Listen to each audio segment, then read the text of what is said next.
For a knight to rise to the rank of master, they need to break the existing stereotype completely, and it must be done with a sword. But the legendary spear knight smashed tradition to become a master knight without wielding a sword. This luminary figure is Joshua Sanders, the great hero in the vast Igrant content, who immediately stopped the war of the Avalon Empire. But in the current situation, history's greatest spear knight is in a dire situation, and the blood is gushing out of his mouth. 4 men and a woman encircle him, and in their midst, an older man dressed in a white robe cruelly taunts the legendary spear knight for his vulnerability at this pivotal juncture. The one cloaked in a black robe that obscures half his visage comments that for a warrior who is extremely enthusiastic about mana, magic power, and divine power are paradoxically antagonistic because both collide inside the body. Addressing Joshua, he queries whether he had been an ordinary individual because this impact would have already ushered him into the embrace of death. Meanwhile, the protagonist kneels in pain and ponders why he is saying all that. Furthermore, he claims that he never once desired to steal the throne and didn't spare a single thought on such a thing.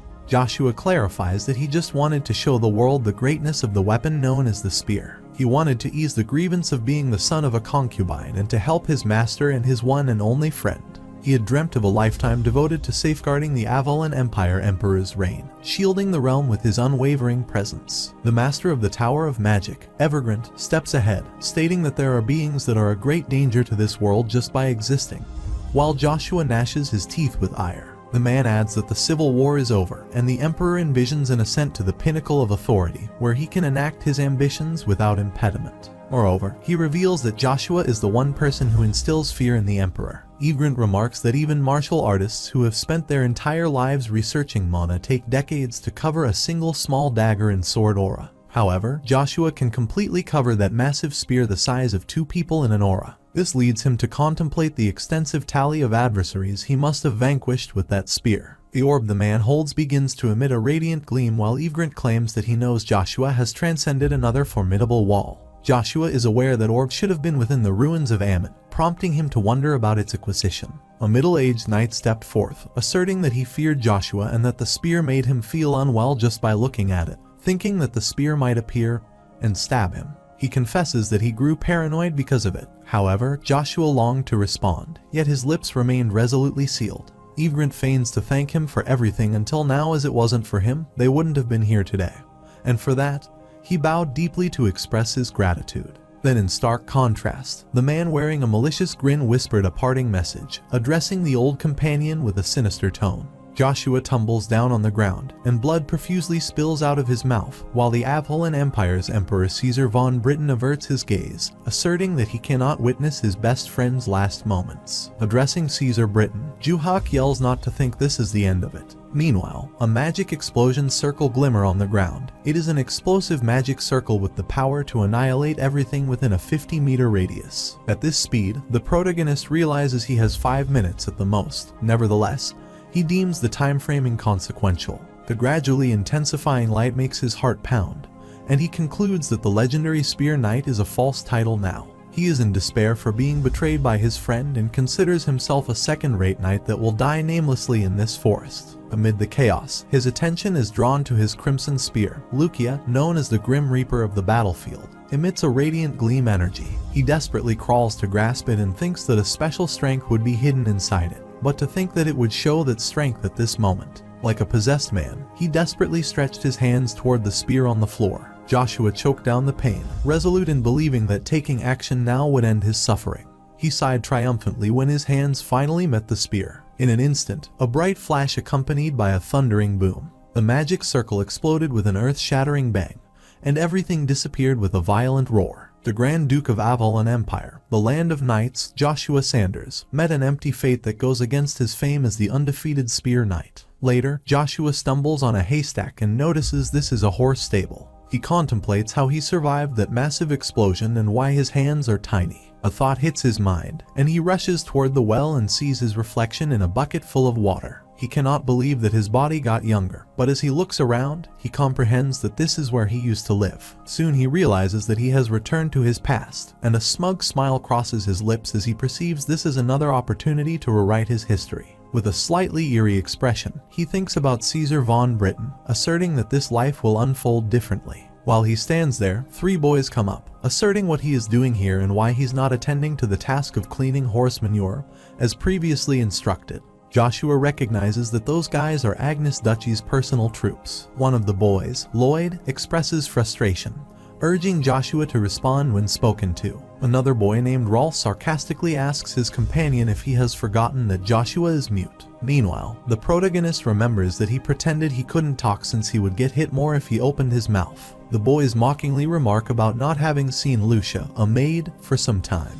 One of them hushes the other, suggesting it wouldn't bode well if the Duke were to find out, as he occasionally inquires about her whereabouts. Joshua becomes sad to hear their comments about his mother, Lucia, the exclusive maid of the Agnes Duchy. He is painfully reminded that he is the illegitimate child of Lucia, the maid whom Duke Agnes forcibly held. Aware of this fact, the personal troops taunt him maliciously, exploiting his noble lineage as a source of venomous amusement, particularly the 3 formidable individuals standing before him. Joshua harbors a deep-seated pledge for the future to exact revenge on these tormentors, ensuring that one day, they will face the consequences of their actions. The boys continue to mock his mother, and one brandishes his finger at him, asserting that who else will be here at this remote stale, excluding Joshua. Lloyd remarks on Duchess Vanessa's words that she will take responsibility even if they get rid of Lucia, and her illegitimate kid discreetly. He thinks it's the best timing to get rid of them. But Lucia isn't there, so they decide to amuse themselves by toying with Joshua. Meanwhile, rage courses through Joshua's veins as he firmly resolves not to allow those brats who insulted his mother to escape without consequences. He clenches his fist and contemplates whether the approach he's about to take will yield the desired results. The mana technique he has learned is distinct from conventional methods, and he wonders if his execution will diverge from the norm before he returns. He discovered the mana technique at the ancient ruins with his favorite spear Lucia, as it could reach the peak quickly because of the amazing impact that could shake the world. The important thing is that the mana technique he practiced had a completely different operation method, as it isn't done by accumulating mana in the mana hole that is located under the abdomen normally, but by using the mana scattered in the surroundings. Unrestricted by the confines of the conventional mana reservoir, he could channel mana precisely where required and ignite it all at once. Consequently, Joshua could bypass the necessity of creating a mana reservoir,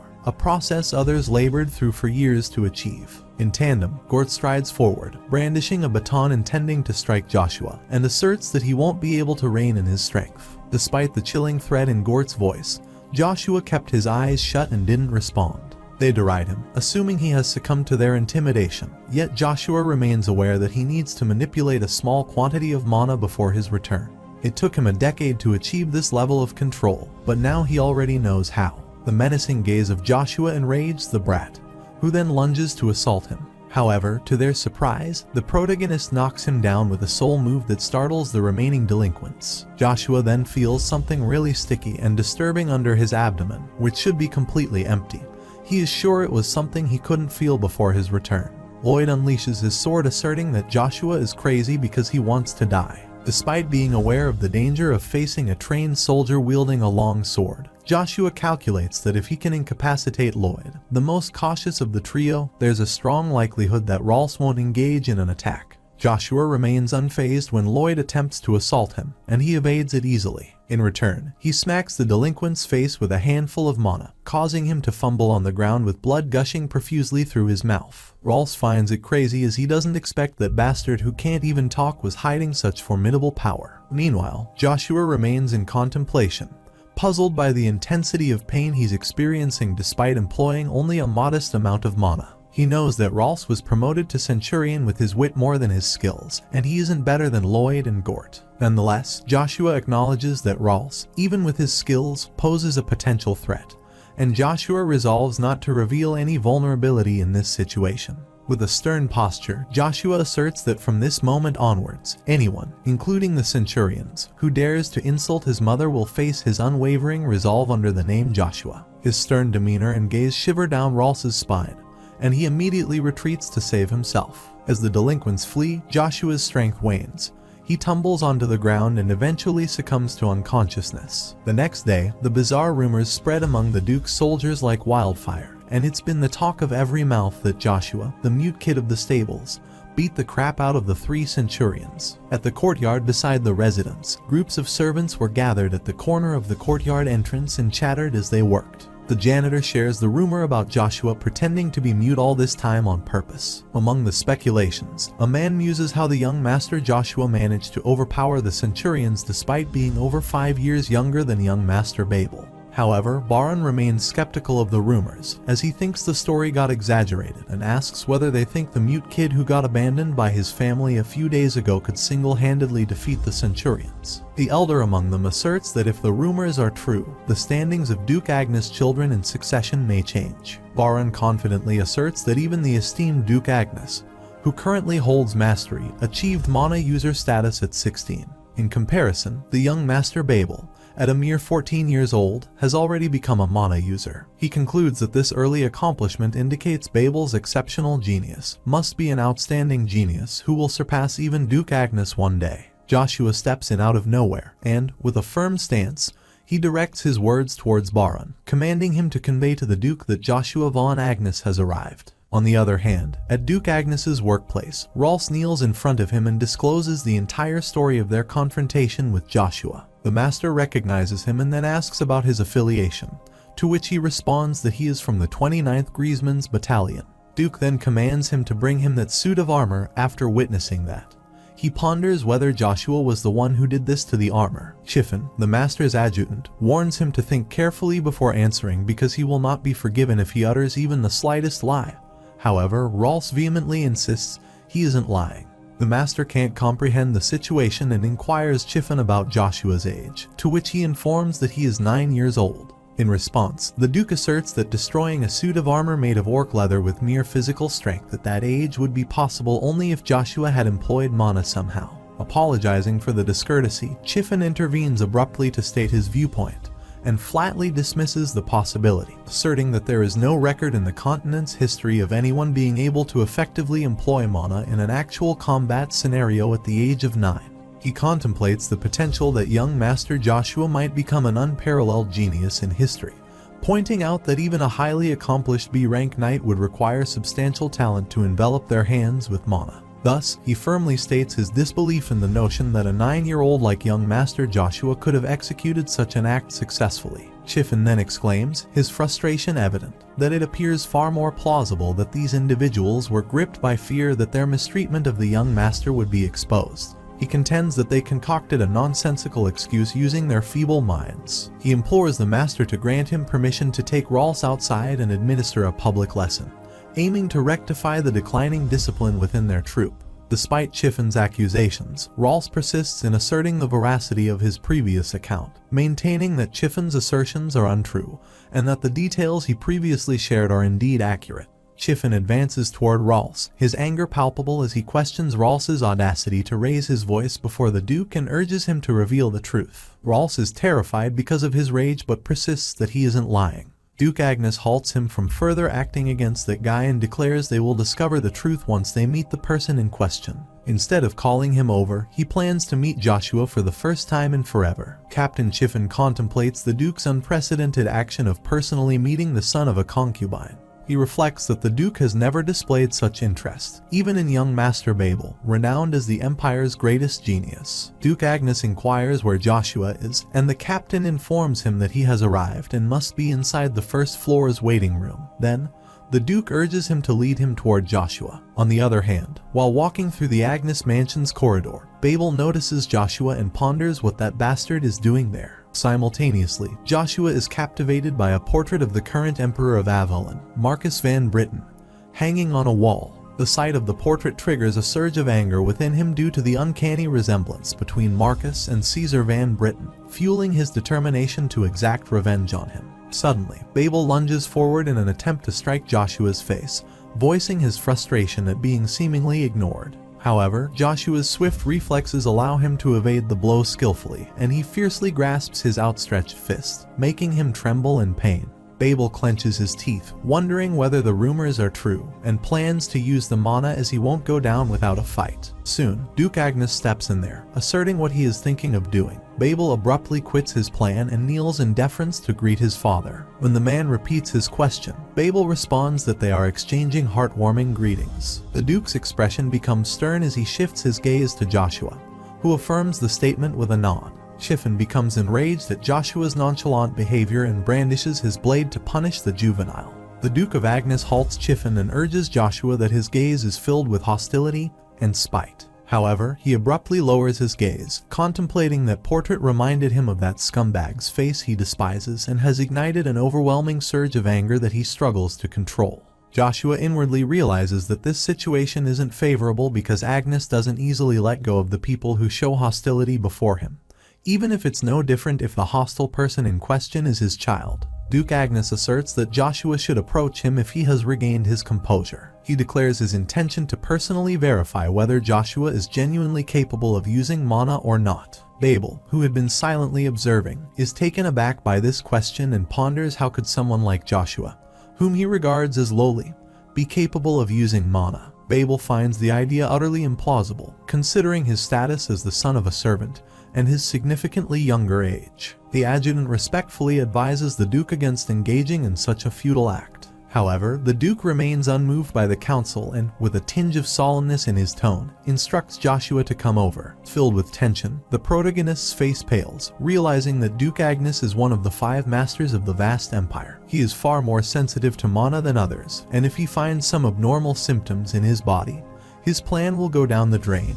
While Joshua is drowning in his doubts, Duke Agnes, in the blink of an eye, grasps his fist and gives a suspicious look. Joshua realizes that if the mana-sensitive Duke Agnes finds something he doesn't know, his plans must all be adjusted to prevent jeopardizing. Agnes analyzes deeply and, with intense composure, asserts that no mana exists. Babel sarcastically smirks at him as if to say, "Of course, there should be none." Meanwhile, Captain Chiffin comments that mana shouldn't have been present from the beginning. But the leader clarifies that he's not referring to the mana hole. He asserts that a basic amount of mana should exist in every human. He goes on to speculate that even civilians and creatures like monsters possess mana, yet Joshua is an exception, as he shows no mana presence at all. This piques Duke Agnes' interest, as a complete lack of mana typically signifies an undead sustained by demonic power. Duke Agnes asserts that there was something where the mana hole should have been. He detected some sticky mass that gave off bad energy. He proclaims his decision to closely monitor Joshua from this point onward, a declaration that leaves the protagonist startled and apprehensive. Chiffin asks cautiously that if the child has congenital mana disorder, there is a higher chance that the rumors are false and claims to behead those 3 centurions for spreading false rumors. However, the leader halts him from taking such drastic measures, reminding him that the centurion is also an asset of the dukedom, so punishing them based on uncertain information may not be wise. He then commands Joshua to live in the mansion for a while, as there are plenty of empty rooms. Babel attempts to voice his objections, but when Duke Agnes sternly questions him about any issues, Babel reluctantly admits there are none. The Duke advises the adjutant Chiffin to teach Joshua the basic knight lessons and, if he shows talent, teach him the Crimson Knight's method for using mana. Chiffin humbly tries to remind him that Joshua doesn't have mana, but the leader remarks that there is plenty of time to find out if they must wait and see. The Duke asks Joshua that he will forward to his return next year from Acadia. After a while, Chiffin escorts Joshua to his room, pondering the accuracy of the rumors surrounding Joshua's inability to speak. He suspects Joshua's lack of visible happiness despite the significant advantages he has gained, then asks if he needs anything he can call him. With a sigh, Joshua lies down on the bed, feeling a strong desire to fall asleep immediately. Suddenly, Duke's words about looking forward to him next year echo in his mind. Joshua ponders whether, by returning next year, Duke Agnes might be referring to his return from the capital city of Avalon, the Imperial Castle Arcadia. He knows Duke Agnes spends most of the year in Acadia's Golden Castle, and he most likely returned to the fief for a rest. Watching his fist, Joshua wonders if the Duke has discovered something even he himself isn't aware of. Whatever it may be, he considers it dangerous for Duke Agnes to possess the knowledge he lacks. Soon, he casts aside his restlessness and steps down from the bed, reiterating that his primary goal is to reclaim his original strength to exact revenge. At midnight, he cautiously peers out the window and then decisively slips out of the mansion. Considering that using this amount of mana isn't too much of a burden, He contemplates that he might be able to regain his former strength quicker than anticipated. Suddenly, excruciating pain courses through his body as the malevolent energy mass within his mana hole terminates. He perceives the presence of something that seems to be suppressing the conflicting energies, but he's unable to definitively ascertain whether it's holy power or a demonic force. Soon, he discovers it's his favorite spear, Lukia's powerful force inside his body and restraining the two energies. The spear soothes his bizarre condition, and as his pain subsides, he rushes onward. On the other hand, in a dwelling, those three centurions are harassing the concubine, Lucia. Filled with fury, Gord unleashes his sword, expressing his frustration that her son's actions have tarnished their reputation. In a desperate attempt to defend herself, Lucia bites down on Lloyd's arm, causing him to release his grip on her neck, causing him to tumble her away. He then pulls her hair while Gort urges him to hold her tight. Rolls halts his companion to think again, pondering what if that kid finds out again. Gort smacks his hand aside, reminding him of their sole mission to half-kill that bastard by harming his mother. Then yells that the Duchess has already assured them she will take responsibility for everything and urges Rolls to leave if he's so fearful, while Lloyd mocks him too, referring to him as a scaredy cat. As they torment her, Joshua steps in with a surge of fiery anger. The brats jeer at him for his delayed arrival, yet Rolls intervenes, cautioning them against mocking Joshua since he's no longer the person they once knew. After a brief silence, Joshua urges someone to appear, surprising the delinquents who wonder who he's addressing. Lloyd steps ahead, asserting that he will send him to hell, but the protagonist remains unfazed and repeats his call for the person to come out. Suddenly, Cain jumps in out of nowhere and wonders how Joshua can sense his presence. Joshua is certain that the cross mark is one of the 3 knight orders under Duke Agnes, then wonders a knight from the Order of Crimson Knight has followed him and whether Chiffin is up to this. The Centurion guys greet Cain, but he pays no attention to them and walks up to Joshua, contemplating whether this child is the rumored child of a concubine. With a stern demeanor, Joshua addresses Cain, stating that a soldier attempted to harm a lady of the Duke's household and asks how such situations are typically handled according to the military law of the Duke's house. Cain can't comprehend the overwhelming force that makes him unable to deny it. He abruptly turns around, draws his sword in compliance with the command, and asserts the necessity of immediate punishment. Cain lunges forward, launching an unexpected attack against the group of Centurion operatives. Quickly and decisively, he gains the upper hand over Lloyd, overpowering him with surprising strength. Despite this, Gord attempts to fight back, but Cain's dominance proves unyielding, leaving him unable to counter for an extended period. In a sudden motion, he swings his blade to strike a fatal blow to Rolf's head. However, this time, Joshua's commanding voice cuts through the air, compelling him to halt his deadly action. Rolf begs for mercy, but Cain sternly warns him to cease talking if he wishes to prolong his fleeting life. The protagonist steps ahead, repeating his words to stop him, but Cain reasons that he is only giving an immediate punishment for putting the Duke's wife in danger. Joshua realizes that he is one of the 3rd Knights who are well known in the duchy but is part of the Crimson Knights, known as the weakest of the Knights, and there is a high chance that he's the youngest of the Crimson Knights. He contemplates that if he is put on him to observe, he is sure that he is the strongest among the C-rank knights, seeing as how he dominated the Centurions with only 1 or 2 swings of his sword. Joshua asserts to let him ask one thing before Cain proceeds and urges who his master is. When Cain responds that it's Duke Agnes, the protagonist sternly points himself out and inquires who he is. Cain senses the familiar intensity in the pressure and fierce gaze, reminiscent of someone he's acquainted with. Joshua commands him to sheath his sword, and the guy abruptly acts on his command. Rolf simultaneously bows down to express his gratitude for being saved and pledges to serve loyalty to Joshua. However, Joshua menacingly remarks that he doesn't need his dedication from someone like Rolf and will never let anyone who has laid a hand on him or his family. Moreover, he instructs him to recount everything he witnessed today to the other soldiers, warning that if anyone ever engages in similar actions, he will personally mete out severe consequences, then urge him to get lost if he has understood what he said, causing the brat to rush. Cain inquires if he is the same Earl he recalls from his memories, to which Joshua sardonically finishes the sentence, labeling himself as the master's illegitimate child who can't talk or the stable dung peddler, causing Cain to feel a deep sense of shame. Cain adds that all the soldiers allocated to the Agnes Duchy can choose their master whom they will serve for the rest of their lives when they turn 23 years old, so he expresses his desire to watch over Joshua apart from his duty. The protagonist thinks it would have been the right decision for Kane to serve the duchy's treasure, Babel von Agnes, rather than him if he had looked at the future, then smirks and, with a sarcastic grin, refers to Kane as eccentric. Meanwhile, his mother, the most beautiful lady, Lucia, calls him, and he rushes to meet her. As she embraces him, he bursts into tears, asserting that he will protect her from now on.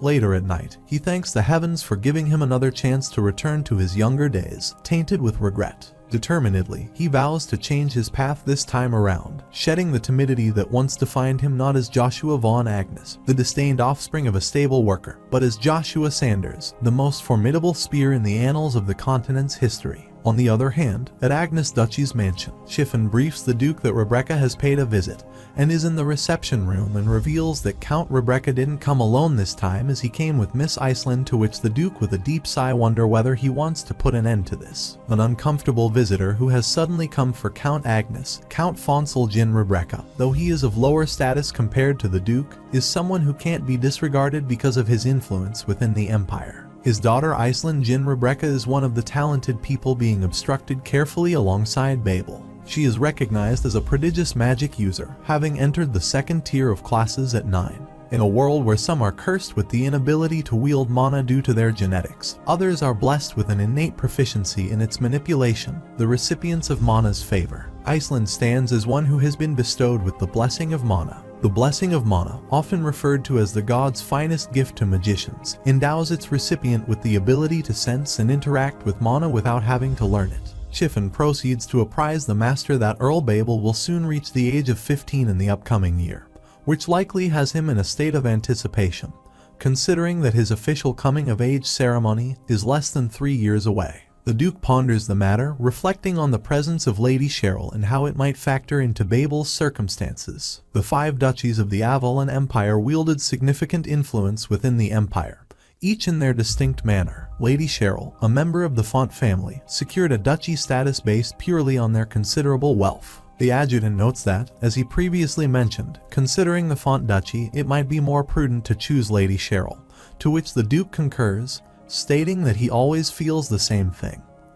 But that's unfortunate. The Duke of Agnes possesses an insatiable appetite for talents, rivaling his thirst for military might. He's an individual who appraises others solely based on their abilities, such is the nature of the ruler of Agnes Duchy. Suddenly, the Duke stands still and inquires about Joshua's well-being and reveals that he told Joshua he would give Iceland to him.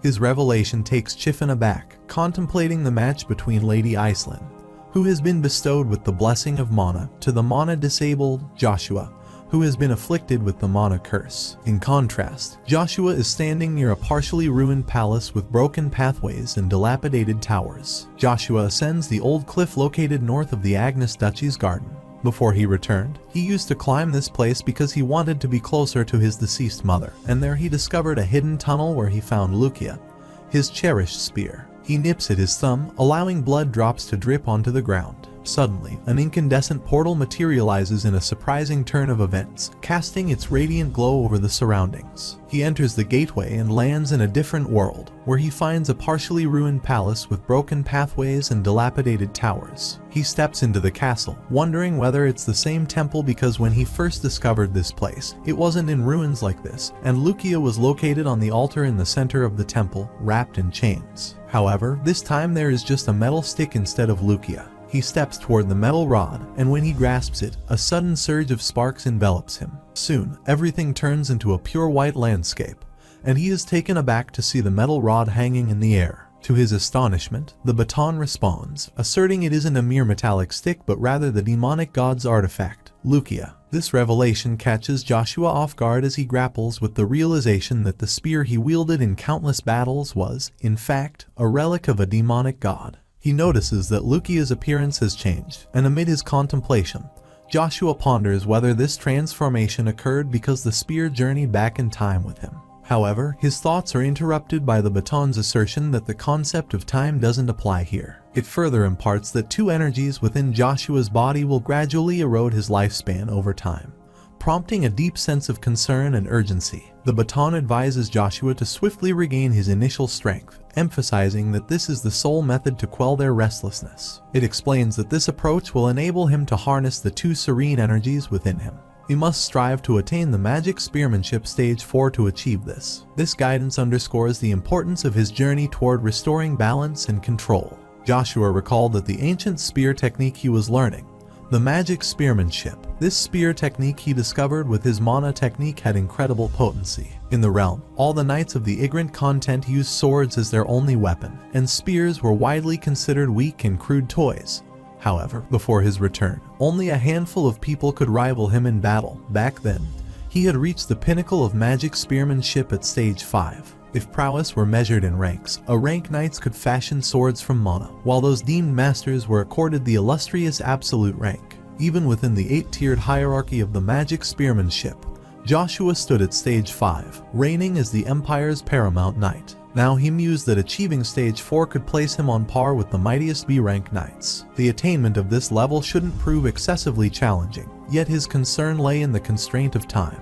Given his current standing, training his mana from the ground up presented a formidable challenge, casting a shadow of melancholy over his aspirations. Lukia's reassurance blankets Joshua's worries, promising he can employ mana without harmful consequences up to a certain threshold as long as it remains by his side. Joshua abruptly ponders whether it's possible, to which Lukia encourages him to polish his skills. It insisted that once he attained the pinnacle and Lukia regained its full potential, Joshua would surely achieve his dreams. Abruptly, a burst of light emerges, transporting Joshua back to the central altar within the temple, where he gets that metal baton Lukia. He firmly grasps Lukia, recalling its words that as long as he has it by his side, he should be able to use mana to a certain extent. Joshua closed his eyes, allowing the mana from his surroundings to flow into him. He easily activated the first stage of magic spearmanship, which enabled him to absorb considerable mana from the air around him, an unparalleled skill on the continent. With this stage of spearmanship, he can concentrate mana in a single spot and launch forward to pierce in a single explosive burst. He counts it as the beginning and plans to train hard to take everything away from Caesar Van Britten.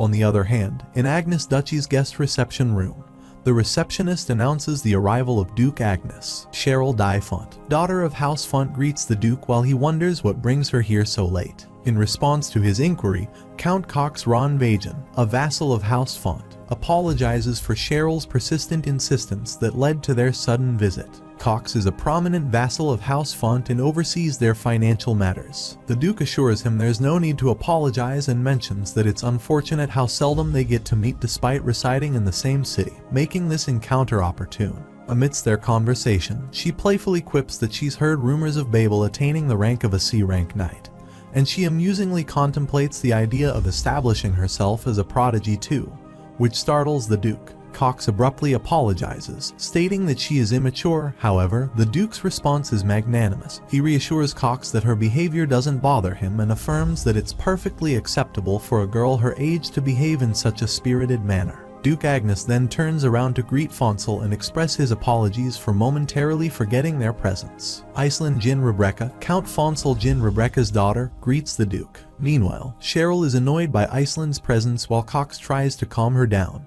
She then inquires about the rumor she's heard regarding Sir Duke's illegitimate child defeating 3 centurions, expressing her curiosity about its accuracy. Cox reluctantly raises his voice to refrain her from speaking oddly, but she responds that she is just asking because she is curious. Chiffin informs Lady Cheryl that it's just a rumor, and unveils that young Master Joshua suffers from a frail constitution and bears the burden of the mana curse. Chiffin asserts that given these factors, Joshua is unlikely to have defeated 3 centurions. This revelation startles Count Rebecca, who ponders the validity of such information regarding the second Earl's mana curse. In response, the Duke invites Rebecca to assess Joshua, given his standing as a 5th-class magician in the Empire. He suggests that a magician's heightened sensitivity to mana might offer better insight than a knight's. Rebecca concurs and plans to use this opportunity to score some points with Duke Agnes. Chiffin intervenes and humbly proposes to the Duke that they should confirm Joshua's condition to ascertain the truth behind the rumors. He suggests that they could investigate if there's a natural deficiency and validate the accuracy of the rumor. The Duke sternly urges how he plans on confirming it, to which the adjutant asks that if he gives the order, he can summon an appropriate knight from his banner to compete with Joshua. Duke Agnes assert whether he wants a knight of the Order of the Crimson Knights to compete with a 9-year-old opponent. The adjutant reasons that if Joshua's strength matches the rumors, the competitor must be at that level, and conveniently, they have a fitting individual within their ranks. With a vicious look, he then asks that if the Duke sees it in person, he will be fully satisfied. The next day, Chiffin summons Kane to his office, reflecting on the report he received regarding the incident involving the Centurions. Kane affirms that the report is accurate. Chiffin then acknowledges that according to military law, he holds the authority to carry out instant punishment, but he questions whether Kane believes this course of action was hastened. Upon Kane's explanation that they intended to cause harm to a lady from the Duke's household, the adjutant, Chiffin, becomes infuriated, speculating whether those individuals dared to target Lady Vanessa. Corrected by Kane that it was not Lady Vanessa but Lady Lucia, the Duke's second wife, Chiffin leans back in his seat and questions the necessity of incapacitating 2 Centurions for the sake of a concubine. The banner guy, exuding confidence, firmly states that Lady Lucia holds a position of respect within the Duke's household and that she is beyond the reach of ordinary soldiers. He emphasizes that their actions were both an affront and a brazen challenge to the Duke's authority. Chiffin, moved by his confident demeanor, urges that they will overlook this later, but for now, there is a job for him to do next. Then reveals that today Kane has to spar with young Master Joshua, which startles the Knight of the Order of the Crimson Knights. Additionally, the adjutant explains that through this incident, they aim to determine whether the young master is indeed burdened with a mana curse. He expresses confidence that the outcome will reaffirm the presence of natural mana or its deficiency. However, he notes that Duke Agnes remains unconvinced, and if this uncertainty persists, it could potentially obstruct the progress of young Master Babel. Kane responds with doubt about whether he believes young Master Babel might be sidelined due to this situation, to which Chiffin rebukes him for talking nonsense. He firmly asserts that young Master Babel is an unparalleled genius, a rarity not easily found anywhere on the continent.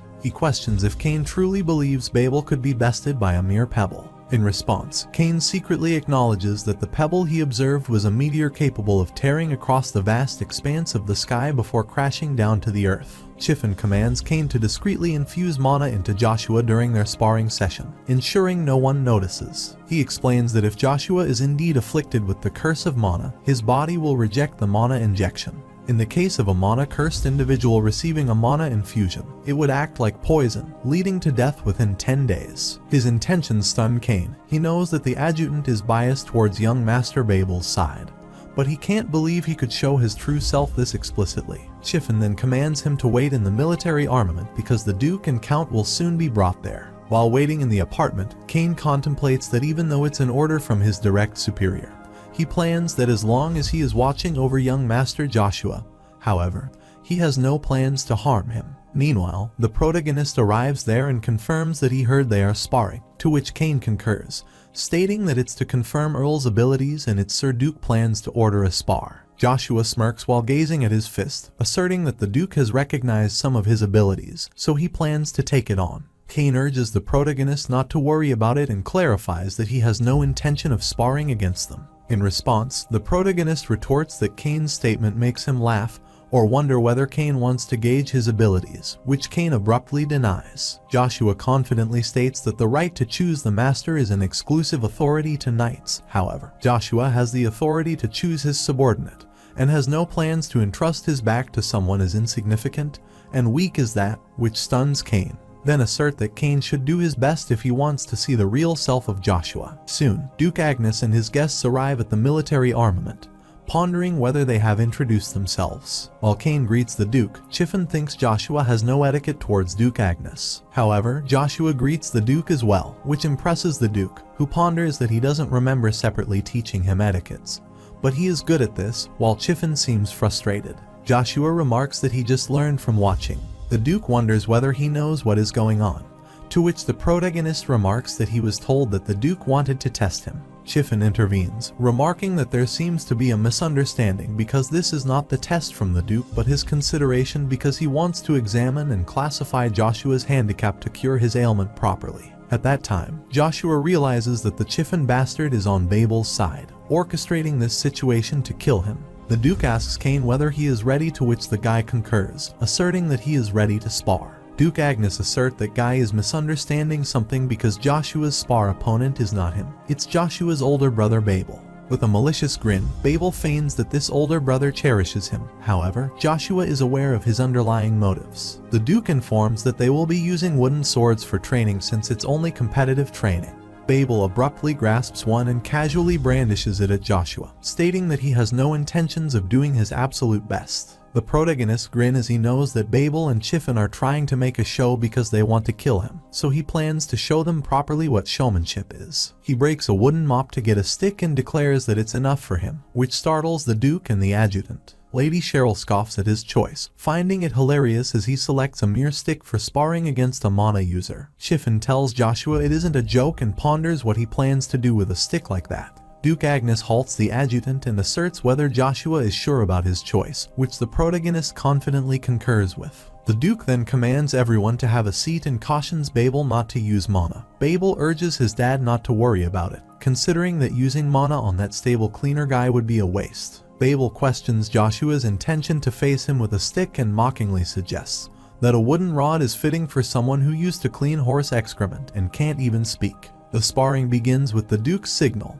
and the two opponents engage in a battle of strength. Joshua employs a subtle mana technique, catching his older brother off guard. However, Babel quickly regains his composure and dismisses Joshua's technique, asserting that Joshua might learn this technique somewhere, but it's futile. The protagonist contemplates that his brother is considered a C-rank knight but is simple and only has his speed. Seizing the opportunity, Joshua successfully manages to strike Babel's arm, who then attempts to manipulate his younger brother by belittling him as an illegitimate child who won't even be able to get his name on the ranks. However, Joshua remains focused and swiftly strikes Babel's stomach with his wooden baton. He then employs a mana burst which shatters Babel's wooden sword and startles the Fonsal Rebecca, who realizes it's mana. Now realizing that Joshua isn't as weak as he thought, Babel abruptly unleashes his sword, declaring that he can't accept it and that the title of Duchy's successor will only belong to him. Unfazed by the circumstances, he confronts Babel, boldly claiming that he will overcome the challenges the Duchy poses. Sensing the seriousness of the situation,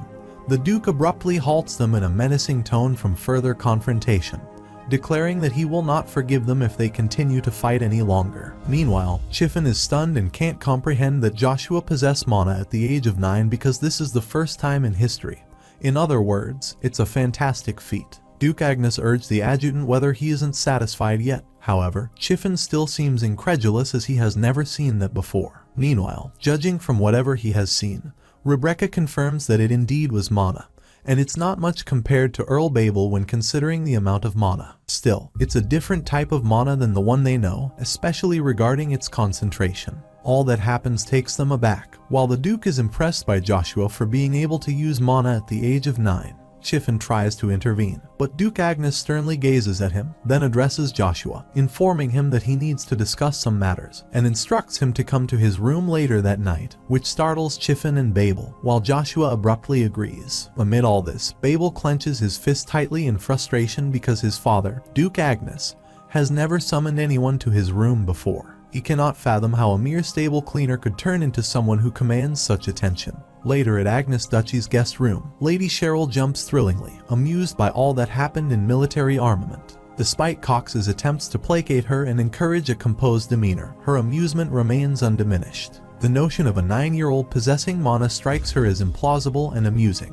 While acknowledging her initial reservations about Joshua's status as an illegitimate child, she declares her determination to make him a part of her world. Later, within the confines of Duchy's mansion, when Chiffin informs her about Babel's defeat, Emperor Marcus' older sister Duchess Agnes, Vanessa von Agnes, slaps him and urges him to tell again. Chiffin reaffirms that her son Babel was defeated by Joshua, inciting further rage from the Duchess, who delivers another blow to his face. She is astounded that the son of a concubine possesses mana and has surpassed Babel. She then inquires about the Duke's view on all that, to which the adjutant humbly responds that it seems that he will take Joshua to a CADI. He adds that since the Duke has seen Joshua's talent, he must want to keep Joshua next to him to observe him more. He alerts the Duchess that they will be put in a precarious situation if they let it be.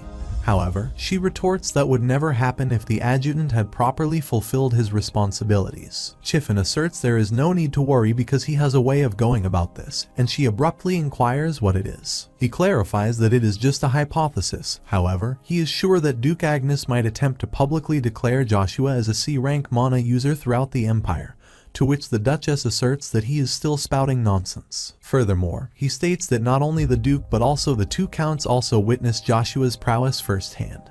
And even if it weren't mana, the Duke would make him take the test to be knighted officially as a C-rank knight to check his mana in an actual fight through a battle with a royal knight. Upon learning about Joshua's upcoming battle with a knight, a spark of rivalry ignites in the Duchess's eyes, and she intends to contact her uncle for the first time in a while. On the other hand, a firm knock resonates on the door, and Joshua steps inside at the Duke's permission.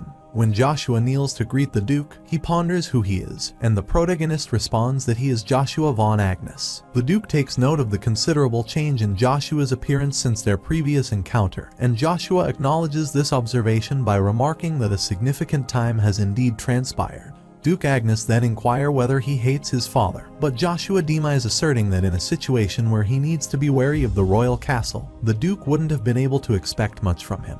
He then urges that he has a request, and the Duke wonders whether he expects an apology. Joshua knows that a deceptive apology wouldn't mean anything in a cruel educational environment, so he clarifies that his request concerns being taken to Acadia. The Duke questions Joshua's certainty about his decision and seeks the rationale behind the request. Joshua confidently presents two reasons. Firstly, the succession to the duchy has been reserved for Babel until now, so to avert potential turmoil, it would be wise to remove him from the equation. As the Duke contemplates, he realizes that Joshua possesses more than just a battle talent if he had raised him systematically earlier. Joshua then proceeds to the second reason, affirming that it revolves around the Duke's inclination to retain him due to greed. He explains that attaining a level surpassing the Duke's own could potentially revitalize Agnes' duchy, elevating it to new heights. Such a feat might even lead to a situation where the duchy need not harbor concerns regarding the royal castle's influence. The Duke acknowledges that Joshua seems to imply that he possesses the potential to fulfill those expectations. Joshua confidently asserts his belief that he won't let the Duke down.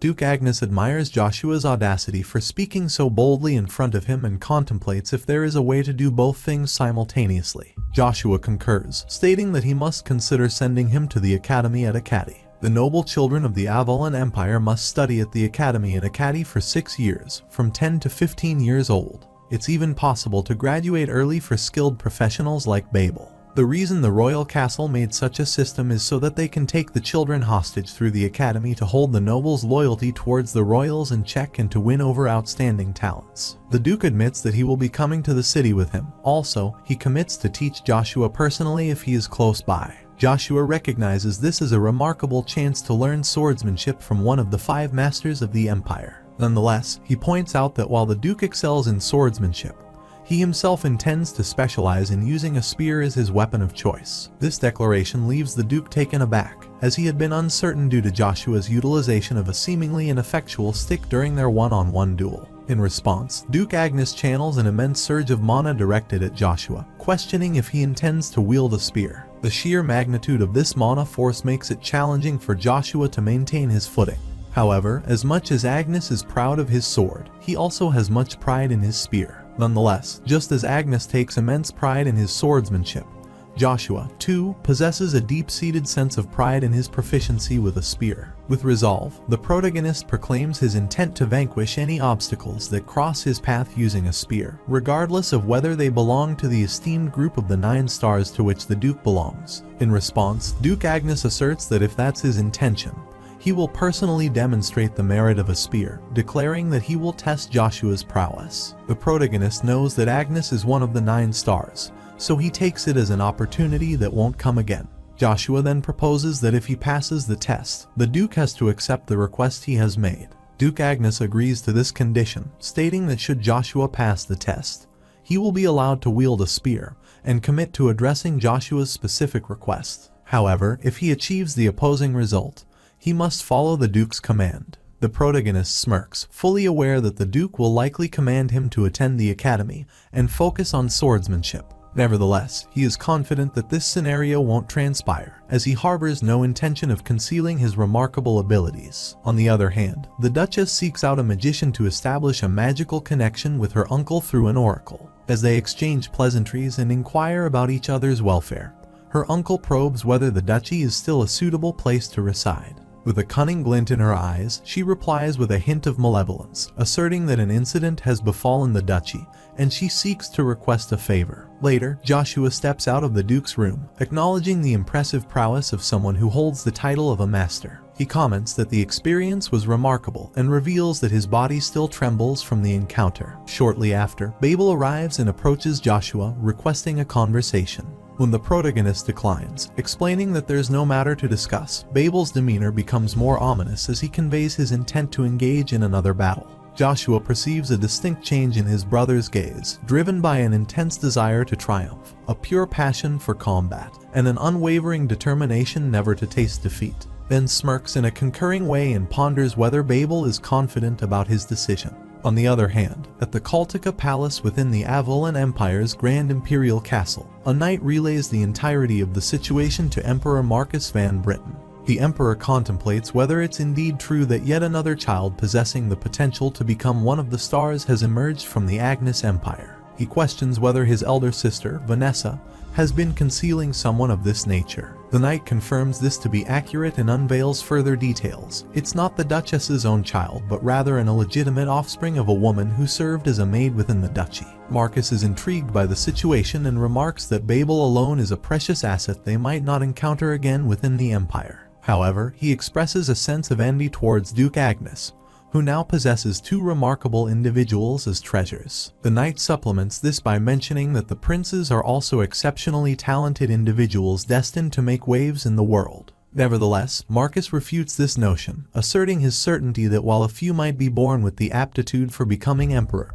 they often lack significant battle prowess. The emperor's assessment of individuals seems to fall short, even though the present princes are also endowed with remarkable abilities. This could be attributed to the fact that Emperor Marcus himself possessed formidable strength akin to that of a master, leading his expectations to become exceedingly stringent. Perhaps due to this background, his pursuit of exceptional talents verges on the excessive. Marcus reflects on the possibility that if Duke Agnes is no longer concealing his second child, it could imply that this child possesses a capability similar to Babel's. Yet, the knight divulges unexpected information that this newcomer has defeated Babel, leaving Marcus aback. This revelation prompts him to contemplate whether this individual is older than Babel, but Knight reveals he is a 9-year-old kid. The Emperor can't comprehend how a child who turned 9 this year beat the continent's best, and then assumes that people will be making a move to try to see that child's skills for themselves soon. The knight concurs that his prediction is accurate because soon, there will be a dispatch of the Imperial Castle's Order of Knights on the request from Agnes Duchy to sum up the kid's mana. After all, it is suspected that the child is already close to the level of a C-rank knight. Marcus is taken aback by the revelation of a 9-year-old C-rank knight, recognizing it as a stroke of fortune for the duchy's empire. Intrigued to witness this exceptional knight, he regrets that he won't have the chance due to the political intrigues surrounding the situation. Nevertheless, he orders his aide to dispatch a prince to accompany them, believing that an emperor should possess the discernment to identify exceptional talents. In contrast, the step-brothers are engaged in a fierce duel, and Joshua seems dominant as he gathers his mana in his fist and smacks Babel aside. Babel's ire is stoked by the fact that Joshua can amass mana directly into his bare fist, amplifying the force of his strike even without a weapon. Meanwhile, the protagonist confidently asserts that he can discern Babel's intentions from his expression and declare that he will help him realize how scary the martial arts Babel looks down upon is. Babel tries to thrust his sword at Joshua, but he counters by utilizing an aura explosion, effectively deflecting his attack and overpowering him. Babel remains unwilling to fully acknowledge it, though he grudgingly comprehends that the bastard is remarkably stronger than him. Radiating a formidable aura, the protagonist issues a stern caution, urging Babel to elevate his strength and never forget the sensation of defeat suffered at the hands of someone he had underestimated. Joshua asserts that if he acts according to his own wishes, he will mercilessly tear Babel apart, reducing him to mere shreds for daring to insult him and his mother. However, the protagonist claims to let him go this time since he sees a pure passion for military power for the first time in Babel's eyes, then issues a stern warning that if Babel's attitude doesn't change, he will render Babel incapable of ever holding a sword with that hand again. As he departs, he reminds Babel not to overlook the evident gap between their eye levels, which wells up his eyes. The next morning, the protagonist feels fatigued from exerting excessive mana without respite. His mana control has become more fluid since he absorbed Lukia's main self, yet the existence of side effects raises questions about his body's capacity to manage such a mana load. A knock on the door startles him, and assuming it's Kane, he quickly opens it. However, there is someone he doesn't know, so he asks her to introduce herself. She introduces herself that she is Cheryl, the daughter of Font Duchy. Trying to be candid, Cheryl mentions that she knows Joshua's 3-year age gap, which she believes allows her to speak comfortably. While stepping inside his room, she suggests he can address her as Big Sis and proposes to continue their conversation. But Joshua halts her way, menacingly urging her to leave immediately, and slams the door shut in her face. Shortly after, there's another knock on the door, and Joshua's frustration escalates as he assumes it's Cheryl again, not grasping his intention to be left alone. When he opens the door, he is ready to reprimand her, but to his surprise, it's not Cheryl but Kane. Joshua's anger subsides, and he apologizes for his earlier outburst, as he gets the wrong person. Joshua then queries Kane about the progress of the tasks he assigned. The knight reports that he has completed the preparations as instructed but remains puzzled about the reasons behind the Earl's requests. Joshua confidently asserts that Kane must trust and follow his lead. Eventually, he will understand the purpose. The next day at Duke Agnes' large sparring field, where all the Centurions have assembled, 2 Centurion knights approach Rolls. They question him about the whereabouts of his comrades, Lloyd and Gord, speculating whether it's accurate that Joshua defeated them. Without responding, Rolls turns his face around, which prompts them to realize that his behavior has been unusual for some time. They speculate whether his persistent harassment of Joshua might have somehow resulted in his affliction being transferred to Rolls, one of the wonders who has summoned the Centurions to assemble at this location. His companion replies that a member of the Order of the Crimson Knights issued the call, and he anticipates that the training for the day will be rigorous. Shortly after, Chiffin arrives, accompanied by Joshua. They extend greetings to the Centurion Knights, but Joshua's presence sparks unease within Rolls, who wonders about the reason behind Earl Joshua's attendance. The Knight Chiffin announces that a new instructor will assist them with today's lesson. Joshua introduces himself, stating that he will be leading their training for the day, which startles them. He emphasizes that as Centurions under Duke Agnes, their role is crucial as commanders on the front line during battles. Due to this, their skills are of utmost importance. He informs them that he's there to assess their abilities and menacingly urges everyone to approach him. The Centurions mock him as they think he is playing around. Chiffin suggests that even though he is the Earl, the Centurions might cause dire conditions, while the Centurions sarcastically remark that Joshua might get hurt, which will insult them. Joshua steps down the stairs and brandishes the spear at Rolls to inquire whether he also believes the other Centurion's remarks. In response, Rolls abruptly denies, asserting that he would never think that. The protagonist sternly admonishes him, rebuking him for not fulfilling his promise to relay the message as instructed. The Centurion guy abruptly kneels and implores for forgiveness. However, Joshua maintains his firm stance, declaring that he won't grant forgiveness a second time, recounting Rolls' prior attempt to harm his mother. He states that he could have killed Rolls for that act but chose to provide him with an opportunity instead. However, Joshua laments that he has squandered that chance, reflecting on whether he aspires to follow the same path as Lloyd and Gort. The sudden revelation startles the other Centurions, leading them to wonder if the Earl had confronted and defeated those two. Rolls keeps pleading for another chance. However, the protagonist asserts that there is no second chance. However, because he is a Centurion of Duke Agnes, Joshua declares he will protect Rolls' pride. He challenges Rolls to raise his sword, offering a unique proposition. If he manages to defeat him, Joshua will overlook his prior confrontation as though nothing transpired. Rolls mulls over the proposal, thinking he should seize the opportunity since his adversary is still young. He believes that if he performs well, there might be a chance for him to emerge victorious. With determination, he readies his sword and launches an attack against Joshua. However, the protagonist remains steadfast and employs the lightning slash technique, effortlessly repelling Rolls' assault and tumbling him aside. Joshua then declares that judging an opponent on their appearance will result in his life being taken on the battlefield. He urges that if anyone still has suspicions about his abilities, they can confront him again.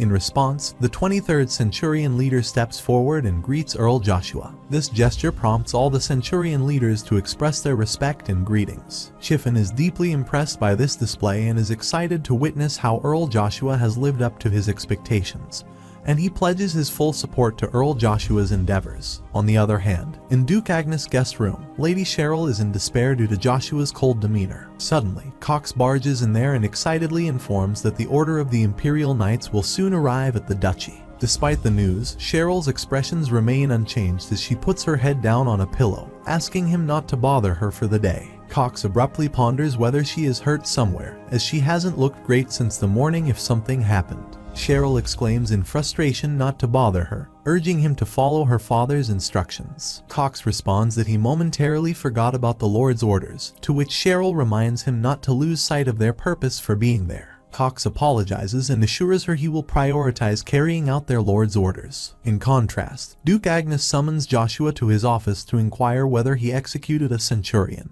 The protagonist concurs, acknowledging that the Duke must be familiar with the Centurion's behavior and disrespectful comments about his mother. He follows military law by immediately executing the Centurion who insulted a noble. The Duke wonders that if he himself had been there, he would have sliced them with a blade. However, he asks Joshua what just happened is unfortunate. Joshua clarifies that the incident occurred for a different reason. He explains that just a few days ago, he was seen as the son of a concubine, treated as lowly, and even thrown into the stables. He says it's difficult for him to gain their approval merely because he has gained strength, while the other reason is that he wanted to plant fear and shock in them, so they could never mistreat him and his mother again. Joshua declares that he wanted to show that he also had the Duke's blood.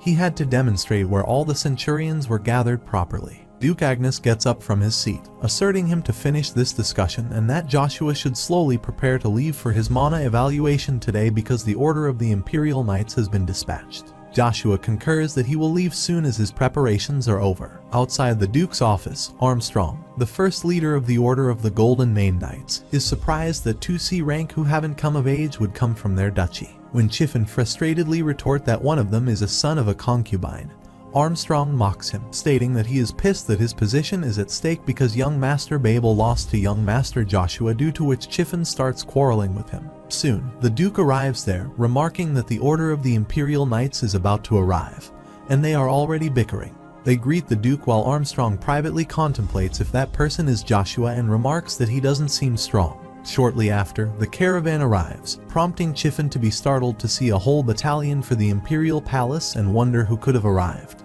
As Caesar Van Britten disembarks from his royal carriage, Duke Agnes is startled because he is the fourth prince, while Joshua can't believe this moment has arrived so soon. Several days earlier, Knight Captain Sir Joker of the First Army of the Imperial Knights was seen berating another knight, incredulous that a mere knight would presume to give him orders. Unexpectedly, a mysterious individual appeared, informing Joker that a mission from Madame Vanessa had been assigned to him, and he had to carry it out. Fast forward to the present, Joker arrives at the duchy with Prince Caesar, driven by the malicious determination to ensure that the individual known as Joshua never wields a sword again. Caesar comments that the rumored Earl Joshua stands before him. However, Joshua's expression turns fierce at the sight of Caesar. When Caesar's adjutant advises Joshua to show respect in the presence of a prince, the protagonist retorts with sarcasm, stating that under the Empire's sky, there can only be one son aside from the lord they serve. He asserts that the respect of all knights in the country is reserved solely for the emperor, and reflects on whether there is any reason to respect the self-proclaimed fourth prince, whose identity isn't clear, while Caesar's expressions seem unbothered. However, his remark enrages Valmont Don Braun, Knight Vice Captain of the Ninth Order of Imperial Knights, who steps ahead, wielding his sword, asserts that Joshua must be out of his mind and revealing that he heard Joshua is a son of a concubine who used to clean horse dung until recently. The tense situation escalates when Armstrong draws his sword in defense of Joshua. Valmont cynically remarks that it's not as if it's for Duke Agnes and wonders if he is covering up for that lowly child of a concubine, to which Armstrong asserts that Sir Joshua is also a legitimate part of the Agnes Duchy. The Duke menacingly intervenes, reminding them they are in front of the prince, and warns them not to act recklessly, then urges Joshua to apologize to the prince for the turmoil he has caused because of his hasty words and deeds. Caesar comments that the situation is acceptable since Joshua's perspective isn't entirely unjustified, while his adjutant interjects, cautioning the prince about the potential repercussions on the imperial family's authority. Caesar responds that as a relatively powerless fourth prince, clinging to his own pride would only subject him to ridicule. He then steps ahead, concurring that Joshua is correct that only the Majesty Emperor deserves the respect of all the knights in the empire. Being a kind prince, Caesar claims to be all right, emphasizing the imperial knights not to worry about it. Also, the knights prove their skills by their own merit. He believes that Earl Joshua is well aware of how worthless the empty words of a knight without any skills are. The protagonist is well aware that, as always, Caesar is trying to change the situation with his silver tongue. However, Joshua remains resolute that things will be different this time around, recalling his intention to seize the opportunity to strike at Caesar's throat when he least expects it. He then walks towards Caesar, claiming he is ready for every challenge. However, his cocky behavior in front of the prince enrages the Joker, who then requests Caesar to leave the Mana identification to him as he would like to personally check whether Earl Joshua has sufficient skills to back his speech and actions. Considering the safety of Earl Joshua, Prince Caesar grants permission to Sir Joker to take over, who has surpassed the level of expert B rank because of their difference in rank. Meanwhile, Joker thanks the prince with a malicious grin and claims to assess Joshua's mana precisely. Subsequently, in the Agnes Duchy training hall, everyone takes their seats to witness the impending intense duel. As the Joker notices that Joshua has chosen an iron rod as his weapon, he contemplates whether he is jesting or if he believes they are playing a game. He mocks the protagonist, stating that everything feels easy on him since people around him praise him for having some talent. In response, Joshua fires back with sarcasm, remarking that the Imperial Knights must be selected based on their proficiency in talking rather than their skills, to which the delinquent Joker comments that he will regret his words. Suddenly, Joshua launches an unexpected attack which catches the rivalry off guard. However, he abruptly manages to deflect the attempt and retain his composure, asserting that Joshua's weapon is nothing more than a toy, and declaring that Joshua will be done if he closes the distance. Joshua smirks, recognizing that many adversaries think closing the space between them would be enough to exploit a weakness. However, he's secretly prepared for such situations through rigorous training undertaken a long time ago. Joshua then maintains the distance with consecutive moves and employs the first form, Lightning Slash, while Joker skillfully counters the attack with impressive maneuvering, downplaying its effectiveness. The prince is impressed by Joshua's skills, stating that fighting on equal footing with a B-rank knight at that age is incredible. Not only that, his skills baffle the Imperial Knight Valmont, who wonders what in the world is that spearmanship as he has never seen that technique before. While skillfully evading Joshua's relentless attacks, Joker contemplates that if the duel continues at this pace, it will end prematurely, and this outcome wouldn't bode well for Lady Vanessa as she will snap his head. Feeling the pressure, he decides to take a calculated risk to turn the tide of the test. As the battle unfolds, the protagonist notes that the B-rank knight is indeed operating at a significantly higher level compared to Babel, and the control of mana is getting harder bit by bit, which might cause the holy power and mana to run into each other. Seizing the opportunity, Joker makes his move through gambling. Joshua manages to block it by gathering mana into one point, but his mouth starts gushing blood. The sudden escalation in Joker's mana level catches the attention of Armstrong, who recognizes the danger posed to Joshua. He quickly informs the Duke about the perilous situation. However, the Duke advises him to be patient and continue observing the unfolding events. Joker gains confidence, boosted by his recent successful move, but Joshua remains unfazed. As the battle continues, Joker rapidly advances to execute his next move, aiming to overpower Joshua. However, this action triggers an explosion of mana, capturing the attention and curiosity of everyone watching the duel. Caught off guard by the unexpected surge of power, Joker struggles to comprehend what happened.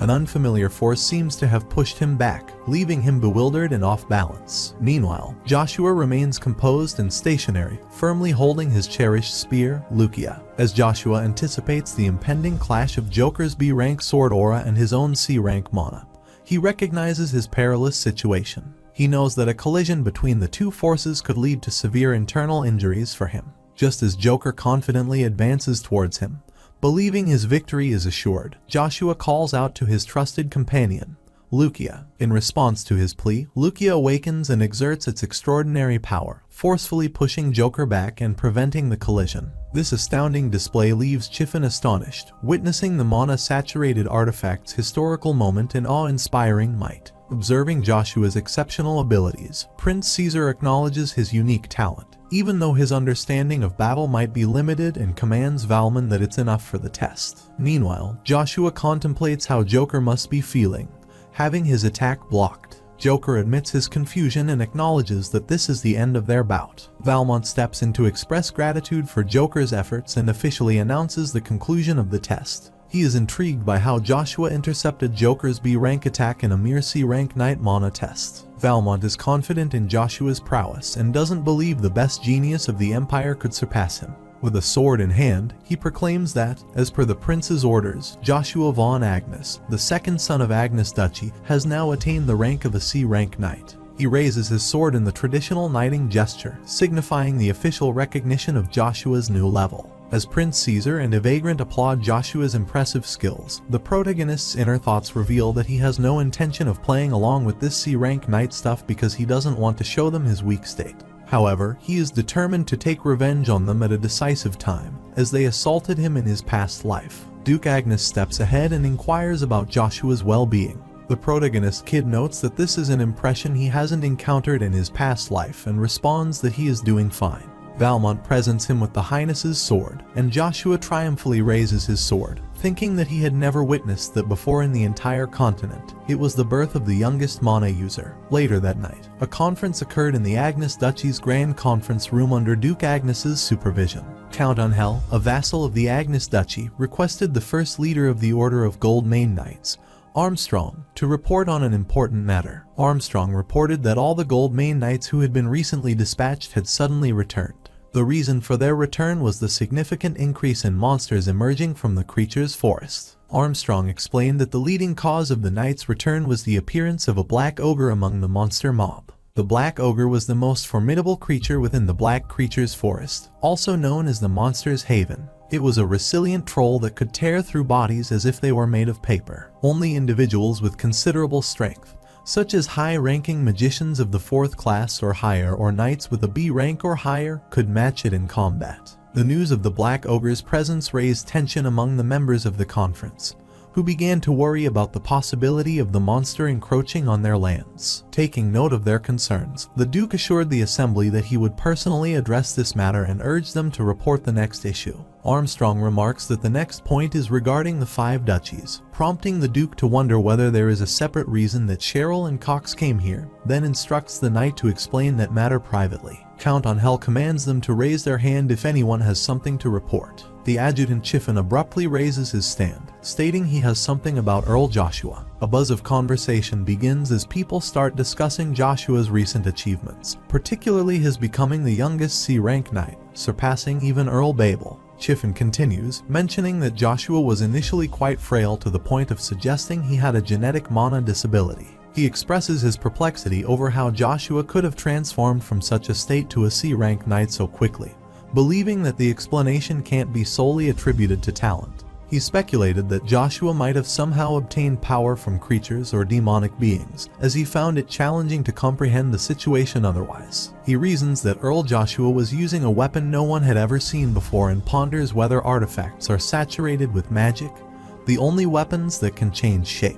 Furthermore, Earl Joshua's weapon was closer to a spear, and they couldn't think such power could be contained in a mere spear. Chiffin's suspicions made him consider the possibility of demonic magic being involved in Joshua's newfound strength. He presented these thoughts to the gathered individuals, fueling their curiosity and uncertainty about Joshua's abilities. Suddenly, Joshua steps into the conference room and asks Chiffin if he is that curious about his skill, then it should be fine for him to test it personally. He adds that Chiffin should be able to tell whether he borrowed power from a creature if he goes up against him. Chiffin tries to control his anger, contemplating that Bastard is making him wield his sword against someone with his master's blood running through his veins. So if he makes a wrong move, he realizes that any misstep could result in incurring his master's wrath. The protagonist mocks him for hesitating and ponders whether he is scared despite being one of the 4 chief pillars leading the duchy. Chiffin's anger flares, and he stands up with a menacing aura, declaring that Joshua has crossed a line. The atmosphere in the room becomes even more tense due to their confrontation, and his menacing aura causes discomfort in the meeting attendees. The Duke intervenes, attempting to maintain control over the situation. He points out a crucial aspect everyone seems to be overlooking, specifically the presence of the Imperial Order of Knights and the chief magician from the Imperial Castle, Evegrant, during Joshua's mana evaluation. Armstrong adds that if Joshua had utilized power from creatures or demons, at least one of these present experts would have detected it. This revelation injects a new layer of complexity into the discussion. Duke Agnes takes charge of the situation and announces that while the matter concerning Joshua seems to have been partially resolved, it doesn't mean all doubts have been completely cleared. He emphasizes that there are still things they need to investigate and numerous questions they want to ask. The Duke acknowledges that Joshua's rapid growth is a subject of inquiry not only among the vassals but also for him. With a purpose in mind, he proposes a way to properly assess Joshua's strength by accompanying him to the Black Creature's forests. The knights asked the Duke if he planned to go to the Black Forest, as he should leave this all to the knights because it was dangerous for him, and he had to travel to Acadia. Armstrong also agreed with them as he didn't want him to get injured. But the Duke wondered who they were worried about and said he planned to send Joshua to the Imperial Academy after cleaning the Black Forest creatures. Because his talent is undeniable, he gives him a fair chance by following the strict rules of the Agnes family. Chiffon was worried that if he got stronger and got beyond their reach, Earl Babel might get pulled into a war of succession, so he decided to make an excuse to keep him away. The protagonist requested his father to let his mother accompany him, but Chiffon said it was impossible as Lady Vanessa might not stand by if his mother went with him. The protagonist questions if he is suggesting the Duke needs permission to do such trivial things, making him speechless, and he realizes he is trying to toy with him. He justified that he didn't want rumors regarding favoritism to spread, but Duke allowed his mother to accompany him. He asked the knights if they objected to his decision, but no one objected before leaving. He instructed Armstrong and Joshua to report with the dispatched knights in his room after the report from the Font family was sorted. While he was leaving, Earl Babel arrived, greeted him, and apologized for being late as he needed some time to ponder, and his father asked him if he had something to report. He called the protagonist, who answered him informally, enraged Chiffon, and told him to watch his manner publicly. The protagonist wonders if he is his spokesman as he always acted like a loyal dog and thinks he couldn't cross some lines because of the Duchess, as he only had skills. He felt that if he got noticed becoming too involved, he could get excommunicated, so he said he informed him because he seemed unaware of courtesies. The protagonist reminded him of the Agnes Duchy law that he should prove himself with his skills, so Babel told him that he was alright. His father thought he had changed as he was acting like a real knight because he wasn't convinced. He told Joshua that he would keep this law in mind, and the protagonist realized that his eyes changed after the last duel.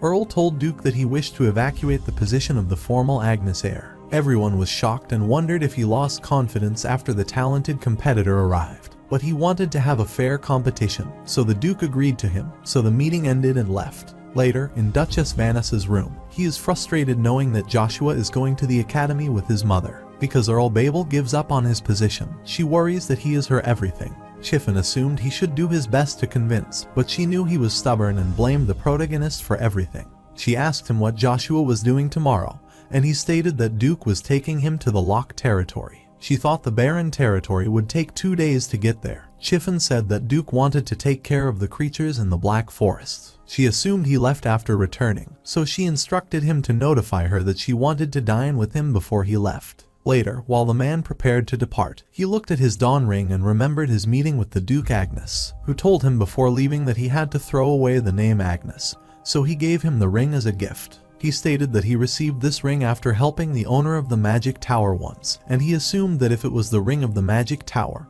this might be the artifact created by the owner. When mana is infused into the ring, it instantly equips the wearer with armor, and Duke tells him that he will learn to use it after investing in the mana. He questioned because it was supposed to be given to the family's heir, but he told him not to be mistaken as he was lending him this because it would be a waste of energy as it would rot in the warehouse. He said enchanted armor, with ab insignia representing each family, would be put on him if he used this ring.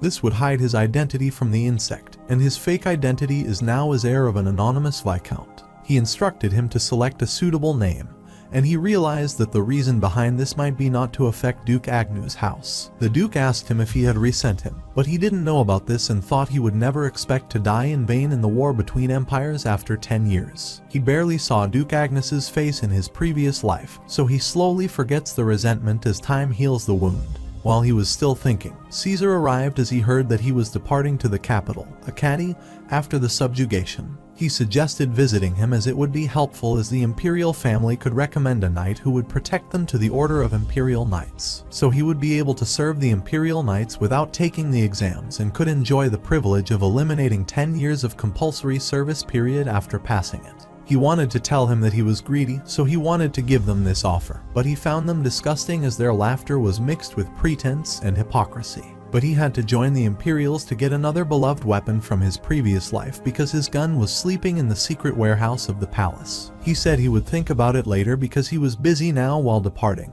He thought he wouldn't suffer like in the past, but he would suffer this time. In the lead of Duke Agnes, the Black Creature Forest was formed at a rapid pace. It consisted of a reasonably small group led by the Duke of the country, which is the group of the Order of Crimson Knights, and Armand, the best 4th-class mage in Agnes Duchy. Later, at the Castle of Lock Territory, Robin, the former senior knight, greeted him and apologized as he had to suffer even after his retirement. Viscount Vigo arrived with his daughter and greeted him, but Duke found him the pain in the neck. He scolded Robin as he didn't inform him. But Duke changed the topic, talking about his weight, and the protagonist wonders if he is terrible at reading the room. Viscount looks at Babel and thinks he become more handsome. Then, he looks at the protagonist and wonders who he is. Chiffon tells him that he is the second son of the Lord, and he thinks he is mannerless and wonders when Lady Vanessa has such a grown son. But he whispered that he was not her son. He was mortified and wondered what bloodline he belonged to, so he told him that he didn't belong to the noble family. After knowing that, he glared at him like a dirty kid. Duke gets frustrated as he looks at his son hatefully and asks if he doesn't have something urgent to attend to, but tells him that he prepared food for them. He says that his knights are strong and asks them for confirmation, but they say no. While he was leaving, Vigo requested to accompany him, although he was weak and wouldn't be much help. But he wanted to stand and watch because he was the landlord, and his knights wanted that, too. He asked him if his daughter would stay behind alone, but he said that she would help them. Duke was shocked to know that he would put his child in danger, but she also wanted to help him. She used magic, and a spirit appeared that made them, so he told them that he recently knew that she could use the spiritual arts. He thought it was the magic that only those born with spiritual skills could use. The sages are rarer than magicians, and he never knew he would meet one here. He never heard her name, but she looked familiar. The Duke decided to depart and instructed that his knights would lead and others would stay between them, and he thought that it would be good if he got a sage. The protagonist felt he would figure out about her while they were together, so he would remember it if it was crucial to his plan. Meanwhile, at the Avalon Empire throne room, the man asked if the Black Wind's skill twice, despite being a B-rank expert, even succeeded in the counterattacking. He asked about Evergrande opinion and wanted to know the words as the Empire's best magicians, not as a knight. He asked him how far that boy went, and the knight explained in terms of the Imperial Knights and said that he had to fight Valmon himself, but he fought him one-on-one. There was no way he would lose. He thought that if he were one of the most outstanding people in the Empire, he would lose to opponents like Evergrande, but Valmon and Joshua aren't the same. He wonders if he is still determining if he could win against him, and the knight says that the protagonist will be able to defeat him in 10 years, but not now. He asked if he could win against him alone in the duel, and he didn't reply, so he laughed and thought he would have gone to see him. Emperor Marcus snapped to call Jaqen and ordered him to ensure the boy stayed at the palace for some time. He told him that the prince was already making the preparations as the recommendation letter was delivered to the knights by him. The emperor thought that the 11th and 12th battalions were always unpleasant. They were a ragtag bunch that came because of recommendation. But he instructed him to report everything about him. He thought that if he was that talented, he was suitable for it while surrounded by the beasts fighting with them, and felt that he was screwed. They set up camp in the forest and were going to discuss the plan, but Vigo rushed to him. He said that the creature was right in front of them and that they would initiate the surprise attack in such an open space. Duke asked him how much he knew about the function of the forest and how much attention he had been paying to the woods because he was confused. He was clarified about the time the monsters rush. At night, the monsters spill out of the forest like water and are vicious at the time of the red moon. But the current problem is that their attacks have been getting shorter. He said they don't need to rush in and will come out at night. And Vigo was expecting this from Duke and didn't think about it this way. He instructed his sons to get to their post, and they gathered the woods after the other knights were done.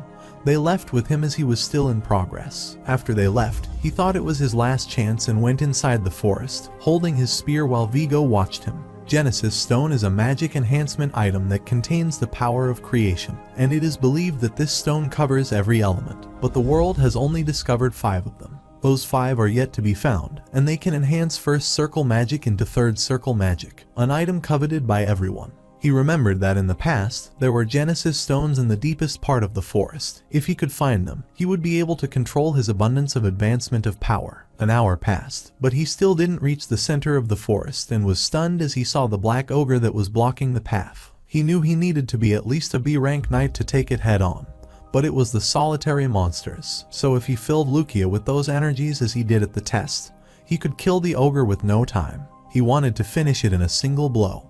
But the monster roared after the red moon appeared. Its pressure was unbearable, and the beast attacked him. He was stunned, wondering how it found him, but he had to dodge the attack to save himself, and he ran away to hide as he would lose heads. He hid after using the technique the Assassin King had taught him rather than concentrating his mana on the target. He had to maneuver it as if it was covering his body, and it would become one with the objects around after he stopped breathing and forgot his surroundings. His technique worked because the monster didn't notice him and passed by, so he rushed to the forest center and climbed the tree branch but tripped. So the black ogre noticed him, and the monsters from the surroundings also appeared, and he wondered if this was a good thing for him. He wants to test his spearmanship, so he lifts his spear and attacks them using the magic spearmanship stage 2 second form gust. He thought he would have appropriately achieved magic spearmanship stage 2, but he guessed not. He could not bring out half of his power that he could generally do, as he thought there was a limit to the young child's body. Seeing the monster's direction, he couldn't rest like this as they would meet up at the knight's camping, so he needed to find the Genesis to come and join the knight. The knight was on his own when the monster suddenly attacked him, so they announced the emergency. As the demons were attacking the knight, they instructed the medics to take the injured to the dorm.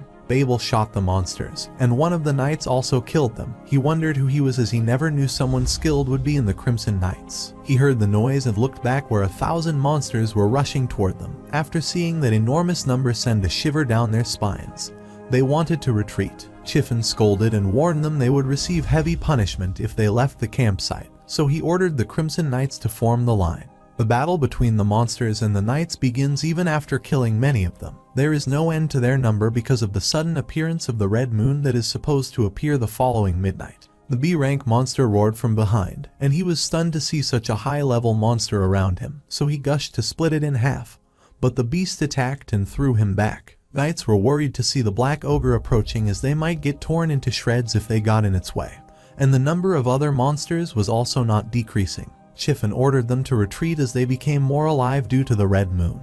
But Duke Agnes appeared and said that they shouldn't lose their composure, so he decided to take care of them, and with the slight blow of his spearmanship, most of the monsters died. While the remaining were terrified, Chiffin was stunned to know the power of one of the 9 stars of the continent, Master Agnes. After killing the monsters, he passed between them, reached the cliff, and looked down, whereas Duke killed the beast.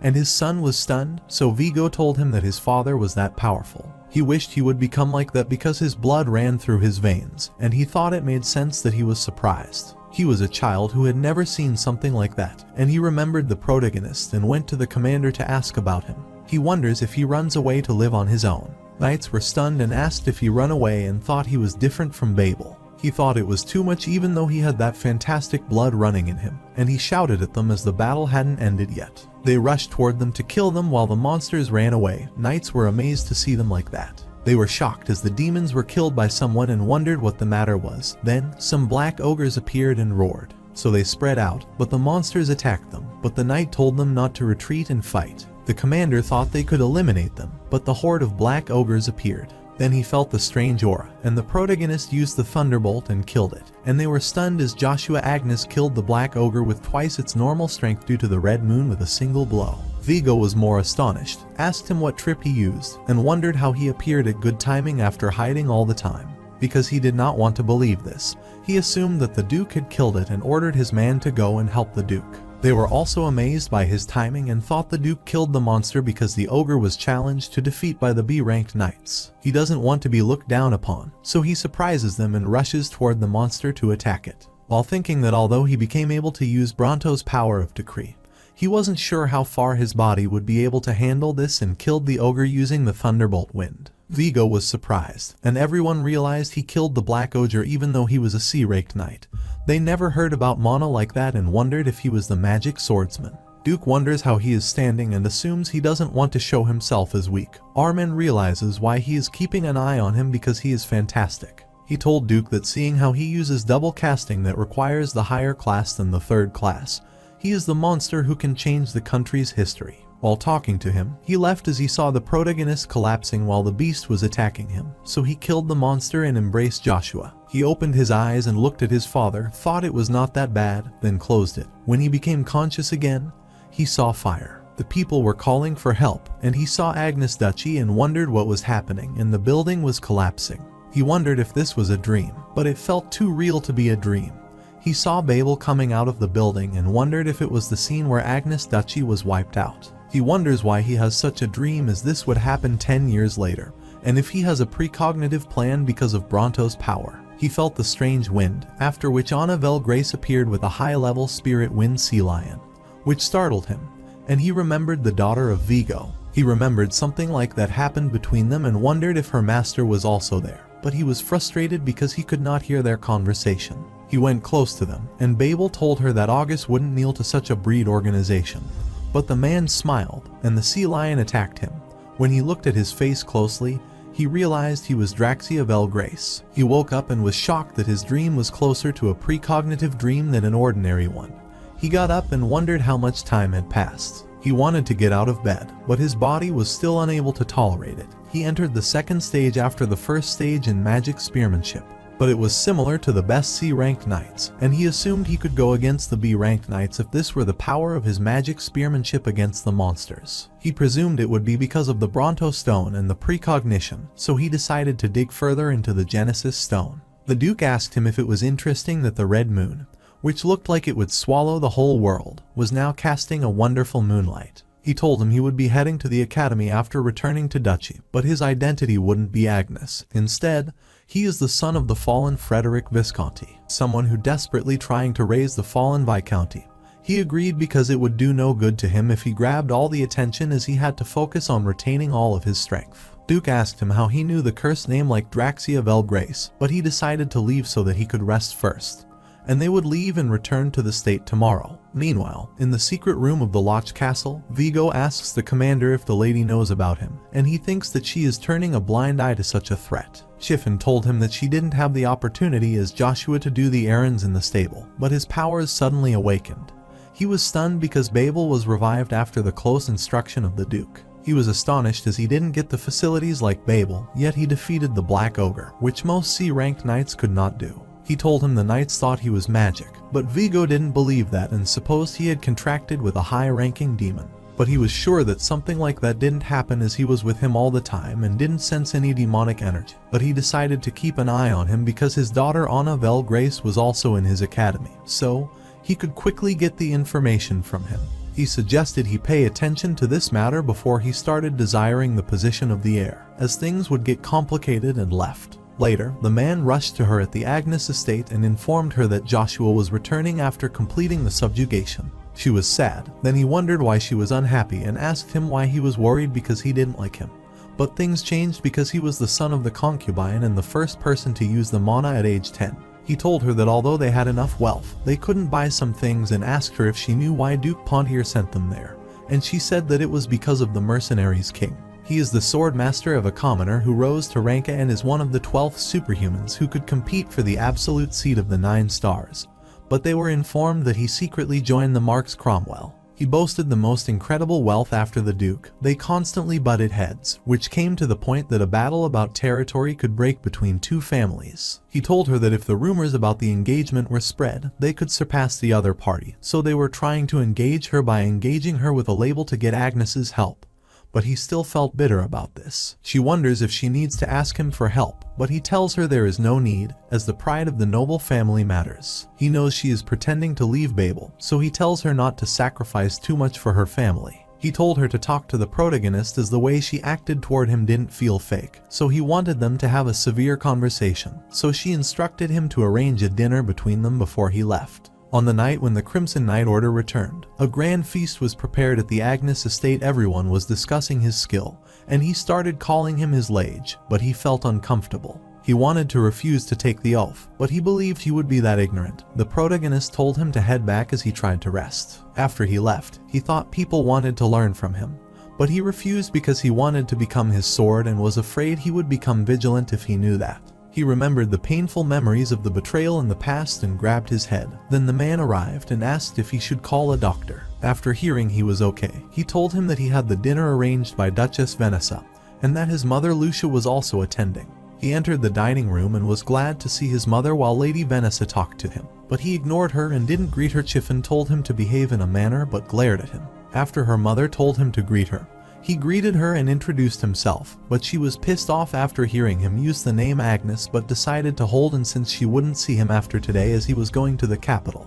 His mother was stunned as she didn't know about this, so Chiffon told him that he was recognized as the knight, so the Duke was sending him to the academy. She was so pleased to know this. Lady Vanessa said that she arranged this dinner to congratulate him and rang the bell to set the food. The protagonist looked at the food and smirked. She told him to eat it, but he ignored it. Lucia instructed him to be respectful, but Vanessa thought that dinner might make them uncomfortable and said that she planned this dinner to grow closer to them, so she was grateful to her. While he was about to eat, he stood and apologized to her for not properly introducing himself and thanking them for taking care of them. But she didn't care, so she told him to eat dinner. She reached them, but they didn't accept her kind gesture, and he felt uncomfortable because they had more delicious and variety of food than her, so he wanted to have the same dinner. He encountered this method many times. The poison was cleverly put in their food and is of the type that isn't easily detectable and doesn't leave a trace. But she refused to eat with him, making the excuse of dieting. But he told her that she had a perfect figure that didn't need any maintenance. So she realized that he might come to know about the poison, and she thought he would suspect her of refusing again. He asked her what she was thinking and if she put the poison in their food. Chiffon talked harshly to him as if he was disrespecting him, but he told him that he was the one who was disrespecting him and asked if he forgot to whom he was talking. He could feel the killing intent from him, and the protagonist asked her if she put the poison in their food. Chiffon's reaction showed that, but he got furious and drew the sword to kill him. The protagonist asked how he dared to draw his sword toward him after putting the poison in their food, but his aura was unbearable. He didn't want to pull his sword as he was threatened about his growth in the future, so he decided to kill him. Meanwhile, the prince was reading the book in the garden when the knight appeared and showed him the letter from Agnes regarding his decision. He thought it would be insolent to open the letter, so he brought it to him and wondered if he accepted his offer. The knight believed he might have taken it as it was the place everyone dreamed of, but the prince read the letter, laughed, and thought he was interesting. When they were ready to fight, Duke asked them what they were doing. And then Lady Vanessa told him she invited Lucia and the protagonist for dinner because she heard he was sending them to the capital. He thought for a while and looked at the poisoned food and asked him how long he would stay like that, so he put his sword in the shield. Duke told Joshua to rest as they were going to leave early tomorrow, and he left with his mother. Vanessa asked him why he was acting like this. He asked her if she resented him, and she said yes, as he was paying extra attention to that commoner, and never once loved her because all he cared about was his family. She never complained to him because of their arranged marriage, but she didn't want to stand still if her child would be victimized, and she thought he would know basic courtesy. He was startled and asked her if someone who knew basic courtesy did something like this. They were shocked and asked what he was talking about, so he asked them if they thought he would never know about it. The protagonist went to his room and felt his mother would be sad because he didn't tell her about the capital and thought he was still worried. Kane told him to open the door and ask about the meal, and he wondered how he knew, so he explained that he had asked the butler because he wasn't in his room. He thought it wise to head to the capital to help him grow and learn from his father, Duke Agnes. He questioned if he came to say this, so he told him that he wanted to ask the favor and requested to give him the honor of serving him as his liege. He told him that he had come to the wrong place because he was planning on playing the knights as his path was filled with bloody criticism, but he still wanted to follow and believe him. He lifted his sword and said he wanted to bet his life to serve him, so he requested that he give him that chance. He grabbed his sword and agreed. The following day, he left with the Duke and asked if he was okay with one night as he might need more servants. The protagonist asked him if he had forgotten how he lived till now so one person would be enough on their way. Cheryl rushed to them and requested to stop, and she greeted him and apologized for meeting him late. She acted so manly that he said he liked her old tomboyish self. She worked as an ordinary person when Duke asked him if she wanted to go to the capital, but she had to visit the Cox family. She went to Joshua and said that she wanted to tell him something, and he wondered what she was up to. She gave him the symbol that belonged to her family. She requested to visit her family when he reached Akari, but her knight was shocked as she was not supposed to give it too quickly to anyone. He inquired the reason behind this, so she told him to consider it an invitation. The knights were gossiping that she might like him. He thought no one could resist such a proposal, so he realized he couldn't refuse to take this as the rumors would spread, and he would get more attention. While he pondered, she pretended to cry and asked if he intended to humiliate her, so he comprehended that she might come to him prepared, so he accepted the symbol and hurried to leave. Before leaving, Duke asked her if he could also visit her or if this offer was just for his son. She said of course, so they bid them farewell and left. Meanwhile, at the Grand Imperial Palace of Avolan Empire Kataka, they knew about their empire and assumed they would reach there in 3 days. The knight told the king that Joshua rejected the order of the Imperial Knight. He was stunned as he dared to refuse the order of the most substantial empire in the world. He wonders if he thinks of himself as more capable of taking over the Agnes family. But the knight doesn't think this based on the letter because he said that he doesn't need the prince's recommendation and would obey the emperor's laws. He laughed because following the law meant he would defeat the honorable knights of the palace with his strength. 4 days later, at the Aenus family mansion in the capital, his mother was stunned to know they would live in such a beautiful palace. Cain thought that the villa had stayed the same even though much time had passed, so the protagonist asked if he had come there. He told him that he had come here once following the Duke when he was a child. The protagonist was astonished to know his father was that close to him, but he never heard his name in his past life and assumed that he might have disappeared along with the downfall of the Agnes family. He saw that few people were around and that Cain could care for his mother, so he wanted to solve this issue. He told Cain that he would have something to do, so he was leaving and instructed him to take care of his mother, and he thought he might be looking around. That night, in the Akardi downfall area, he didn't change while entering the palace. He was curious about how people would look at him. The man thought he might have lost his way and offered to leave him, but he was stunned when he said he wanted to find the red coin buried deep in the rough river, and then the man guided him. They entered the room, and the man told Ryan he would leave the counter to him. He looked at the kid as they were curious about why the kid was there. They entered another room and opened the secret passage. Joshua thought he didn't need to worry about the leak as they secured themselves that much. They entered the basement, and the man sitting on the chair greeted him. The protagonist thought he might be in a higher position because they were very polite. They entered another room, and he told him to sit near the seat. He saw the hole and assumed that they might be giving information through the hole. He asked what information he wanted, and Joshua asked if he was directly selling the information. It was hilarious that the branch manager was with him when he received the third-rate information. He was startled and asked how he was confident that he was the branch manager. He replied that the true identity of the person in the organization was hidden. But he noted how people acted towards him, so he drew his conclusion, and the man said that he expected rumors to be exaggerated. But now he had seen with his eyes that it seemed to him that he had been downplayed instead, and he came to know that he also knew about his real identity. He told him he is currently the most talked about person on the continent. He realized their skill at gathering information was trustworthy as he knew about his identity. Indignant that a duke had all his life and thought his data could be sold anytime. He knew from his expression what he was worried about, so he clarified that few people knew him and introduced himself as Zero, who was in charge of the moon door of the Akardi branch. He asked if he could guide him to the third-graded room to provide that information. He assured me that he would provide him with first-grade details because he wanted to connect with him. The protagonist said that he assumed he could provide 0th grade information since his name was Zero, and he thought the moon or didn't try to pry information out of their customers and asked if he was wrong. He was stunned and apologized and asked what kind of information he needed, so he told him that he wanted to know where the hero of the Orvis family was. Zero talked for a while and told him it would take a week for them to get the information. The protagonist thought the information was sensitive, so to avoid the problem, he put the bait to chomp them. He said that one who finds the red coin buried somewhere is blessed with the moon, and one who brings the symbol will earn a moon door. He was stunned as this legend was passed down to a few in the organization and wondered who he was, so he said that if he accepted his condition, he would find that symbol for him in 3 years. He wanted to hear his condition before making the deal, and Joshua said he wanted them not to leak his information and give him the info about Draxia Belgrace. 2 months passed, and he was training to regain his strength and was persuading his mother to move to another place.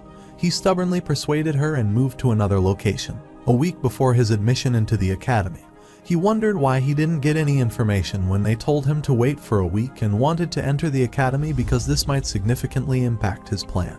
While he was still thinking, he arrived and was talking to him, and Cain glared at him, but he told him that he knew this person, so it was alright. He told him it took a while because many people got involved, but he tracked it down, gave him the information, and read the information regarding the Orvis Count family. A long time ago, the family members were contemptuous because they were magic of Avalon, and the head defeated knights who were on the verge of mastering rank. This incident received much attention from King Terra several decades ago, and Radiant Orvis fell into ruin instantly by their own country's imperial family. He read the name Baron Accent, the great merchant of the night, written to it while thinking that Viscount Biggs was his brother and Count Rebecca arrived. Baron Provalium is one of the 3 influential underworld figures, and he greeted Veron Shen Villas and told him that the deadline for their promise had already passed. He told him that elves are so rare that they won't be able to get them so quickly, so he wanted some more time, although he didn't want to hear the excuses he gave him for 1 week. He assured him to bring them in that time and warned them that he wouldn't be able to enjoy many things in the capital anymore if he failed after he left.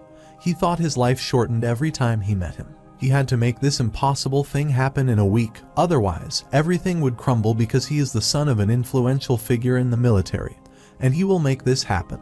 While leaving, his man asked why he gave him a week as it would be difficult, but he said that intimidation is the most crucial thing the king needs. If Baron Provalium failed to get elves, he would trample on him when he reached the limit of his fear.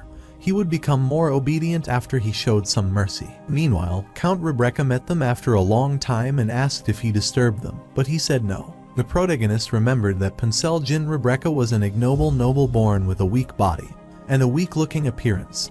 Despite being from a noble family, he talked formally to everyone. Other nobles ridicule him because of this behavior, but he is the most respected noble among commoners. When Veron Shen Villas arrived, he went to talk with her. He looked at her carefully, wondered if such a beautiful lady was in the capital, and asked about her family. She didn't respond, so his man told him to show courtesy because he was the son of the Villa Marquis family. So Pincel Jin Rebecca moved her behind and greeted him. He said he didn't want his apology but thought he was not educating his daughter because she lacked courtesy and wanted her apology. Cain wonders why he is so unreasonable when they have never been acquainted and thinks he is asserting his authority while borrowing his family name.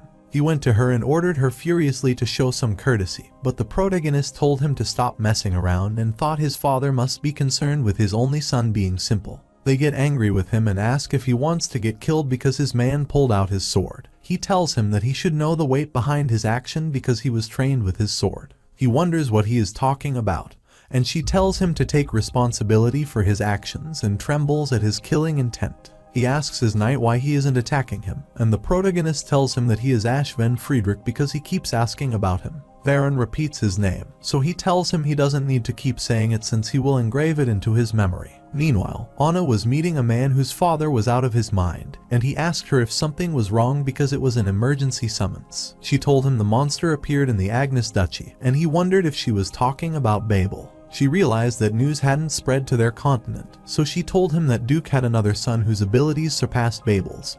He was surprised and asked why she informed him earlier. She said to him that the words would spread out soon because the Duke was spreading it, and such rumors gathered and became an extraordinary power in a peaceful time. He thought that it said the world was at peace, but they are currently on the verge of erupting, and she said each country is accumulating its power. Although the citizens thought it was better, the reality is different because the accumulation of power must burst out. Every country masters would participate in a war. No country would wage war without a chance of victory, so information is necessary. He understood what she wanted to say, but one misstep could cause their plan to go up in flames. She had a plan for it and said that he would enroll in the academy and try to bring Joshua to their side. While at the restaurant in the capital, he asked him how he dared to meddle in his business and told him to kneel for forgiveness and then let him off with one severed limb. He told Mucker to make him knelt in front of him while attacking him. He thought he was a dead man the moment he defied the Villa's family. He was defeated with a single punch, which shocked him. He beat him with a fist when he was a B-rank knight, and Joshua asked him how he should deal with him. He asked for his identity, but he said he was Ash Friedrich. He told him not to lie as he never heard the name of such a family and was non-stop talking when he punched him. He went to him as he wasn't done yet, and he grabbed him and asked where his high and mighty attitude went. But Mucker apologized and asked for mercy. He was able to comprehend his power, but he realized that his rank master must belong to a hidden family. He said that he was not the type to have mercy. He hit his head on the floor and asked for mercy in return.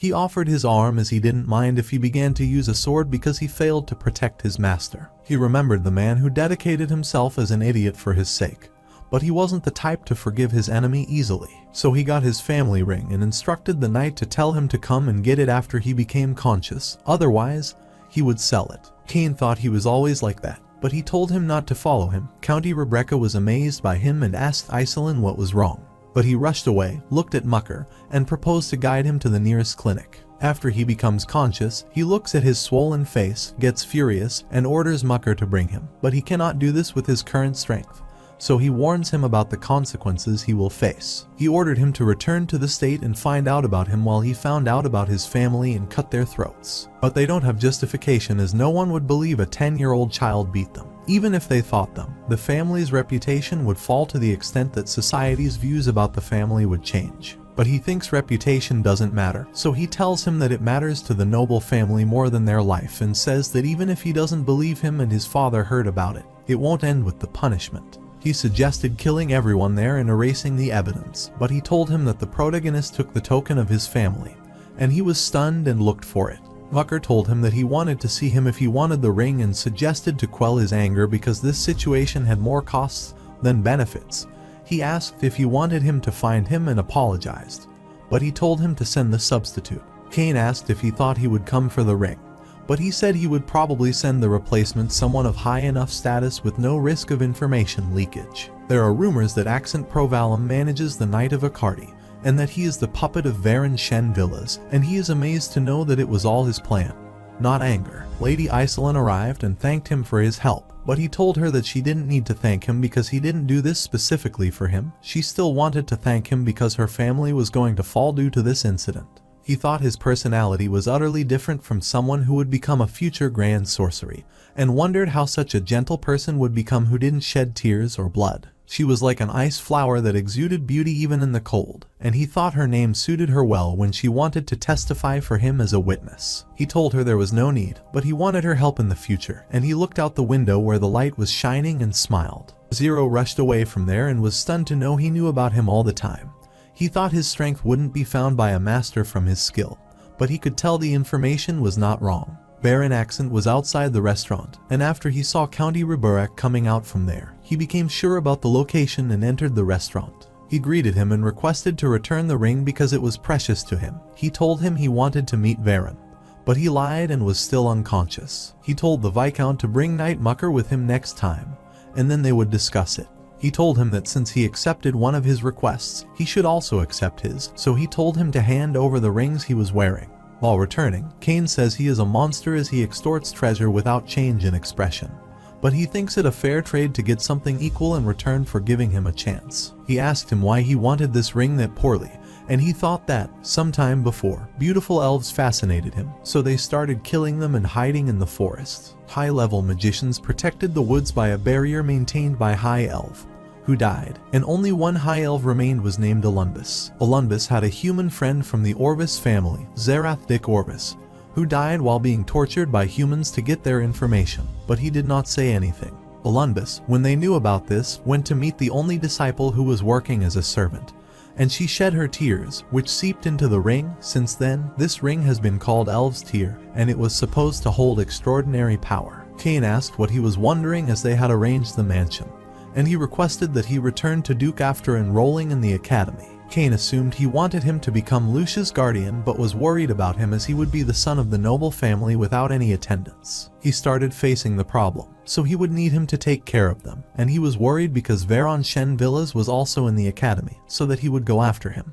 The protagonist said that he planned to live quietly and requested him to learn swordsmanship from the Duke, so he told him to raise his head as he didn't want to see the person he was serving bowing his head to anyone. He agreed and, in return, requested him never to let him turn his head in front of someone other than him and promised to reside in his care. At the center of the vast continent, surrounded by superpowers, is a high tower that is the pride of magicians and known as the Magic Tower. Magic Tower Master Ian Dunperry was angry because the three red flames, Thunderbolt, and the Void seats were empty. Magician Marcus, the seventh magician in the Earth seat, said that Red Flame and Void didn't want to see each other, but Thunderbolt was busy with his matter. They started the meeting, whose main topic was Primordial Stone Theta. The seventh magician said it's not like the Elder to get straight to the point. so the other magician told him to mind his manners. He asked them if it was confirmed that Magma disappeared, but the magician told him Bronto had disappeared, and they were shocked. They thought they would have taken it by mistake, but Alicia Seven's magician said it was difficult if that was not the case. Marcus told them that he heard a swordsman appear in the area of the Agnes Duchy, where Bronto's disappeared.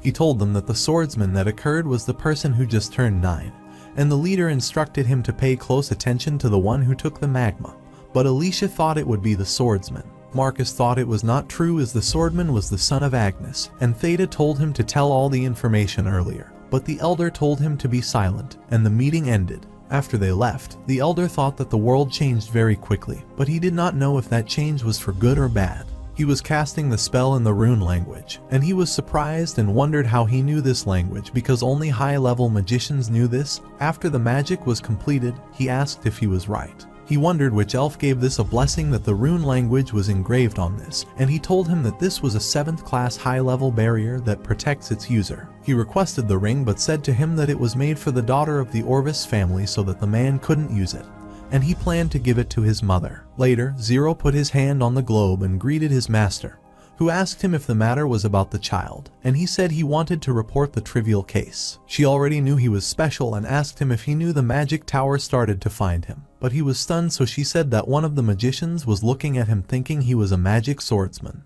The current problem was the secret of their organization. She wanted to visit him herself, but because of the issues inside the organization, she was unable to do so and thought things would change if Joshua brought that red coin, so he trusted him with this matter. While Viscount Vigo was tied to a tree, the man told him to shut up and see what he would do, and he cast the spell, which caused the lightning to rain, and the monsters were defeated. He asked him how his magic was compared to Joshua, and he told him that his magic was higher than that, but he planned to meet the protagonist to confirm his specialty. He told him that he had been admitted to the academy in the capital, and he thought it would be difficult for him to meet him there. Viscount said he would gladly help Jim meet the child because he doesn't like him, and he wondered how he could help him, but he knew that he was Serops, the 7th magician. He was stunned because he knew about his identity, and the Viscount told him that if he joined hands with him, he would help him as he had many connections in Avalon. He doesn't want to join hands with a mere Viscount, but he doesn't want his identity leaked. Viscount said that if he killed him, then Duke wouldn't stay still, but he killed him using lighting and said no one would care about him. Joshua entered the academy after turning 10. In the academy, students were divided into 6 groups, advanced to the next grade through an advancement exam, and graduated from the academy after passing graduation exams. He believed 6 years would be enough for him to reach the 5th stage of spear art, like his past life, if things went according to his plan. He went to find his room, and as he expected everyone from his family to bring a servant, his room was 3 personal rooms, but he wished he would have to share it with someone like Veron. A student entered the room and asked for his help as his luggage was heavy. He thanked him for his support and introduced himself that he was Agar's Kun Douglas and liked him since he didn't show off. He was pleased with him and wanted to get along with him. Then the 3rd student, Icarus, arrived and was stunned to see him because he was the genius of the era they had bought. He remembered the first Imperial internal battle recorded in the story, which lasted 10 years and shed the blood of many innocent people. Later, the 2nd Prince's administration and forces were absorbed, and 2 people contributed to the victory. One was the 4th Prince, Kaiser Van Britten, who became a hero for ending the battle. Another is his genius of strategy and tactics, which led the 1st Prince to victory, the heavenly brain Icarus. They stared at him, and he wondered if something was on his face. Agars hugged him as he never thought he would meet him again and wanted to have fun with him all year.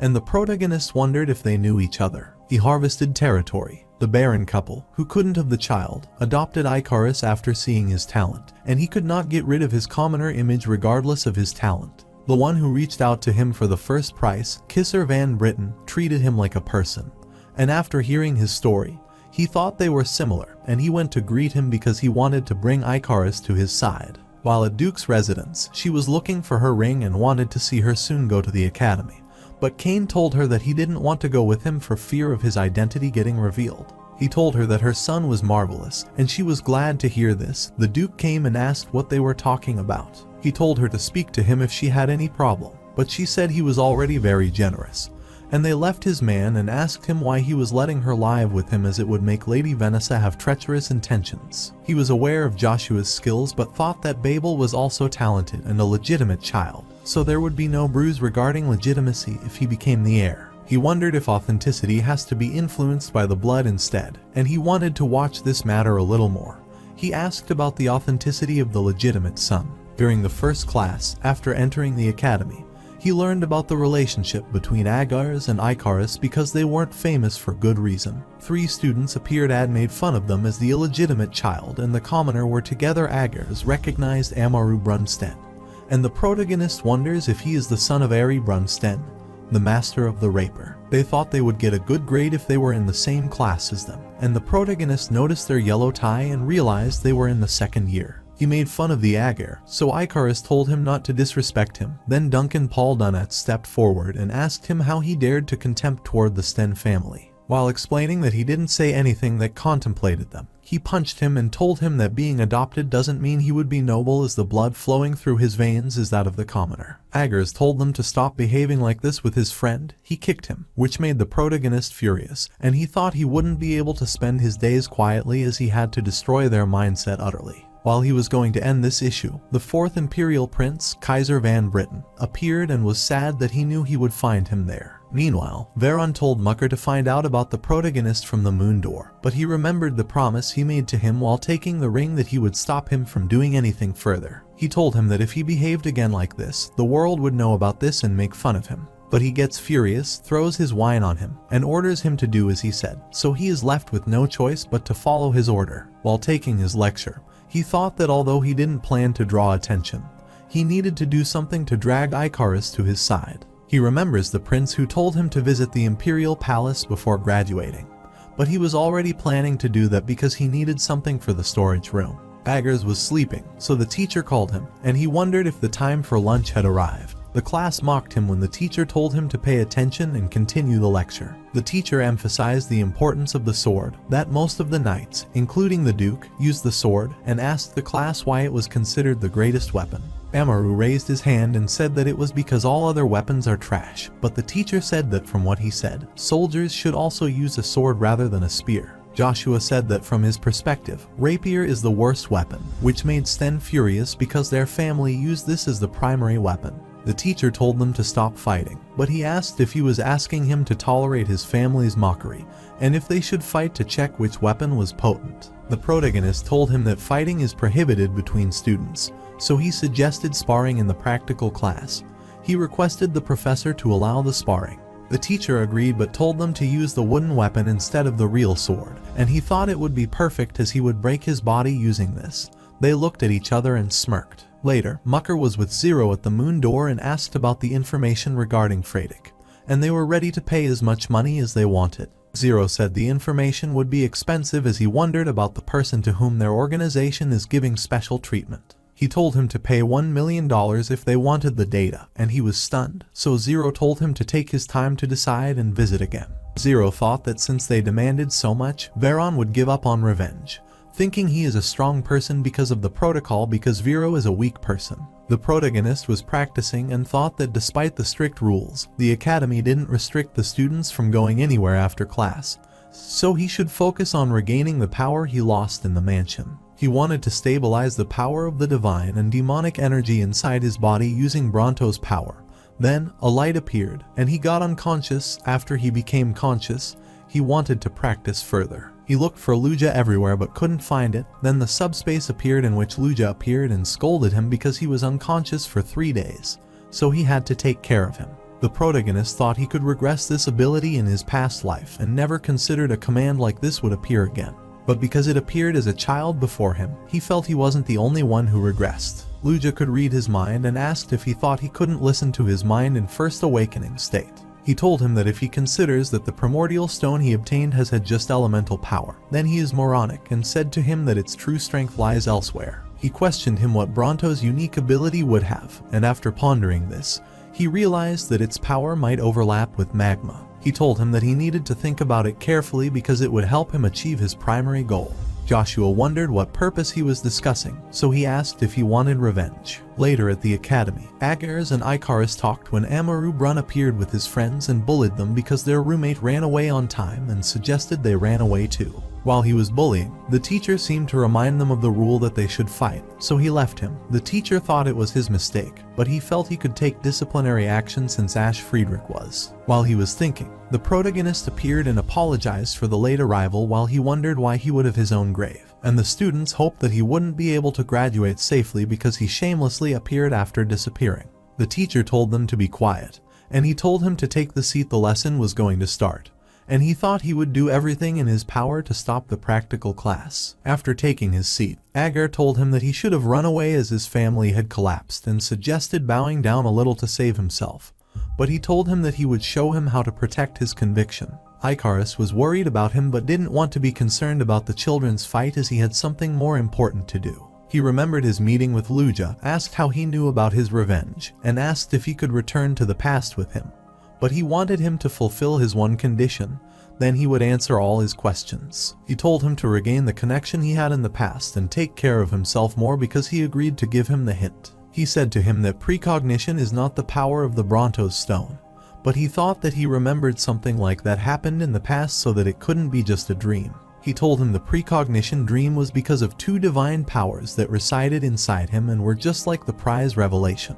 He told him that if he managed to mix his energies, no human would be able to face him, and he told him that the true power of Brontos lies in the growth. During the class, he asked the teacher that he shouldn't be thinking about glossing over the spar because he approved of this and warned that he would have to face the power of his family. The teacher was aware of the family management principle and knew he couldn't prevent this. Amaru told the protagonist that he wouldn't let him go and would take this opportunity to engrave into him how trash is the weapon he praised. He also didn't plan to give up on the spear later. Students were rushing to see the spar at the academy's small drill hall. A student thought he was pathetic because he was using the spear. Icarus suggested he apologize as he wouldn't be able to win against him even if he did. His family couldn't stand it.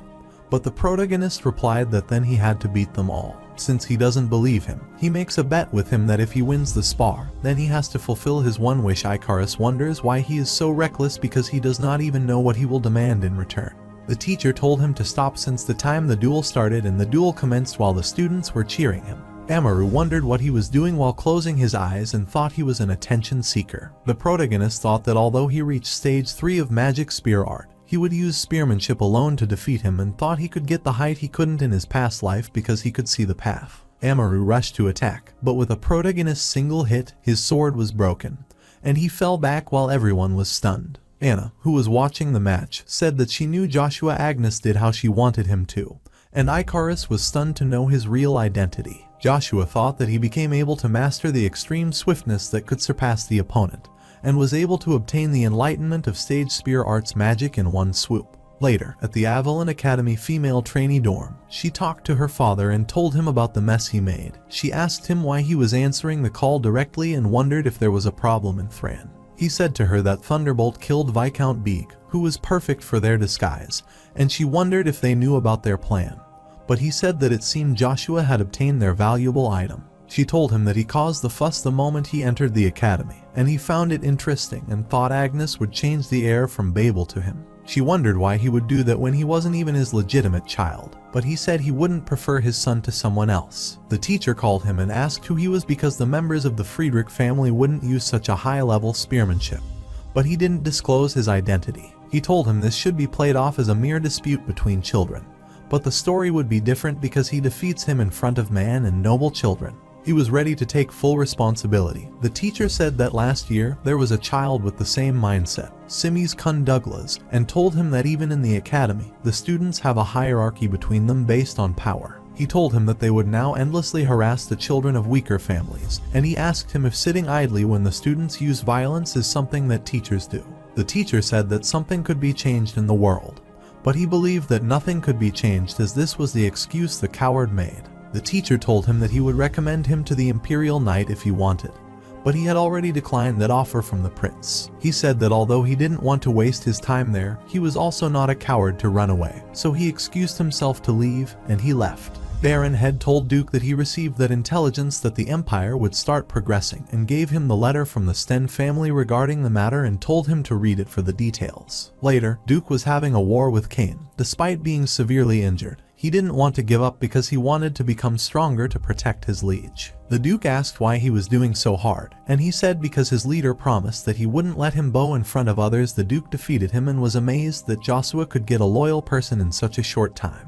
While Joshua told Icarus he would win, he reminded him of the deal and told him he needed him, which made him. He said he was aware of his abilities, so he wanted him to use them for him, and Icarus said he would think about it after he succeeded in pulling off and leaving. The Emperor told Jaqen to make the kid join the Imperial at any cost and was willing to write a recommendation letter, leaving him speechless. The protagonist was thinking about the Arexia circle in which high-powered children gathered, made solid bonds, and tried to suppress and indiscriminately ruin the children who weren't part of the circle. He thought if he could fix this problem, he would be able to bring Icarus to his side and wondered what thorny path Kaiser would trudge when he did have Icarus with him. Later, Icarus came to his room and assured him that soon his family would send a person and Arexia circle would also approach him. But he had a way to solve both problems. He remembered his meeting with Amaru and asked him to teach him martial arts. He agreed but wanted the information regarding the Arexia circle and Simis Douglas in return. Meanwhile, at Avalon Empire, the knight received an emergency letter from the Swallow Empire from Draxia, and the knight said that he planned to speed up the plan and informed them. Empire declared that he would provide them with military support but would dispatch 2 of their masters so he wouldn't have any complaints. He also told him that Joshua Agnes enrolled in the academy with a fake identity and knocked out Amaru Sten in a single strike. The protagonist thought that although he planned to leave the academy, he had to destroy the circle before Amaru arrived and wanted to talk to him, and he apologized for belittling the weapon without his knowledge. After he forgave him, he requested him to teach him swiftness, and he knew that it was not easy to reach and was the problematic realm, and his attack didn't fly straight into his body because it was being twisted. Swallow Empire was a great nation consisting of most of the Igrant continent. They were the greatest in the horseback arts because of the vast plain, but they plagued the single problem: the independence of Thran Principality. At the capital of Swallow, Emperor Duke Altsma suggested he take action immediately, and was ready to destroy 1,000,000 of the forces in his single order. Gandar reminded them that this matter could only be solved with the complete exclusion of the neighboring nation as their power was too strong. The Emperor Darren Belgrace asked him how he was confident he would defeat as, in case of his defeat, this would be the loss of the whole nation, and he decided to listen to the Prime Minister's idea. He suggested that they would only be able to do something if they got help from the Avalon Empire, while the Hubalt Empire had to pay attention to their Pope selection, so the Emperor decided only to take action if they acted recklessly. After he concluded the meeting, his man appeared and greeted him and said that although the Knight of Prominence, Uravis, wasn't showing himself, everyone knew he was the moral pillar of Thran. After meeting with Icarus, Agars came to meet him and requested to stay away from Arexia, as it would endanger his family. The same thing that happened to his brother would happen to him. He asked him if he was that afraid and if he wanted to live as a runaway for the rest of his life. He shouted that he knew nothing about this as Veron Shen villas lead the Arexia, and they are insurmountable walls that powerless families like them can never cross. But he thanked him for the info and left. Everyone was gathered in the exclusive room of Circle Arexia. Natasha hurried to start the meeting, but Juog told her to take it slow.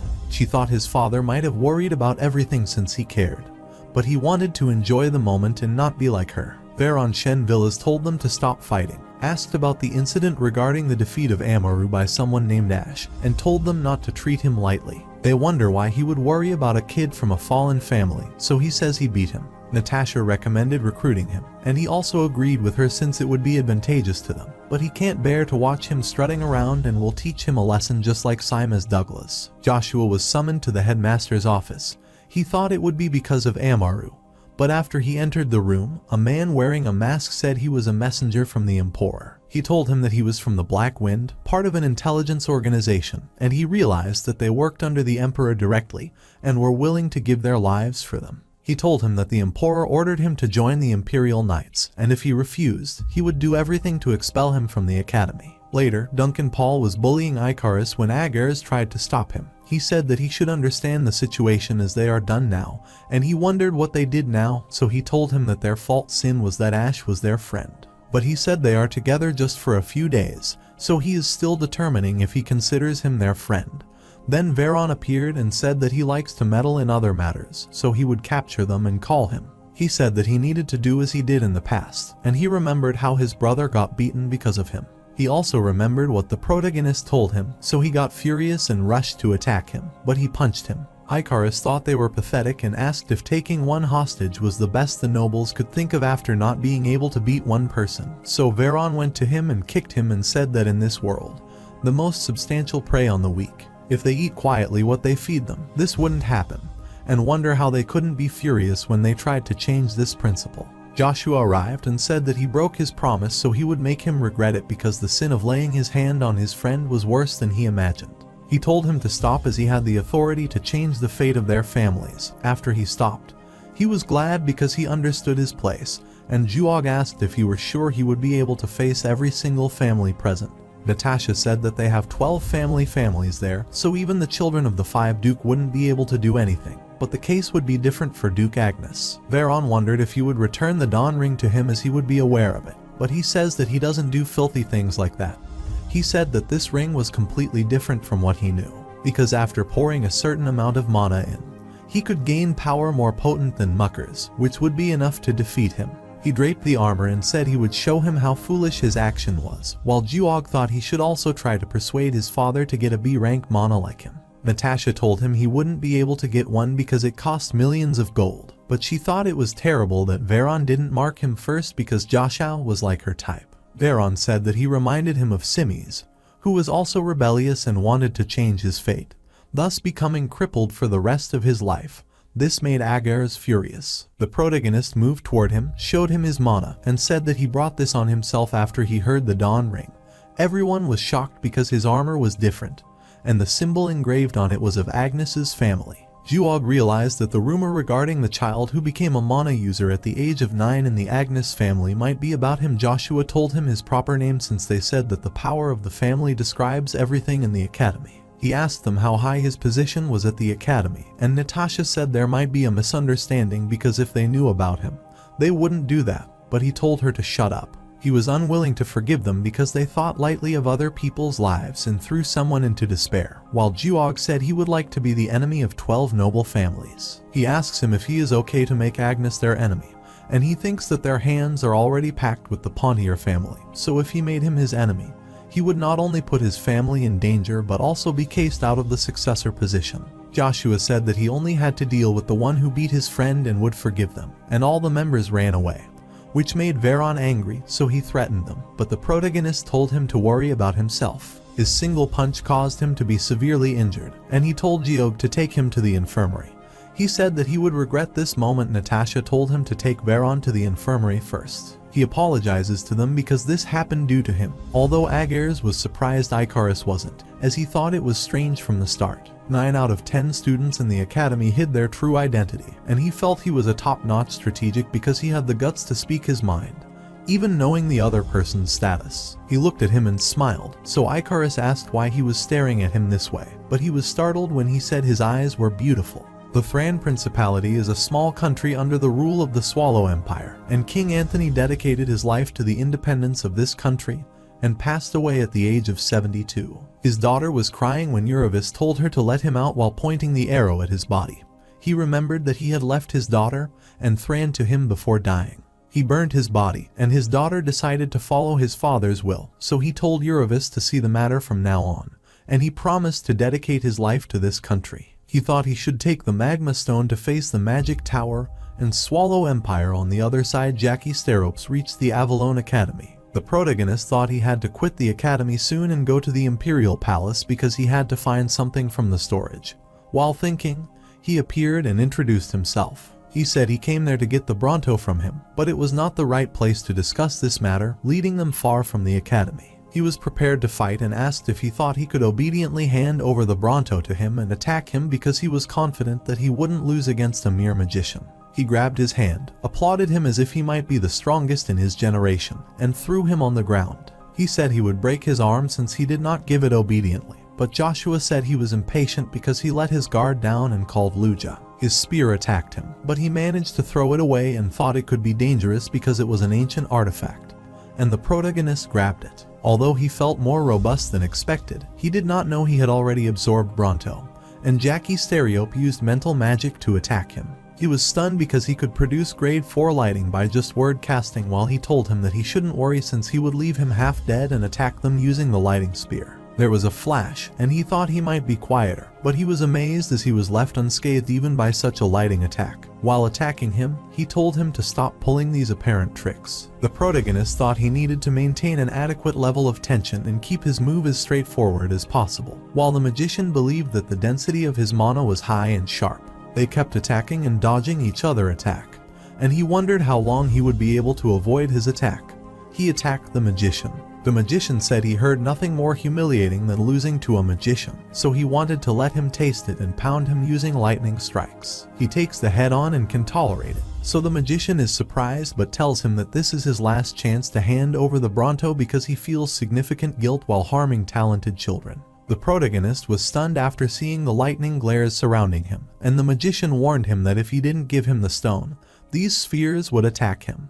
But he wasn't afraid of him, so he closed his fist. Before the sphere could attack him, he used a violent gale and managed to withstand the attack, which surprised the magician. His lightning sphere didn't disappear, and he was disappointed to see his ridiculous expression because he was expecting more from him and used Rune's flare to attack him. He was standing still in his space when Luja asked him if he would give up like this because he did not like it, as he always subdued his enemy, and noticed that the time was moving slowly. But he thought the opponent was too strong to use any trick, so Luja asked when he could talk about things like that because no matter how strong his opponent was, he always faced them, so he decided not to give up any value on how strong his enemy was. He laughed because he thought he would have died, but the protagonist uses a magic spear in stage 3, and makes the path of aura that passes through the flames using the spear. The magician was stunned and tried to escape the spear, but the protagonist appeared and attacked him using a seer while the magician wondered how that was possible. He was shocked because he used both demonic energy and divine power,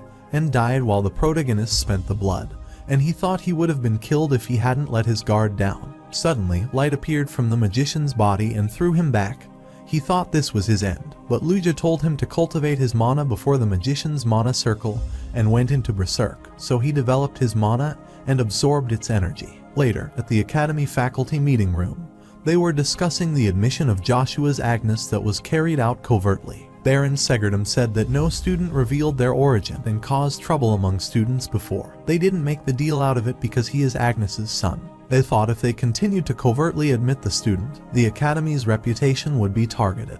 Headmaster Count Saint Albert thought the teacher had a point, but they couldn't ignore the matter since 12 families of children were involved. The professor recommended expelling him to set an example, but Professor Kane said it could be resolved with the academic service, so they should exaggerate the issue. But he gets angry and thinks he is just siding with Veron because his family is helping him with politics.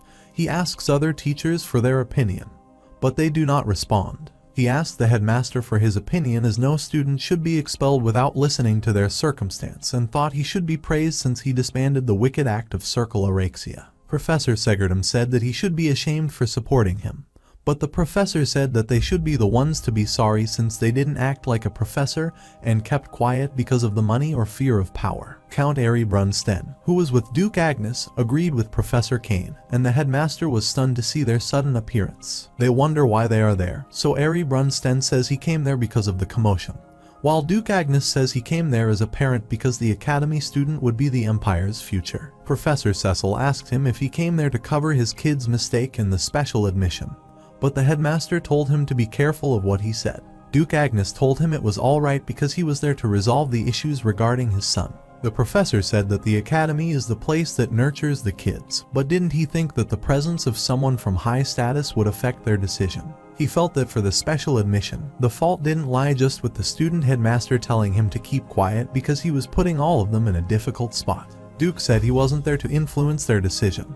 Instead, he came to apologize to Ari Sten because his son had stolen their weapon, and Sten noted that he didn't forgive him for this. Duke said that if the special admission had many problems, they should punish Joshua severely and could even expel him from the Academy. Meanwhile, the protagonist was unconscious after he got up. He thought he had never imagined going against Steropes with this body. Suddenly, he felt unbearable pain. He He looked at his hand so that he became much more prominent than before and asked Luja if that was the growth he was talking about from Bronto.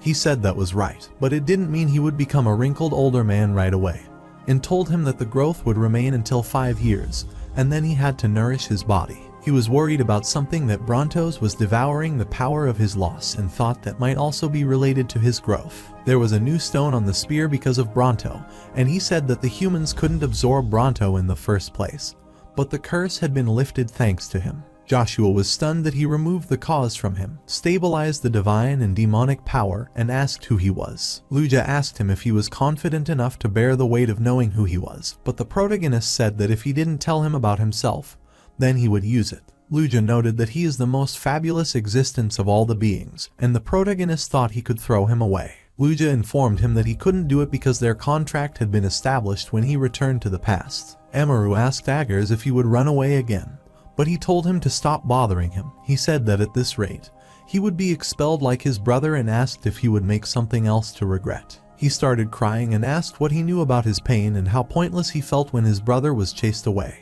Amaru Sten was sad that he was always jealous of him because of his brother, who truly cared for him, while his older brother consistently harassed him because he was more talented than him. He asked him if it was his turn to protect his friend so that he would besmirch, and he was willing to help. He thanked him because he had a great idea and rushed away. Meanwhile, Sten never expected him to be so straight up to expel because he was entertained to see their face and asked what he would do if they removed him. The Duke told him that Joshua received an imperial decree from the Emperor and thought it couldn't be solely due to talent. He wonders if he is that free because he received the order to head to Thran, but he has more significant problems, like their family's dignity, to solve and gain interest. Since he reminded him, Eri decided to leave and told him that the Swallow Empire attacked the Thran country after their king died but was defeated, and the Duke wondered how they beat them. Eri then said it could be just one person who reached the master in Thran's principality. The only reason the man could destroy them is the night of prominent Erebus. Joshua was training hard to wake the Luja, who fell asleep after saying what he wanted, and he thought he was one of the weapons the demon gods used. Demon God is the one who is at the apex of everyone and is known to be stronger than any other race. While he was thinking,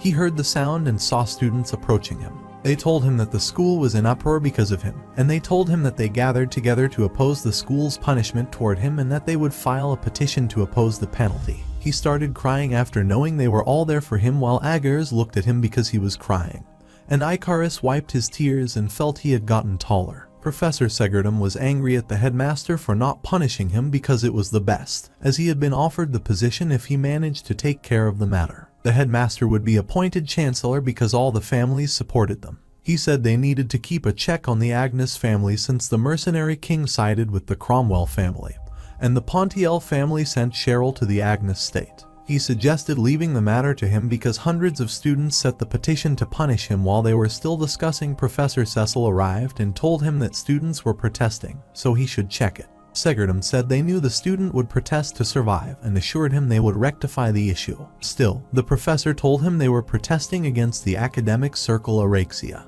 The students were protesting to disband the Araxia circle and not to punish the protagonist Natasha, who was watching this, asked the professor how they would silence them, but they were sure they could silence such commotion. Professor Kane arrived with Joshua and said they wouldn't be able to weasel their way out of taking responsibility because students' futures would be destroyed if they did this behavior. Professor Segardum asked if they had any evidence, so Kane said that he witnessed what happened to Simites because of their ignorance, and that he couldn't be a hypocrite after acting like that all this time. Joshua said he would take full responsibility for the special admission, but would clean up all the filth in the academy. Juog said that he heard he was an illegitimate child and told him to keep silent if he didn't want to cause problems for his family, but he said that it had nothing to do with the Agnes family. He told him that he would show them three in particular that there were consequences of their actions while he was shivering and said that his family wouldn't let this slide. Professor Segardum asked the headmaster if he would watch this all, so he said that Professor Kane was right because something filthy happened at their sacred academy.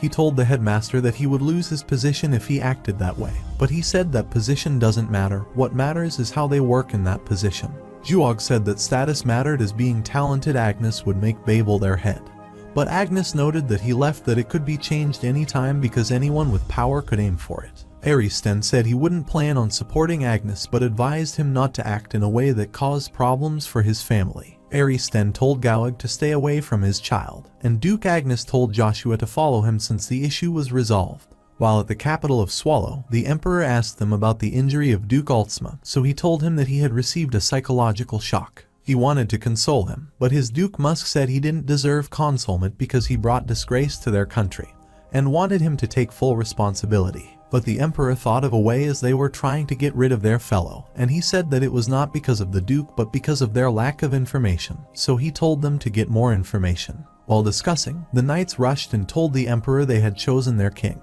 They wonder how they dare to select a kind without their permission.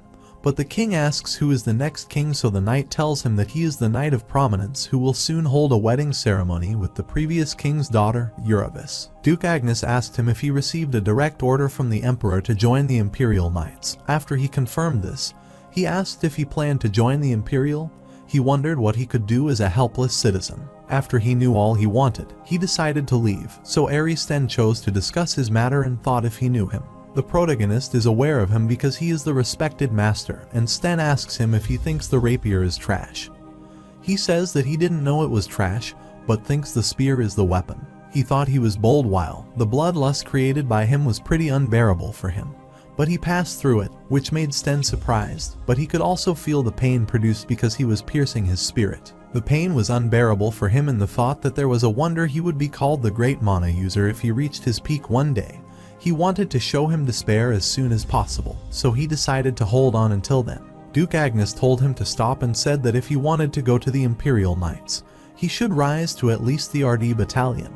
He bowed before him because he understood. While at Agnes Duchy, Lady Vanessa was ill because Babel was summoned to the Imperial Palace and thought it was all because of that deplorable child. Chiffon said he would go there, and she wondered if he would go against Duke Agnes's permission. He noted that despite waiting for his death, it would be better to go there directly. She thought the Imperial Palace was dangerous, but he grabbed her hand and told her not to worry because he had also been there. The protagonist was practicing, and though he never knew that Count Sten was that lunatic, he got goosebumps and thought his father would have told him to rise to the 3rd Battalion because they were granted peerage empowerment. He realized he was telling him to set a new peerage, leave the Dutch Agnes, whose successor is Babel, and make a new family. He noticed someone present rushed there and thought he might be mistaken, but he appeared and said he was genuinely amazed because he was confident he wouldn't be discovered this time. Zero said he would be unable to find the information about Draxia for some time because he was leaving Arcady as he was the only person who could find the information. He confirmed if he was going to Thran and wondered how he could deduce that from hearing a few words. Joshua told him he would also be busy. As he was summoned to the Imperial Knight, he couldn't find the red crimson coin for the time being. His intel told him that the Darksia family had some connection with the Empire family of Avalon, but he wasn't surprised because he already knew about it, and Zero wondered how he knew about the Darksia's relationship with Emperor Marcus. Joshua was stunned to learn that because he thought Draxia had a relationship with the 4th Prince, and he asked if their organization believed this all. He considered it information with high credibility. He realized that the Emperor was trying to intervene with the Swallow Emperor, kick out the current Emperor, and insert Draxia, an undefeated battle god and swordsman with master skills. Regressed was fighting with the soldiers and injured them with a single blow, so the knights made the Amna barrier to protect themselves. He was thinking about attacking them with an exciting skill when Duke Tremblon arrived and attacked them. He clapped on his smooth attack, which struck him every time. Duke Tremblon suggested that he be more severe because they were in enemy territory, so he shouldn't relax, but he wasn't worried as he thought he could go to the Swallow Empire and bring Emperor Verona's head. He tells him to be serious about this, but he is irritated by him and thinks he is boring as Duke Agnes's side is much more entertaining, especially when he thinks of showing Joshua the taste of defeat. The Duke told him to move according to Draxia's order, and he said yes because he wanted to become the Emperor of Swallow. He understood what Evergrande warned him about because Sten was quiet and unpredictable. Later, at Avalon Empire Academy, he went there to say his official goodbye when Icarus said he wanted to be his attendant. He asked the fundamental objective behind his insistence to be his attendant, and said he wanted to prove his worth to him because he told him to become his person. He thought he would be someone so great, disregarding his name Agnes, so he wanted to prove himself standing next to such a person and requested to decide how to use him after that. But he refused his request. He wondered why he refused and asked if he considered him useless as a servant. But Joshua told him he didn't want to waste him on himself and instructed him to show his worth by correcting the academy after he left. He allowed him to use his family name if he wanted and to obtain the vast knowledge from the academy that would be helpful to him. He doesn't want his people to be his servants. He is glad and promises to show his worth in this academy. Meanwhile, Yorona Belgrace was looking at the flowers when her father arrived and was pondering, so she asked if he was thinking about Uncle Demero. He wondered if the citizens would be happy if his brother succeeded to the throne, but she told him they would suffer more. She didn't forget the smile on the day he succeeded to the throne. He was the best empire for them, and he thought but could not forget about him. While they were talking, a warrior appeared and said he received an emergency message from the border guards that Thran Principality had assaulted the baker's estate. They executed approximately thousands of border guards, and they were as shocked as they ever expected this. At the residence of the Imperial Palace's first mage, he put his hand on the globe, and the Magic Tower Master, Ian Dunperry, appeared and asked if he was having any problem at the Imperial. He told him that he had made the wrong decision in supporting the fourth prince, as it was most likely the first and second prince to succeed to the throne, and suggested that it was not too late. Knight thought that when he first met him, he felt something inexplicable, and Master Ian told him that he had contacted him to offer the proposal and said to him that Jackie Stereope was killed, and he was stunned. So he wanted him to be the next Thunder Seat but declined the offer because of his second objective, which was to get the Avalon Empire Imperial Treasury, which contained Jade Stone. He requested him to investigate the area since his final destination was a warp to get to the capital of the Avalon Empire and find the one who killed him. The protagonist was standing at the palace entrance. The guard stopped him and requested to show the plaque of permission, and they laughed on hearing that he came to apply for the bloody Battle of Bircher. The guard told him to return home, but the protagonist refused and wore his family armor and told them to inform the emperor that Joshua von Agnes had arrived on his order. The bloody Battle of the Bircher is the one that allows a citizen or Avalon to enter the Knight Order. If a person enters as the first 3 battalions, he can earn peerage. Due to this, he did not let their challenger live, and the in charge of battle be known for their cruelty. Although he didn't need the peerage, he wanted to rise to the 10th seat of the battalion to acquire the thing he wanted, the treasury. While following the path of his past life, he ended up at the Brilliant Flower Place and wondered if she was still trapped there, but he didn't have the time to waste on this and saved it for later. While he was leaving, Cercerin Van Britten called him, wanted to talk briefly, and never mistreated him. He remembered that when he first came there as a mercenary, she treated him kindly, and he was grateful to her. She asked his name, so he introduced himself. Meanwhile, at Swallow Imperial Palace, the Emperor ordered to put off the ambush till they identified their true enemies, but the Duke thought they already knew that they did this, so he wanted to act. Prince Lucifer arrived and called them idiots who were just using the power, and he asked them which nation would benefit from this situation, and he said Thran. The prince said that's why he was saying they needlessly take up their seats, because Thran is busy stabilizing their interior after the selection of King Eurovus, so they don't need to make such a preemptive attack. He asked who else could do that besides Thran, so the prince told him to use his brain, and the emperor said that all other countries would benefit from this, specifically the Avalon Empire. While at the palace of the Avalon Empire, the knight told the emperor that the Swallow Empire didn't make any move after their attack, and he thought they might be observing the situation. The emperor thought it might be because of Veron, Belgrace, and Geezer, and thought they would have a better relationship with them if Demero were their king. The knight reported that Viscount Vigo was killed, and he thought Agnes might have done it, but the knight clarified that he was at Akari, so he was not the killer, and informed Impera that the daughter of that man had enrolled at the academy, and her name is Anna Beckstake, but her actual name is Anna Belgrace. Duke Agnes was sparring with the Knight Cain but could not defeat him after several attempts. He told him he had much more to learn, but it was not done from his side. Duke thought his movements were mesmerizing, and he attacked him multiple times but failed, and the Duke remarked that although he was fast, his attack had no weight. Baron Head greeted him and informed him that Joshua was headed to Imperial. He was stunned and furious while Cain was attacking him, so he struck him so firmly with just a branch of wood that it surprised him. He approached him and asked what he thought about his liege action because he went to Imperial without saying a word. He thought it was a light spar, but he told him not to misunderstand because it was Joshua's request, and he wondered what kind of cruel request he made. He attacked him, so he fell unconscious. Baron Head requested him not to vent his anger on the wrong person, and the Duke asked him about the 12 members who received the severe lesson. He reported that no family protested other than the Marquis family, who had a single heir, and he asked for his thoughts regarding preparing for war in case they intruded on their territory. If they don't, then the chances of their family discussing this at the tremendous noble conference is high. And he thought this would bring greater humiliation to him because he had to make up a sort of excuse personally despite being 9-star. He doesn't mind it because he doesn't like to scold his son for doing good work and decides to discuss the matter with the villa's family. He received the information that Babel was coming to the capital because the emperor wanted to know how much he had grown with Chiffon.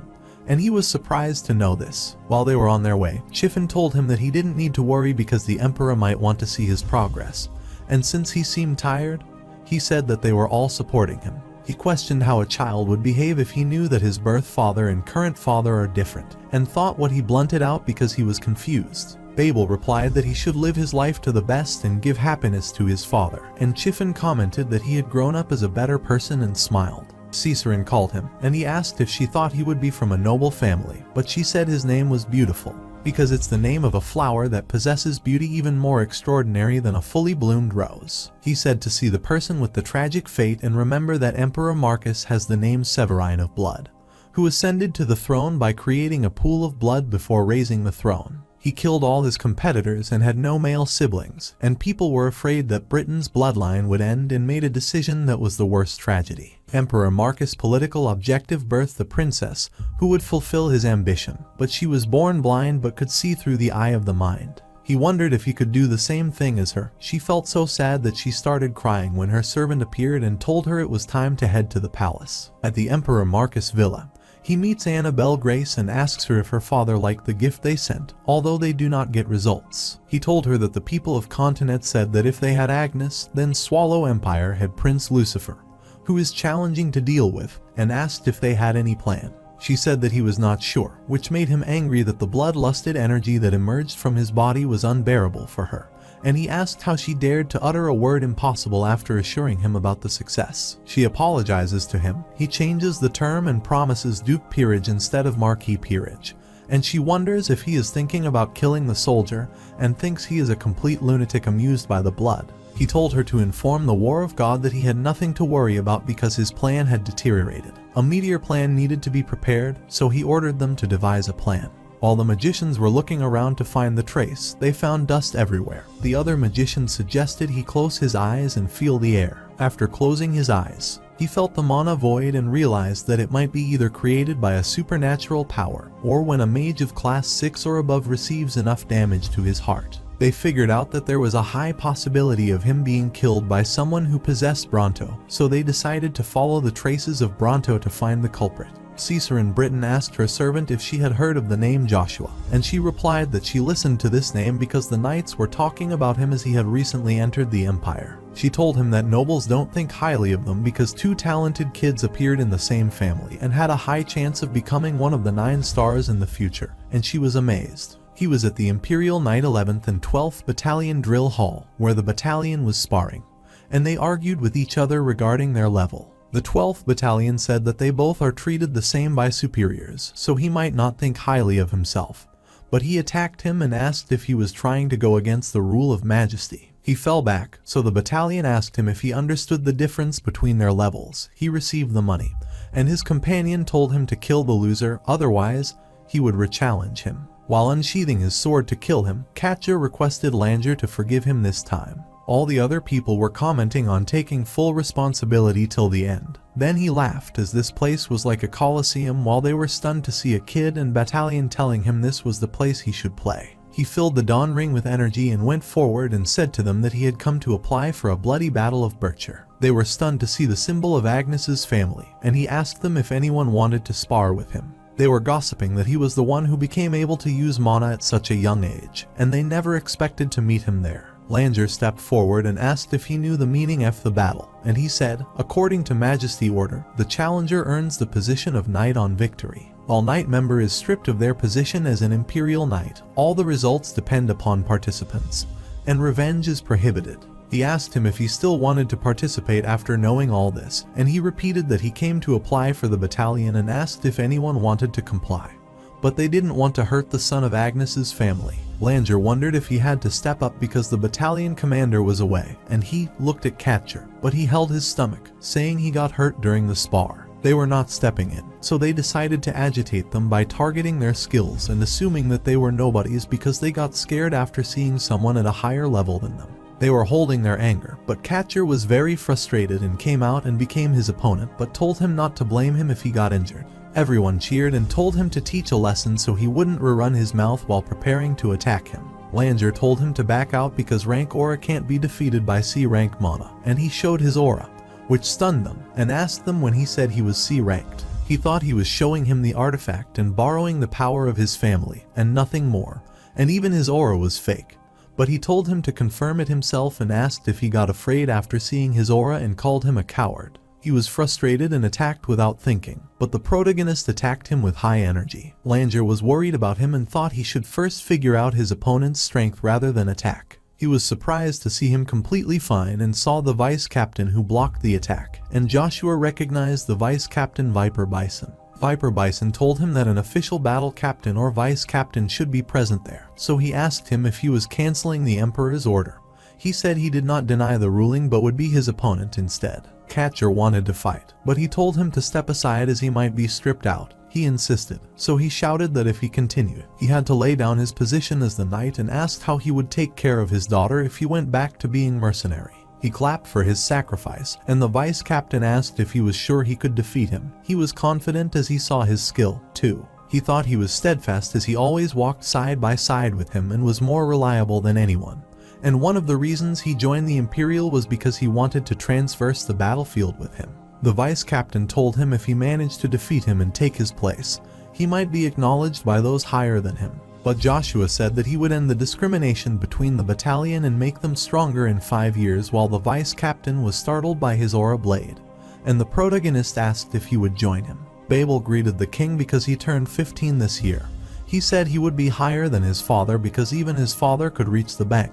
The king gave him the elixir that increased the mana as a gift, but he didn't want to have it, so he ordered him to drink the potion, so he drank it. He fell on the floor, and King put his hand on his head and reminded him that they met many times since his birth, and might be unable to remember the promise he made to him and him never to lose the seat of succession to Joshua because he was his son. The untold truth that shrouded the Avalon Imperial Palace was once again buried into oblivion 5 years later. He came out, and they saluted Battalion Commander Joshua Sanders. When Joshua regressed, the continent was at peace, and 3 continents were considered superpowers, one of which was Avalon, ruled by Marcus, who joined forces with Draxia Belgrace. They meddled and made bad blood with subordinate countries, but Emperor Verona figured out their scheme of attempting the war, and he stopped the fight with Thrain while, at this time, Empire Hubalt was selecting their pope. 5 years later, he was the first Prince Palace due to his birthday, and Cheryl appeared. Cox told him to be confident at times like this. She also agreed with him because, at times like this, she had no idea how Cromwell they were doing well. When they meet Natasha and Gowag at the entrance and ask if they are invited to the birthday, she controls her anger and says that it is an honor to see the children of the Marquis family. Because they didn't reply, she decided to head in. But Juog reminded the knight that he was for security, so he asked for her plaque, which made Cox angry as they were one of the 5 great families and thought it was their insult. Juog was insulting them because they were about to call any instance. Then Jushao commanded the knight to let them in as they were invited and told them to leave it to him, so they left. He leads them inside when he gets angry and says that he is nothing because Agnes's family abandoned him. But they ignore him, which makes him furious. He escorted her inside, and she said she didn't recognize him first because he had grown so much. She asked him for the dance, but he refused since he had to guard. He thought she might be worried because if Pontier got defeated by mercenaries, they would lose their entire continent, but currently, he had to solve what was happening today. He told her to come out since he was alone. She attacked him, but he stopped the attack and told Aisha Sestrapi to stop her idiotic act of assassination of the prince. She didn't tell anyone her name and wondered who he was but attacked him, and he knew she wouldn't be persuaded that quickly, so he revealed the Dragon of the Year, after which she greeted him as if he was the Black Master. He told her to leave the assassination of the prince, so she agreed, and he told her to leave the capital. After she left, he laughed because she thought he was a black dragon. In his previous life, she received the assassination for the first prince but was attacked at such a point she couldn't be healed, and because she helped him regress, he wanted to help her. She never expected to find the Dragon King enjoying his life at Avalon and assumed that although she would be chased for some time, she would be accessible. Meanwhile, the girls were talking about who would be dancing with the prince, and they saw Cheryl and started gossiping about her. Her family faces crises because their opponent is Cromwell. They have difficulty rising,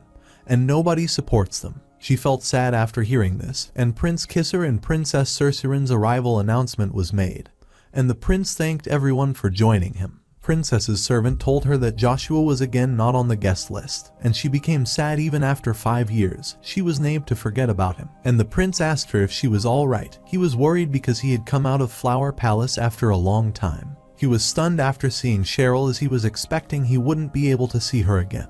He went to her and said that he was aware of the unfortunate circumstances about her family and was worried and asked her for a dance. But she didn't want to be the target of a noble family child, so she apologized. He asked why she rejected his proposal, so Joshua appeared and replied that it was because she already had a partner. Joshua greeted and introduced himself, which stunned Princess because she continuously searched for him while the prince was glad to meet such a famous person. During their conversation, Juog raises and calls him arrogant. He apologizes to the prince but says that Joshua's action is unforgivable, and he tells him to be courteous because her partner has already decided, and the prince is also okay with her decision. He said if he knew he wouldn't be her partner. The prince didn't mind this and requested her to be his partner next time. While dancing, she asked why he helped her as it would put him in a difficult spot, and he replied that it was because he felt guilty for not fulfilling the promise. He told her that he wouldn't help her because he was working at Imperial Night, but she said that she didn't want his help but came to see his growth. Cain was enraged because he punched him when he saw him and was enjoying an Imperial Night. While he suffered for 5 years with the demon, the guards stopped him as vagrants are not allowed, but he asked them if they could see the Agnes family symbol. Everyone clapped for them as they were the best pair, and she blushed and ran away. Princess called him, but he thought he could get her later at the palace because of the medicine for her disease. He wanted to pay her for his past life, and she could hear him through his mind eye and ask him what he meant by this, but he had already left. While at the academy, everyone was gathered to congratulate Icarus on his early graduation, and he told her to stop doing this as others might have the wrong idea, but they wanted to congratulate him. He brought revolutionary change to the academy, and the student asked her about her plan, and she said she was planning to go to another sun. Cain was infuriated because he threw his subordinate into the palm of the devil, but he dedicated his youth to him and apologized to him but was crying and glad that he understood this. Since he came to see him, he assumed that he might have reached this level, and he said he was strong enough to expect him to defeat him. When the battalion arrived and notified him regarding his guest, after they reached there, they saw Icarus waiting for him when he left. They were stunned to see him, and Cain thought Icarus was a wonderful lady, but he told him to stop calling him the lady. He introduced himself and winked his eye, which scared him, so the protagonist pulled his ear and instructed him not to scare Icarus. The protagonist told her that he would find him if he didn't because he couldn't keep the seat of strategists empty for a long time. And Cain asked if they were keeping him out and wanted to be in his care.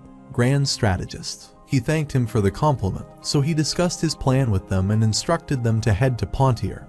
He would be heading to Reinhardt after seeing His Majesty, and they were shocked by the Pontier family. Meanwhile, at the Imperial Palace of Avalon, the Emperor asked the knights if no one could participate in the master battle as this would make them laughterstock for other nations. He asked Agnes how their empire's status would flare if they abandoned the opportunity to prove who the most outstanding being is, the master battle. But Gannis was speechless. Then, a protagonist appeared and said he would participate. He greeted him, and the Emperor told him it was the tournament and asked his age, which was 15.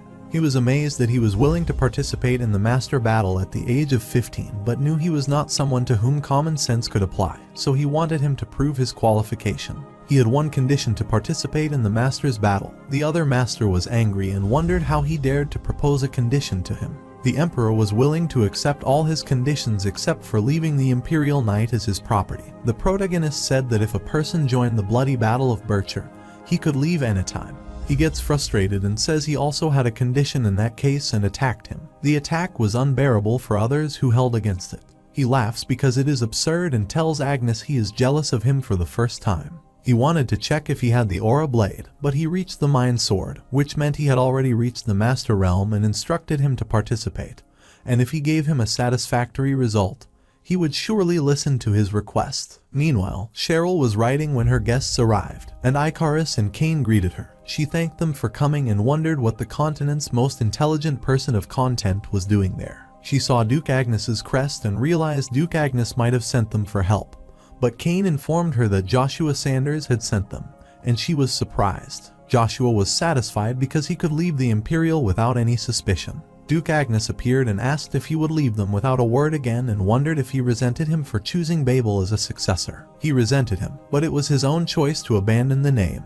He remarked that he resented him for not supporting his mother and him, but he no longer rested him and thanked him for everything. During their conversation, the battalion rushed toward him, so Duke Agnes left. They asked if he would abandon his subordinates, but he said that he never thought of them as subordinates. Their breath stopped, and he said that they were his comrades, which made them relax. He told them that he was leaving because of his matter, and Busoon asked if he was keeping them out because it was dangerous and wanted to help him, but he thanked him for everything. The knights said they would wait for him as long as he wanted because he was the one who could make them shine, and salute to pay their respect to the commander. He completed most of his project at the Imperial as he regained his obsidian earring, his beloved weapon, preventing the assassination queen's injury. It made a strong force the only objective left to destroy all the foundations owned by Kaiser von Britain. He figured out the power behind the prince about whom he had no idea in the past. Since the moon door is in Reinhardt, he had to gather all the information that had changed as soon as possible. At the Cathedral of the Hubalt Empire, the Christian was praying to strengthen his faith and was stunned when someone prayed for him to help him distinguish between good and evil. His master Chrysler, Gina Sebastian, told him to take care of himself and was sure that nobody could leave a seventh him besides superhuman. He instructed him to stay away from Uravis because he possesses extraordinary power and has no intention of involving himself in the Swallow and Thran Empire matter. He was leaving to prepare the carriage for him, but he wanted to visit the border before he left because he heard that a Lich had appeared in Avalon territory and was shocked. When high-ranked mages whose bodies have become decrepit due to the flow of time and cannot let go of the attachment to their mage research even at the door of death, they offer their soul and become undead due to black magic and become Lichs, they are considered public enemies of the continent regardless of nationality. He thought the information was credible because it was sent by the Archpriest Harold, and his master asked where it was, so he replied that it was at the eastern edge of Avalon, which is the Tryphia district. Icarus was working when Kane called him lady again and urged him to stop working, but he clarified that he was a man, so stopped calling him the lady. While arguing, Cheryl arrived and told them they had to go through the mountain since they couldn't use the warp. Capital Academy Warp Gate. The man told Joshua that no warp is connected to Reinhardt so that he would warp him to Hybree's capital closest warp there, and he stared at his face because he was reminded of a very talented man who felt a misfortune. He sent him to trembling capital Hybree using warp, and he wondered if Magic Tower was still searching for Jackus Stereo but was unaware because Bronto had disappeared. Count Hybree Noah Ken Hybree greeted him because it was His Majesty's order since he was heading to Reinhardt, and he invited him to Castle, but he had to head somewhere else. He requested him to let him treat since the Emperor's order, but he headed to the Mercenary Guild because he had something essential to do. On the other side, a masked man threw the coin in the water and cast the spell when another masked man appeared and asked if he might have a great deal with His Majesty. He asked if he was planning to tear the Agnes family because he opposed the war and suggested he be his comrade, but he rejected his offer. He told him to worry about his father, but he said that he never considered that war-desperate lunatic as a father. But he told Draxia Bell Grace not to forget his offer. He continues to run Kaiser von Britain to be very thorough, and he is amazed even though he is the kid who is wet behind his ear, meeting two people who drove Joshua to his death in his past life already. Hybrid Mercenary Guild asked for the silver plaque, but the man told him to complete 100 2-star requests and obtain the plaque. He wonders why he is doing this when he gets a silver plaque, so he tells him that they don't know what he will do by issuing it in the name of the Mercenary Guild. He told him to show the part of him that he could trust, and he said he wanted to offer his services to someone who needed this and get a reward in return. He agreed and gave him the 5 requests, and he was returned because such requests are as tricky as scouting dragon liars, but he told me it was a simple transportation scouting request, so he accepted it. While leaving, he asked if he shamelessly made him complete the 5-star request as a test, and he asked what reward he wanted, but he wanted to tell his reward after completing the request. An assassinator followed their trace when Cheryl received a message that her father had collapsed, so they decided to depart immediately because they had to fill Duke Pontier's vacancy. Cox was worried that Lady Cheryl might be tired, and they would reach the estate after crossing one more river, so he wanted to replenish their strength. but she told him that she was not tired and did not want to be a nuisance to those two because they risked their life for her. But Cain assured her that he was following the order of his liege, so she shouldn't feel burdened. Icarus saw the hawk get attacked, so he told them to run away in the blink of an eye. The rope tied Cain, and the assassin rushed to abduct her, but he attacked him with Stein and ran away. Another assassin blocked their way to abduct her and ordered others to kill the remaining.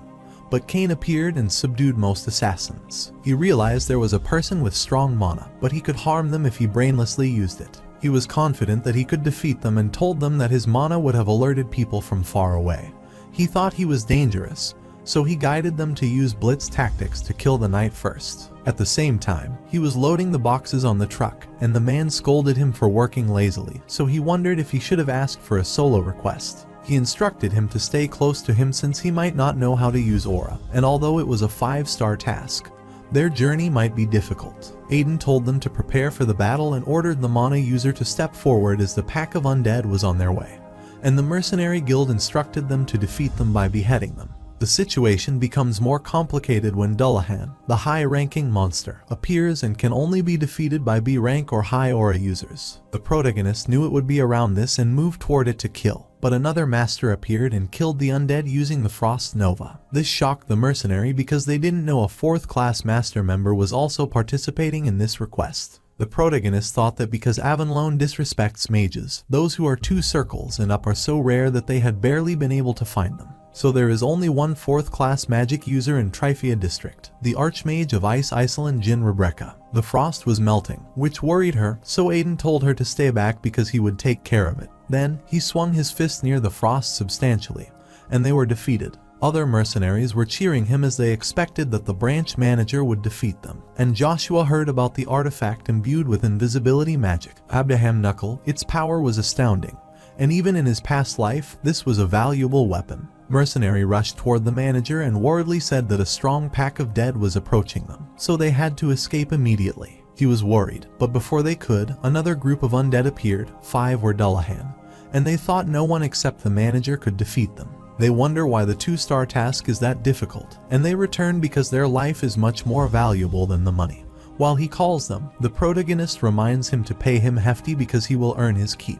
The mercenary saw him rushing toward them, and they thought he had a death wish while the undead was rushing toward him, and he was standing alone in front of them. He used the magic spear art stage for annihilation and wiped them all in a single attack. They were stunned because the Dullahan had also gone, and they had never seen such a unique ability. Aiden had never heard of someone who boasts broad destructive abilities in the Agnes family, especially for the spear technique, and he told him not to do too much because he might get hurt. In the Aiden Tenet, he inquired if it was not a simple escorting mission for supply. He was requested not to inform him, so Joshua wondered why it was difficult because it might cause casualties. Dullahan was also unexpected for him, and he thought they might be able to defeat the lower level monsters, so he asked the final monster they had to subjugate. Aiden explained that they had to subjugate the lick that appeared in the small city of Rebecca, and he thought he would be able to get something after completing the request because Iselin might be with them because of the lunch. He wanted to subdue Lick immediately but told him they had to take some time for entry identification because there was war in Rebecca, and Iselin said that it was not the war but the massacre by Marquis Cromwell. Meanwhile, Icarus told her not to get captured and to focus on getting out of there. She said they would be at Pondier's estate if they crossed the river, so they should hurry. She instructed Cox to ready the boat, but it was destroyed, and the assassin told them they would leave one way after they died. He was attacking her when an arrow pierced his chest, and he died. They wonder who did this when Count Troy, soldier of House Pontier, thought it would be terrible if he would be even a second later. They reached the palace, relieved that they were fine, but she was worried about Cain's,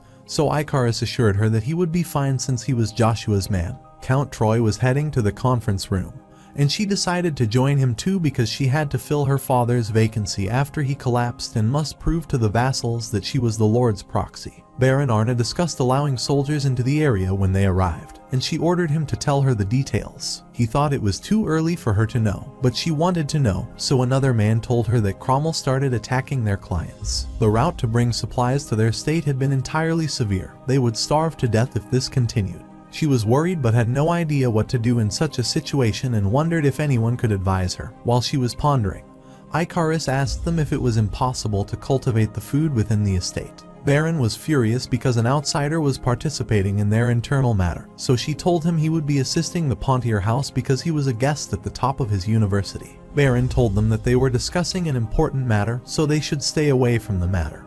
And Cox got frustrated because she was the one running around to make allies while the Lord was busy dealing with internal affairs. He shouted at them that he didn't want to follow the incompetent lady, wondered why she appeared after the Lord collapsed, and thought that Icarus couldn't help them. Icarus thought he would prove it to them by skills and said that he could understand Baron Arna's feelings.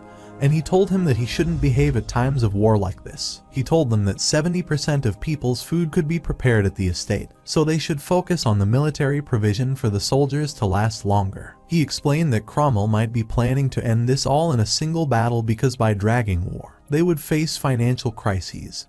But Baron thought it just a deduction, and why there was the possibility of them suffering is more. The soldier arrived and told them that Cromwell's military was gathered in front of Aden Canyon, and the Count was stunned because his prediction was correct. He said that he would be forced to gather even if they didn't want to, so they had to gather their forces, but they wanted something else, the Dennis River. They thought if they followed his lead, they would win, so they prepared the troop. Baron also agreed with Icarus's idea, so he agreed to wait for Princess Cheryl's order and left. She was impressed by the way he silenced all the nobles, led the discussion, and thanked him. But he requested her to thank his master because he heard that at the early stages of the war, the forces were even. She explained that it was because mercenary joined them afterward, and whenever he appeared on the battlefield, they had lost, but he always appeared at the place with high strategic values. Their loss was more significant. In terms of military and power, they have experienced people, and he doesn't understand how adding one superhuman takes advantage when defenders have an advantage over assailants. He was bothered because one of the family heads ate the poison and told her there might be help from inside, so he suggested she never trust anyone. Meanwhile, Iceland told him that due to Cromwell's cited declaration, her father was missing. Aden was stunned that someone from Avalon Empire did know about this. He informed the protagonist that they were having a large-scale war with the Pontier family, and he was causing a fuss in the nation. Joshua thought Emperor Marx could be working with him. He wonders why he is telling this to him because it might be considered treason from his title. But Aden says that's because after the Pontier family, their next target is the Agnes family, and also because he wants to ask for a personal request from him and requests him to take care of the Lady of Iceland. Christian reached the territory where the guard informed him that he was entering the restricted area, and he told him that the investigation team sent him by the Hubat Empire. But she told him to stop interrupting as this area belonged to the Avalon Empire, so he found a small hole, entered through it, and cursed Avalon.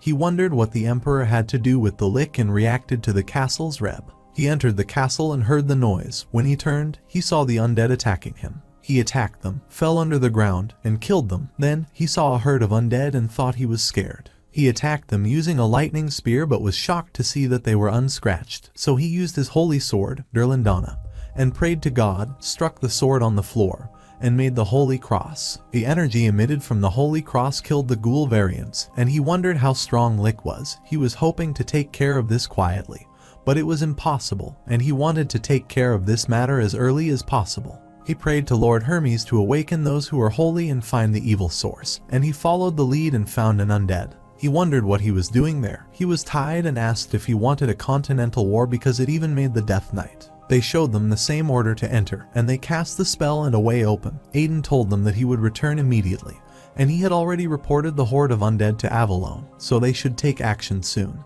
The knight told him that one of the members of Habolt had infiltrated the castle and gone missing 3 days ago, so he instructed him to return as soon as things got complicated.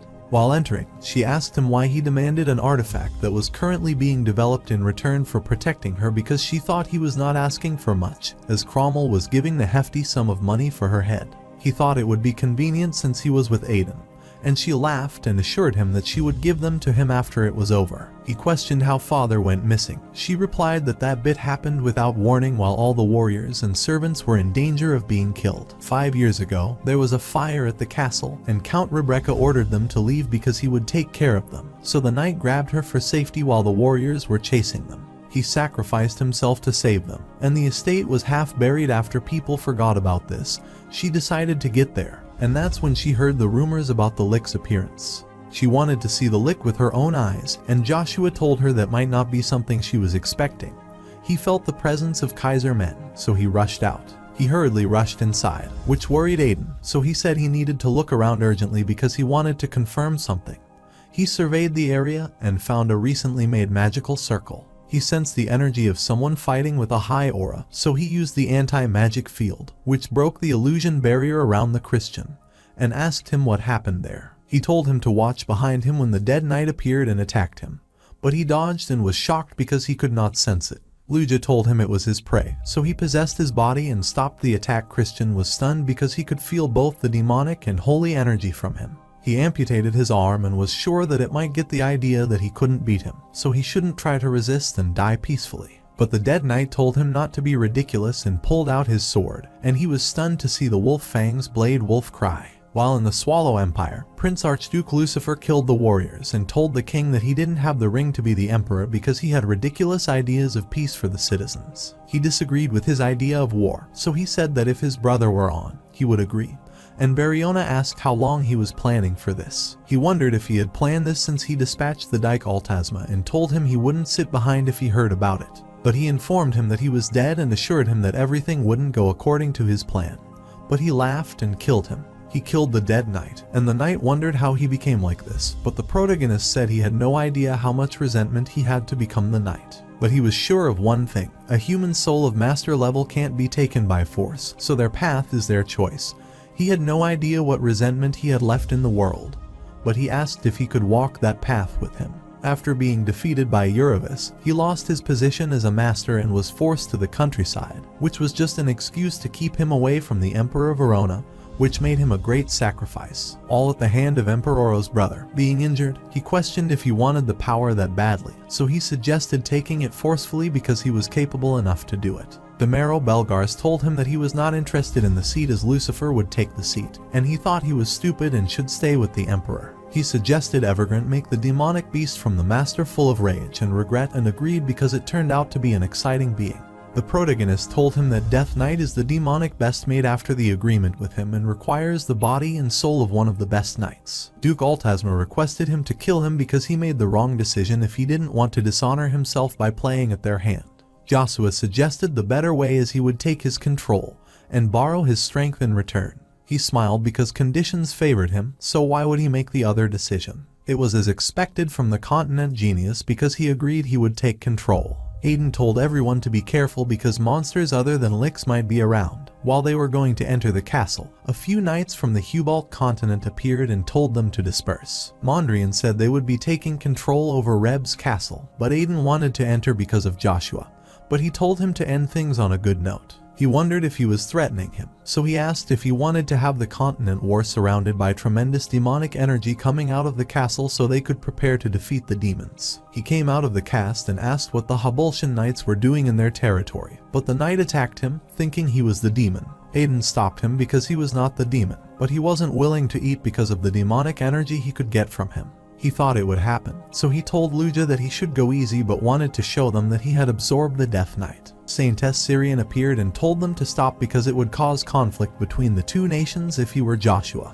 But he wanted to kill him to prevent any future problems, so she decided to solve the problem by using the God tier. She wanted to help him escape this situation, and he wondered why she wanted to do this. She wanted to make a deal with him because she thought he was as handsome as the rumors said, and Luja did not stand her. He didn't want her help and threw Christian on the ground, and he told everyone to stop. She was stunned because his demonic energy was changed into holy energy. He pulled the artifact and told her that she didn't deserve to use it because she forgot her role. Since they don't believe him, he decides to show them the truth, and he breaks the artifact so the knight thinks he disgraced it but is stunned when suddenly the wings of Michael appear behind him. He asked them if they believed he was neither a demon nor a beast, but Joshua said they were angry because he damaged the holy artifact.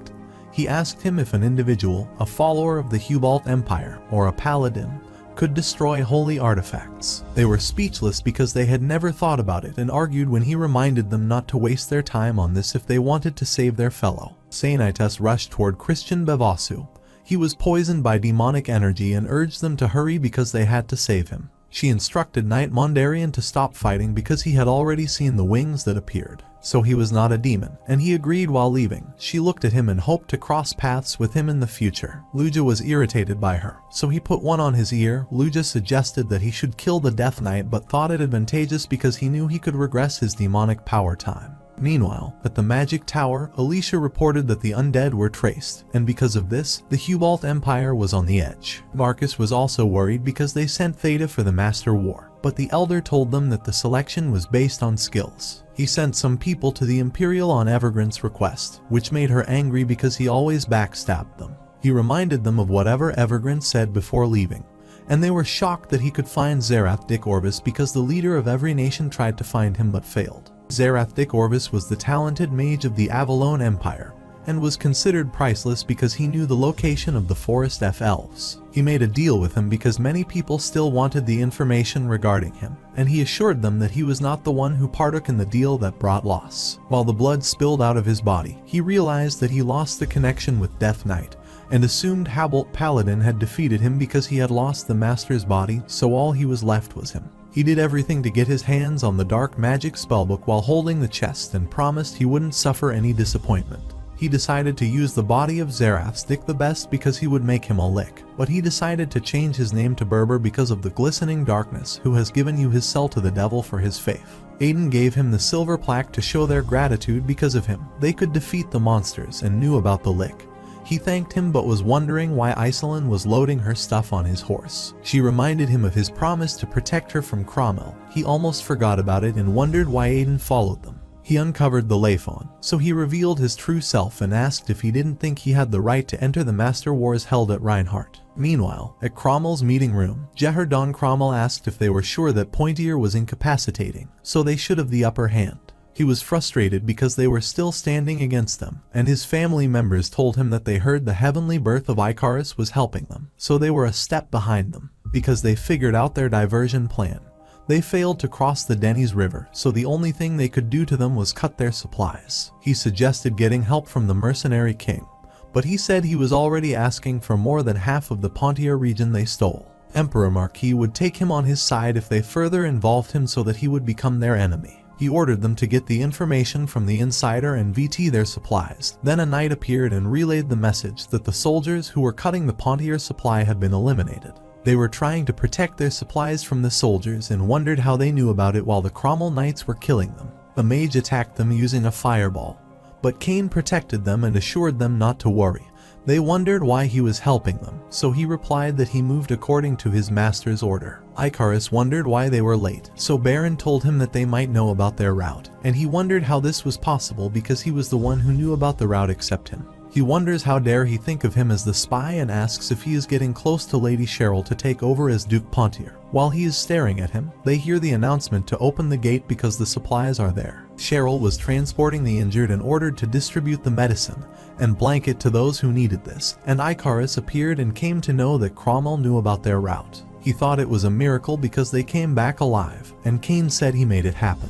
And she was so glad to see him because she was worried about him. An emergency arrived because the river was frozen, and the enemy was progressing toward them. Brant ordered his fellow to steal everything from the Pontier. In the Temple of Hermes Reinhardt branch, Christian suffered brain damage because of the coexistence of the demonic and only energy, and the High Priest Harold expected his recovery might get delayed and prayed that he woke up without any issues. He inquired about the appearance of the wings on the Joshua, and said that was right, but he was also sure that he sensed the demonic energy from him. Harold told me that the demonic and holy powers couldn't coexist in humans as they might suffer just like Christians except for a superhuman who had reached the level of God, which is not valid in his case. There are 8 demon kings and 7 archangels. Michael's is considered the battle god, although it is impossible what is happening. Their most significant concern is not the Master War. Festival is celebrating Reinhardt, and he asks her if it is beautiful, but she is sad, and he wonders if she is worried because Joshua left them. She said that he ditched her after exchanging her for Laphon,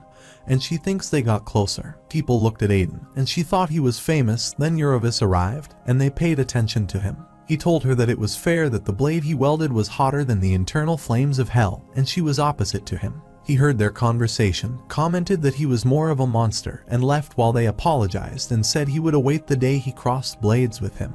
Everyone was gathered for the Master Wars group drawing, and the host announced to gather their representative before the selection. Sona Moon Tarafo's magic princes of Terra were excited, and the mercenary asked if it was her first time at the Master's War, and she asked for his opinion regarding who would win.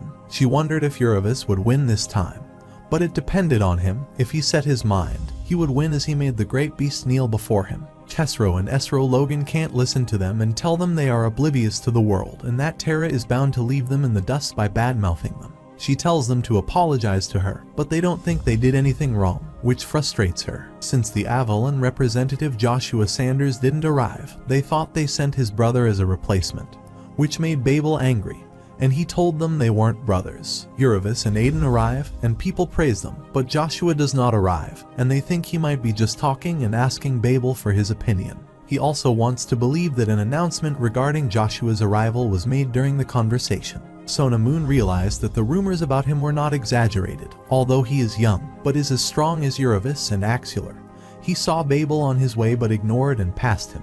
Distribution of the group started. The host explained the format to everyone and requested them to draw a ball. The number on it described the tournament format as number 1 would be against number 2. The title of the master was not given on the result of the fight until all the 6 master agreed he deserved it, and for fairness, they selected 3 masters from their empire and 3 from outside sources. The winner would even have the chance to challenge one of the superhumans and get the Hammer of Nagasan as a reward. Uravis was amazed because the winner would become the owner of the Reinhardt. It has enough funds and advantageous geographic location, which possess enough factors to make militaristic-minded people drool. So Uravis thought it would mean the Swallow Empire would never be able to bother them. They started picking the ball after the protagonist picked the ball. It concluded the ball drawing, and the first revealed the finalized drawing bracket. There was a match between Aluxor and Ravis, and everyone was excited to watch that match, while the first match was between Joshua and Crimson Heart Kite of Steel. Tesro and Esro Logan thought he wouldn't have the chance against the Knight of Steel because he had been acknowledged multiple times for his skills, and thought if the value representative lost to the common,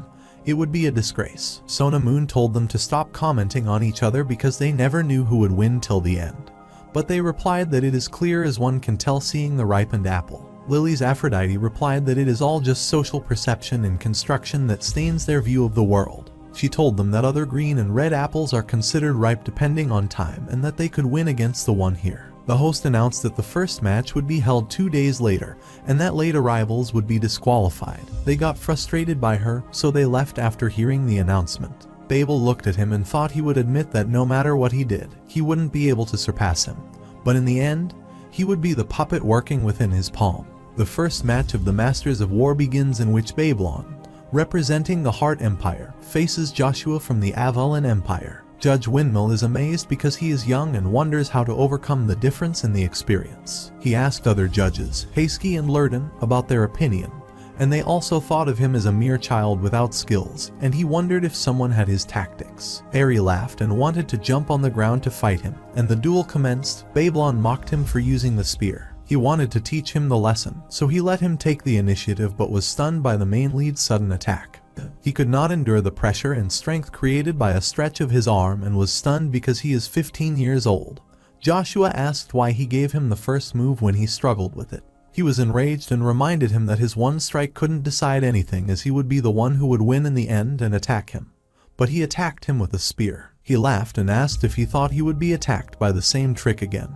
But he threw him back and realized he was more capable than he thought. Joshua told him he would end the duel within 10 moves. He acknowledged his strength but didn't want to be his plaything. Babylon used the mana sword, so a fantastic amount of mana gathered at its edge, and it seemed to the commentator that he wanted to end things with Joshua. The protagonist thought that in the past, he received many titles, but his spear received no fame, which made him saddest, but it is different now, as he would show the world that the spear is the better weapon. He threw his weapon toward him, and Babylon thought he made the wrong decision to abandon his weapon and threw back his spear and rushed to attack him. He got the spear, and Babylon said that he would surpass him. There was a sudden expanding explosion in the area, and the commentator wondered who would be victorious. Babylon surrendered, so Joshua was victorious and asked the judges if he had the right to be the master, and they agreed with his victory because it was evident from his moves. Ares waited 5 years for him to grow fully, and he is entirely his own. He wants to see his face of complete helplessness when he is alone, and he said that he agreed to give him the master title. People praised him because he won his opening match, and Luga suggested he should not be happy because it was all his work, while the people wanted to have the spear because of its strength. He was glad because he was acknowledged by the finally and started radiating aura, so they started praying, and Iselin arrived and congratulated him. He inquired about Luxor, and she told him that he might be nervous because his first opponent is Eurobis. Joshua thought that even before his reincarnation, he becomes one of the superhuman and part of the 9 stars as well, so Luxor might be nervous because of his aura. Because he possesses the power of magma, the power of Bronto within him starts resonating vigorously, which is his first time feeling. But he is sure he could replicate this phenomenon when he crosses him again. While conversing, Luxor said that since he won the match, he would face him in the next match. But Joshua thought he was too confident about his victory, so he told him that no one could tell who would win before the match. He wondered if they were talking about Leifon, so he wondered if it was completed, but Aquila told him that only one thing was left, to take his measurement. He told her to come to his room tonight and take the measurements, and they were stunned because he was such an open-minded person. The judges were stunned that he was so powerful at such a young age and thought that the war maniac emperor got the most substantial chess piece. They wanted to stop Joshua Sander because he might break the balance and be dangerous for other countries. She went to his room to take the measurement, and they talked about the relationship between Axular and the mercenary king. He said that if he had a relationship with him, he wouldn't support and help her by opposing him. Furthermore, the mercenary king is collaborating with the Cromwell, who is loyal to the crown, so he wants to win the Master War and challenge the mercenary king. Joshua asked her if she wanted him to win and challenge the mercenary king, but she wanted the opposite and suggested he stay away from him, and he hugged her. He realized she might be petrified after some time, so he requested her to let go, which embarrassed her, and he started taking off his clothes. She was mortified and asked what he was doing, so he said he didn't. She wanted measurement, and told her not to do anything because she would take it herself. On the 4th day of Master Battles, there was a battle between the mages, and Theta suggested his opponent end the match with rock, paper, scissors. But Estello told him to forfeit before he embarrassed himself, and Theta was stunned to see that he could use 4 of the magic at the same time. The protagonist summoned the Death Knight and asked him for help, to which he agreed because he already made an alliance with him, and Joshua told him to head to the Pontier State and help his friends there. Theta created the stone wall and asked Estello if he was trying to kill him, and he said that he had already seen people leaving for their countries after losing because they put their guard down, so he did not want to make the same mistake. He attacked him using the burn flares while trying to hold against it, but suddenly, its intensity became so severe that the area was under his influence. Iselin was amazed by her strength, so the protagonist told her she would also become amazing one day. He thought its spell was terrific. He remembered that Kaiser ordered the destruction of the kingdom Terra, after which Estello disappeared. It was the spell that made him die. Even though his magic flame was high, it didn't affect him much, which stunned him, so he told him that it was because he was making the wind barrier. He was attacking to break his barrier but failed, so Theta attacked him back, and he was pushed off the field, which resulted in his loss.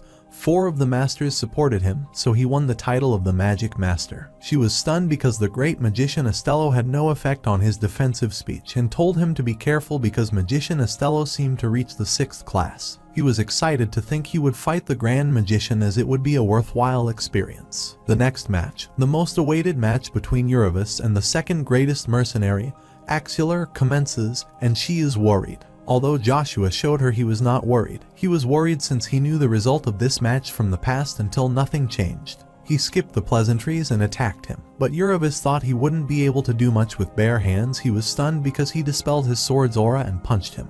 He was thrown back, and he realized that he had used many more tricks than he expected. He used lots of flames of Volphus, so the whole floor around him turned to lava, and the inferno he produced filled the field with heat. The protagonist remembered seeing the same skills in Death Knight's memories while taking control of him. Luja appeared and asked if he would trust him. He sent him away as there might be chances for him to develop a weakness if he stayed far from his master, and he told him to stay away. Axular has no intention of playing with him anymore, so he uses an earthquake ground smasher, which makes his path. He rushes toward and tries to punch him but manages to stop the attack, kicking him through the aura punch. But he stood and asked if it was the last blow he had in mind and was disappointed. Axular wondered how he was fine as this was stronger than an grade aura blade. Iselin could not determine who would win, but he was feeling unbearable pain because of Bronto. And Lugia asked if it would have been and tried to remind him that Uravis' skills were not mere flame but infernos of hell. He told him that Uravis had also noticed that he had a primordial stone, and he looked at him, so the primordial stones were reacting to each other because they recognized each other. This was the Stone of God, which should be one, and he was startled when Uravis used the Inferno of Extinction, attacked him, and tried to endure it, and there was an explosion. The fragments of fire reached the audience side and melted the barrier, and Auxiliar laughed because, despite the master, he engaged the audience, but he told him that he didn't use his spell so that they would be fine. He wonders to what extent his power is and wonders if he would like to win the Master War. He agrees because it's for the sake of Thran, and he looks at Joshua as if he will be keeping an eye on him from now on. They were healing him but failed, so they decided to call the High Priest while Iselin was insisting the guard let her enter. But they weren't allowing the outsider, so Joshua requested them as she was with him, but they didn't allow it. Ryan Jaeger, the Lion King, told them to let them enter because Joshua was acknowledged in Reinhardt, so they knew, and she was worried about him. Joshua realized that they couldn't heal him because of the Inferno, so he decided to use holy magic and imitate other priests, and succeed in healing him. They were stunned because he was completely healed. The warriors congratulate him on his success and hope he will rule the Reinhardt, and he thinks that if the rumors were true, they would face Joshua at funerals and decide to research him. Uravis went to Reinhardt's Moondor headquarters, where he met Zero, who apologized because the leader was unavailable. He asked him for information regarding Joshua, but he refused because they don't want to hire the person who has the thing their organization most likely wants, and he wondered if he wanted to throw away 10 million gold. But the price has increased in the last 5 years. He thought they did not want to sell the information, so he decided to see him. Himself Zero was watching him leave, so his master asked if he was curious why she increased the price although they lacked funds. She said that the Assassination King was gathering the assassins of the continent, and they mentioned the name of Joshua so that he might be their target. She wanted to secure as much as possible so that the Assassin King didn't know about him because they needed the red coin. Axelar was practicing and couldn't believe that he healed him better than the priest and suggested Iselin teach him the Magi. But she was lost in her thoughts when he suddenly called her. She got scared. He wondered if she was thinking about Joshua, but she said that she could not remember the person she met at the organization, and he realized that she might be talking about the Lion King. He thought he might be there to see Joshua because if he wins, he might challenge the Lion King to win the heart of the people of Reinhardt. Joshua went to see the Tarpeian Witsox. He warned him that the current owner of the Magic Tower, Ian Dunpere, would lose his life in the future, and he informed him that Evergrande Khan Ashbolt would kill him. But he didn't believe him as he was saying the continent's first 7th class magician would be killed by him and said that he was trying to find the killer of Thunderseat and found him. Before he could get him, the Knight of Imperial wanted to see him outside, and Joshua said that during those 5 years as a knight, he gained the information that he had been organizing a coup d'etat to take over the Magic Tower. He does believe him, but he tells him that if what he said is true, then he will stop Evergrande, and he has to help him become the Emperor. Prince Uravis Warrior came to tell him some information, and he wondered if he found something but was stunned to know that Theta, one of the 7 magicians, had forfeited the semifinals. Ian Dunn was enraged at Theta for fighting the Master War, but he informed him that Joshua had already absorbed the Bronto and killed the Thunder Seat while defending himself. It was hard to believe them that a 10-year-old kid had killed him, but it was the truth, so the Elder instructed him to return to the Magic Tower. But he was planning to tour the world, so the Elder shouted to come when he called him because he was going to appoint Evergrande Khan Ashbolt, a new assistant leader of the Magic Tower, and he was stunned. Joshua was at the Moondor being called by the Master, who apologized for the delayed meeting and congratulated him on reaching the finals. She had prepared all the information about the continent he needed and asked for the coin's location, but he said they wouldn't be able to get them even if he told them, and he recognized her that she was Lily Aphrodite. She revealed her face and told him that in their continent, people were divided into 2 groups, the Pope sect and the Emperor sect, who were fighting to take over the Moondor, but the Pope sect succeeded. He destroyed the relic of God Tear of God, so the Pope was looking for a holy artifact like the Crimson Coin to replace it. She requested to tell them the location. He said it was currently under invasion by Empire's family hand, and she was shocked. Since their contract ended, she started for the information, and she wanted something other than money, and that is to marry her, but he did not give her a definite answer and wondered if she lacked the charisma. Zero arrived and told her about the Pontier family. The mercenary had frozen the river using the magic scroll and was heading toward them. They were stunned because only an 8th-class magician could do it and realized that the Cromwell family was eager to conquer the Pontier state. The final selection of the leader of Reinhardt started, in which Avalon representative Joshua opposed Prince Uravis, representing the Thran, and the duel commences. Prince Uravis was famous for the particular weapon, the sword connected by wire, that channels his power, which is best known as the whip sword, and the sword surrounded him. He was worried because this wasn't in Altsma's memory and wondered if he was that serious. He used his unusual sword to make unpredictable slashes to disorient the tragedy. Axelar bet his everything that Joshua would win, and the payout on the prince is 2-1, which the host merely made, but the payout to Joshua is 12-1. She stood up, so he wondered what was wrong. She said everyone there had no common sense and asked him where to bet because she was going with Joshua. He assumed that he would be weaker than in the past and was left with no other choice. Uravis was disappointed and saw the inferno for extinction, but he deflected it, which stunned him because the flame could melt the mana. He thought he met a worthy opponent, but he was wrong because it was all because of the primordial stone, since they had the same abilities. He didn't want to let this chance go because he wanted to see the magma's extreme limit when it faced other primordial stones. He was very excited about the power of God. He thought he wouldn't be aware of hand and wanted to go all out with magma. Joshua thought he was prideful, so he decided to go all out and rushed and attacked him. So he made Volfus's flame wall and thought he wouldn't be able to pierce it, but he was stunned when he pierced it. He said that the magma inside him wanted to take his primordial stone, and Joshua bet that the winner would get the primordial stone for the opponent and become his follower, and he agreed. He used a breath of flame to attack him, and Joshua decided to use his spearman technique to defeat him since it managed to pierce him. Using the clarity of speed and a true lightning strike, he attacked and threw him out of the arena, shocking everyone, and he was declared the winner of the Master War. When he opened his eyes, he was in the darkness and remembered the last moment he got attacked by Joshua and accepted the defeat. Then he felt all his energy drained, and magma came out of his body. Magma says that they don't accept the defeat since he acknowledged his defeat. He has no right to have him, and he becomes conscious. He cannot feel the power of magma and sees the note left by the protagonist in the tale. After reading it, he thinks they get him. Everyone was waiting for the new king of the Reinhardt, welcomed him, congratulated him on his success, and started the coronation ceremony. He requested it quickly because he had an important matter, but Kaingadu said they couldn't because people would laugh at them, and he was disappointed because they never think about people's views. He reached that point by defeating the strongest, and if they hated him, he declined this position of king. But he apologized to him as he followed the Nagasin will. The protagonist said that to be king of this place and help people, he needed his help, and he thought he was trying to change Reinhardt, and apologized. Since they agreed with him, he declared himself as the Ing and promised to do his job better, and people were excited, thinking he would change Reinhardt since he persuaded everyone. The Lion King asked one question and requested him to choose his opponent from the superhumans, but he disappointed him because the opponent he wanted was Barbarian. Meanwhile, the barbarians praised him and said that he would remember his effort and attack him. At the same time, Cain was already aware that he wouldn't defeat the superhuman, and there was an explosion. The Death Knight appeared before him, and he wondered what he was while he said that he needed to take Cain with him, use the darkness spell, and take him away. Barbaraint was amazed that Pontier had such a thing. He heard the sound of retreat and wondered what was happening when he saw a man announcing that the winner of the Reinhardt Masters War was challenging him, and he thought it might be a Luxor. Meanwhile, Icarus was waiting for Cain and worried the information would get leaked, and the 11th meeting began.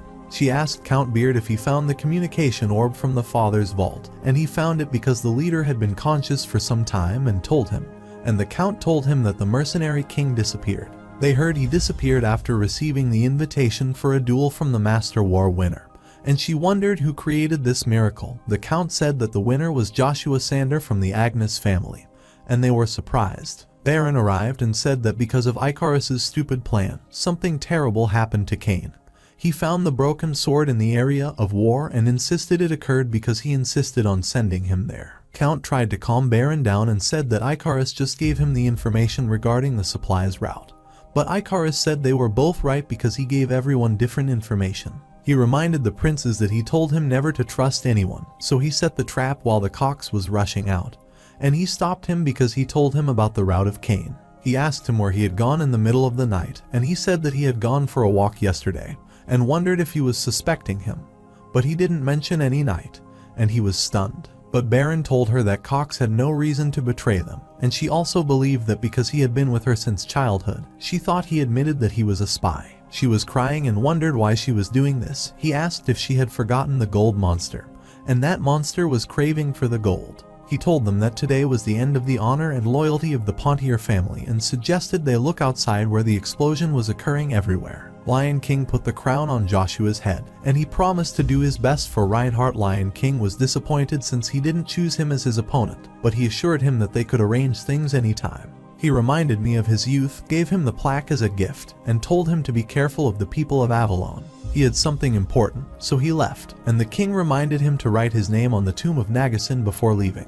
While the judges were waiting for Joshua's, the two war-crazed were on the throne, so Iredon assumed that it would lead to Continental War Area arrive, and they thought Avalon had figured it out, but he said that he was also waiting for a moment like this with Joshua. Iceland was disappointed because she warned him not to spar with the mercenary king, although she knew he was digging this for the Pontier family. The mercenary king is a monster, and she could not help him while he was risking his life, but Axelar told him not to worry because they can't do anything about it. He told her to be happy because they bet on him and won 36,000 gold, and he couldn't believe it. Lily's Aphrodite arrived, and they knew what she was doing there. She said she was also there to get the prize, and they never knew someone like him would put her faith in him, but she wondered why she would believe her boyfriend, and they were stunned. Llewellyn got angry and asked who he was and if she knew about him, but she said she knew him better than anyone. She wondered who she was. Iceland told her she was his friend, but she had never heard about it as she assumed she was not close to her. Axelar was stunned to see that she bet a silver ticket, and she reminded them that she would because she was his girlfriend and believed more than anyone.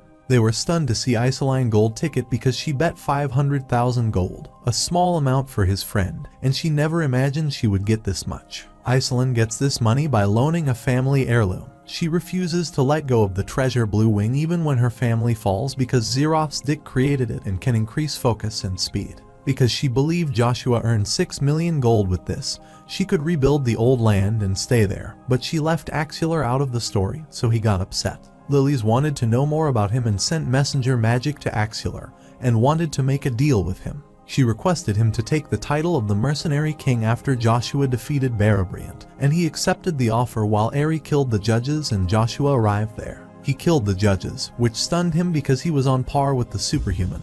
But Eri rushed so fast toward him that he couldn't even spot and attack him. He wonders if all the masters are crazy and if he doesn't fear the consequences of killing the masters of other nations. But he suggests he stop talking and keep up with him. He stopped him, and he was pleased because he wanted the exhilarating Joshua and offered to share an interesting fact if he won, which is the actual relationship between his father and mother, and he rushed to him to attack. Meanwhile, the Lion King was sad and thought he was jobless now, so the King Knight, Arshan Dimitri, suggested staying at Reinhardt for the time being. They felt the earthquake, so they looked to the forest where the fight was happening. Aristen was defeated but wanted to enjoy this fight. Joshua suggested he should stop treating people like this and asked him to fulfill his promise. He told him there was no legal successor of the Agnes family and that Agnes was aware of everything. But he wondered why he hadn't done anything in the last 20 years. He was telling him the truth, but the knights appeared to protect him, so he promised to tell Bum the remaining truth later but told him that the person more dangerous than the Emperor was his father, Black God. After he left, the bodies of the master he killed started dispersing, and he wondered what the connection was between Duke Agnes and the Emperor. He wondered if Continental War was occurring soon. While the knight introduced himself, Kangadu was worried about him and apologized. Knight asked him to identify the master since he noted the trace of the fight there, but he said that people thought of them as outsiders, and he was eager to change his fate. He wanted to bring independence to his country not as the Kangetu but as the 0th Knight of Wilhelm Leogrens. And they were stunned because he never revealed his true self. He asked the protagonist if he wanted him to be escorted by them, and he agreed, and he ordered everyone to support the king. When he was a child, he heard the story about the being who sold his soul to a demon and was undying even if all his pada were severed. But he could not exist in a human body that is the Death Knight. Cain thanked him and asked why he had saved him, so he clarified that he was following the protagonist's orders and was worried if he signed the contract with the demon. He told him to shut up because he could not know the direction of the enormous explosion, and Cain was worried about Cheryl and thought that Icarus would do anything, so the next problem was the Mercenary King. A few days later, they reached the place, and she thanked Baron because they could escape. But Icarus was suspicious of him and wondered what they would do if the enemies hid there. He asks him how he finds the cane sword traces because only Cox knows about his route beside him, and he gets angry because he is suspicious of him.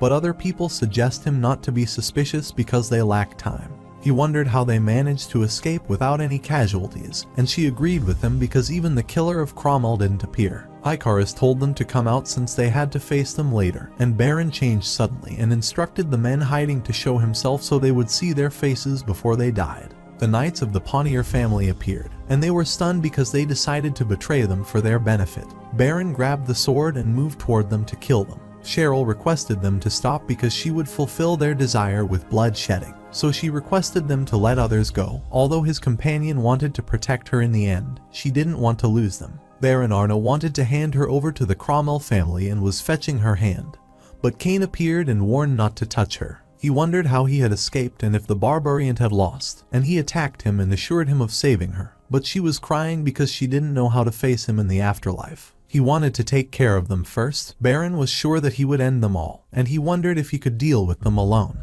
But he said that he would not deal with them alone, and the dead knight appeared. Baron Arna assumed he was overconfident to think they would run away, but he said he would defeat them. Instead of running away, he mocked them as an away knight wouldn't be able to defeat him. His mana suddenly grew, and the Death Knight instructed him to hurry. Baron was shocked because he dealt with the knight more quickly. Cain said that although he knew about him, he missed the information regarding how he wielded his sword, and he used the Aura Blade Cain version and recognized that it was the skill of Agnes. He defeated him, and they were impressed to know that Joshua had two great swordsmen. But Icarus reminded them that it was not time to rest, so Cheryl suggested heading to the Perils continent. They were following Joshua, and the Lion King was surprised by his speed as he was running faster than them and was impressed by his skill. They reached the borders of Avalon and greeted and congratulated him. Count Kalstar requested him to send other outsiders back, and he was returning. But Joshua said they were his knights. He wondered if there was a problem, but he agreed to let them enter because they were his trusted people, and they thought he was the king they were waiting for. Meanwhile, at the Mercenary Guild headquarters, Axluer asked them what the Mercenary King meant by the call-up. They told him that the Avalon Empire had already given him the title and territory, so he would be using them to establish the family. But he lacked the knight, so if Axluer worked under him, he would get a stable life. He thought it would be a wise decision for anyone, and Isoline said they should go for the Barbariant and head for the Pontier family. Jetter Cromwell was enraged because they lost her and punched Baron, but he apologized and asked for another chance as she headed to Peril Castle. He didn't need his help because his son Juog had already headed there. Barbarian suggested letting him go because they had Icarus and two ranked knights, but he thought they could take care of it themselves. But Barbarian suggested that Peril Castle wouldn't last long if the rank knight and the mercenaries fought alongside. At the same time, Juog was burning the Peril Castle. Cheryl ordered them to cut the rope, and they attacked the opponent using the ballista, so they ran to protect themselves. Cromwell warriors were using cans to destroy the castle gate. After they penetrated through it, Icarus ordered them to use the trap, which stopped them for a while. But the sun, an intruder, entered, crossing the wall, and others broke their trap and entered. The twins were ranked knights, and they suggested that he give up the castle and become their slave. Then they would let them live. But Cain did not want to do that, so they instructed them to attack him and kill most of their warriors. The knights realized he might be the knight the rumors were about, so they attacked him because he wanted to check his strength. Juog was enjoying everything and wanted to see Cheryl in despair. Then a messenger arrived and informed him that the 3rd Division needed back, but he refused and ordered him to tell them to manage on their own. Meanwhile, the knights were protecting her, and Count Berdo suggested she should hide, but she didn't want to hide anymore. While they were running away, the knight attacked them, so the Count threw her away, and there was an explosion. He wanted to take her alone because Juog put an extra prize on this. Icarus told her to stand up as they needed to hold till Joshua appeared. But the knight told them they wouldn't win in any case, and Cheryl attacked him, so he threw her and decided to kill her while lying to the Lord that she died accidentally because she attacked him. He attacked her when Joshua appeared with a flash of light. He still rushed to kill him but was thrown back with his single punch. He appreciated the holding back and requested to wait for him while Cain was fighting with Knight Right. He was sure they would win no matter how long they held back because more reinforcement was coming. He was worried when Joshua arrived and instructed him to finish him quickly because he was waiting for him and wanted to kill the protagonist himself.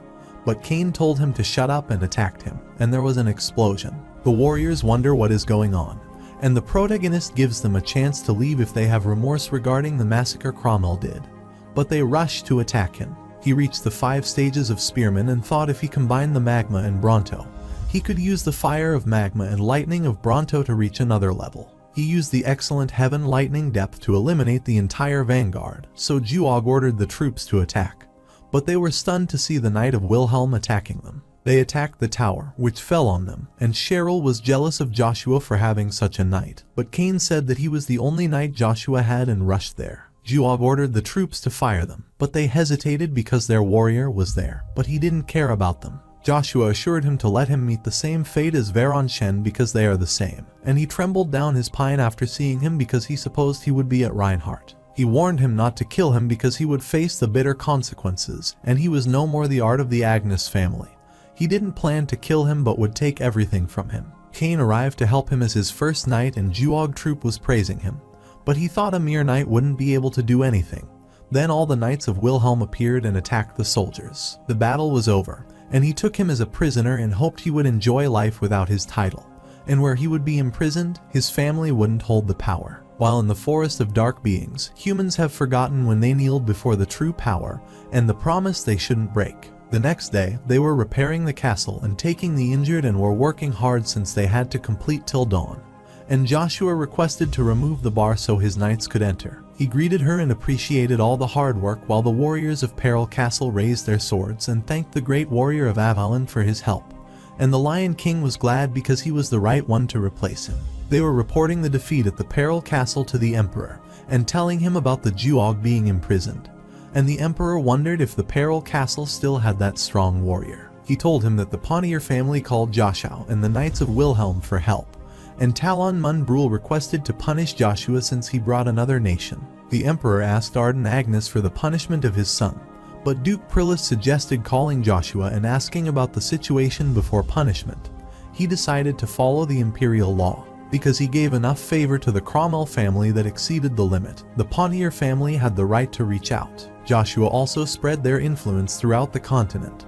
He wanted to give him the title of Marquis and the territory of the South, but they disagreed with the tremendous reward he was giving him, so he scolded them and ended the meeting but told Agnes to stop since he wanted to have an honest conversation. The Lion King was happy with their warm welcome and service and wanted to thank the Lord of Peril Castle, and the man gladly got ready to convey the message to the Lord because he helped them. Joshua clarified the misunderstanding since he enjoyed it and asked him to do some work because he doesn't like freeloaders. But the money was from Cheryl and Peril's castle, so he requested him to pay the entrance fee to the castle.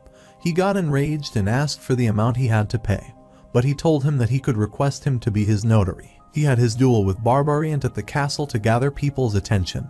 He needed him, but he had 2 conditions to help him. First, to do him a favor in the future, although it was unreasonable so that he could deny it. Second, he wanted him to be his successor, and he was stunned. While at the Cromwell, the mercenary king suggested giving him the war control because soon the mercenaries would arrive. And if the word about him helping them sped, it would stain his career. He promised to do everything he could to contribute, so he asked for control over the territorial war and supposed that he wouldn't want to harm his son. But he didn't care about him. He doesn't like things going the other way and agrees to give him control over the troop and promises to provide the side support. But in return, he has to win, and Barbariant promises to drag Joshua to hell because he dared to challenge him. He told them that he wanted to become emperor to tie up all the loose ties, and Cain was worried that anyone would have heard them because it might have made them. Icarus thought that since he didn't have the Britain bloodline, it was not possible, and he wondered if he planned to take people's lives. But he doesn't think it's necessary to have the Britain blood, so another goal is added to his list. And he gives them the money he won by betting on Reinhardt, and instructs them to give it to the Pontier family. Icarus wanted to use the money to make the Sander estate and make their own, not on the Pontier family, who had plenty of money. Emergency appeared, and the warriors instructed everyone to be prepared. They had prepared the troops but wanted to surrender the castle since they were fewer in number. Cheryl wasn't worried because they had Joshua, and he opened the door and left to fight ahead. But Icarus stopped him because the difference between their strength was very much, but he didn't want to hide back. Cain also agreed with Icarus, and he used the magic message and told him that those who passed the rank once they reached a certain point gained the power that rivaled the Aura Blade. He rushed to the center of the vanguards while they made a superhuman formation and attacked him, but that wasn't enough to stop him, and he used the aura force whose single spear cleared the battlefield. Those who favor it would be the spear more dependable than others, and those who oppose it would be the most dangerous. So hearing his mana voice energized them. Cain wondered if he had reached the realm of God, but Knight Leogrin said he was their king, which made him furious, and he said that he was his leader first, and they started arguing. Meanwhile, before the mercenaries could reach the castle, the vanguards were wiped out, and they thought that the castle peril would fall as soon as there were any troops and traps for them. The messenger rushed and reported that Joshua had defeated their troops and was heading toward them. He reached there and introduced him to and was glad to meet him finally. He challenges the mercenary king to a duel, but he refuses because he is busy right now. The Lion King, Ryan Jaeger, arrives, and Barbarian wonders if he is supporting him, and if so, he assumes he represents the Free Knight Alliance. Free Knight Alliance is a group that travels to different continents and doesn't abide by country. They only follow chivalry, and the leader of this group is King. He corrected the misunderstanding because he came there as the notifier of the duel between the winner and the superhuman and told him to follow the tradition. Otherwise, he would lose his position. He accepted the deal, but with one condition: the winner would rule over the Pontier and Cromwell families. Cromwell's family had asked the mercenary king who gave him the right to decide his fate, so he reminded him that he had control over the war affairs. He didn't think Joshua had the right to decide for the Pontier family, but he showed his plate, so he had the right, which made him happy, and he requested to spread the orbs about the duel. Before starting the duel, Rain informed the contestant of the rules to the contestant that if anyone cannot continue the fight, then it's the defeat of that person because they understand. So the battle commences. Barbarian said he couldn't defeat him with his aura force because he has the Aurea with the power to overwhelm his opponent, so he thought his supportive aura wouldn't last against the aura overlay. He was overwhelmed with his power and wondered how many attacks he could bear, but Joshua attacked him, and in a single blow, such an immense energy was produced that was unbearable for them. Barbarian axe fell on the ground and was broken, and when Cromwell locked at the mercenary king, he was beheaded. The warriors were happy because they won the war in a single hit, so the stolen land in Cromwell's territory became theirs. Marquis Cromwell of the Cromwell told them to shut up because the territory had nothing to do with the war, and asked the mercenary to help as he would reward them, which could change their life. They unshielded their sword to attack, and the protagonist was apologetic to Axelar because he had to blow the mercenaries.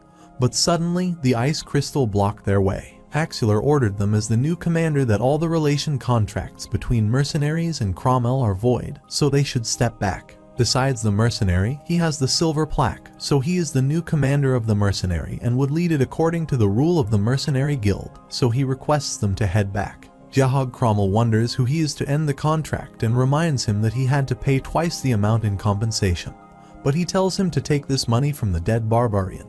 He instructed his guard to attack him, but the Iceland stepped forward and told the warrior that the war was over, so they shouldn't point their sword toward each other. She wanted to kill the Marquis Cromwell for spoiling his life, but Joshua appeared because he would handle the matter from there. He suggested that he should accept his defeat, and his warrior dropped their swords because of his message, as he didn't want to kill innocent people, and he wanted to give him an offer. But he thought if he accepted his offer, his pride would be ruined, so Joshua asked him if he wanted to end up like the mercenary king. Then he wanted to hear his offer. He wanted him to return the stolen land of the Pontier and pay 1 million gold as compensation and to ensure the deal, and he wanted him to vow a noble in front of the emperor. He had no other option but to agree to his term, so he vowed in the emperor's name to save his life. He ordered his men to retreat, and they were happy because the war was finally over. He thought that he had made a big mistake of letting him go so that he would tell him about his regret. But Joshua called him and showed him the globe and suggested he make the intelligent decision because everything was broadcast to the emperor in front of the nobles while the emperor was amazed. They were celebrating their win at the Peril Castle while Cain wanted to be like Joshua, and the knight thought his goals were grand. But he said that his late father even praised him, so they agreed to credit his skill and cheered him to become the greatest knight of the continent. Joshua arrived and ordered Cain to return to Pontier Castle because he wanted to take care of the traitors before they could rise again. He instructed the knights Leograt and Arshan to return to Reinhardt because it might be dangerous if they continued to know their knights were Avalon. He was worried because he made the blunder, but Icarus told him not to worry because the fate of the empire would depend on Joshua's decision, and the fate he chose for the continent shocked them. Cain wonders why Joshua made such a decision, but whatever the reason might be, they had to follow him, and Icarus suggested following the job in their hand before they knocked on the door and entered it. Shirley wondered what was so urgent that they needed a discussion with her. He thanked her for permitting them to converse with her. Cain told her that his liege instructed him to take care of Cox and the other traders because this was an event about the Pontier family. They decided that it would be necessary to ask for her opinion first. She thinks for a while and agrees that they need to take care of the traitor and don't have to treat them with mercy for the people who have been hurt by them and for the newly reborn Pontier family's help. Although he had no right to ask for their help, she requested for. They asked her to leave it to them, and he remembered and asked if the mark she gave their master when he was little was intended to marry him. Icarus whispered that he had asked the wrong question, but he was also curious about what still was not the right time and place for a question like that. She laughed, remarked that they suited each other very well, and told them that the mark she gave him when she was little was her way of capturing his attention when he never looked at her. She isn't sure what she feels anymore and doesn't know if she wants his attention and likes or respects him. She asks them if they understand if she said that instead, sometimes, she feels like he is almost akin to a god. Cain laughed because she was correct and told her that that is why people call him the god of battle. And Icarus hit him with his elbow because he should know his place. While leaving, she said that besides all this, it was not the appropriate time for things like love and marriage as she would be busy soon, and said that they should go and take care of the traitors. They wondered if she would join them, too, and they were correct because she wanted to watch them as they met their ends. The protagonist was at the grave of Barbariant, and Luja suggested he focus on it. He closed his eyes and called the falling night, who has 9,000 spirits with resentment thicker than the dark. Luja, the demon god of armament, commanded him to come to the stand and assuage his regrets because he would give him the authority to walk on the earth again. So he should come and obey him, the leader of Dullahan. He opened his eyes and was shocked to see the Lord of Dullahan. Dullahan said that the one who was obedient and would make him kneel was above him, and the protagonist was started by such high demonic energy. Luja reminded him that it was the creature he made, as Dullahan was considered a legend within a demon realm. They had to be able to create the one using the body of one of those beings they called superhuman. Unlike the Death Knight who continues to resent the being that killed it, Dullahan wouldn't bear any resentment toward him. But it rushed toward him, and he said, "Isn't it running too fast at him for what he said to be true?" He attacked him, saying that the one who demanded obedience and was beyond him should prove himself. Luja told him that the Lord of Dullahan had his ego so that he wouldn't follow anyone weaker than him, and it was a pretty easy condition for him to fulfill. He threw his axe and attacked him, but it produced a little scratch at him. He decided to be severe and wondered if he should use aura force or holy energy. But Luja thought he was an idiot because he couldn't use the holy energy or primordial stone but could only use the demonic energy to fight.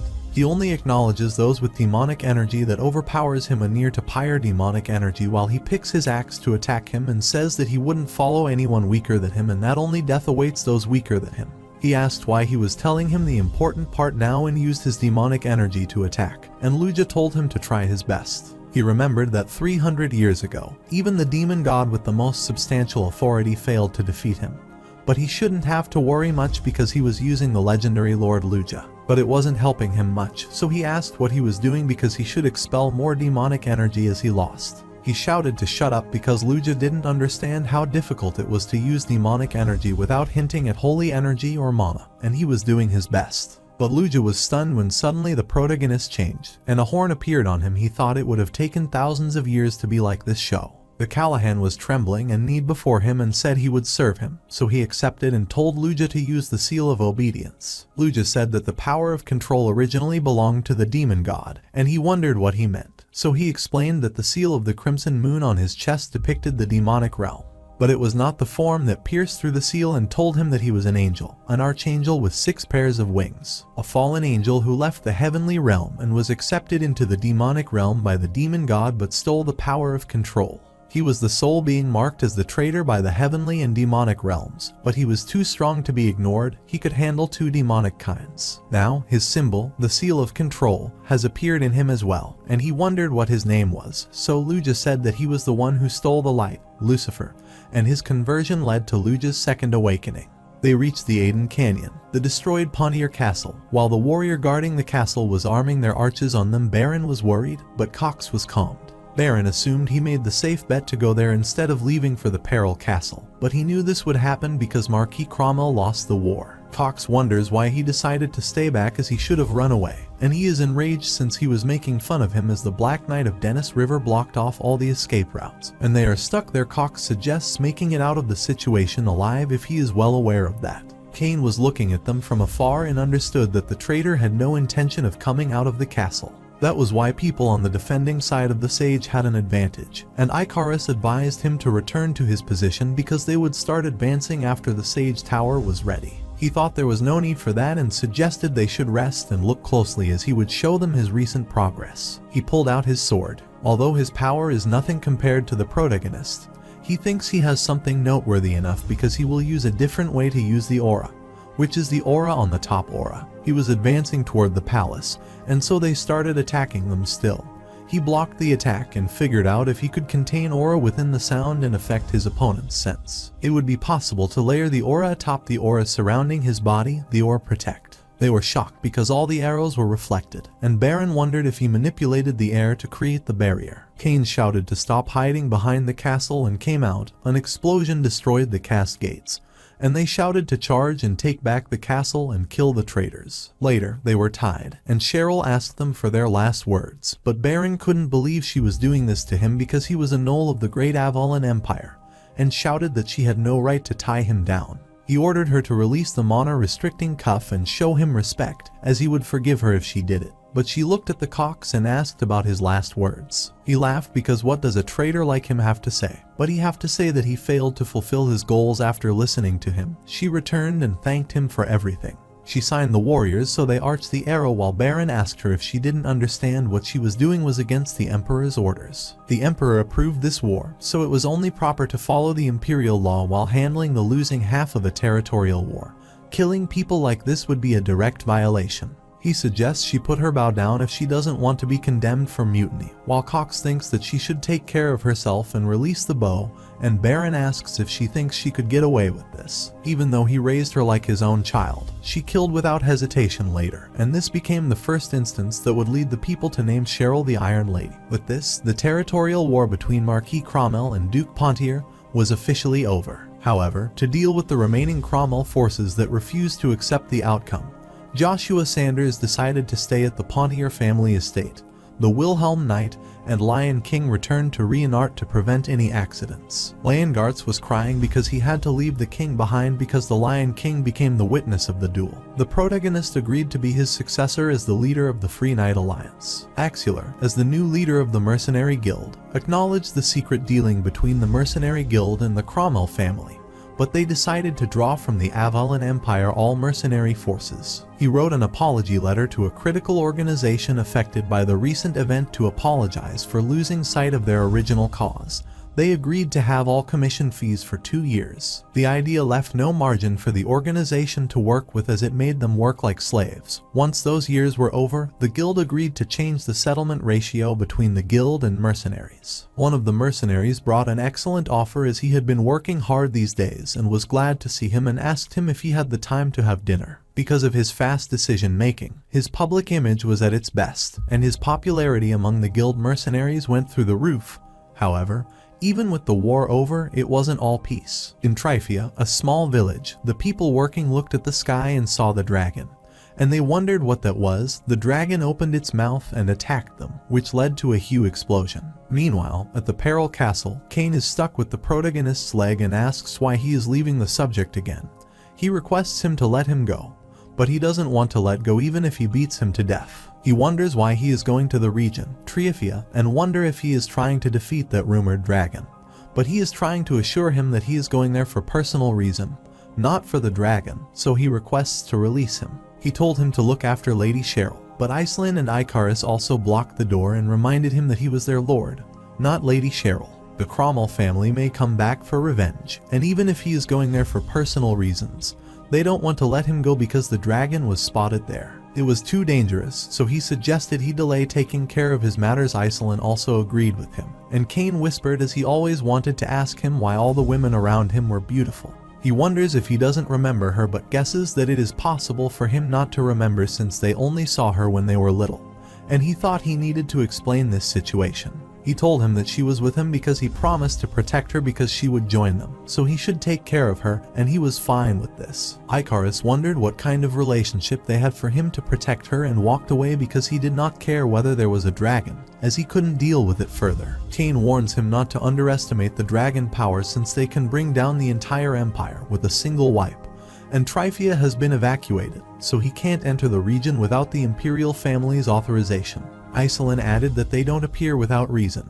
They are considered the guardians of the Middle Realm. If they start getting involved, the balance of the Middle Realm will fall. She thought it decided to show itself to warn the human against entering the Forest of Dark Beings, which is its territory, and it will likely disappear once it gives its warning, so it best that he take some time before making his move. He did not have enough interest in the dragon but wondered if it was a warning, and they wondered if he had another reason in his mind. He said that the existence of beings they need to worry about in the future rather than a warning might be a sign, and he thought this might be the sign of the evil dragon crevasse, the capital of the Avalon Empire. The brilliant flower palace of Accardi Imperial Palace Cercerin von Britain wasn't doing well, and the doctor could not cure the princess's illness with their current abilities. They don't know how long she could last, so he thinks they should start preparing for the worst, and her servant wonders what kind of curse she is under. The princess was thinking about Joshua since, in their last meeting, he told her that the medicine for her illness was almost prepared and wanted to give it to her in honor of the relationship they shared in the past life. Princess's second brother Kaizen was rushing inside while the guards were stooping, but he wondered who they were to stop him, so he entered the room and asked about her sister. The head of the maid of the brilliant flower palace, Ellen, was at his service, and he asked her about her condition.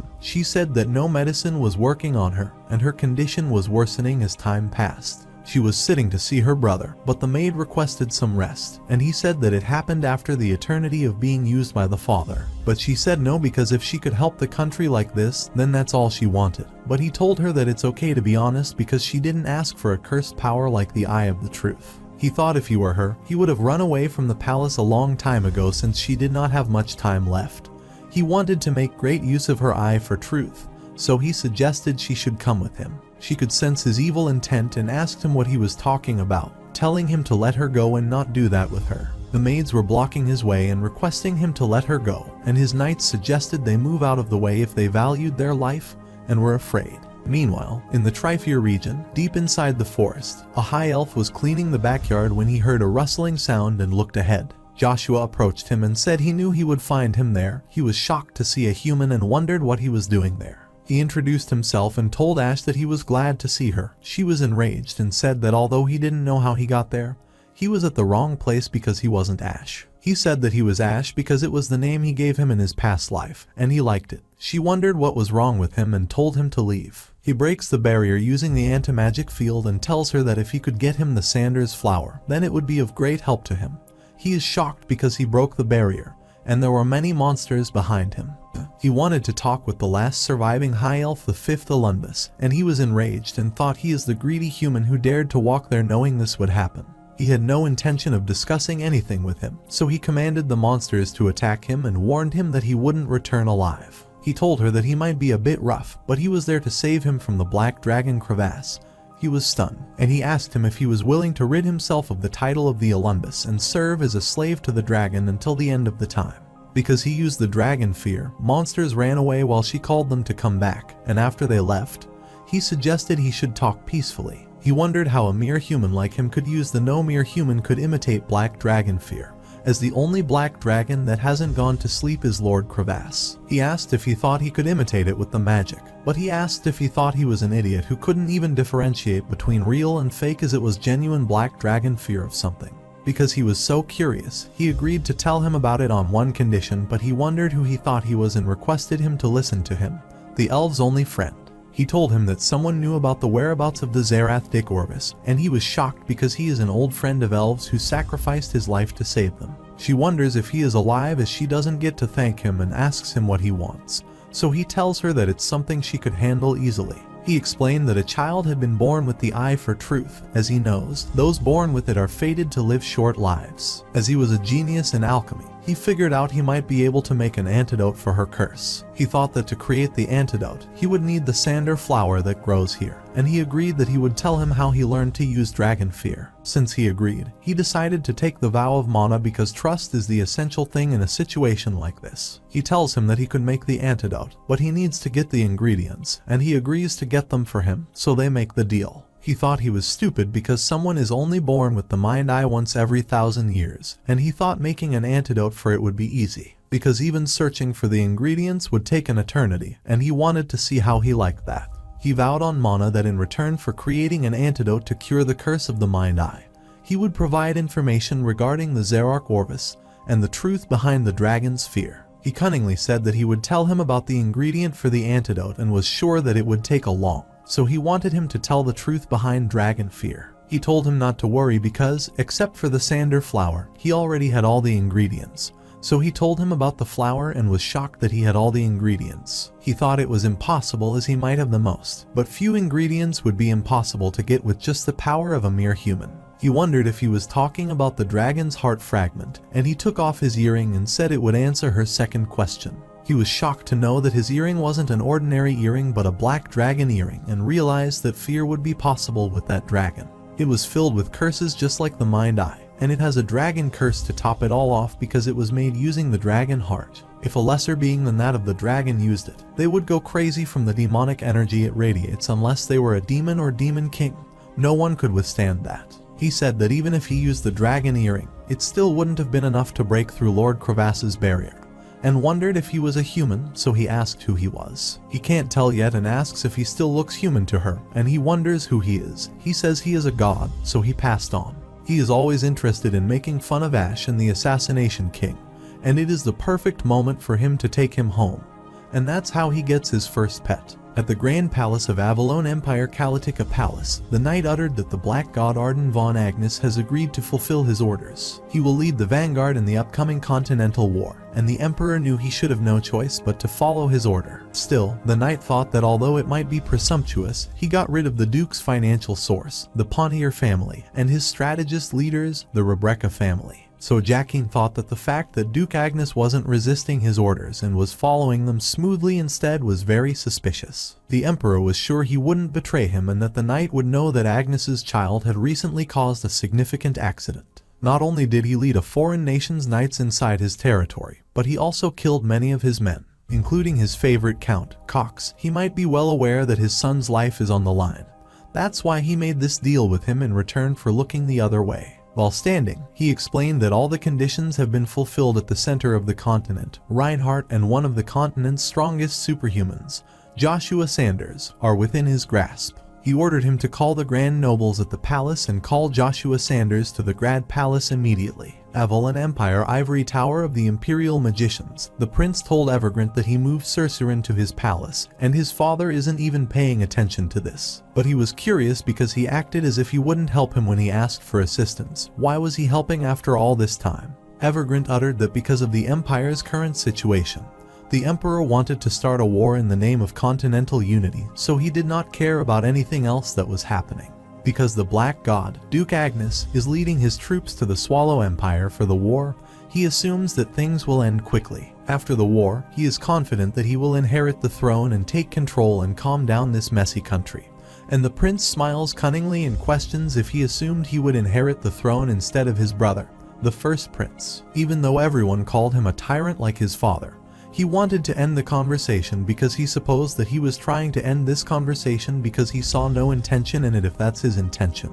He shouted to wait and uttered that he wanted to become the leader of the Magic Tower, and he was enraged on hearing that Evergrant wanted to be the leader there because this meant he was willing to betray them to join one of them. He explained that he wanted to maintain his position as the chief imperial magician, so his final goal was to become both the strongest magician in the Avalon Empire and the owner of the Magic Tower. The prince can believe what he is saying and suggests being glad that he can continue living in the position that he currently lives in. But he is impressed. A prideful magician like him would be willing to do anything in the name of greed. It's so realistic that he liked it. The prince inquired what he needed to claim the throne, and the magician explained that he was making a secret potion that would hide the symptoms of any illness and allow the user to act like they were fine for a single day. The potion will bring the user's full potential for one last moment. They could use the Lady Sorcerin to seemingly cure her illness so they could use her vision to their benefit for one day. But once the effect of the potion wears off, the user will die. The prince was sure his sister would love that because she would die anyway. If she could have just one more day to use the power of the mind's eye, she would be happier to die for his cause. He told him to continue because he was more curious about how they had used her power. So Evergrant was glad because he was satisfied and explained and understood his plan. So he left the plan to him and left. After he left, he uttered that everything went well and asked him what he thought. And the fourth prince also found it pretty interesting and wondered if his brother would behave as they predicted. Of all his siblings, his second brother is the smartest, so he wouldn't be easy to deal with. But the knight said that those willing to do anything for their goals might be able to become a Brutus, but they never be a Cairo. The origin of the Avalon Empire, the Asgard kingdom, the first king, Brutus, did everything necessary to take the throne but faced the same fate as his predecessor did at the end of his rule.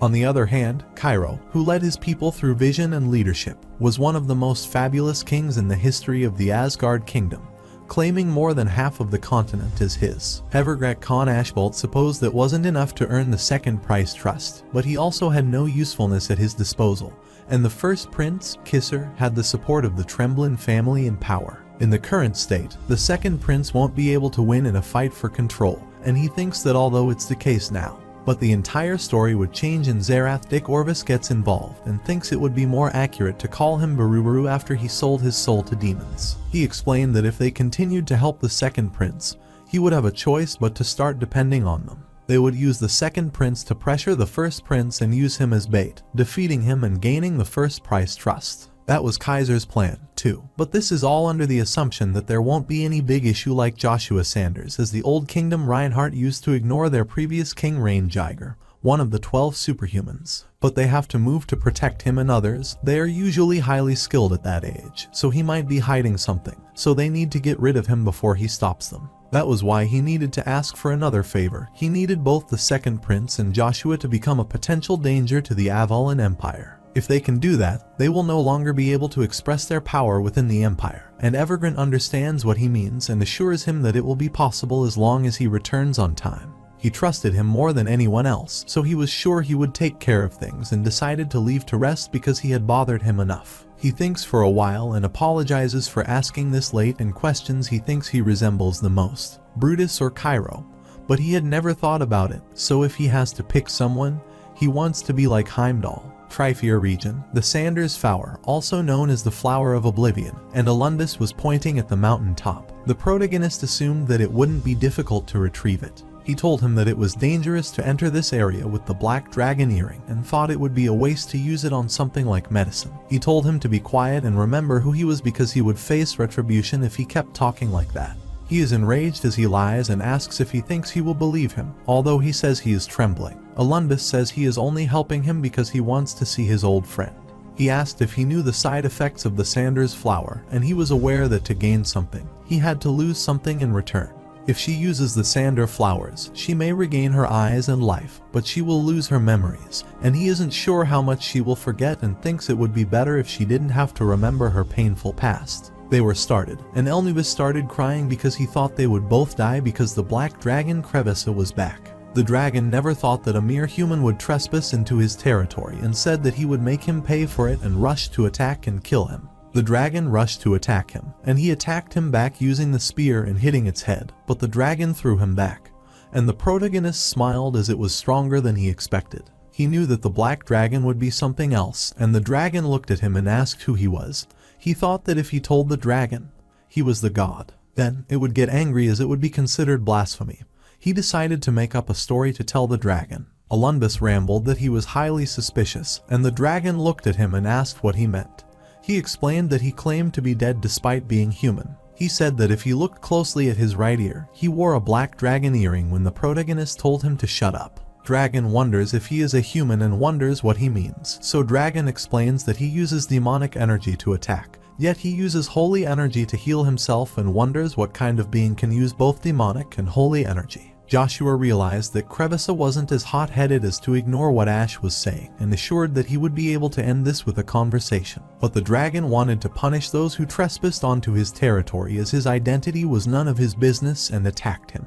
The protagonist guessed that he shouldn't have expected that much, and he was blocking the attack and changing to his demonic form. Luja suggested teaching that overgrown lizard a lesson about his actual power, and he liked his plan as it would be a perfect test if he could defeat the black dragon in one strike. He thought that there was no being on Earth that could challenge him in the skill that he couldn't reach in his past life, and he used the magic spear level 6, and there was an explosion. He was somewhere else and remembered that he was blocking Crevass's breath, and then wondered where he was while many demons rushed toward him to rip him to shreds. He wonders if he is in the demon realm and if too many of them are called Lugua, but the demons pass through him and head toward an angel who killed them using the spear. His surroundings changed again, and the angel said that he didn't resent him, but for betraying his faith, he took the wings of Michael, and he was shocked to see Michael's face. He wondered if it was showing him the past and if it was Luja's memories, and he cut his wing and told him to resent him, and his surroundings changed again. He was at the front of the globe, surrounded by redness, but the redness disappeared when he looked at it. Ash assumed he wouldn't be able to withstand Lord Crevass's breath, and he knew he wasn't God but was stunned when he saw him coming out with the wings and horns. His appearance was changed, and he didn't understand the meaning behind the illusion. But it wasn't useless. He assumed that part of his memories opened up with each stage. Then, once he reached Mag Spear Art Stage 8, known as the Power of God, he would finally learn the truth. He hurried to attack the dragon, and it says that he doesn't know whether he is good or evil, but as long as he is capable of enduring his middle realm, it would do anything in its capacity to destroy him. Dragon breathed out at him again. He used the dance of heavenly destruction and moved toward it while making the barrier around himself. The dragon was stunned because he pierced through his breath and pierced through the dragon's body, which surprised Ash, and he wondered if he did. He managed to do this because even the most high-ranked demons are incapable of that. The dragon fell to the ground and asked how he did that, and when he was, the protagonist replied that his identity was not that important and explained that he was well aware of the reason for his anger. This is not because a human has trespassed onto his territory. He was sure it was because of what happened at the end of the Trifia area, the incident at the Regressed castle. He realized that he was well aware of it and commented that humans crossed the line they shouldn't have using demonic power to turn their kind into ghouls, which could never be forgiven, so the emperor of this land would have to pay for this. The protagonist smiles as he knows where everything started and wonders about this even before regressing. Suppose this was the starting point of the conflict between Crevasse and the Avalon Empire royals and how they managed to make a deal with the guardian black dragon. So, if he keeps in mind that Evergrande is behind this, he could conclude that he was apologetic because he was taking that deal for himself. Cain was practicing when Icarus arrived and suggested having some rest because he had training for the last 4 days. But he didn't want to rest because he wanted to be of use to the protagonist, so he needed to be better than in a rank. He wonders what he is doing there. He explains that an edict was sent to the Lord and the Emperor, and Cain asks how he knew it was from the Emperor even without opening it. Although he couldn't read it since it was written that he was the only one who should open it, they got involved in the territorial war between the Pontier and the Cromwells without the Emperor's orders. Foreign knights have appeared on their land, so it was apparent this would be coming. Cain said it was simply his best guess, but he never knew until he opened it. They decided to open it and check, and Icarus laughed because they had the same thought while he opened the letter. Cain grabbed his hand and reminded them that only the Lord should open it as he never knew what might happen. He decided to take responsibility, but Icarus wanted to say the same. Kai said that the knight has to protect their lady, and he was startled why he was saying that again. He asked how much longer she would pretend that he was a man because most people already knew that Icarus was a lady, and he wanted to take responsibility for it, so he told her to accept it. She was surprised since everyone already knew she was a girl, but he wanted to talk about it afterward as he had more important things at hand. She wondered if he was sure he was okay with taking responsibility, and he asked what he was supposed to do since he had already opened it and wanted to hurry and check what was written inside. It was a summon and warning letter for Duke Agnes and Joshua to return to the palace along with the Wilhelm Knight, and in case of disobedience, they would be punished. He can't believe their audacity, and Icarus asks him what it says, so he tells her that they wanted the Lord to report to the palace within 5 days. But the only issue is that he is in the Trifia region right now, and it doesn't have a warp gate. If they include the time it would take to arrive and deliver this message, he wouldn't make it to the palace for at least 2 weeks. It would be a stretch to arrive at the palace within 5 days even if they left Peril Castle, and Icarus said there was no need to worry about that because he was sure he was done with his duties and would be heading back. She decided to set a course for the palace first thing in the morning, but before that, she needed to take care of what Joshua asked her. But but he still couldn't leave the Pontier family alone in Peril Castle. She uttered that he did not need to worry about that since she had already requested some assistance, and he wondered who she requested, but she suggested not to be sorry and to get ready to leave. Mercenaries Guild was there, and Axular Man asked if he was sure it was brilliant to accept the request, but he was sure about it because it was common sense to right their wrongs first. At the same time, he completed the medicine and asked for permission to ask questions, since he was curious about something. He said that he already got what he wanted, so what need was there for him to go with him? He asked him to let him go. The dragon made a deal with him and asked what he wanted in return. So Joshua told his first condition that he wanted Ash and fully bloomed sander flowers. Joshua told Ash that technically, he was a full-fledged knight, but he didn't have his servant, so he wanted him to serve that role for 10 years. He was crying because he didn't want to, as 10 years are too long, and said that although he did like it, he descended from high elves who are holy and sacred, so he refused to be a servant. He uttered that although he was okay with serving the black dragon, he refused to serve him even after he tried to get him killed, and can believe so made him the servant for 15 years. Ash explained that it wasn't his intention and wanted to make a deal with him. He could tell he was using the primordial stone and promised to tell him where other primordial stones were. He doesn't want to live like a servant because he wants to get freedom and says that if he refuses, then make it 3 years or 5 years, and he agrees to make it 5 years, so he asks for the location of other primordial stones. He asked him not to take his word back while he asked about the kind of primordial stones they are, and he said that Tempest is a piece of God that has the power of the windstorm. While discussing the matter, the black dragon arrived and told him that he could leave since he had healed himself. He decided to leave and asked him to keep the deal till the end. At the Grand Palace of the Avalon Empire, Jacqueline reported that, excluding Duke Agnes, members of the central nobility had all arrived. He was furious at knowing that Agnes was there and supposed that both father and son were talented in agitating him. So he instructed his knights that if they didn't arrive on time, he would kill one of their people every 10 minutes if they were late. He will ensure that families supporting Joshua pay for their mistakes because the Reinhardt and the Wilhelm Knights will belong to him, so he will leave them. He heard the noise coming outside that Dragon had appeared, which startled them while they rang the bell to gather all the forces. The commander of the Imperial Knights, Rod Den Haag, instructed the knights of the 1st, 2nd, and 3rd battalions to focus on protecting the Man Palace, so the battalions came forward. The commander instructed the 4th, 5th, and 6th battalions to enter the palace interior, and the 7th, 8th, and 9th battalions were directed to protect the palace gates. While he was going to destroy the remaining forces, Katz rushed and apologized for the late arrival, as they had just arrived after receiving their orders. Langer was angry at Katz as they were already short-staffed because Captain Joshua wasn't there, but he dared to be late to a battle. Since the commander Joshua wasn't there, he commanded the 11th and 12th battalions to stay back and act as backup, and so the vice commander of the 12th battalion, Katz, replied that he understood. The battalions were passing while hitting him and furiously told them to watch while they walked, and the knights laughed because he was pretty loud despite not having their commander with him. He asked him where he was going since he wasn't done talking, but the knight reminded him that he heard what the commander said, so they should shut up and get lost. He was frustrated, but Langer told him to calm down because this wasn't the time for this, and they saw something coming down the dragon, so they ordered the Imperial mages to prepare the shield spell. He instructed them to act as necessary and not let their guard down while the knights were worried, wondering what they should do because it was the Black Dragon.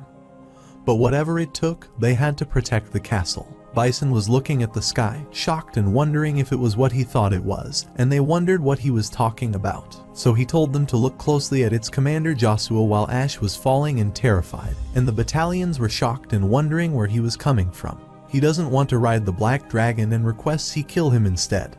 But Joshua tells him to calm down since his old owner has allowed him to fly on him.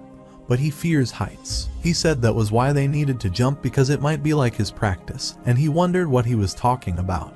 He told him that he needed to practice to win his inner fears because he would climb Yggdrasil eventually. He was startled and asked how he knew about it, and he replied that although he doesn't know everything, there is one thing he could say with certainty, that he could never arrive at an answer by ignoring and avoiding the problem. He should avoid the problem and instead face it. That's why he needs to break through and jump. And all he needs to do is face his fears and take one step. The Black Dragon was bothered by them and threw them away, telling them to get lost while Ash was trembling due to fear of heights but was calm. Brunsten wonders where the magician is, but Gestalt Khan Tremblin requests him to calm down because the most important thing is the Emperor's safety. He replied that His Majesty was the most skilled person in the Avalon, so he had a higher chance of survival than them. He was just furious because the Imperial Chief Magician disappeared as soon as the dragon appeared, and finally, Duke Agnes arrived. Evergrant reported that although it was a bit early, it was just as they expected, and the Emperor thought that all he needed to do was offer the Black Dragon a condition that it would never be able to refuse. He inquired if he was sure about it because if they were even slightly wrong, they would die. But he assured him that he would worry. He was confident about what that Black Dragon wanted, so he requested to allow him to offer a brief explanation. The Black Dragon appeared because humans have trespassed into his territory. The fact that people have been experimenting with the undead and have succeeded in making the ghouls is a much more significant concern. The Black Dragon must have gotten curious after smelling the demonic energy despite not showing himself for a long time. He must have wanted to check the source of the demonic energy, so he was sure he didn't want to lose the chance to study the living demons to satisfy his curiosity. This might be his only chance to witness a living demon for himself rather than fulfilling his role as the protector of the Middle Realm. He is just a giant lizard trying to fulfill his personal goals. From there, it would be pretty easy to get the support of the Black Dragon consumed by greed with the concentrated demonic energy, and the source of demons, the horn of a demon. He thought that the middle-class demon horn should have satisfied his greed, and he would ask for the source of the horn. So, using the information he had to gain his attention, they could control the Black Dragon however they wanted. After hearing his plan, the Emperor asked if that meant he had already secured the middle-class demon horn that would be able to satisfy him, and he said yes. He was worried because he had almost broken the contract with the demon because he was silent. The Emperor inquired why he stopped talking. While he was going to give the reason, they heard the news that the dragon was retreating, and they were stunned. Evergrant was wondering why it was going away as this might ruin his plan. He apologized to him and said that to fulfill his orders, he asked for permission to leave his presence. Emperor Marcus angrily looked at him and permitted him, so he thanked him and left. He commanded Jacqueline to follow him and told him that if that magician had any plans hand, he should feel free to get rid of him on the spot. The nobles gossiped as they heard that the dragon was retreating and wondered why it would retreat as soon as it arrived. Talon Munbrew asked Provalum if he said a single puff of a dragon's breath could evaporate an entire city. They needed to stay on guard as long as that thing was alive. Provalum knew why they needed a contingency plan for when it appeared again, but he thought there was no need for that, as all they needed to do was sacrifice the reason why it had appeared in the first place. The person who dragged armed forces into the Trifear region, which is known for being the dragon territory, and Cromwell asked furiously if he was talking about him as he was the one who pushed him to end the war as soon as possible. He suggested forgetting that and asked if they didn't find it suspicious that the day they had the critical meeting appeared simultaneously. He was sure that Joshua was behind the recent event and the cause of the Empire's end wasn't him. But the protagonist and Joshua arrived while Ash kicked open the door and cursed them all. They were looking at them, and he asked what he thought if he got their attention and was feeling so charismatic then. The protagonist said yes, but that's not what he wanted. He guessed it served the same purpose while the nobles were furious at him, because he was rude, and they never thought he would make such a scene despite all the trouble he had been causing. They wonder if he lost his manner when he gained the mere title of master and question if he could even comprehend the Empire's current state. Talon Munbrew suggested he fulfill his duties as a knight if he had returned and asked if he had forgotten his duties as the Imperial Knight. Ash whispered to let him know if he wanted him to shut these humans up because he had the perfect spell for them. The great son of the Empire, Emperor Marcus von Britain, arrived, so they looked back and greeted him, and he also greeted and told Ash to follow him. He told him to keep quiet because he was the king too and greeted Marcus while he looked at him and smiled. While Ash thought he was so thick, although he had lived thousands of years, he had never met a human who smelled so strongly of bloodshed and wondered how crazy he was for the blood. The Emperor was surprised to think he arrived at the castle this quickly because he heard he was within the Pontier family's territory in the south. The protagonist replied that he hurried to arrive at his command and complete his necessary orders. He came as soon as possible. He wondered what necessary orders he was talking about, so he told him that he was told to do his duty as the Imperial Knight. He was sure that he would have seen the enraged dragon flying over the skies of Akardi. The cause of the disruption should pay for his action. Marquis Georg Cromwell used the territorial war as an excuse to enter the forbidden lands of the Black Dragon territory to incite his anger and ask for the Emperor's permission to arrest him and ensure he paid. He thought he was arrogant and wondered if he thought this would do him any good, and he smiled because the playtime started because his father had already been at his command.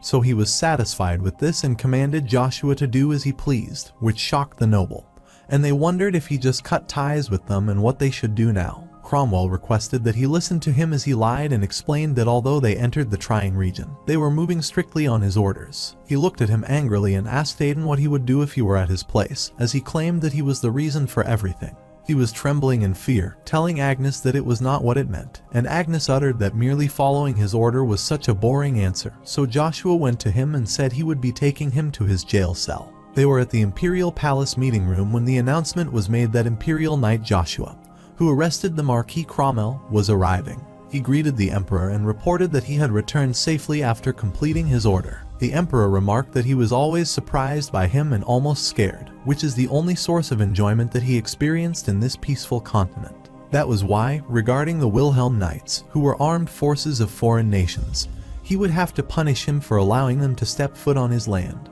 But he would rather not lose him. He doesn't want to punish him for allowing them to trespass. In return, he wants him to become his sword, and he will give him his daughter, Princess Cercerin. He was stunned, and one of the nobles apologized for intruding and awarded him for the deteriorating health of the princess. But he replied that's why there was more worth in that. Because he wouldn't need to worry about the dying princess, he could still maintain his position and be given the right to challenge the throne regardless of his title. This was his once-in-a-lifetime chance to become the nation's emperor, something even his father had failed to do. He questioned if that was what he wanted for a neglected child like him to become the emperor of the continent's most extraordinary nation, and become his sword. All he asked for was one vow. He wonders why he hesitates, and the protagonist is enraged because his attitude towards Cercerin is still the same, and he doesn't intend to use her like that to become emperor. He apologized because that was an order he couldn't fulfill, and the emperor was stunned and the nobles thought he wasted such a golden opportunity by declining to marry the princess. The emperor furiously asked if he was rejecting his offer to marry his daughter, and threatened that the matter regarding the Wilhelm Knights could be considered treason. He wondered if he understood what he was saying and decided to give him one last chance, but this time, it wasn't an offer, but an order. He again apologized because he was comparing him to an object, likening him to a sword, and reminded him that objects have prices that directly correlate to their value. The emperor chimed if he was trying to bargain with him, and it seemed to him like he misunderstood as the Avalon Empire would become his, and the land and everything in it would become his, too. He clarified that he meant that he was not complete yet and asked for more time than he could guarantee that he would become an outstanding sword that was second to none. Eventually, he would become 18 and finally choose who he would serve, so he requested him to wait till then. The emperor forgot that he was not 18 yet, and it didn't seem like a bad idea to follow tradition and wait until he was of age, so he asked what he wanted. He was surprised and wondered what he meant, but he told him there was no need for such a surprise because he was trying to gain favor in the competition for his support, so he asked what he wanted. He stated that he would like to create a new knight order composed of the 11th and 12th battalions under his control. Everyone was shocked and was against this and requested them not to listen to his request, thinking that there would be knight order other than the Imperial Knights would occupy the castle, and they were suspicious that he might harbor ill intentions toward them. The emperor told them to be quiet, and he told him, as he could see from their reaction, that his request was impossible to fulfill, and he wondered why he wanted the knight's order from all things. The protagonist explained that he is already aware that he had experienced prejudice all his life for being an illegitimate child, and his others suffered as a result. That's why he understood how the 11th and the 12th battalions felt. Each of those men dreamed of becoming the Empire's most incredible knight, so he wanted to be able to support their journey by creating the continent's most excellent knight order. He liked his idea of kinship and said that if he intended to create the continent's most fantastic knight order, why would he decline his request? He allowed it and asked if he wanted anything else. But that was enough for him, so the emperor permitted him in the Wilhelm Knight's forgiveness. He appointed him from that moment onward as the Empire Count. Additionally, the territories of Marquis Cromwell, the traitor, will all be given to him, and with this, he concluded the Central Nobles meeting and told Joshua to think of his middle name in his free time. He was looking forward to their next meeting and would be waiting for whatever news he would bring next, and his father said that it seemed he was getting closer to the center of power. Talon Munbrew can't believe that the Empire is in shambles because creating an independent knight order is one thing, but to think he would leave his management to a young child. Pravalum uttered that there was no need to worry. He would gain more attention from the nobles the more he moved. What can a mere marquis family do within the empire? Ash rushed toward them, calling them old folks, and said that he was sure they heard what the emperor said, that he would take Count Joshua for himself. He said that he had given all of them a chance, and they wondered what he was talking about, so they told him to get lost. But he suggested listening to him because first, they would give people special privileges for joining them, and there would be nothing for those who joined late. They wonder what kind of privilege he has, but he tells them that if they wanted an easy life, they should rab on. And the nobles rushed toward him to be the first one and were pushing each other. Everyone wanted to be the one to support Count Joshua, while Talon Brew was worried because not only did he have an independent knight to influence the empire, if the family started supporting him, his influence would soon surpass Emperor Marcus's. Meanwhile, Evergreen thought they messed up as it seemed Crevasse didn't take the bait, and asked what they should do now. But he told him not to worry because nothing changed. They were destined to face Crevasse later, and he never thought that Heimdall would be correct, that Joshua would be a problem. He doesn't know how he managed to get the Black Dragon on his side, but they can't allow him to ruin their plans. So he decides to leave Joshua to another contractor. Evergreen uttered that the time wasn't right for that because Emperor Marcus was watching him, so they needed time for Duke Agnes's family. They need to wait until the second Prince Kaizen's forces grow strong enough, and he thinks it would be better for them to eliminate the Emperor Marcus and the magic tower, so he wonders if everything is ready. Evergreen explained that Heimdall had leaked information on Asher von Britten, so he was sure the news would soon reach Emperor Marcus' ears through the Black Wind. He thought it was perfect, so they would start by eliminating him, take things step by step, and say that even after that tyrannical emperor died, he hoped he would continue to maintain his greed. He wanted the Emperor's Death Knight as it would be amazing, and she attacked the wall, which shocked Evergreen because there was shadow subspace in the wall. Jackian, the Black Wind that works for the Emperor, appeared, and he wondered how he knew about him because even the superhuman wouldn't be able to sense him. Asmodeus, the top-level demon, rank 32, uttered that it was because there was no way human common sense could ever comprehend. At the Avalon Imperial Knight Order 11th and 12th Battalion's headquarters, they were celebrating his victory, and Bison was surprised as he never thought he would say something like that in front of those nobles. Langer was pleased to think that they would get to develop their Knight Order and was sure the other battalions would get jealous. Cax asked what kind of Knight Order he was planning to organize, and Joshua said that although he couldn't tell them the details, he had to tell them something like the legend of the Swallow Empire, the first aerial knights of Avalon that would surpass the Wyvern Knights with the greatest predator of the continent, and existence to fear, the nightmare of the frozen lands, the Black Dragon, the Crevasse Knight Order. They were excited and wondered if they would be able to get on the dragon and assumed that it would be something that would last throughout history. Ash smiled and thought they should keep dreaming because not everyone could get on Lord Crevasse and thought their leader was a fool. The knight entered and apologized to him for intruding during his banquet, but informed him that a guest had arrived with urgent news. He wonders who he is his guest, so the Agnes family Knight Armstrong appears and apologizes for bothering him out of nowhere. The protagonist thanked him for taking the time to come there and asked what were he trying to talk about. He informed him that it was the call from Duke Agnes, and he wondered why now. Armstrong explained that since no one had achieved as much success as him, he wanted to invite him to the estate and celebrate the occasion as the Lady Lucia was waiting for him. Although he would love to see his mother as soon as possible, he needed to take care of work in the Accardi, so he promised to head for the estate as soon as he was done. He said that it would be great if he did so and that if there wasn't an issue, he could ask what work he needed to finish as he needed something he could use to explain to the Duke. He explained that it was nothing, he was planning on visiting the Brilliant Flower Palace, and the knight wondered if he was trying to visit the princess at the Brilliant Flower Palace. He assumed the rumors from the Emperor might be correct, but he explained that it had nothing to do with the Emperor's order. He thought it was unfortunate because he hoped it would be a chance to witness the spear skills of a master like him, and he wondered what he meant. He asked if he hadn't heard the news yet that His Highness was utilizing the bloody Battle of Bircher to find Princess Cercerin, a husband. While the protagonist was stunned, the knight added that the most important thing is that all the citizens of the Avalon Empire are allowed to participate, and he found it surprising to give anyone a chance. This was all thanks to the chief magician Evergard because he completed the medicine for Princess Cercerin.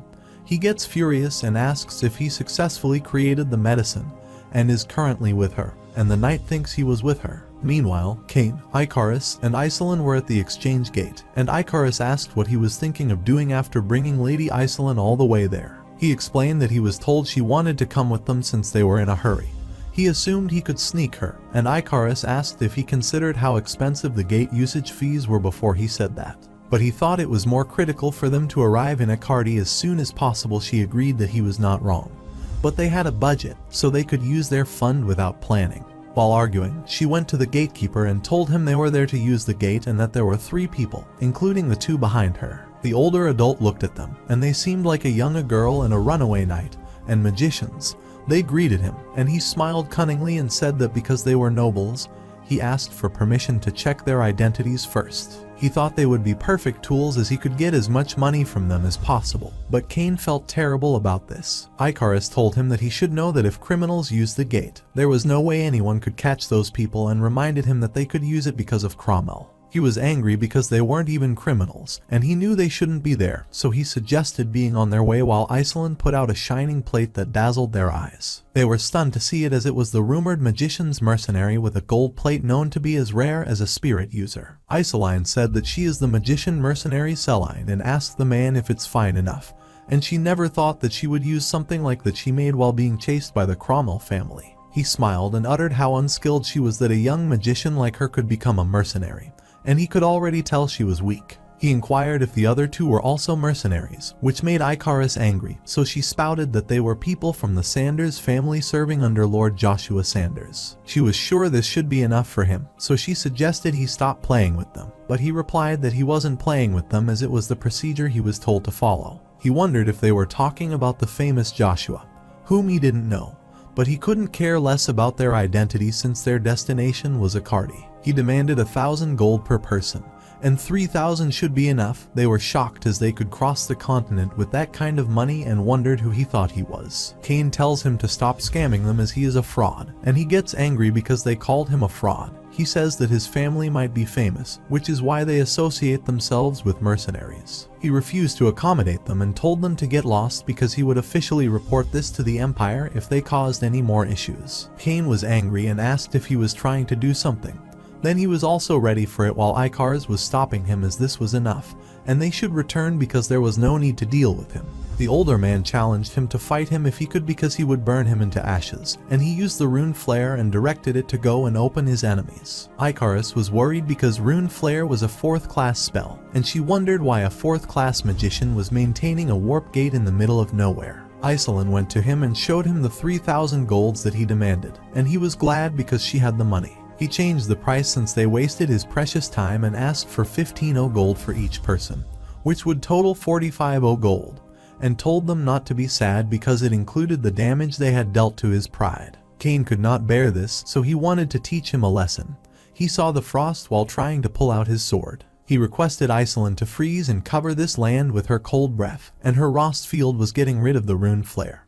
He couldn't believe that a mere mercenary like her did this. She completely froze his flare, and he was stunned and wondered how she could use a 5-class spell. It seemed to her that he misunderstood her for being mercenary, so she thought she deserved payment as a form of apology. He wondered what she meant, but she warned that if he refused, she had no choice but to report those issues to the Magic Tower under Celine, Vice Guild Master of the Mercenary Guild. He was stunned to know she was the Vice Guild Master of Mercenaries and thought he messed with the wrong person, as the Magic Tower Masters were already favoring the nobles of the Avalon Empire after recruiting Evergrande back as the Chief Imperial Magician. The Magic Tower is already facing backlash for failing to maintain neutrality, so if the Vice Guild Master of the Mercenary Guild officially reports this to the Magic Tower, they will kick him out. He apologized to her and asked for her forgiveness, and she asked for the payment she requested.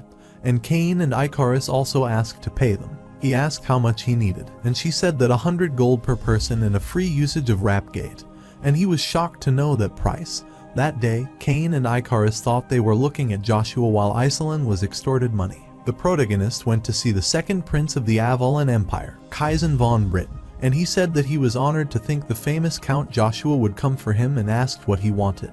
The protagonist was glad because of his actions. The future slowly started to change, which is why new factors he was unaware of have started to surface. However, his goals haven't changed because he will ensure to take control of his life this time. The second prince inquired if there was a reason why he came looking for him, so he uttered his motive that he was there to see Princess Cercerin and asked for his permission to visit her alone.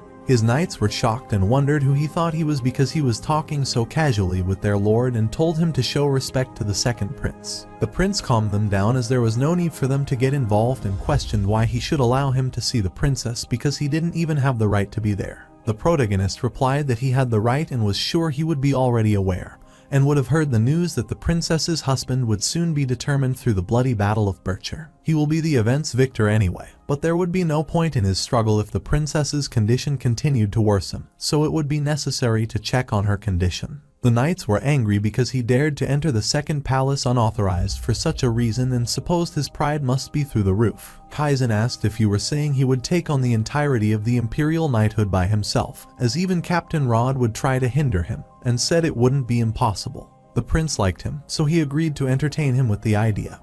He suggested that the two of them should wager on it, and if he claimed victory at the bloody battle of Bircher without any assistance, he would not interfere with him taking Cercerin from the second palace. However, if he loses, he must claim his loyalty not to his father but to him and tell him to swear in his name that he will serve Lord Kaizen. The protagonist smirked because the prince behaved as he expected, so he agreed and made a deal, but in return, he wanted to visit the princess. He uttered that he made it when he said that he wanted to enter alone and didn't want anyone, including the prince, to be in the room with them. The knights got furious and reminded him of his place as supplemental commander and asked why should they permit it to be alone with the princess. He was furious and asked them how long they intended to call him the supplemental commander. They were terrified of his aura, which made them kneel, so they realized that he already surpassed human limits and was superhuman. The protagonist warns them that if they interrupt his conversation with the prince again, he will cut them down, and the prince tells his knights that was the reason he suggested calming down.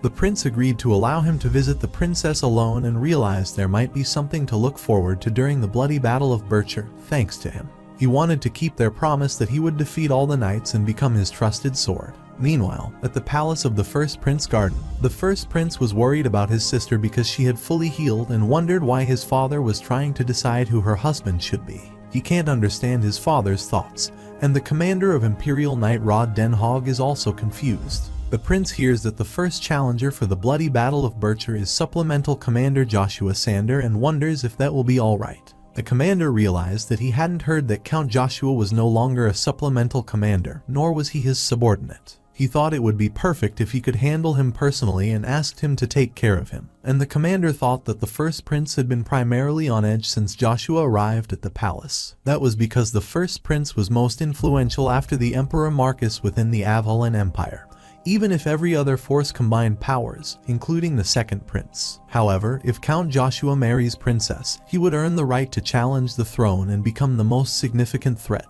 Therefore, rather than make him a competitor, they should make him an aide. He suggested that it would be better if they brought him to their side, and he thought about it and remembered Joshua dancing with Cheryl and didn't think that would suit him. In that case, he guessed they did not have a choice and said there was another knight that could stop him and was pondering. Kisser Van Britten inquired if he was telling him that another superhuman knight was beside him, and he excitedly told him that Galahad had returned. He was stunned to know that he had returned. The commander said yes and uttered that he would provide immense support for the first prince, and he was also confident that he would be the final victor of the bloody battle of Bircher. At the palace of the second prince, the protagonist was in the prince's room, healing her and praying to those who connect humans with the skies, those who provide comfort for the dead and provide the living with energy, and those most skilled at healing allow thine warm light to illuminate the world. He was using the Holy Resist because it was a holy spell that only bishops and higher officials could use. He was getting nervous, but everything went well, and he thought Cercerin could find some comfort with this. She was conscious, so he asked if she could hear his voice.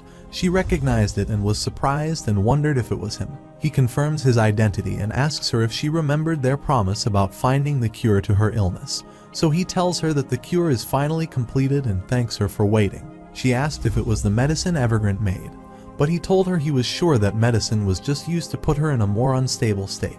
He asked her to trust him and take this medicine instead because it would completely heal her illness.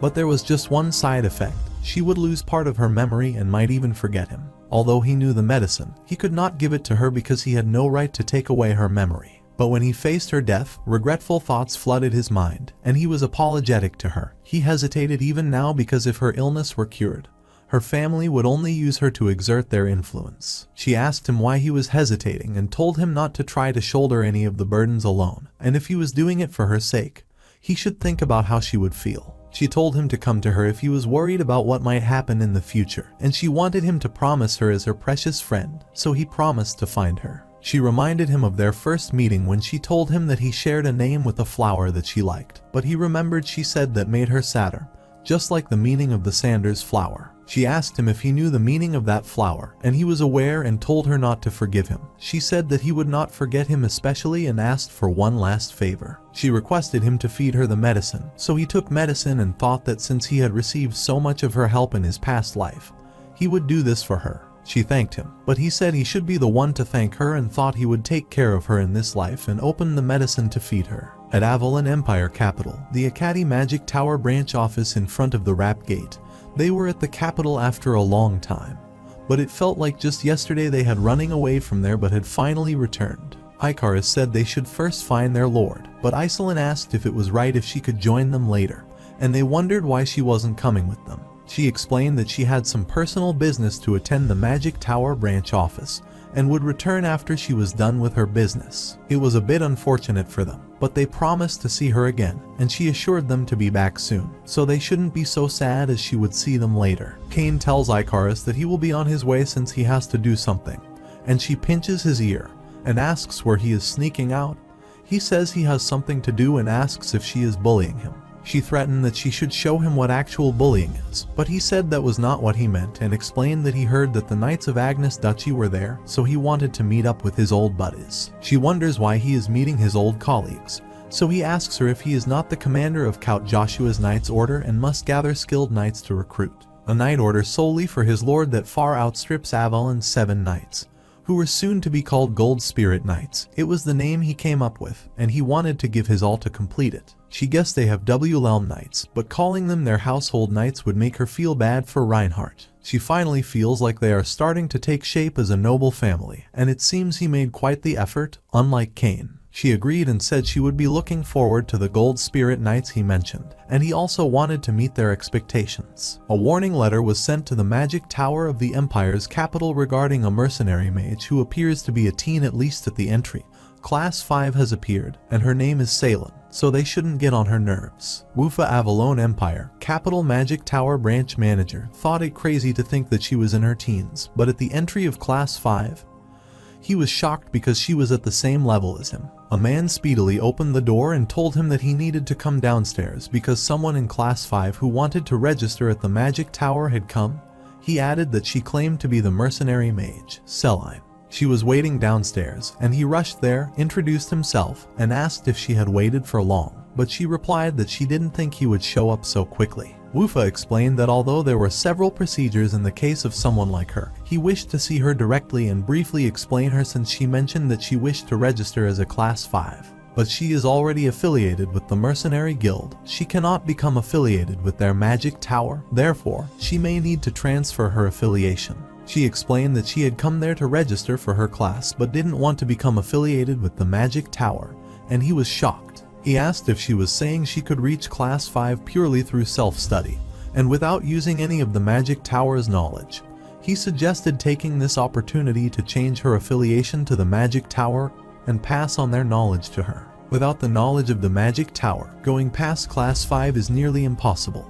And more importantly, a young age with talent like her will be able to receive many benefits from the Magic Tower. As she mentioned, she is not trying to register for his class because she needs the Magic Tower knowledge unless she needs the entire Magic Tower Confederation for something. She has no thought of changing her affiliation. He wondered what he meant, so she reminded him of the thing that the Magic Tower Lords officially announced not long ago. He remembered that they officially acknowledged the missing mage among the 7 mages, the Seed of Lightning, Jackie Steropes, as dead, and she added that the Magic Tower Lord would choose a new Seed of Lightning from the mages who have registered their class. Wufa apologized to her because no matter how talented she was, it would be difficult for someone at the entry level of Class 5 to be considered as a candidate. She inquired if it would be difficult for someone in just Class 5, and he told her that to reach a class beyond that, she would need the Magic Tower knowledge. She showed him her magic and asked if this much would be enough, and he was shocked. But when the several magic attributes passed close to him, he got so terrified that he called his mother. He was stunned because, without a single chant, she cast spells of several attributes at the class shield spell and thought if she was at this level, then she might be a class 6 quad magician,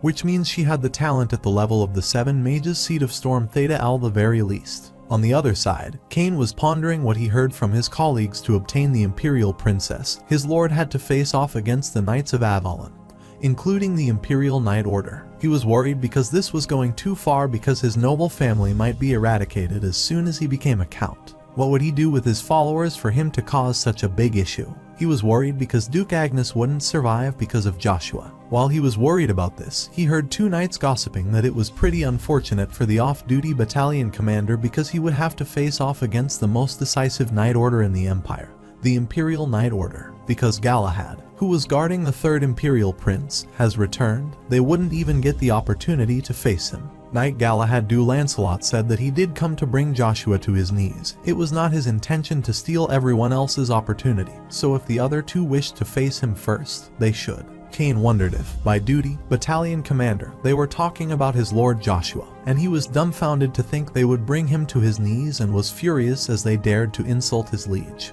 He was going to fight with them, but someone put his hand on his shoulder and told him to stop. He was terrified as he couldn't even feel his presence as he approached him before he placed his hand on his shoulder. He heard that all the knights of the Avalon Empire had gathered, and he wondered who this incredibly skilled man was. He looked back and started crying after seeing the protagonist and requested that he not hide his presence as they moved around. He thought he was having a heart attack. Joshua instructed him not to make a fuss as he shouldn't forget the place he is at right now. But Cain can't just leave those cocky people to insult him. The protagonist tells him that, unfortunately, with his current skills, he can't even win against them because that Galahad fellow is someone the Imperial Knight Order commander has selected as his successor. The knight came toward him and commented that he was as good as the rumors said, and he could recognize him at a glance. He uttered that he was honored to see him personally and was looking forward to his spear and sword crossing at the bloody Battle of Verch. The protagonist finds it absurd and wonders what he means, so he elaborates that he should guard the 3rd Imperial Highness.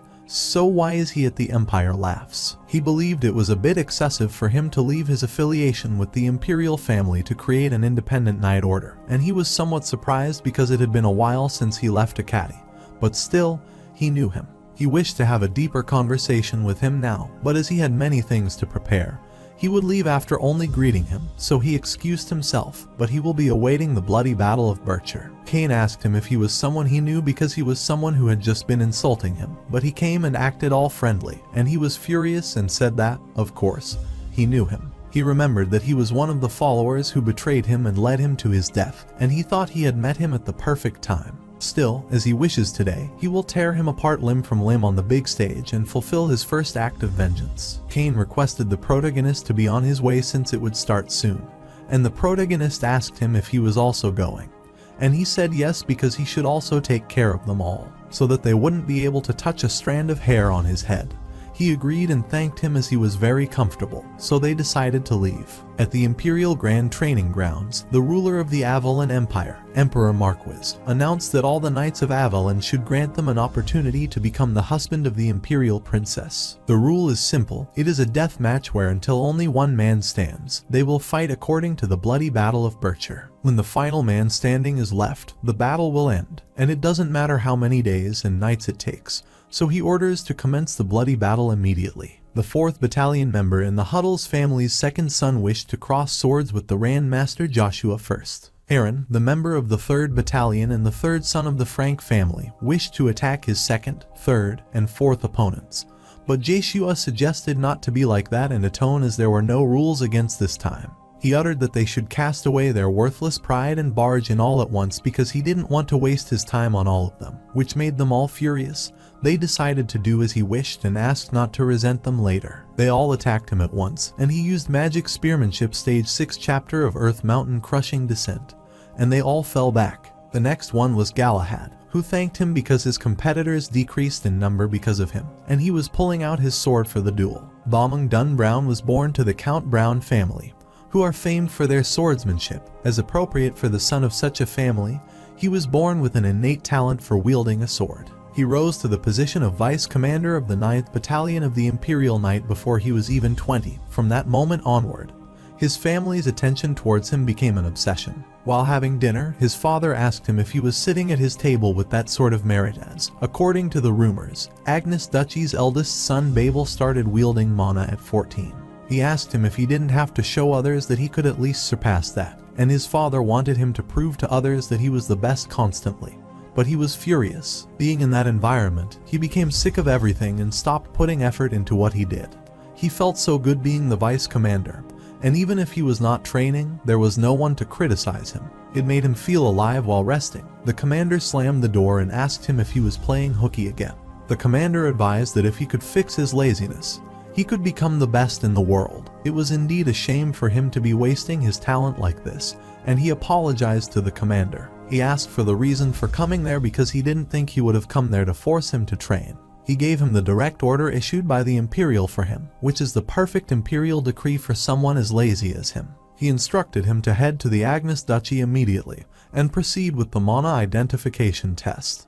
And that was the day he began to change, the day he met Joshua. Despite being the child of a concubine, he displayed his brilliance to the world at the early age of 9.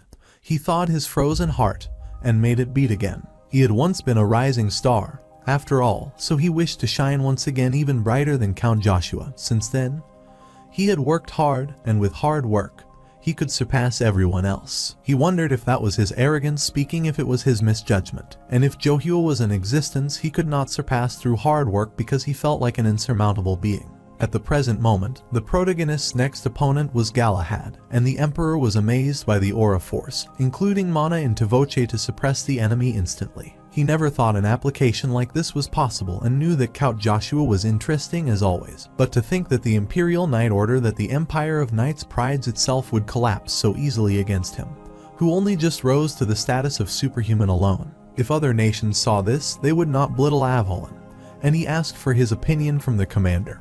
But he apologized to him as he would discipline them and set them strategists. They were stunned to hear that the second son of the Count Brown family, Valmon Dunn Brown, wishes to cross the sword with the Grandmaster Count Joshua and requests to accept a match against him first. The protagonist warns him that with his current level, he will never be able to win against him, so he should acknowledge his defeat and stand down. He was trembling with fear because of his incredible pressure, and his consciousness was fading, but he was trying to focus as he needed to protect himself from his killing intent by wrapping mana around his body. Then he ignited the mana in a single moment and asked him if he thought he would acknowledge defeat before even crossing blades. So he wished to fight against him with his all to understand the gap between them completely. He requests not to think of standing his chivalric code, so the protagonist agrees and asks him to show him his skills as he will show him the difference between them. He attacked him while trying to hold back against it and realized that his current self could not even use the aura blade, and he wouldn't be able to defend against his aura. His only chance would be to strike from above and deflect his aura, so he must draw out as much mana as possible from his mana hull.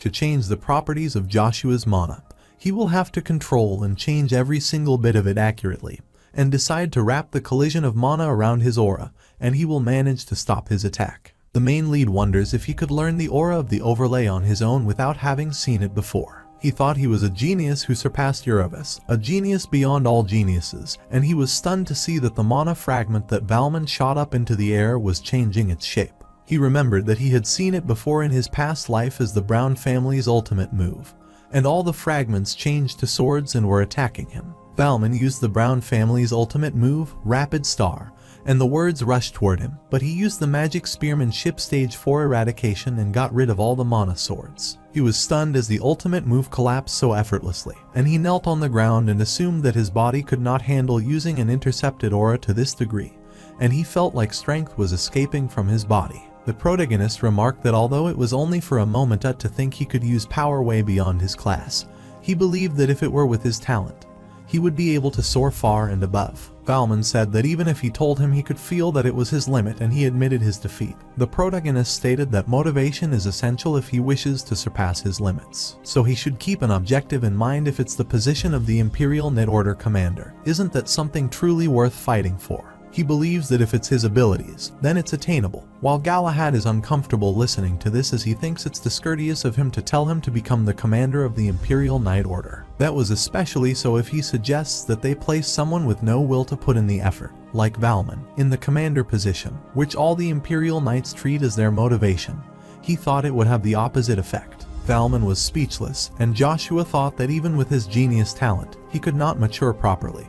And the issue was not because of his disposition but because of Galahad. The protagonist remarked that he is still selfish, intolerant, and black-hearted, and he wondered if he was saying it to him and asked him who he was to evaluate him when they hadn't even met before. He thought he didn't know how much he sacrificed for the Avalon Empire, but it seemed more likely to the protagonist that he feared Valmon's talent. He was sure that Valmon would, ultimately, surpass him at some point, and his talent would overshadow him. He was nervous since there had been little changes everywhere, but knowing that Galahad was still the same did make him a bit happy, as he would never be able to win against Valmon. And he thought it bullshit, and they started fighting. So the commander instructed all knights within the training hall to step back immediately, as they shouldn't get involved in the fights of superhumans. They were fighting so vigorously that all the knights ran away, and there was a chance of them getting caught up in the fight. Valmon was stunned because they were so fast that his eyes were having trouble keeping up, and he never knew that superhuman fights were that impressive. Commander Rod was pleased because although Joshua's method of using mana is interesting, Galahad still leads in terms of battle power, and in the superhuman class, battle victory and defeat can be decided by the mana method being used. Galahad's ability is Lightning God Dash, which is his secret move where he ignites every muscle in his entire body in an instant to tear his enemy apart, and his body is enhanced with an extreme amount of mana. It becomes tougher than steel and is very difficult even to scratch, but what is more frightening about it is its speed, and he thinks that even if it's Count Joshua, if he cannot notice his secret technique and eats a hit, he would be defeated. The commander was shocked because the protagonist was able to know about his secret move and attacked him while he was requesting Joshua to wait for a minute. But he cut his body and killed him. He rhymed using the mana voice. Since the war was over, the blood and flesh had turned into piles of dirt. He should not rage against his untimely death, and shouldn't even be sad about being forgotten. For it is because of him who shone brighter than anyone else that he still guard this land, and should remember those noble sacrifices. So unleash his grudge through this spear. The sacred spirits of the dead who could not sleep in the depths of the earth magic spear arts unnamed him of the dead. The knights wondered why he killed him, as this was just a test, and the commander was furious and asked if he was out of his mind. He dared to harm a knight of the great royal family of Avalon, though he had turned a blind eye to his antics many times before.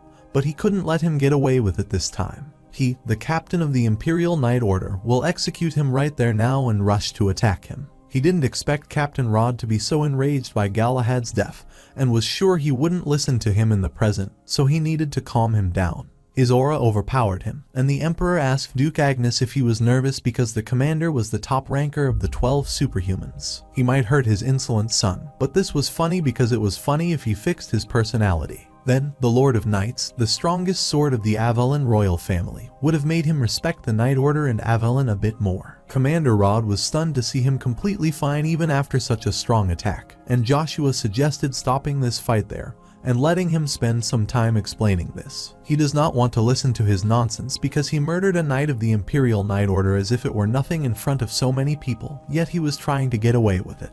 He wanted to make him pay for his crime. At that moment, while he went to attack him, the protagonist attacked him with his seer. But he jumped on his spear, attacked him, and ran away, and the protagonist was thinking of a way that wasn't dangerous, and would protect him from attack. He used magic spear arts, a level 6 field of earth attack, and the aura generated by this pushed him back. He was expecting it, but it seemed ridiculous to him, and still, he admits that the protagonist is powerful. He doesn't have a choice, so he will have to use his hidden skills to fight the 9 stars, and the protagonist informs him that Galahad murdered the 3rd prince. He was stunned and asked if he meant that the prince was killed by his escort, and he wondered if he wanted him to believe this nonsense. Joshua explained that it was the truth that was why he executed him according to the imperial law, but he thought he was spouting nonsense to get out of this. He uttered that he was only claiming that because he didn't know the 3rd prince. So Joshua said that the 3rd prince was an extraordinary person with a superior talent for swordsmanship. Since he was young, he was called by the same name as him, the Little Star, and if he was guessing right, the prince's skills must have surpassed Galahad's at the present moment. So he can't dine it alone unless he had someone helping him, and Rod shouts that the prince was never greedy for power, so no one had anything to gain hurting him. He was right, so he wondered if he was messing with him. He asked what would happen if the prince had a reason to claim the throne. If the person already a remarkably talented sword gains political power, then no one around him lets him be, since he has everything from power to talent. Commander Rod thinks he is jumping to a conclusion, but Joshua asks if he thinks it is just a conclusion. Where is the third prince? He should return with his Galahad, so he questions that his absence is enough to make them believe it. He wanted a shred of concrete evidence because believing his imagination wasn't enough, and he remarked that even if it turned out to be accurate, how did he know about this all? But he just happened to overhear it, which made him furious because he stirred up all this madness without clear evidence. The knights were also furious and didn't want to listen to his words anymore, as Galahad had been making sacrifices for the Empire of Avalon his entire life. They want him to admit his crime and surrender instead of insulting their respected knight, and Cain appears, tells them to back off, and wonders how they dared to threaten his lord. They wonder who he is, and he replies that he is a knight of the great Count family, the first sword of Count Saunders Cain de Harry. They were shocked to see his aura blade and couldn't believe Count Joshua, who wasn't even 20 years old, had a knight like that as the personal guard. The protagonist thanked him for willingly stepping forward in such a dangerous situation, but he reminded him of his mission to protect his lord with all his strength. They were stunned since the Knights of the Knight's Order were rushing there as they didn't want to stay behind to protect their captain. Langer explained that they were late because Katz was scared to show up, but Katz clarified that he wasn't scared as he watched what was happening. They push the Imperial Knights to reach their captain, and the Knights wonder how they are acting as they don't even know them when it is obvious. Cain recognized them as they were from the 11th or 12th Battalion, but the protagonist added that they were now his knights, the Kreva's Knight Order. Commander Rod was infuriated and warned them that he would chop them all up if they didn't get out of their way. They shouldn't misunderstand that he will cut them some slack because they were in the same Knight Order. The protagonist stepped forward and reminded him of the most important thing, and he wondered what nonsense he would spout this time. He said they were wasting their time here while Galahad's partners probably got rid of the evidence, so they must act quickly. Neither of the forces behind it, Galahad himself, could have predicted his death today, so they should search all the places he stayed at, not just his dorm and the Knight's Order. They should also check his employees' residence and the house of Marquis Lancelot's house, and if needed, they should also check his corpse. He knew he might not believe him, but the longer he hesitated, the less evidence they would have to find the forces behind him. He inquired if he was scared to find out the truth, scared to realize that his most trusted subordinate was a traitor to the Empire of Avalon who had harmed the prince. The captain uttered that if there were no evidence on Galahad's body as he claimed, he would be held accountable for this and ensure it. He called medics to inspect his body, but someone reached there, killed the knights, and took the corpse with him. The captain ordered the knights to chase her and not let her leave the Accardi. While the protagonist knew it, she would be there too as she always stood by Galahad's side.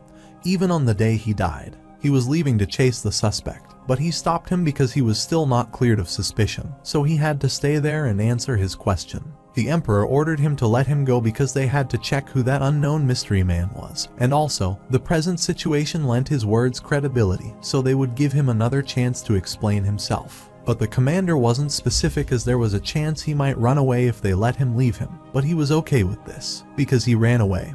They could hold his father accountable for his crimes, as lacking a proper upbringing would be a parent's fault. He asked Duke Agnes if he was right, so he replied that His Majesty should do as he wished. Since they were done listening, he told him to catch the mysterious man as they would resolve the matter later. He looked at his father and left in the blink of an eye while Cain shouted why he was leaving without him again.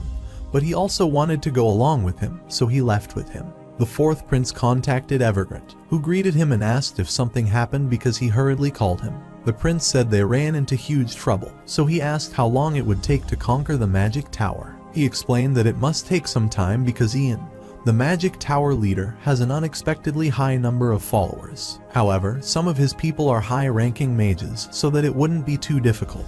The prince was glad to hear it and supposed that the next time they met, he would be the tower master. He thanked him because it would be all thanks to him, and he asked him what had happened. So he explained that Galahad's helper leaked the information to Count Joshua, so he murdered him and is now digging into him. The magician was stunned and asked if it is true because this was an unexpected variable for them. He was sure that the helper couldn't leak the information because he is a devotee of Heimdall the same as them, and he was also connected to the Dark Monarch, one of the 9 stars. He was probably erasing evidence faster than anyone else, so they should wait and see more. The prince disagreed because he didn't want to let him move so freely without an insider, and supposed he might have something. He was sure that he would find the evidence of the third prince being murdered, and if that happened, all of their plans would be ruined before they even got to war, so he decided to act his way. so he instructed Evergrande to return as soon as the matter with the magic tower was resolved, and he agreed and requested the prince to stay safe until then. She reached a place with the body and looked behind. After confirming that no one was chasing them, she moved forward. The protagonist reached there, and Kane rushed to him, asking if he was planning to go inside because it seemed suspicious. He had something he needed to do, so he went there while he shouted to wait for him as he wanted to accompany him. After finally getting too close to him, he asked if he wasn't giving him too much of a hard time. Kane uttered that he had been training with his life online for such a day that he doesn't get to use this sword often. And Joshua wondered why he put so much effort into training with a sword. He wondered if he was doing this for him or if there was a different reason, so he explained that. At first, he did it to succeed as a knight. However, while serving him, he changed his mind because many things he showed him were beyond admirable. They were ideal. So he wanted his sword to resemble his as much as possible, and he was using this new sword just for him. That wasn't what he wanted to hear, and he told him to walk his path as he used to be the same as him and wanted to be sincerely helpful to someone because he was confident. Because nothing in the world terrified him if he had this spear in his hand.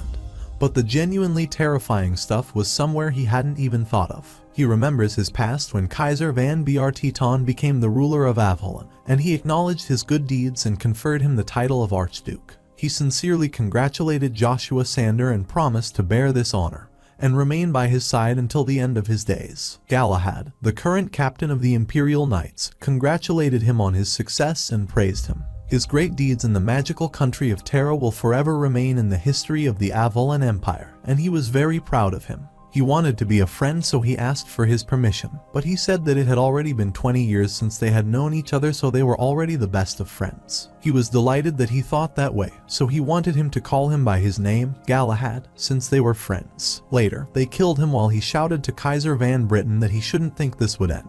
Galahad was smiling and wondering who he thought he was because he was some undefeated spear knight who was going down so pathetically, and he bid his farewell to him. He told Kane that living for others isn't always fun, so he shouldn't say stuff like he will become his sword. He wanted me to live his life as Kane to Harry, not as Joshua Sanders' sword, if he didn't want to bear any regrets in the future. But he assured him that he wouldn't regret his chosen path, as the day he met him was the brightest moment of his life. He was okay even if he didn't understand him, but he only hoped that he knew his sincerity. While he was talking, the protagonist saw an arrow behind him. He immediately rushed back, hit the arrow, and instructed him to be attentive because they were not after an ordinary person. If they show the slightest hint of weakness, they will die in a heartbeat, so they get attentive to their surroundings. The protagonist estimated that there were hundreds of them because they were not coming forward. He wondered if they were trying to change time.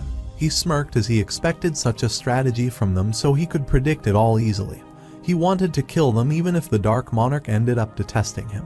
He decided to crush anyone who stood in the way of his revenge, so he rushed toward them and attacked them. He saw Evangeline Crepa, Galahad's lover, and he used his demonic energy to wake up the Death Knight and Lord of Dullahan and bring him his prey and slay those who stand in his way. They changed their plans, so they told Krepots to secure Galahad's dead body. While they were running away, the Lord of Dullahan appeared before them and told them they could escape from his grasp. Since it was blocking his way, they changed their routes as they quickly needed to escape, but suddenly a light appeared before them. They were stunned as their way out was blocked from them. 2. The space around them also changed, and they were in the 8-demon realm of endless hell. They were looking around and wondering where they were while the protagonist moved to them with his knight and Lord of Dullahan, and they were stunned because it was surrounding them from all around. The whole unit of headless knights was there, so the protagonist smiled because it was the power of the Lord of Dullahan, a one-person army. Kane asks him if he called all those undead warriors by himself, so the protagonist says he now understands why he told him to live his own life. If he aims to bring forth the Demon King and turn the whole land into a sea of blood, what does he plan to do when Dullahan kills one of their men?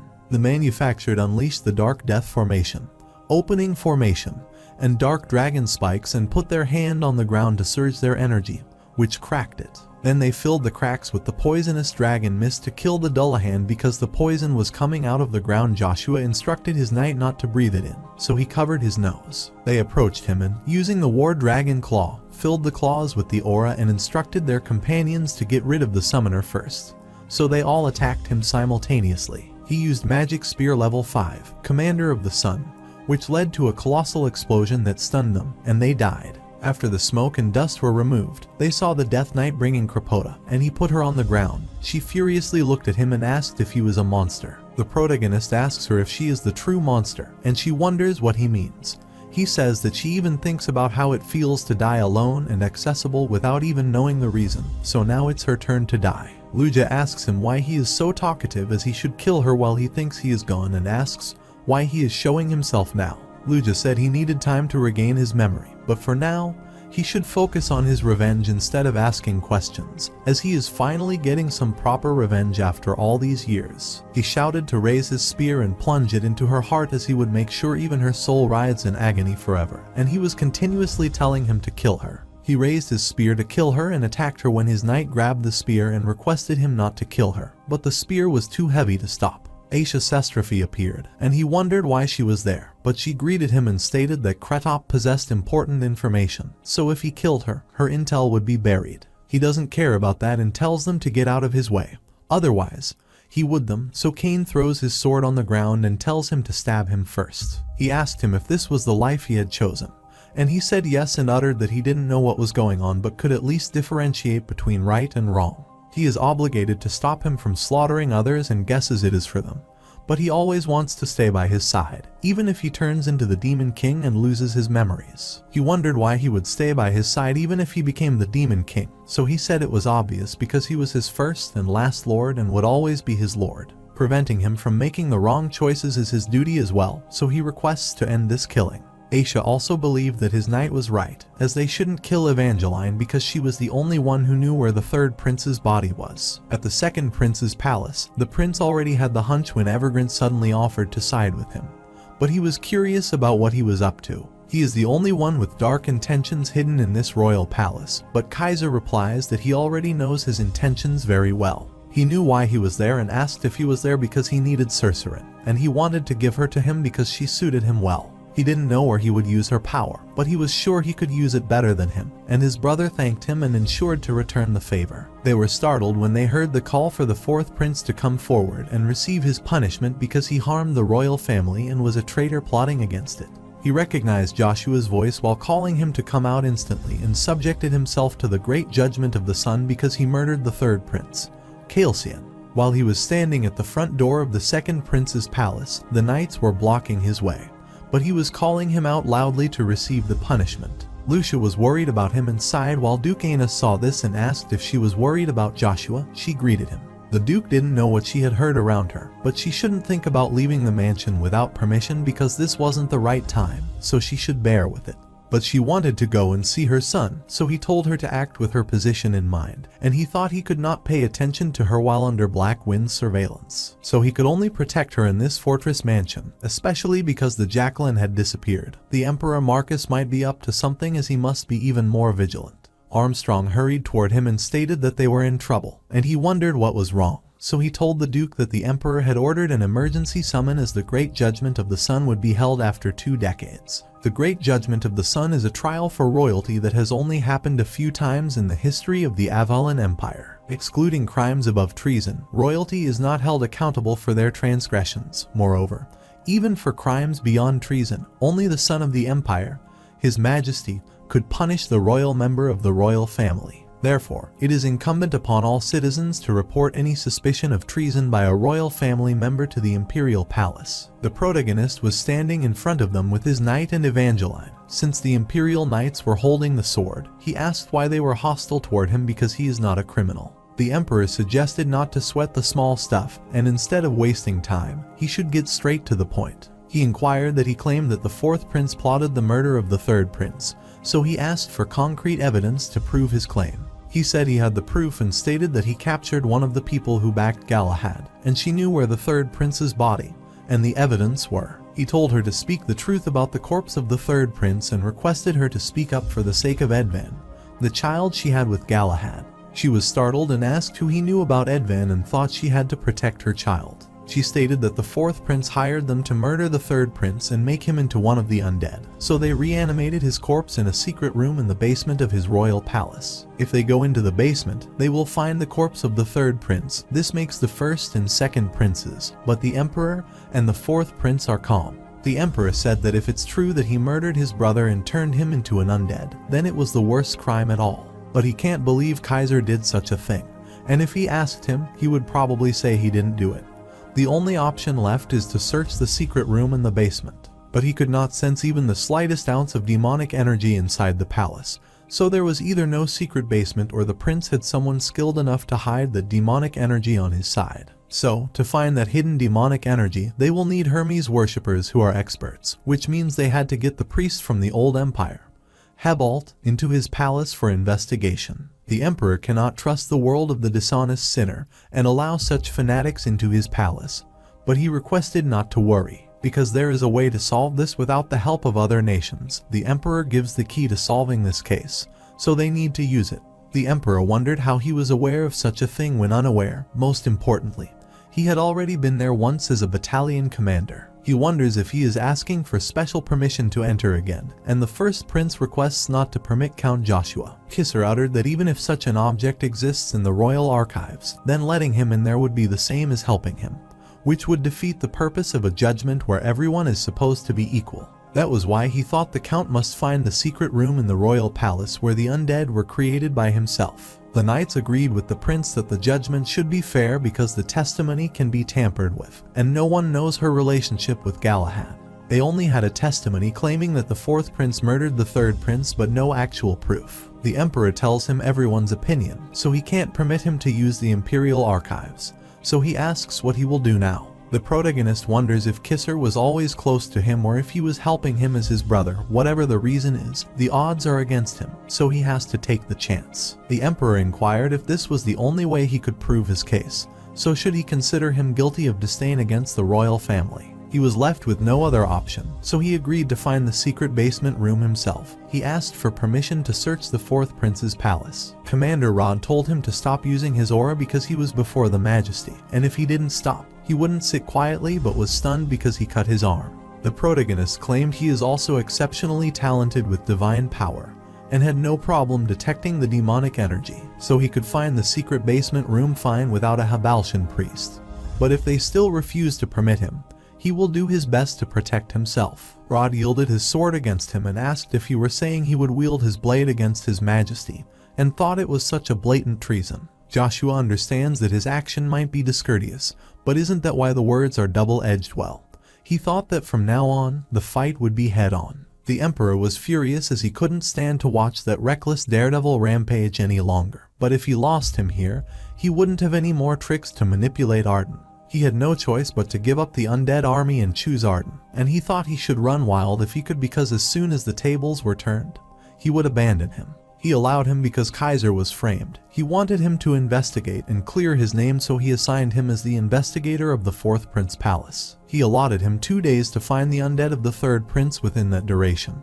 But if he failed to find it, he would have to pay the price. Later, they were at First Prince's palace and wanted to ally with him and assured him that it would be temporary until they took down Count Joshua. He might also be aware that he had become the liability and a pan for everyone, so the sooner they get rid of him, the better off they will be. Kisser had no intention of winning over him. Instead, he was waiting for him to come out like this, so his brothers realized that he just needed an excuse to fight him and thought it would help them all. Kaiser realized that the self-serving Kisser didn't plan on embracing Joshua, and concluded that the information regarding Cheryl de Pontier might be accurate. The prince wanted to get something straight if they were going to be allies, and would like to hear from him if he murdered Caislian and turned him undead. He admitted that he murdered his brother and is undead now in the Imperial Palace basement, and he knew he had a rough idea, too. He asked if he could have done it all on his own without anyone finding out and asked them who they thought was lacking him.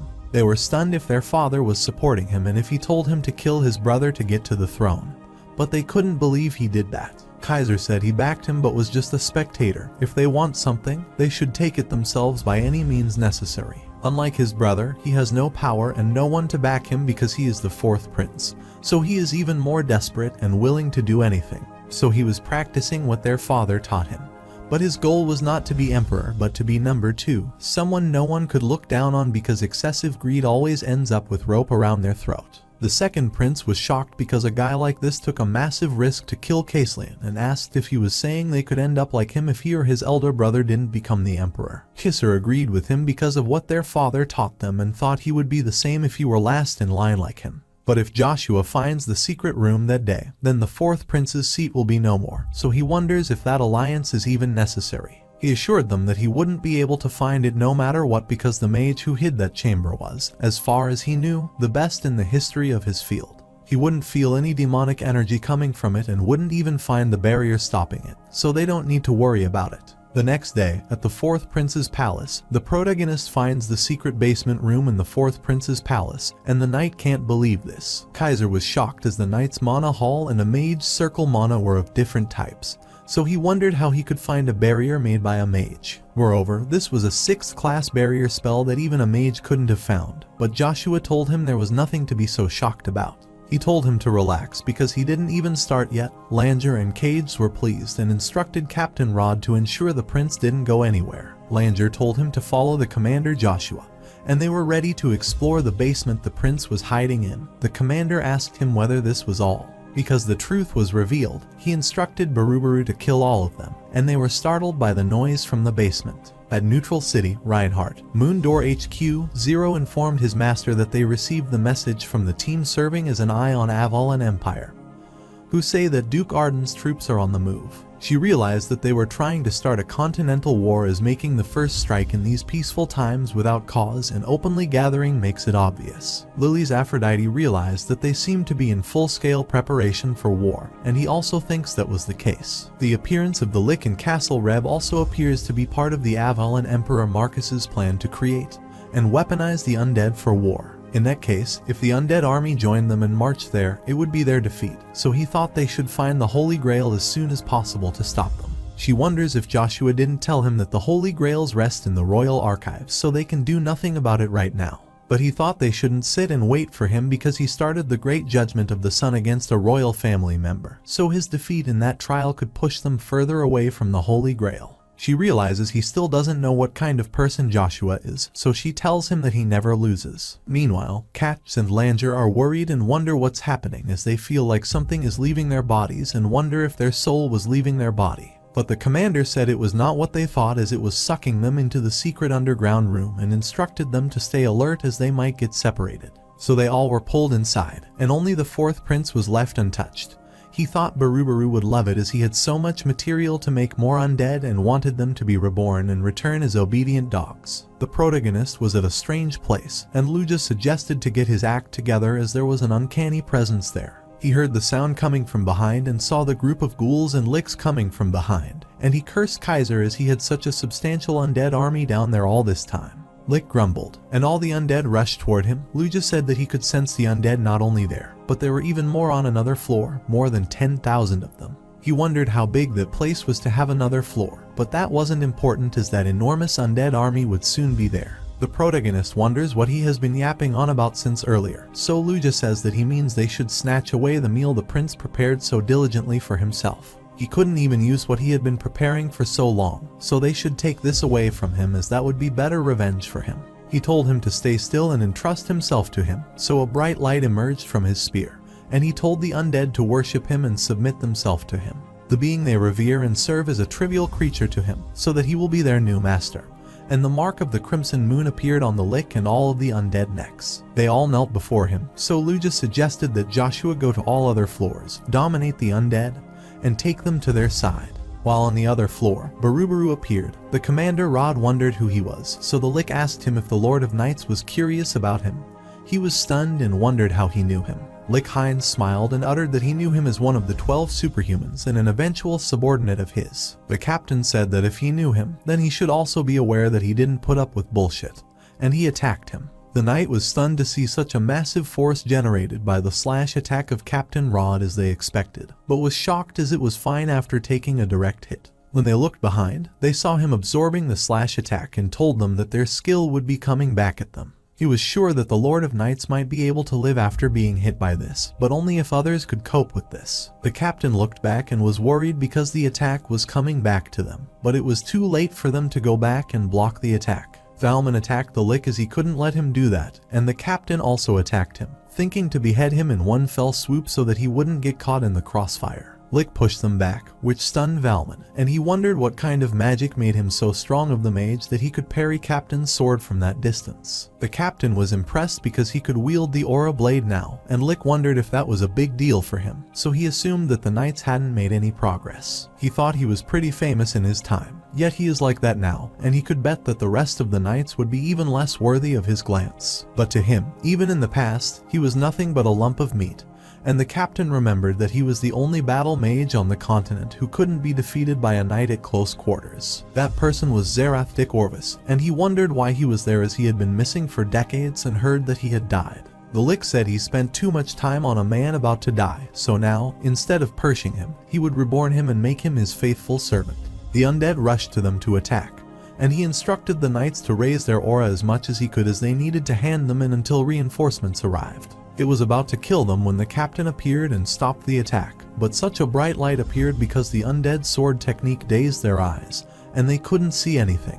The Rod wondered how the enemy used the sun sword technique that only Britain's bloodline could earn and inquired what he did to Prince Jacelyn. Lick told him that he would find out soon, and he attacked them and moved his hand to take them with him.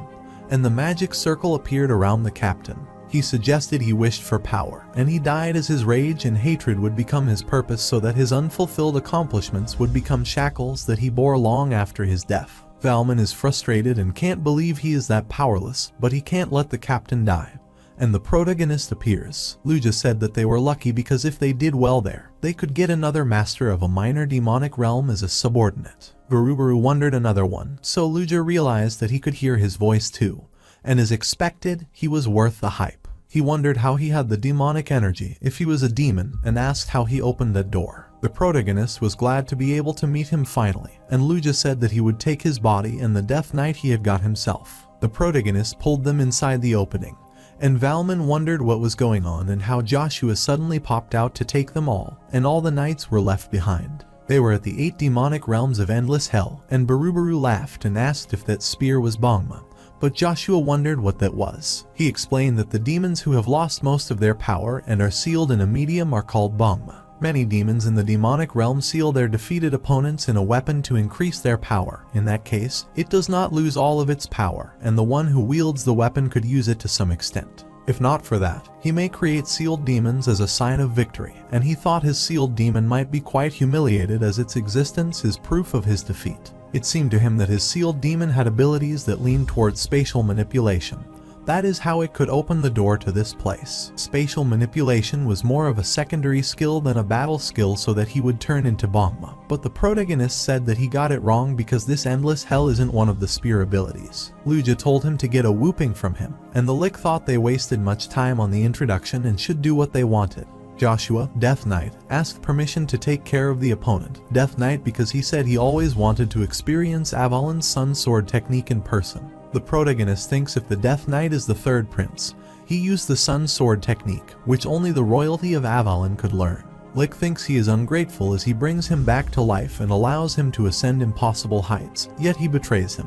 He said that he would get rid of them once and for all and show them why he was called the continent's best battle mage. So the protagonist replied that he would also show him why he is called the Spear Knight, and the Death Knight started fighting. While Baruburu attacked the protagonist by sending the evil spirits, which tied down his spear to the ground, he rushed toward him to attack and show his unique black magic creation, the Dark Hole. The protagonist left his spear, rushed toward him, and said he didn't have to look to know what it was. While punching him, he asked if he thought he could defeat him by sealing his spear. There was no chance of this. Baruburu increased his magic barrier and mocked him as he dared to think he could block his magic with his bare hands. So he decided to shrink his spirit and mana and make them disappear forever. Joshua clarified his misunderstanding as he was the one who was disappearing, not him.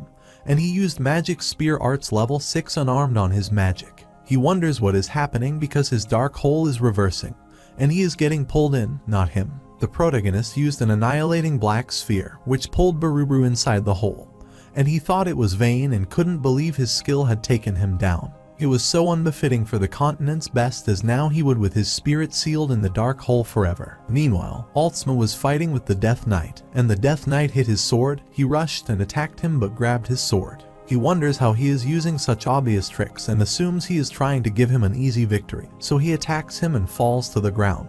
He asked why he wouldn't show his accurate skills to him, so he uttered that he learned martial arts for his satisfaction. He further said that he didn't covet the position of the emperor nor had any interest in forming his forces, so he left the royal family. Then, his mother suddenly went missing under questionable circumstances, so he went to find her, and the protagonist realized that he was indeed the prince. Luja suggested quickly, taking him by his side before disappearing, but he was reluctant. So he asked if he was saying stupid things like he was a prince, so he told him to wake up as he became a Death Knight of his own free will, so if he genuinely cared about him, he shouldn't let me disappear. He thinks for a while and says that although he can't promise to give him what he wants, uncovering the truth isn't as simple as hitting someone to solve things. However, if he made a contract with him, he could guarantee one thing: he would do everything he could to help him. He asked if he would form a contract with him, and he looked at him and thought that the words had different powers depending on who said them. But if it was this man, he could believe him. The prince said that if it was him, he could believe even the impossible might become possible, so he agreed to form a contract with him and asked for his name. He told him his name, and they moved straight to the contract. The prince commented that he had a good name and said the third prince would serve his new master forever. After making the contract, he heard the sound saying that he was annoying and always getting in their way. But whether it was for better or worse, being trapped in there, he knew one thing for sure: why was the best star of the heavenly and demonic realms combined in a middle realm like this, with the weapon with a demon sealed inside. 2. He wonders what's wrong as he traps him in the annihilating black sphere. Still, he is talking. Luja clarified that the voice he hears isn't Barubaru but the culprit who formed the contract with Zerath Dik Orvis and created the Lick, Asmodeus 32nd top demon. Presently, he was a mere rank 32 demon, but he was once one of the 7 demon kings with sinister powers. Long ago, his evil influence spread beyond the demonic realm, and to the middle realms where humans, elves, and other races lived. It spread so much that he seemed to rule the entire world. But his greed didn't end there. Eventually, he sought the heavenly realm only to be thwarted by one of the 7 archangels, Raphael, and in that battle, Raphael and Asmodeus inflicted fatal wounds on each other. Many years later, he reappeared and said things were getting interesting. The protagonist told him to stop that nonsense and show himself, but that was a bit difficult for him to do right now, so he assured him that he would get a chance to see so he wouldn't be impatient. He threw Barubaru down and said that he worked hard trying to obtain this body, but since today was the honorable day he met him, he gave it to him as a gift. He was looking forward to their next meeting with Demon God Armament, and he was stunned and told him to wait, but he had already disappeared. They saw the light appear behind them, and they wondered what was happening suddenly as a tremendous amount of divine force broke the barrier of the endless hell. Altsma uttered that the force was blowing away the force that held their bodies together and stated that the summons were being forcibly lifted. The barrier broke, and he saw Aristen standing outside with Jesholt Khan Tremblin, who finally found him and realized that the object was practical. He asked why they were there and where the other troops were, so Duke Jesholt told him not to worry because the medics had them. He asked him if he recognized that object and uttered that, as he said, the 4th prince requested to find the key to solve the matters in the royal archives. Who would know that the Holy Grail of the Hubalt Empire would be hidden inside the royal archives of the Avalon Empire? From what he heard, this Holy Grail reacted to demonic energy immediately. He found it strange as the white Jolly Grail was turning red before him, and he thought its power was incredible. Even without any knowledge of how to use divine power, these two destroyed the Lord of Durahan's endless hell and temporarily blocked his summon. Ares said he doesn't know how he did it, but black magic and demonic energy are forbidden all over the continent, and he knows what that means much better than they do. He loved to tell him to take this aura obediently, but the protagonist attacked him, and still, he appeared and said it's alright as he should let it all out and wanted to have a proper fight with him.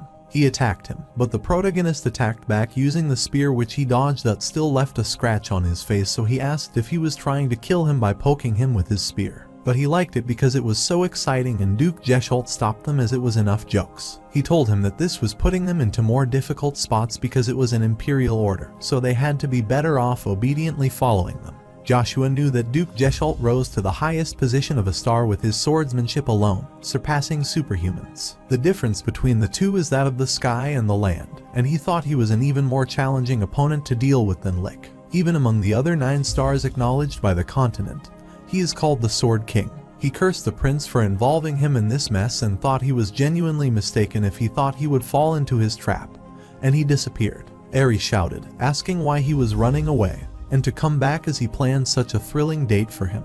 On the other hand, at the same time, in the magic tower, Theta was kneeling on the floor with the blood dripping out of his arm, and he couldn't feel any mana, so he cursed Evergrande and wondered what he did.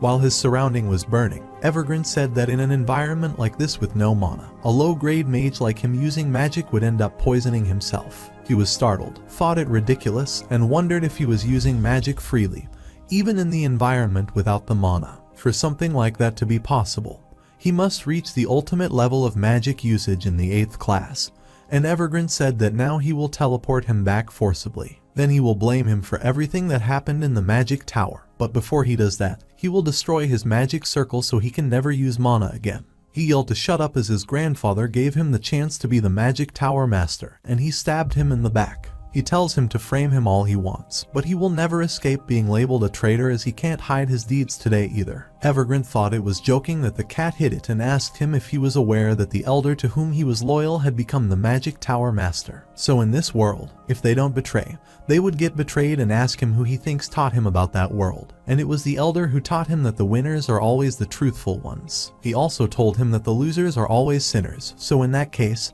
he would be remembered as the sinner, and he was about to destroy his mana when he heard the footsteps. Iceland was standing behind them, and she used the limiter return lock. He wondered who she was and how she got there. Theta asked her if she was the mercenary who tried to become one of the 7 magicians and wondered how she could use her magic in this place. The guards were shouting to get her as she entered the magic tower unauthorized, so they couldn't let her get out. For the sake of the magic tower, Evergrande Revolution must succeed, and she told him they don't have time for this. She told him to follow her as she arranged the way out of there while Evergrande was stunned as he was being teleported and was angry as that weasel almost ruined his plan. While he was trying to get back there to teach her a lesson and complete his plan, the guard rushed toward him and said that there was a letter for him. He said that he would read it later as he was busy right now, so the guard explained that it's from the 4th Prince Kaiser, so he stopped. Kaiser was in his secret basement and called him and asked why the sudden call while the prince asked for the update and progress in the magic tower. He said they would successfully capture the tower within the day, then announce a new magic tower master tomorrow. He thought it was tremendous and instructed him not to return to Avalon in that case and to stay in the magic tower for the meantime, as it would be hard for him to get in touch. He wondered if something happened, so he explained that the hiding place of the 3rd prince and the Holy Grail had been discovered. The divine object of Hubalt has been found in the Imperial Archives of the Avalon, so Emperor Marcus must have leaked this information to the Hubalt Empire. It seems like there will be a full-blown civil war in Hubalt, and between the Emperor and Pope. Whoever gets the Holy Grail will possess clear-cut rights and authority, so they wouldn't leave any leaf unturned to possess the Holy Grail, and if his father took advantage of them, war would soon break out in the continent. If the war breaks out in the continent, it could last as long as a decade after the Great Judgment of the Sun trial for the 3rd prince. The Emperor Marcus will be held accountable, so he wouldn't be able to do anything until the war ended. That's why he was planning on leaving the Empire. That way, he could move more quickly, so Evergrande asked him how he would control Joshua if he left the Avalon Empire. He wasn't sure if Heimdall would approve either, but he told him not to worry about this as even without him, both the 1st and 2nd princes would be highly wary of Joshua after his action this time. Eliminating an enemy as an enemy was the ideal way to go, so he told Evergrande to continue with the plans so there were no hitches and assured him that he would ask for Heimdall's permission. The hole appeared on the wall from which the protagonist appeared and was startled to see Cain waiting for him there. He wondered why he came there and what happened to the knights behind him. Cain uttered that the Lord of the Knights was overpowered and Duke Tremblin had one inside, so he was worried that something might happen to him. He tried to follow, but the Royal Knight stopped him, so there was nothing he could do, so he wondered if he knocked them out because of this reason. The protagonists don't care about it as they do not have time for this, so they should get out of there immediately, which startled him, and he wondered if he was talking about escape. Cain asked him if he could handle Duke Tremblin and Viscount Airy, who went inside a moment ago and said touching nobles would only bring trouble. Joshua asked. He took down the Royal Knights but still said that and explained that he was wrong as he did not want to cooperate, so he had to escape. His knights asked if he meant this was all set by someone, so he told him that Guy used the Emperor to move Duke Tremblin and Airy, so they now had a reason to arrest him. but he stated that they couldn't keep running forever. The protagonist agreed with him, but if they harmed the envoys sent by the emperor on his order, they would turn into traitors in a moment.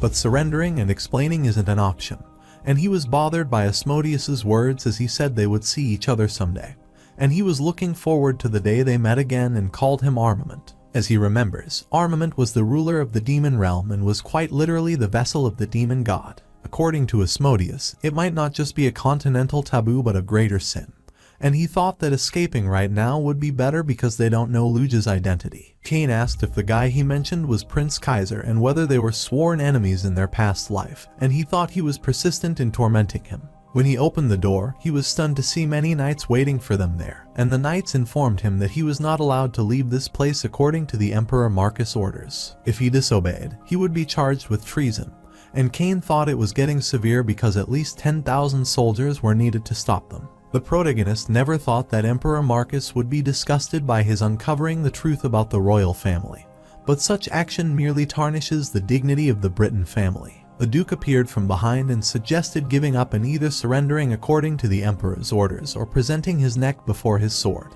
Cain thought his presence was enough to create this much pressure, and wondered how he broke through and escaped that monster. So he reminded him that he was Lord Joshua Sanders, and the Duke asked if he chose the latter since he was ready to fight. The Duke decided to offer his condolence to his father in advance because he would lose his son. Joshua thought things were going in an undesired direction and wondered if he had to become a tyrant by breaking his promise to Icarus to sit on the Emperor's throne. He raised his sword toward him, and the knights were surprised as they could sense the murderous aura and wonder how someone emitted it. All the knights fell on the ground, and Duke Agnes appeared, and Cain was pleased because a great demon had appeared. Tremblin didn't expect that he would show up like this and knew, although he might be worried about his lineage. He said that he came here as ordered by the Emperor, so he should have a full grasp of their situation.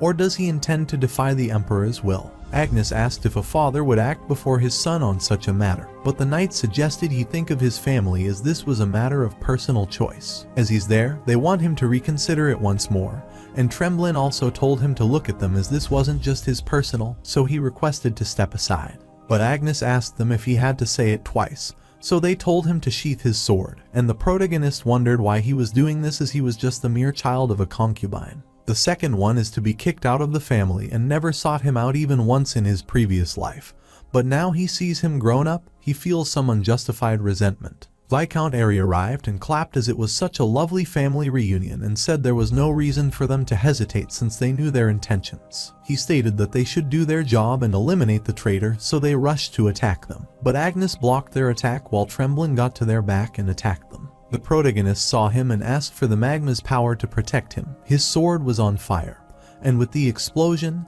he was thrown back. Cain wonders how that explosion occurred and asks if he is okay, while Duke Tremblin is also stunned, wondering what happened. The protagonist asked if he assumed he ran away because he was scared of him or maybe because he was young. He underestimated him. Before wondering what to do with Duke Agnes, he should be worried about how to capture him, and he tells his father that he doesn't want to cause any more trouble to the Agnes family. He has lived like that until then and plans to keep living like this.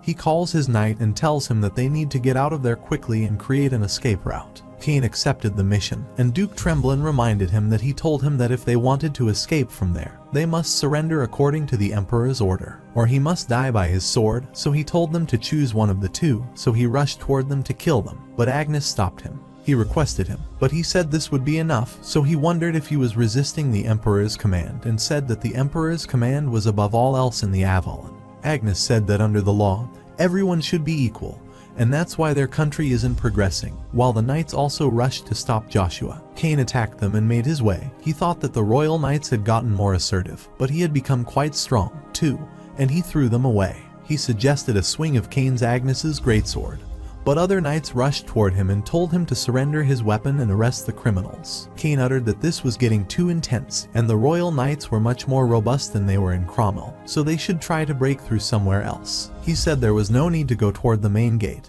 but Joshua said if they ran away like this, it would look like they were guilty of something they didn't do. He told him to step aside, and he used his mana voice and told them to stop, as from now on, anyone who tried to block them, regardless of rank or status, would be killed. Their consciousness was fading, and they all fell to the ground. Viscount Airy rushed to and asked if it was Auror, thought he had such a convenient ability, and told him to sing a lullaby for him, too. He rushed and attacked Cain, who was thrown away, but when he reached to attack the protagonist, he stopped him using his spear. Airy asked why he was hesitating when he knew how to end this situation and if he was terrified that the world would call him worse. The protagonist attacked him and cut his arm, so Airy asked why he didn't cut his head, and he replied that it was not suitable to cut off everyone's heads. He uttered that he had cut off his arm, so it would be better if he attached it quickly and stopped chasing him now. Airy smiled and thought he was unexpectedly kind, so he let him go, since there was no one to stop him while he was leaving with Cain.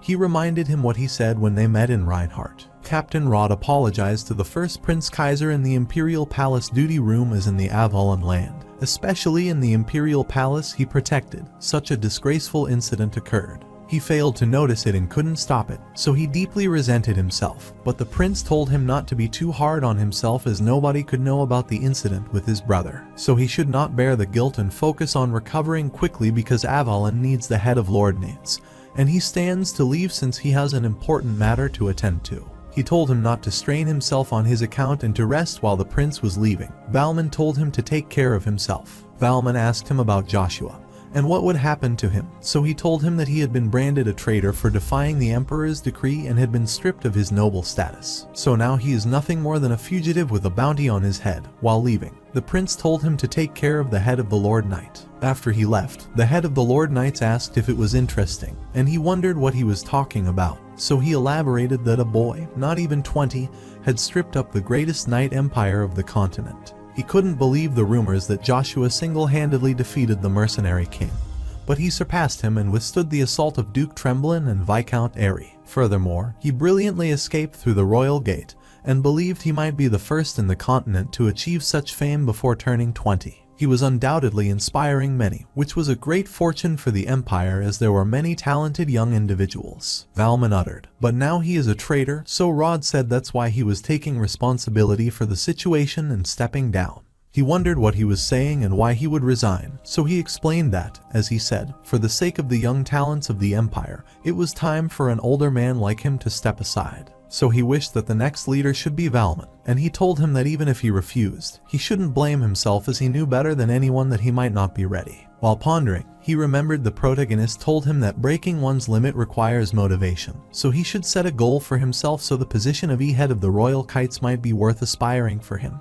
His pupils dilated as he decided about which he was confident, so he said he would carry all the burdens the captain bore. Meanwhile, Duke Agnes was tied in front of the emperor, who asked him if something unusual had happened during his absence as he seemed to have caused quite a mess, unlike his usual self. Agnes said that he had gone too far this time, and the emperor was enraged and asked if he realized how many times he had let things slide. But Agnes said that what he had let slide was the matter of the fourth prince, who stood by and watched as the third prince was turned undead. Tremblin told him to mind his manners as he was in front of his majesty, so Agnes commented that he was also no different from him. Demons like him wouldn't care about the taboos of this continent as they were planning to use the undead to turn the Hubalt Empire into a battleground. They formed a secret alliance with the Swallow Empire and subdued neighboring countries at a time when Hubalt was already torn between the Emperor's faction and the Pope's faction. And now the holy grails that could fan those flames had appeared, so he was sure the Emperor must have been pondering whether Joshua has overcome Cromwell and faced the sun's judgment would be a boon or a bane, so he eventually decided to remove his unpredictable variable. To make this country, Avalon shines forever in the name of the Briton, so it might be for his selfish desire while the Emperor was furious and told him that he had crossed his line. He asked if he was thinking of turning on him, betraying the Empire, and threatening to destroy his family and clan, and the Duke glared at him. The Emperor said he was sure that he was not that ruthless, so he told him to calm down as long as his plan went smoothly. He had no intention of harming his child because his child shines the brightest in crisis. He commented that if his child achieves another feat outside of Avalon, he promised to call him back to Avalon personally. Agnes asked the Emperor if he ever thought on the contrary that he might be the sword pointing toward them, and this made Emperor Marcus ponder. Meanwhile, in the forest of Avalon, Ash is angry at him and cursed because he told him to follow him as the continent's best servant, throwing him out of the palace without telling him where to go. He told him to wait until he met him again, and the carriage started shaking, and the man asked for help. Ash came out of the carriage and asked what was wrong while the man ran away, calling for help. He wondered what was happening, but he was stunned when he saw a girl who looked at him and said that he looked better than the child of Elrondis. He recognized her as it was his former master, the black dragon Krevas in human form, and wondered why it was there. She told him it was not the time to waste away leisurely and asked him if he knew who Joshua was chasing after, but he didn't know. So the black dragon approached him while he was shivering and said that it's the contractor of Asmodeus, Zerath Dic Orbis, who is the betrayer who made his elf race suffer, believing him to be a close friend, which stunned him as he was the one who sacrificed not only his clan but also his own life to protect their secrets. The black dragon pities him, tells him that humans are inherently selfish and full of desires, and tells him that the one who betrayed him and took root of the world tree was him. He suggests he do what he must instead of pursuing the Zerath since he knows the truth. He told him that the original stone was replacing the root tree of the world, but it wouldn't last. He asked him where is Zerath. So the dragon said that he was in Aya's Grand Plain. It's the tower humans built after stealing from them. While Theta and Iceland were near the river, he said that the current was too strong so that he couldn't take her with him, so she had to go on her own. But they couldn't do that, so they had to find a way back. While discussing it, the mage found them and wanted to catch them as it was the new Tower Master's order, so they went in a circle to suppress them in one go and produce the stone rain. At the Avalon Empire Floral Palace, Ellen was happy and couldn't believe that the princess, who was on the brink of life and death, managed to move from her bed and regain her vision. It truly feels like a divine blessing, and the princess also agrees as if it were a miracle. But if she could remember what happened to her, it would be better. She asked her if she still hadn't gained her memories, so she clarified that she couldn't remember anything after age 10. But every time his name is mentioned in the royal palace, her heart hurts, so she asks Ellen if the captain of the royal knights is also named Joshua. Meanwhile, at the Avalon Empire capital, Akkadi, they were searching for him as there was a high possibility he might be there and Icarus was hiding. The knights instructed others that, given the situation's nature, they should immediately use flares to spot them, call for backup, and refrain from acting alone. Icarus rushed as the situation seemed more severe than she thought, so they needed to get where he was immediately while the knights saw her running away. The protagonist realizes that the murderer doesn't want Britain's power to weaken, as seeing how far it has driven him out suggests. Cain thought that gaining a solid foothold in the royal court was a poison, so they were in for more challenges ahead. Icarus entered the room and asked them if they had lost their mind and how she had become a wanted criminal after just a few days in Akkadi. She said that huge bounties had been placed on both Joshua and Cain's heads, and she pinched his ear and said that as his subordinates, they should lead him on the right path. She wondered how they would do that if they were like this, so he apologized and asked their general what they should do now. He told them they needed to get out of the capital first, so his knight suggested heading to Reinhardt, as he would like to live in luxury and be treated like a king rather than a criminal. Icarus said they should head to another country instead of Reinhardt, and he wondered why, so she said that the emperor might have considered that country in his plans. If he, the king of Reinhardt, became the enemy of Avalon, it would give the emperor a reason to invade, so he had to march directly to Reinhardt. The protagonist thought she was correct as they couldn't bring harm to that country, and if the news of this situation spread to the people of the continent known for their magic, the moment he entered, it would worsen Reinhardt's image on the continent, and Icarus tells them that the political situation is also unstable. At every country's borders, especially those directly facing other countries, there is a massive accumulation of troops, which almost means the war is about to break out. Cain wondered if it meant they were preparing for a continental war, so she said there was a high possibility. Apart from the three empires of the three rivers, movements from two other countries are also suspicious, and he wonders which two countries they are. She uttered that one is the Thran Duchy of Duke Uravis, someone he is acquainted with, and the other is Terra. The knights asked if Terra meant the country known as the Kingdom of Magic, but wondered why they would. Joshua wonders, while the timing might differ, fate remains unchanged, and his knight is stunned, so he tells him that their destination has already been decided. He instructed them to quickly deal with what needed to be addressed first, the magic tower, the Aya's plane he spoke about. While they were discussing their plan, the door slightly opened, and the knight appeared, and Cain held his sword, wondering if they already detected their location. The protagonist instructed him to sheath his sword as it's okay because he is one of his few trusted comrades, just like them, and he was glad to see Katniss. He sincerely apologized to him since the Battalion 11th and 12th both wanted to follow him, But they could not leave the empire, leaving their family behind, so he asked for forgiveness. Joshua told him there was nothing to forgive because he understood that, so he told him not to worry and to stand up. He thanked him and delivered the message he had brought for him as someone called the Assassin King came to their unit. She said she would head to Reinhardt first and take care of what needed to be done, so Joshua realized they received some more help. He gave him the letter, so he asked if it was also from the Assassin King, and Kat said that the princess had sent it, and he was stunned. Kane commented that in these times, the princess sent a love letter to him and assumed that deep down, she also wanted to leave with him. She hit him and said that he should be aware of the situation, and she told him that they had been delayed for too long, so they should depart from the Avalon. He agreed to depart while leaving. He told Katz that though they wouldn't be together, he prayed for the divine radiant blessing to be upon him and all the members eternally. He also prayed for the blessing to fall on him and requested that he return alive as they await him. Meanwhile, at the magic tower, Evergrande was shocked, even if it wasn't the main body, because it impacted the life vessel, which is the source of life. He asked what happened in the secret chamber beneath the 4th Imperial Palace, and it was also unexpected for Barubaru as Joshua's spear was a demonic spear. He was shocked and asked if by demonic spear he meant the artifact of the demon, and he wondered how such a thing existed on this land. But the Lichhines told him there was no need to be so surprised because it was just the shell of the demonic device, and the sealed demon inside it was probably nothing significant, so that he would handle this matter. But the most important thing is the movement of the Black Dragon crevice, and Evergrande also heard that he was heading to this magic tower with an elf. He was shocked and wondered if it was a Lundus, and realized that too many unpredictable variables were emerging when the completion of the army was near, which wasn't good. Evergrande uttered that he shouldn't worry as they had found the clue to the location of the primordial stone, Stormwind, which they had been searching for. He asked if by Stormwind he meant Tempest. Then it's good, so they shouldn't delay. As soon as the coronation of his tower is complete, he should lead the Undead Legion and create the Liches. He understood and wanted to tell him another thing.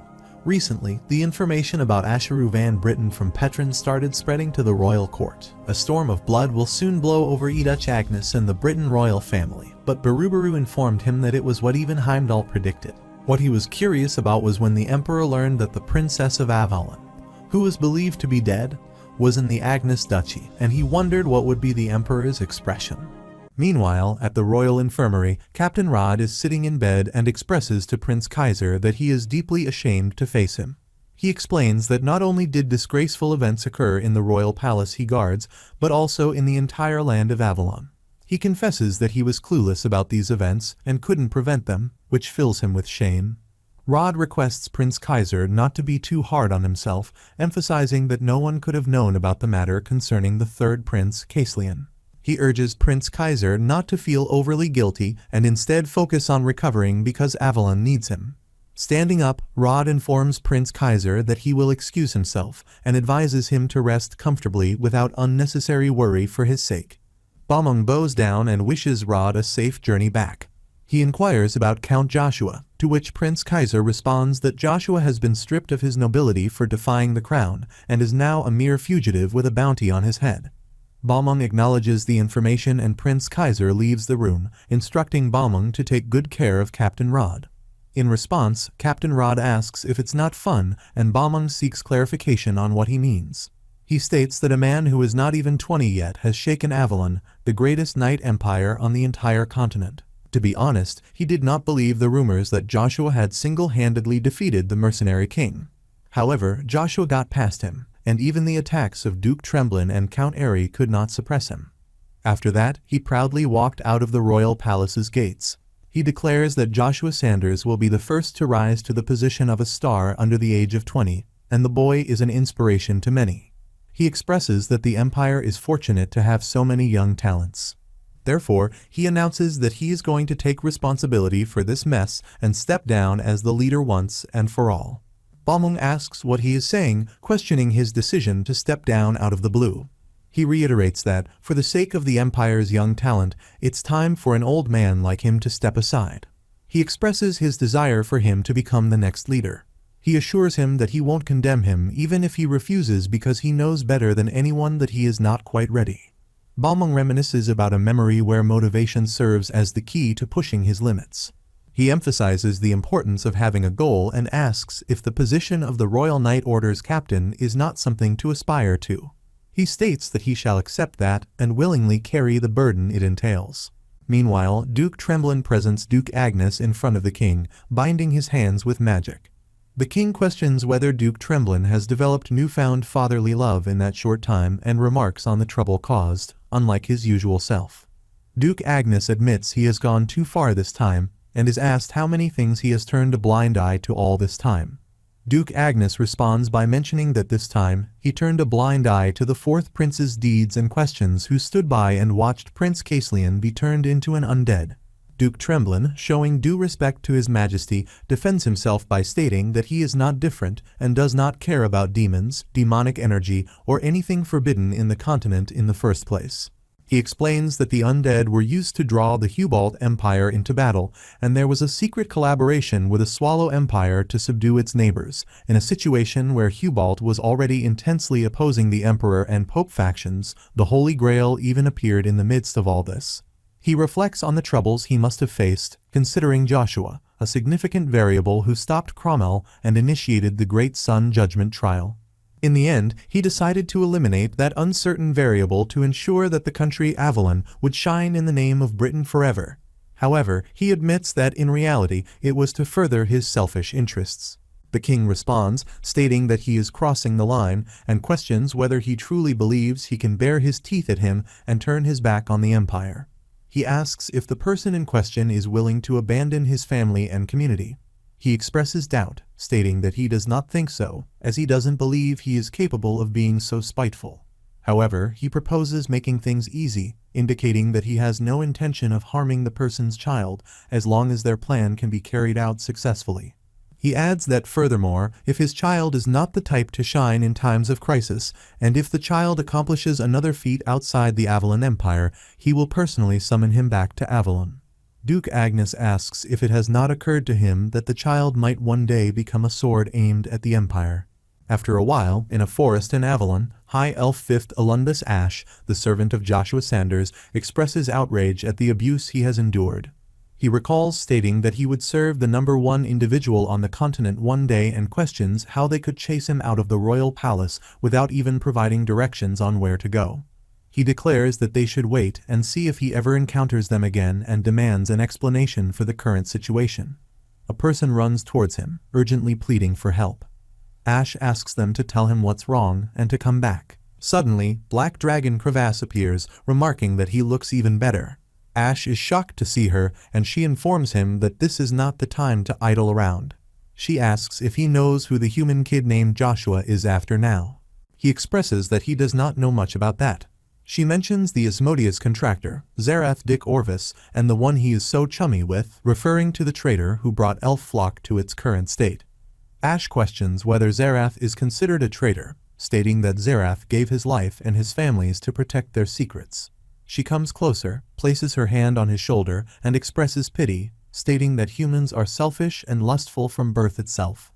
She accuses Zarath of betraying him and taking the root of the world tree.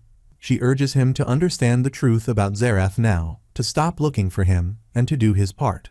She mentions that the Genesis Stone is currently being used as a substitute for the root of the world tree, but even that won't last long. Ash inquires about his location and Zarath's whereabouts. She closes her eyes and states that he is in the Great Ayaz Plains, located in a place called the Magic Tower that humans built by taking what was once theirs. Meanwhile, at the Avalon Empire's Floral Palace, a servant named Ellen is serving tea to Princess Cershalyn Ben Britain.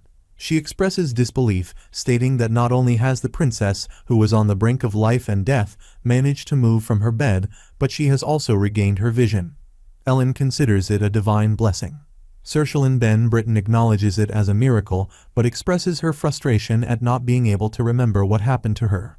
She mentions that she still has not regained her memories, especially those after the age of 10, and every time Joshua Sanders' name is mentioned in the royal family, her heart hurts. She then inquires whether the captain of the Royal Knights was named Joshua Sanders. Meanwhile, at the capital of the Avalon Empire, Akkadi, a soldier instructs others not to delay the search, emphasizing the high possibility that the person they are looking for is still in Akkadi. Given the nature of the situation, they are advised to use a flare immediately upon spotting the target and call for backup, refraining from acting on their own. The soldiers acknowledge the instructions. Ash secretly listens to them and moves to find Zerath Dick Orvis. He reflects that the situation seems more serious than he thought and realizes the need to reach the location of the general quickly. Meanwhile, Joshua Sanders remarks that it seems Emperor Marcus did not want Britain's power to weaken, and his actions, driving him out so far, suggest this intention. Kane comments that gaining a strong foothold in the royal court has turned out to be poison, and it appears they are in for more challenges ahead. Ash enters the room and questions if both of them have lost their minds, wondering how he became a wanted criminal after just a few days in Akati. He informs them that huge bounties have been placed on both the general and Sir Kane's heads, emphasizing that as his subordinates, they should guide him on the right path. He gestures to his ear, asking how they plan to do that in their current situation. Kane apologizes, and he asks Joshua Sanders what their plan is now. Joshua responds that first, they need to get out of Akati. Kane suggests heading to Reinhardt, preferring to live in luxury there like a king, rather than being treated like a criminal in Akati. Ash disagrees, stating that any other country would be fine, but not Reinhardt. When asked why, Ash explains that Emperor Marcus likely considered Reinhardt in his plans. If the king of Reinhardt became an enemy of Avalon, it would provide the emperor with a reason to invade, leading him to directly march to Reinhardt. Joshua Sanders considers that he's right, they can't bring harm to Reinhardt. Furthermore, if news of this situation spreads to the people of the continent known for their magic use, entering Reinhardt could worsen its image on the continent. Ash points out that the political situation is also unstable, with a massive accumulation of troops at every country's borders, especially those directly facing other countries, making it seem as if a war is about to break out. Kane inquires if this means they are preparing for a continental war. Joshua Sanders confirms that there's a high possibility. Ash adds that, apart from the three empires of the three rivers, movements from two other countries are also suspicious. Kane asks about the two countries and which ones they are. Joshua Sanders explains that one is the Esran Duchy of Duke Erebus, someone he is acquainted with, and the other is Terra. Kane questions why Terra, the country known as the Kingdom of Magic, would be involved. Joshua Sanders speculates that while the timing might differ, he asks if the fate remains unchanged. Kane is shocked and asks what he means. Joshua Sanders dismisses it and states that their destination is already decided. They need to quickly address what needs to be handled first. He mentions Ayaz's plane, referring to the magic tower. Just then, the door opens and Captain Kazes of the 12th Battalion of the Royal Knights arrives, stating that he is here. Kane moves to unsheath his sword and asks if they have already detected their location. Joshua Sanders instructs him to sheath his sword, and when Kane tries to say something, Joshua Sanders reassures him, stating that Kazes is one of his few trusted comrades, just like Kane. He greets Kazes, who bows down and apologizes, explaining that both Units 11 and 12 want to follow him, but they cannot leave Avalon, as they have families to consider. Joshua Sanders reassures Kazes, saying there's nothing to forgive, and he understands everything. He tells Kazes to stand up, expressing his gratitude. Kazes continues, mentioning that he has a message for Joshua Sanders. The Assassin King came to their unit and stated that he would head to Reinhardt first to take care of what needed to be done. He hands Joshua Sanders a letter, and Joshua Sanders speculates that they have received more help, asking if the letter is also from the Assassin King. Kazes clarifies that this letter was sent by Princess Cershalin. Kane remarks that, in these times, the princess sends a love letter to the general, suggesting that perhaps deep down, the princess also wants to leave with the general. Joshua Sanders requests everyone to be aware of the situation. Ash remarks that it seems they have delayed for too long and suggests departing from Avalon. Joshua Sanders agrees, stating they should depart immediately. As he moves to leave, he addresses Kazes, expressing his prayers for divine, radiant blessings to be upon him and all the members eternally, even though they won't be together. Kazes reciprocates the sentiment, wishing for blessings and urging Joshua Sanders to come back alive. Meanwhile, at the Magic Tower, a capped man expresses his great shock, emphasizing that even if it was not the main body, the impact on the life vessel, the source of life, raises questions about what happened in the secret chamber beneath the 4th Imperial Palace. The Asmodeus contractor, Lycain's Berber, explains that it was unexpected and caused by Joshua's spear, specifically a demonic spear. He clarifies that by demonic spear, he means an artifact of the demon, and questions how such a thing exists on this land. Berber reassures that there's no need to be so surprised, as it's just a shell of the demonic device, and the sealed demon inside is likely nothing significant. He asserts that he will handle this matter.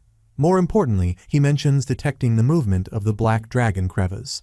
He acknowledges this, stating he heard that Krevas is heading to the magic tower with an elf. Berber questions if it could be El Runbus, expressing concern about too many unpredictable factors emerging at a time when the army's completion is near, deeming it unfavorable. He reassures him, stating not to worry as they have found a clue to the location of the primordial stone, Stormwind, which they have been searching for. Berber clarifies that he means the Tempest, and he approves. He instructs without any delay, as soon as the coronation of his tower is complete, to lead the undead legion and create the liches. He acknowledges, stating that he understands. He adds that there's another thing he wanted to share. Berber inquires about it, asking what it is. He informs him that recently information about Asheru ben Britain from Petrin has started to spread to the royal court, and a storm of blood will soon blow over the Agnes Duchy and the Britain royal family. Berber comments that this is something not even Heimdall anticipated, but he expresses curiosity about what the Emperor's expression will be when he learns that the Princess of Avalon, believed to be dead without a doubt, is in the Agnes Duchy. After a while, a convoy enters the forest, and Princess Asheru ben Britain sits inside the carriage, contemplating how much she hates the political marriage she never wanted. She feels like she's being sold off and living as someone else's tool, expressing a preference for death. Suddenly, knights attack the convoy, and soldiers engage in battle. The soldiers identify it as an ambush and order the guards to move forward and protect the princess. A guard approaches Princess Asheru ben Britain, urging immediate escape and asking her to follow him. However, someone attacks and kills the guard. Princess Asheru ben Britain sits down, covering her face, and suddenly Seta appears in front of her. The scene shifts, and Princess Asheru ben Britain wakes up in her room, realizing she has had the same recurring nightmare again. It remains a nightmare that never becomes familiar. She gets up from bed and ponders what it could possibly mean. Just then, there's a knock at the door, and she wonders who it could be at this hour. She considers if it could be Joshua. Quickly, she goes and opens the door. Commander Chiffon, the direct knight of the Agnes ducal house, stands there. She questions why he is here and what brings him to her. He informs her that Duchess Vanessa wishes to see her, or, if he should address her by her real name, Princess Asheru ben Britain.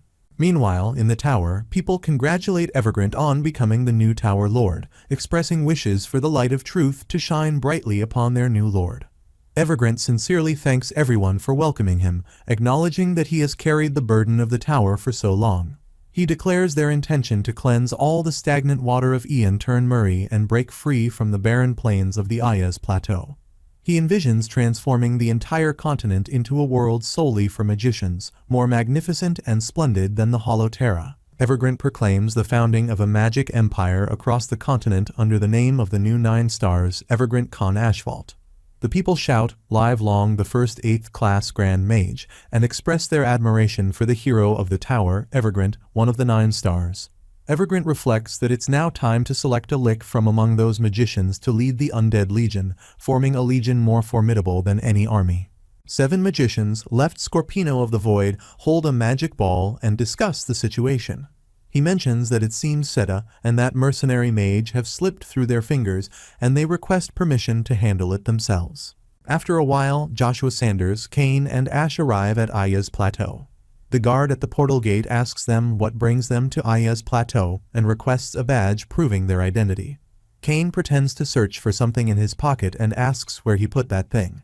The guard adds that if their destination is the Mage Tower, knights are not permitted entry, and he suggests they turn back. Kane expresses surprise, mentioning that it's the first time he has heard of this.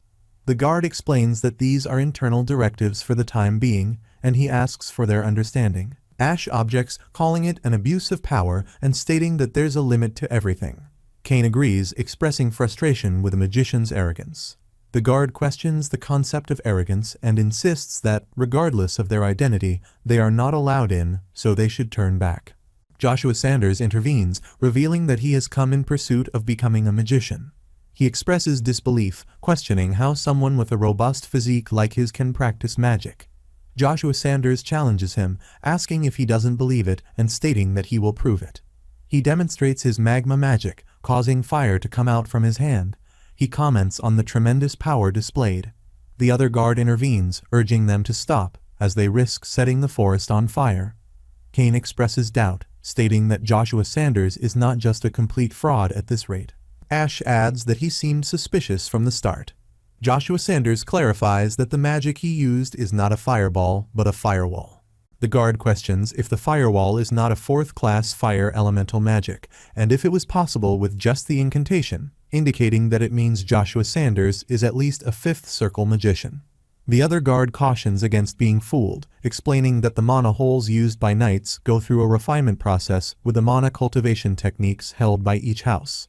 In that process, they can acquire unique traits, citing a precedent such as the flame trait knight King Erebus. Joshua Sanders questions if they still don't believe him and asserts that he will demonstrate one more time with a different attribute. He uses his magic and says, "This is the lightning wave." Just then, the system announces, "Attention all magicians. The hideout of Seta Arpheon White Sox has been located. All magicians are to immediately convene at the Tower of Trials and execute Seta and the accomplice mercenary magician aiding him." Joshua Sanders thinks about a mercenary magician named Iceland. The system instructs him to repeat after Seta. The guard mentions that Joshua Sanders had expressed his desire to become a magician of the tower, and now he's in luck. The other guard adds that if Joshua brings in those traitors he mentioned, they will do more than just accept him into the tower. He will receive a hefty reward. Joshua Sanders retorts, "Shut it, if they don't open these gates right now, he will break through them himself." When asked what he means, Joshua Sanders quickly moves forward and says, "Out of the way." He throws his magic on the portal gate, causing light rays to spread all around as it opens. After a while, at Aya's Plateau, Tower of Trials, near the portal gates, a magical circle appears. 7 magicians, Zephyros of the Red Flame leading, say, "Charge," annihilate the traitor Seta and his accomplices. The knights move to attack, declaring it's for their new empire of magic. Inside the portal, they observe many monsters. They exclaim, "It's a giant." Zephyros instructs them to keep charging and not stop. He reassures them that this is the Tower of Trials, where magicians come to train, and what they see are all illusions. They can't possibly harm him. However, a knight uses the magic circle against a Bigfoot monster and declares that they are not illusions, they are real. Zephyros thinks about Seta, considering that if he has the power to alter the ancient magical circles, then this Tower of Trials should be made of them. He acknowledges that, no matter what, it's just a matter of time. They use the firewall magic to attack the monsters and burn them. The scene shifts to Princess Asheru Ben Britain waking up in the forest as water falls on her face. She asks, "Where is this?" Seta sits in the magic circle and informs her that they are on the 17th floor of the Tower of Trials. She questions what happened, and he asks if she does not remember. He explains that they were chased for 4 days and nights, running out of mana, and had no choice but to escape to the Tower of Trials. She looks at his face and asks about his eyes. He assures her that his eyes are fine. The issue lies with the destroyed circle, which is slowly recovering. However, he is uncertain when it will be usable again.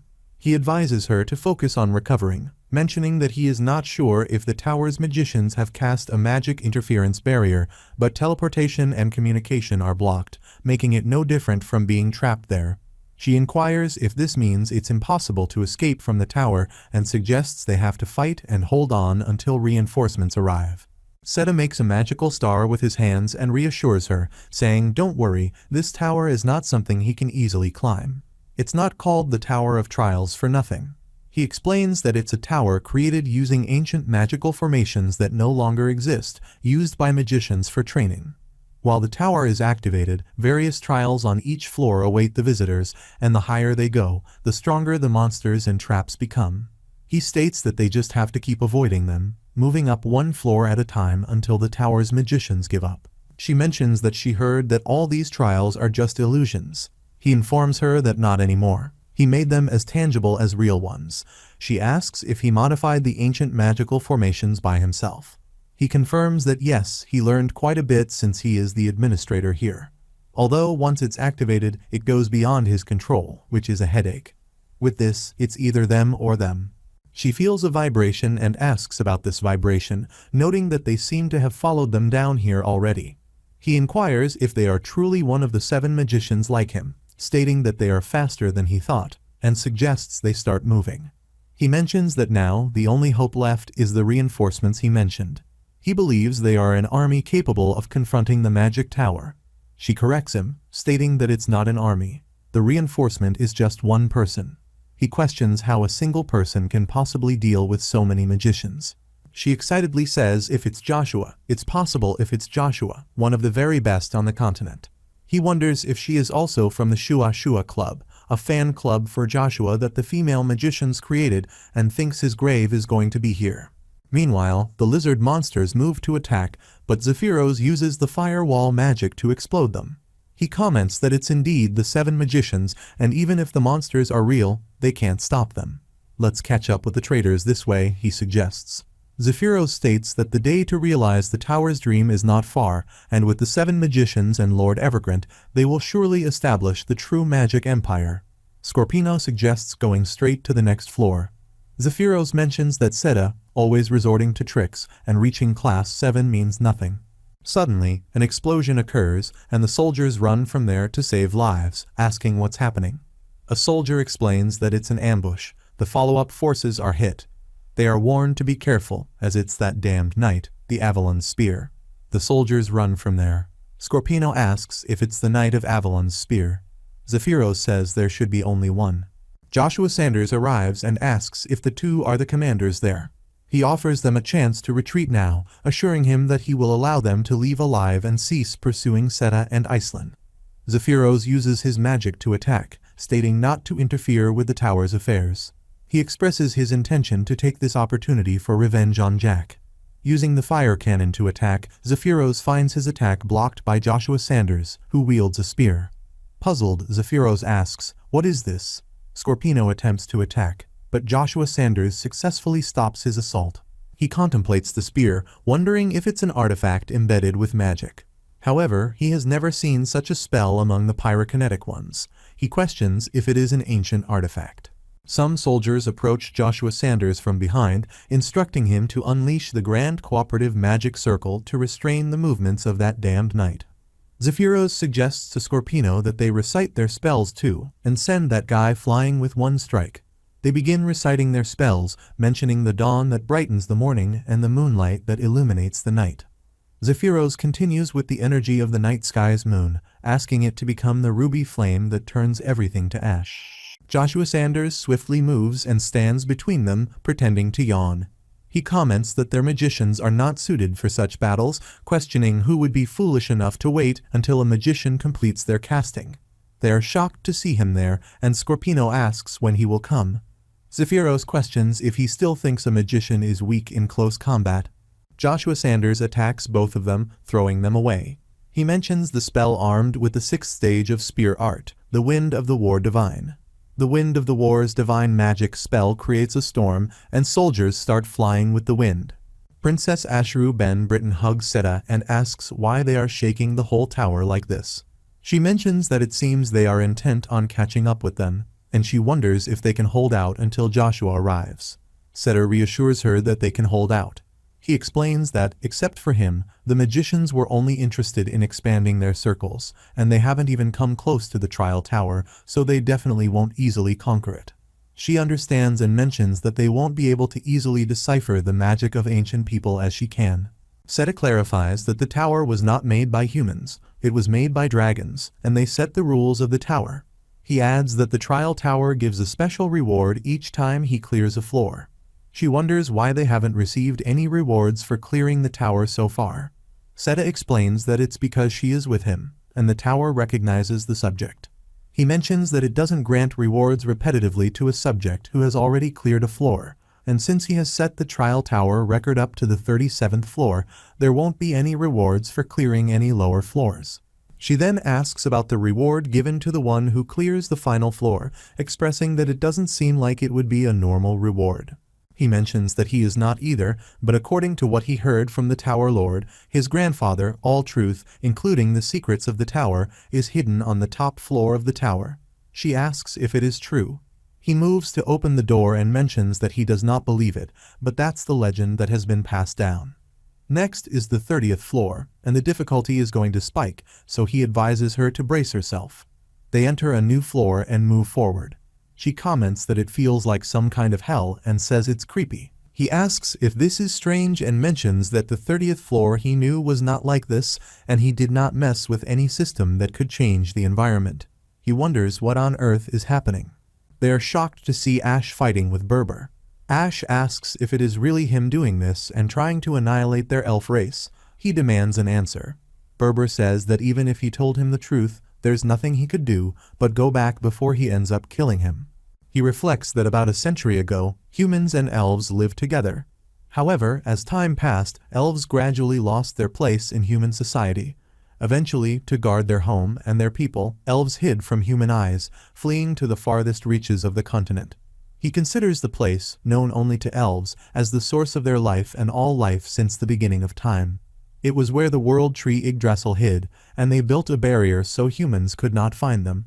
He thinks that there, they worked desperately to rebuild their race. However, one day, someone stole the world tree's source of life and ran away. After that, Yggdrasil began to wither. Ash sits down and contemplates that the primordial stone tempest was maintaining Yggdrasil's life force, and when even that was not enough, as a condition for borrowing the evil dragon Crevass's power, he acted as his henchman for a long time and preserved the world tree's life force. He thinks all because of this damned Zerath Dick Orvis. He wonders who could have known he was the thief who stole Yggdrasil's life source. He would not have thought of it in the slightest. He asks why the hell did he betray them, and where is Yggdrasil's life source? Berber laughs and asks where the fun is in simply telling him that, and what fun it is. Ash uses his magic and says countless elves have died because of him, and he will die by his hand at all costs. However, he is thrown away, and it is stated that even if he surpasses the human standard of a 7th circle mage, he still won't be a match for him. Ash falls down, tries to get up, and says he should have fled when he was given the chance. Now he will end up dying here. It is mentioned that with the last high elf, Olumbus, dead, the elves will lose their leader once again. Berber assures him not to worry, stating that soon he will enter the world tree, kill all the other elves, turn them undead, and then the undead elf army will have a new leader. He uses the magical circle and bids farewell, saying it was a pleasure to meet him. Suddenly, Princess throws an ice spear. They both pause, and Ash asks if there is someone else beside them in the Tower of Trials. Princess Asheru Ben Britton screams and says now is the time to run. Ash looks at them, and she urges him to run quickly, mentioning that they will buy him some time. Seta says he thinks they better worry about themselves too, noting that the Lick's mana energy has changed. Berber uses his magic and asks if he still has not gotten rid of the small fires yet, stating that he's making him clean up this mess. He says let him use this chance to show those people, the Death Monarch, the strongest creature in the Middle Realm. He employs his magic to unveil his true self, Death, and the legendary undead. The bone dragon materializes and advances to engage them. Seta inquires about the mysterious figure and wonders how he managed to summon such a creature. Princess Asheru Ben Britton glances back and declares that it's game over if they are captured, so they should just run.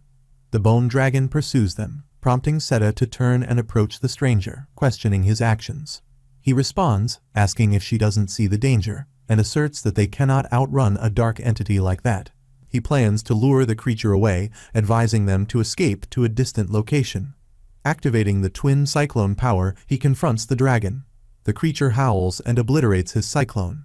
Shocked, he questions whether it just broke through 7th class magic. Undeterred, he utilizes wind wall magic for another attack, shattering everything in its path. She calls out to him. Meanwhile, Zephyros falls to the ground and Joshua Sanders stands nearby, instructing him to go to the magic tower and inform Evergrant to wait there because he is coming for him. Growing angry, Joshua uses his magic and admits that Zephyros is skilled. Nevertheless, he declares that Zephyros should wait and watch, as he will repay him for all the humiliation he has endured. Forming a magic ball, Joshua asserts that Zephyros is not the only special person in this world, and that he too will face adversity one day. Instructing the lifting of the magic obstruction barrier, Joshua tells everyone to return to the magic tower. Responding, Joshua Sanders states that it is not his turn to fall. Rather, it is Zephyros's turn. Observing a door behind him, Joshua asks if it leads to the next floor. Approaching the door, he expresses anticipation about meeting Iselin soon. Upon entering the door, he is surprised to encounter his clone, Luja, and asks if this is the trial for this floor. Wondering if he has to fight himself, Luja explains that it is a doppelganger, a perfect imitation created by God himself. Joshua Sanders raises one leg and arm, and Luja mimics the same movements. He mentions that he is unsure if he can sense it, but he can. At this energy level, he is at the kingdom rank. Essentially, he is the doppelganger king. Joshua Sanders acknowledges that a doppelganger is fascinating enough, but a king adds an interesting dimension. He emphasizes the need for caution, stating that a dark being at this level does not belong in a place like this. In response, Joshua Sanders queries why such a monster exists in this location and refrains from explaining that it's to preserve the race. Subsequently, he moves to attack with a spear. Observing this, Joshua Sanders identifies the technique as magic spear arts, first formation, and counterattacks with a lightning strike. An explosion ensues, and Joshua Sanders is astonished to see the doppelganger copying even the magic spear arts. He asserts that he is not at the kingdom rank for no reason and recounts defeating a clueless lizard 2,000 years ago. Inquiring if by lizard he means a dragon, Joshua Sanders expresses disbelief that he won against a dragon. The doppelganger explains that's the extent of a doppelganger's power, they possess almost infinite stamina. He advances to attack, employing magic spear arts, second stage, second formation, and a violent gale. He explains that his powers replicate the opponent's abilities exactly as they are at the time of replication. Joshua Sanders, bewildered, asks when he copied his abilities. He suggests it likely happened the moment he entered this floor. Joshua Sanders questions if he can even use Bronto's abilities. Unfazed, he activates Bronto's Wrath of Sugahak magic, asserting that no matter how well he mimics him, he can't defeat the original. He's a fake. A sizable explosion occurs. Luja intervenes, using a spear to halt the magic attack. He utters an incantation. The spell. The body forms the earth. The soul forms the sky. Magic spear arts, stage 6 forked tree. He then attacks with the spear. Employing a protection shield, Joshua Sanders defends himself. He continues his assault, casting a spell and declaring, "This spearhead points to heaven, this spearhead is headed to the earth." Magic Spear Arts, Stage 7, Creation of Heaven and Earth. Meanwhile, Ash employs Stone Rain magic, while Princess Asheru Ben Britain uses Ice Wall to attack the Bone Dragon. Seta utilizes Fire Magic Star for an attack and mentions that they still have a shot left. Zeers approaches, addressing him as the Burn player and commenting on the lengthy name. He attacks with magic. Princess Asheru Ben Britain and Ash attempt to halt the Bone Dragon, with Ash noting that the spell is not working at all. Princess Asheru Ben Britain screams, casting a spell. Berber notices Ash and remarks that it seems they have more fellow passengers, adding that thanks to him, the ride won't be lonely. He uses his hand to press against his neck from a distance and states that it's a journey to the afterlife. Ash screams in pain. Princess Asheru Ben Britain employs Frost Nova magic to attack Berber and freeze him. She then uses an ice spear to attack him again, but Berber uses his magic to unfreeze himself, commenting on the weakness of the magic spell and commending them for coming this far with it. He retaliates by attacking the princess with magic, causing her extreme pain and her dress shatters. She casts the breath of the northerly winds, freezing even flames with the purest blue mana in the entire wind world. Berber acknowledges the admirability of how she endured his attack and declares that he will place her right by his side as a lick. He envelops her with magic, uttering "long for strength in death." Ash intervenes, telling him to stop. Berber insists that they should let them live, emphasizing that the conflict is between them, and he has already done enough. The Bone Dragon attacks him, causing him to fall. Berber asserts that he knows all too well that without power, one has no choice but to surrender. He challenges Joshua Sanders, stating that he hasn't realized that after all these years. Berber attacks the princess, declaring that if Joshua Sanders wants to achieve his goals, he must gain strength by any means necessary, even if it means selling his soul to the devil. The Bone Dragon presses Ash with its hand, prompting her to exclaim, "What the hell?" Suddenly, the floor explodes, throwing Ash away. Berber inquires why the floor is splitting apart. He looks back and sees the clone of Joshua Sanders standing there, identifying him as the Spear Knight. Ash urges the clone to come back to his senses. Seta comments on the clone's increasingly amazing feats and asks how many floors he pierced through all at once. The dragon moves to attack Joshua Sanders, and Seta warns him to watch out. The dragon unleashes extreme light magic on Joshua Sanders, causing him to fall unconscious. Princess Asheru Ben Britton exclaims, "What the hell?" Berber expresses disbelief that this is where Joshua Sanders ran off after being chased out by the Avalon Empire. He questions if Joshua came here with the Tower of Trial's final reward in mind. Berber suggests that, whatever the case, Joshua must be in that state because he got greedy to reach the highest floor quickly, finding him pathetic. Attempting to attack Princess Asheru Ben Britton with magic, Berber is interrupted when the real Joshua Sanders arrives, breaking his shield, attacking his hand from behind, and questioning who exactly is so pathetic. Approaching the princess, Ash acknowledges that the Berber they saw in the fourth prince's secret basement was indeed fake. She is shocked to see him and asks if there are two Joshua Sanders and what the hell is happening. Berber sees this as an opportunity to get rid of all the troublemakers right here and now. He employs dark cannon magic to attack, but Joshua Sanders counters with his spear, employing Magic Spear Arts Stage 7. He throws his spear, thinking of the spell creation of heaven and earth. Berber calls him a fool, stating that dark cannon is the highest grade black magic and that he cannot overcome it no matter what. He questions if Joshua Sanders thinks a pact with a sealed demon can block all demonic energy. He attacks him with light magic. Berber exclaims that the highest grade black magic just disappeared. Moreover, the ceiling has been pierced, and he asks how the hell did that happen. All the black clouds vanish, and they find themselves on fresh green grass. Princess Asheru Ben Britton observes her healed hand and notes that her body has recovered. Berber questions if the ceiling did not get pierced because Joshua Sanders changed the environment by breathing life into it, wondering if that is the power of the gods. Princess Asheru Ben Britton attacks him, and he insists that this is impossible. He summons dark forces, declaring that he commands them now and will confront them with all his might. He asserts that they too must fight him with all their strength. Joshua Sanders responds that if he wants, he will show it to him, readying his team for the fight. He commands his army to charge. The leader of the dark forces commands his army to charge, and they move forward to attack. Kazes arrives and declares that the sun's sword shall rain judgment upon all of them, commanding everyone to kneel before his lord, Joshua Sanders. Berber summons the Bone Dragon and Dragon Breath to attack, but Joshua Sanders counters with Magic Spear Arts, level 6, targeting the dragon. He employs Forked Tree magic, and with a command, the dragon falls down and dies, leaving everyone shocked. Princess Asheru Ben Britton remarks that he just knocked out the Bone Dragon. Ash adds that Joshua punched a hole into crevasse. Seta points out that if the people of the continent saw this, it would lead to a huge uprising. Asheru asks what he means by that. Seta explains that wielding black magic and creating the undead is forbidden throughout the continent, and having a whole army of undead, especially led by the person praised as the continent's greatest spear knight, would horrify and betray people's trust in Joshua's abilities. She predicted that the whole continent would publicly expel him. Asheru tells her not to worry about such things, asserting that once the people of the continent witness it for themselves, they will realize how great Joshua is. Seta questions what they will find out, and Asheru responds that they will see what a great guy Joshua is, causing everyone to fall in love with him.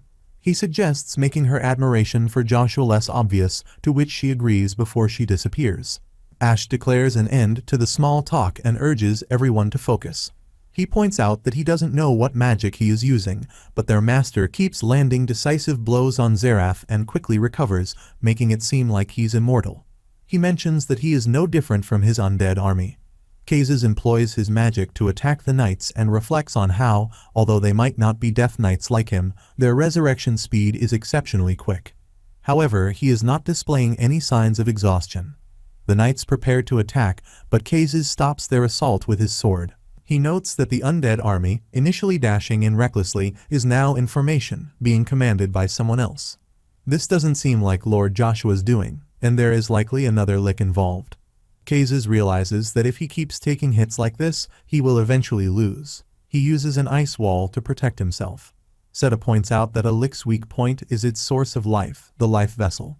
Kazes speculates that Joshua probably hid it somewhere only he knows. Seta emphasizes that unless they get rid of the life vessel, the Lick and his army will keep resurrecting endlessly. She adds that they will become a truly immortal army that doesn't get hurt or die. However, even with Joshua present, they can't harm them. Kazes thinks about Joshua's limited mana, demonic energy, and stamina, realizing that they will eventually run out. Before that happens, they must find the Lick's life vessel. On the other side, Joshua's clone attacks Berber with his spear, but he holds his own spear and remarks that Joshua may possess divine powers, but his body is only human. As his mana and daimonic energy gradually drop, a gap arises. He snatches the spear and mentions that Joshua seems mistaken about something, asking if he thinks he doesn't know he is hiding his life vessel. He recalls their previous encounter in the fourth prince's secret basement room, stating that he only tried sealing Joshua using the annihilating black sphere because he didn't know where Joshua hid his life vessel. However, this time he was foolish enough to send all his forces, allowing him to find out.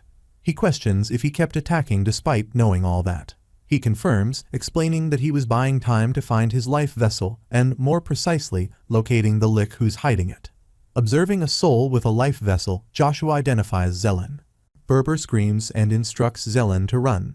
Ash contemplates the situation. He takes up his sword and asks if they believe he cannot be found hiding behind that veil, declaring this to be the end for them. Zelen attempts to protect the life vessel.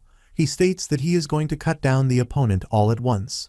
Berber asks how a lowly loser dares to point the sword at him. He is attacked, and it is declared that he is the one who must disappear.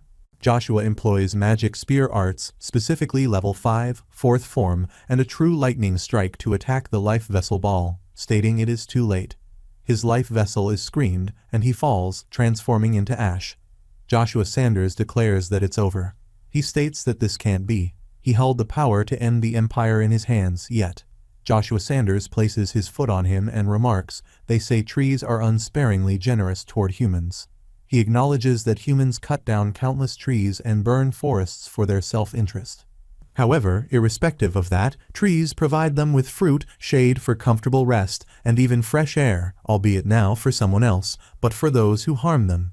He questions the nature of such nonsense. Joshua Sanders clarifies that he means this is what his existence means to him. Referring to the huge undead army he painstakingly created, he declares his intention to take it away. He asserts that he is the unconditionally generous tree. Ash approaches Zelen, holding him in his arms, and questions Berber about why he had to go to such extremes. He expresses that Berber's actions have affected his one and only daughter, asking why he went so far as to turn her into a Lich. The story transitions to a flashback, where a lady identifies Zelen and reveals herself as an old friend of his father. She extends her hand, apologizing sincerely for everything that transpired. Returning to the present, Ash queries who would subject their own child to such a fate, stating that Berber might as well have killed her twice. He advises against being naive and questions if Berber is not in the same situation as him. When she asks for clarification, he explains that, just like how humans expelled the elven race due to their impure desires, he too was betrayed and ruined by humans. He questions why they must endure such pain and despair when they have done nothing wrong. Ash contends that it is because they lacked strength, talent, status, power, nothing.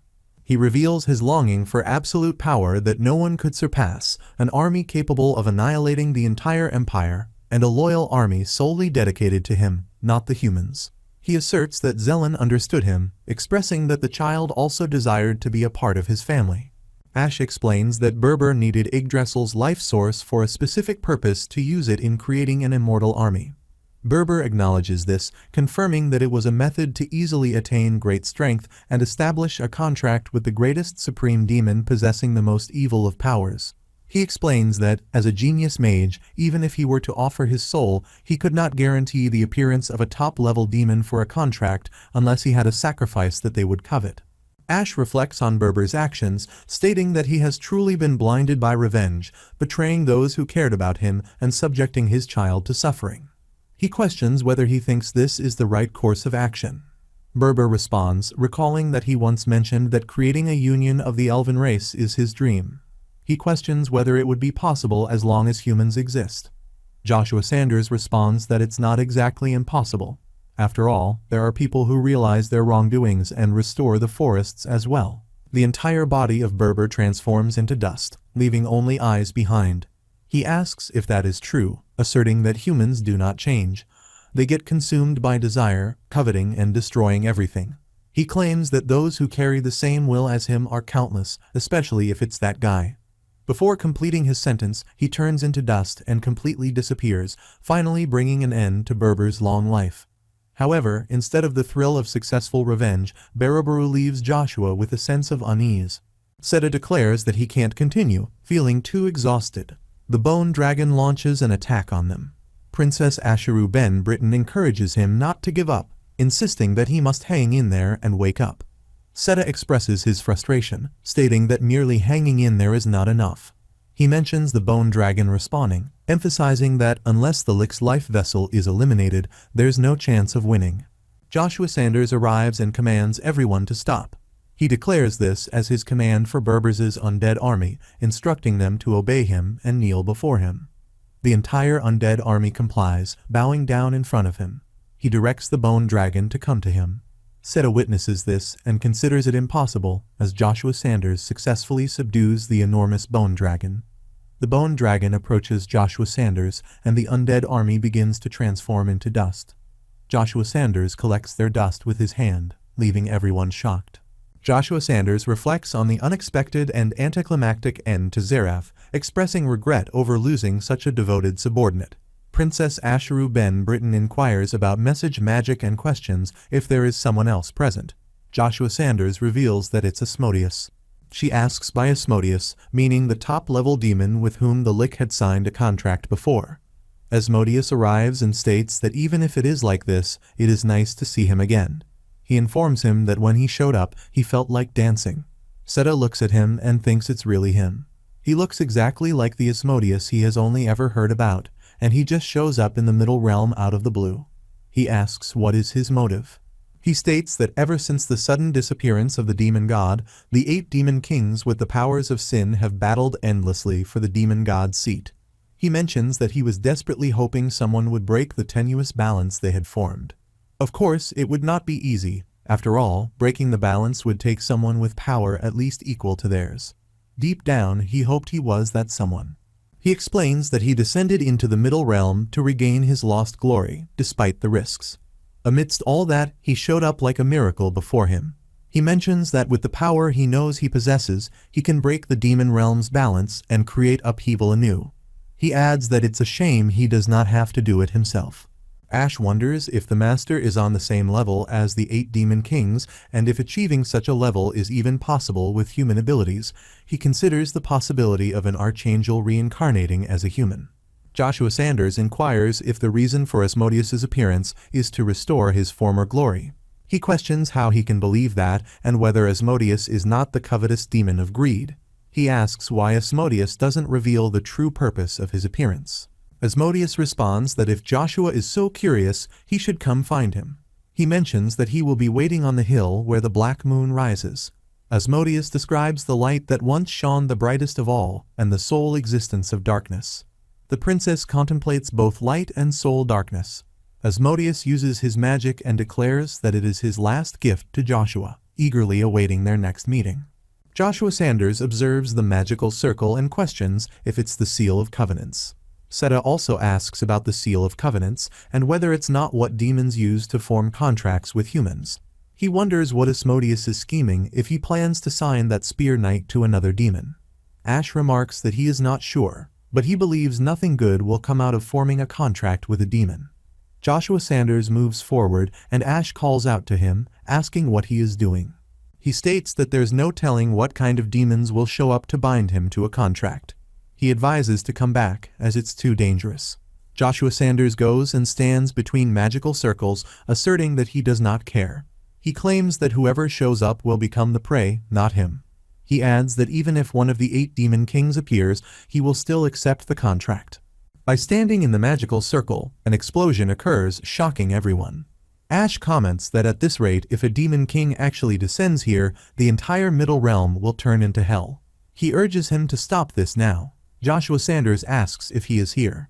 A giant red light emerges from the aside and explodes. Seta remarks that the whole place is brimming with demonic energy, wondering which demon it could be. Princess suggests not telling him that an actual demon king has descended. Ash says that's entirely possible with this much energy, and he's at least the same level as Asmodeus. A baby dragon emerges from the magical circle, surprising everyone. Princess exclaims that it is too cute. Seta remarks that it's no wonder they say empty vessels make the most noise. This is not even funny. She blushes upon seeing Joshua Sanders and his clone together. She thinks she can't believe there are two Joshuas, and one of them is a doppelganger, not real. Regardless, it's way too heart-fluttering. Setter reflects on how he had no idea a legendary creature like the doppelganger was in the Tower of Trials. He notices Ash holding his arm and asks how long he plans on clinging to his back. He suggests it's bothering him and asks him to get off. He questions Ash about the strange Kyukyuing creature, expressing that he can sense it's not a normal demon. Setter responds that they will find out eventually, but first they need to do what needs to be done. He contemplates how to deal with Evergrant. He addresses Joshua Sanders as a spear knight and suggests they don't need to climb the Tower of Trials anymore, so let's get out of here. Joshua Sanders agrees, but expresses curiosity about the Tower of Trials' final reward. The Black Dragon Crevasse arrives and questions if now is the time to be leisurely climbing the tower. He mentions that no one has been allowed on the last floor yet, and he is the master of the soul darkness. Seta asks how long he has been in front of them, expressing that he did not sense him at all. Ash admonishes him as a foolish human, warning that unless he wants to get in huge trouble, he better show some respect first. He introduces Crevasse as the Black Dragon. Setter reflects on the presence of a black dragon and a top-level demon, wondering what is going on in the Middle Realm. Joshua Sanders asks if climbing is not allowed and questions who decided that. Black Dragon Crevasse states that it's not the time to argue with him, predicting that soon the entire continent will be bathed in blood. He includes the Elf Forest and the towns where they were born and raised as no exceptions. Crevasse explains that now that they know he is the sole master of darkness, they will have a lot to talk about. However, if they ignore his advice and continue to climb the tower, it will be difficult for their relationship to remain as it is now. He tells them to make a choice, either continue climbing the tower or return to their place and maintain their relationship. Meanwhile, at a mansion outside of Accardi, Vanessa Pawn Agnes, the sister of Emperor Marcus Duke Agnes's wife, sits with Ashir Van Britten Lucia, the sister of Emperor Marcus Duke Agnes's second wife, holding a wine glass. She asks if it is not fascinating and mentions that they lived in the same palace, yet they have never met. She acknowledges that they have different mothers, and she was not at the royal palace back then, but she is still glad to see her like this. Vanessa suggests that they get along now. Ashir responds with an agreement, admitting it was her mistake not to call her by her real name, Ashir Van Britten. She adds anyway, let's get along. Lucia insists she has no idea what Vanessa Pawn Agnes is talking about and emphasizes that she is just a maid. Vanessa Pawn Agnes counters that she knows everything and urges her not to pretend. She understands that Lucia pretended to have memory loss out of concern for her one and only child. Vanessa expresses her intention to help Lucia and suggests that all she needs to do is convince Duke Agnes to announce Babel as the official heir. She explains that in return, she will ask Emperor Marcus to pardon Joshua's crimes, as she can't go on living without seeing her one and only son. At that moment, Chiffon knocks at the door and informs Vanessa Pawn Agnes that there's big trouble. He asks if he may come in for a moment, and she grants permission, asking what's wrong. Chiffon enters, keeping his head down in respect in front of her, and reports that Emperor Marcus has just declared that the current 5 great ducal families will be reduced to 3. Vanessa expresses surprise and asks for clarification. Chiffon adds that, worse yet, Duke Agnes is among the dukes who will be cut out. Vanessa incredulously questions what he is talking about and inquires about Duke Agnes. She asks if Arden did not take any action while Emperor Marcus was making these decisions. He explains that he heard this information from the royal palace, suggesting that perhaps Duke Agnes was too heartbroken about young Master Joshua being banished from the Avalon Empire, and they say he has gone underground. Consequently, no one knows the Duke's current whereabouts. Suddenly, some knights enter the room through the window by breaking it, startling everyone. Chiffon asks what is happening. The intelligence organization directly under the Avalon Emperor, Black Wind, states that he is not interested in a lowly knight like him. He is here for Princess Ashir Van Britten. He instructs her to come with them. Meanwhile, someone releases Duke Agnes from his handcuffs and presents him in front of the king. The king expresses that he is truly heartbroken, commenting on a father suffering the consequences of raising his child improperly. He remarks on the blemish upon the honorable reputation of Avalon's pride, the Black God. Despite this, he acknowledges that, in a way, like a father, like a son. He stands up and assures Duke Agnes not to worry. He mentions that Duke Agnes is a knight praised by all. He states that he will give him a chance to beg for forgiveness and demonstrate his loyalty towards him. As a bonus, he hints at the possibility of forgiving Duke Agnes for what he did to his sister Ashir. He recalls the act of kidnapping a royal and making her give birth to his son, acknowledging the severe punishment for those who harm the royal family. He emphasizes that Duke Agnes shouldn't claim ignorance as he went through so much to protect his dukedom. He urges him to put an end to the rebellion, prove his loyalty, and ensure the safety of the house of Duke Agnes. He asks if Duke Agnes should not protect it in honor of his deceased parents, at least. The story goes back about 40 years ago when Marion Pesseros, the second daughter of Baron Pesseros, met the crown prince of the Avalon Empire, the father of the current Emperor Marcus. He mentions that they have not met before and asks which family she belongs to. Marion elegantly picks her frock and greets, introducing herself as Marion, the second daughter of the Baroness of Pesseros, to the son of Avalon, Crown Prince Douglas Van Britten. Crown Prince Douglas inquires if that is not a family at the edge of the West, expressing surprise that there would be such beauty in such an insignificant place. He holds her face and asks what she thinks. He suggests that if she becomes his wife, she will get the opportunity to live in a palace like the one they are in. Above all, he promises to grant her whatever she wishes. Marion looks at his face in surprise. A girl remarks that Marion must be loving the crown prince's attention. Another girl asks how many wives he has already and questions if this is not the fourth one. The other girl inquires about a powerless baron and questions who would turn down such a rare opportunity. Marion Pesseros thinks that whether she accepts or declines, she has no future. Even if she marries him, once the crown prince loses his affection for her, the rest of his wives won't leave him alone. She contemplates that, on the other hand, he will surely harm her family if she refuses. She wonders what she should do and how she can respond. The eldest son of the Duke of Agnes, Tobin von Agnes, arrives and apologizes to the crown prince. However, he states that Marion is already betrothed to him. The crown prince questions if she's betrothed to Tobin.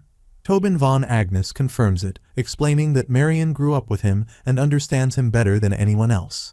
He reveals that not wanting to miss out, he proposed to her first, and they are now engaged. He kindly requests the crown prince to rescind his request.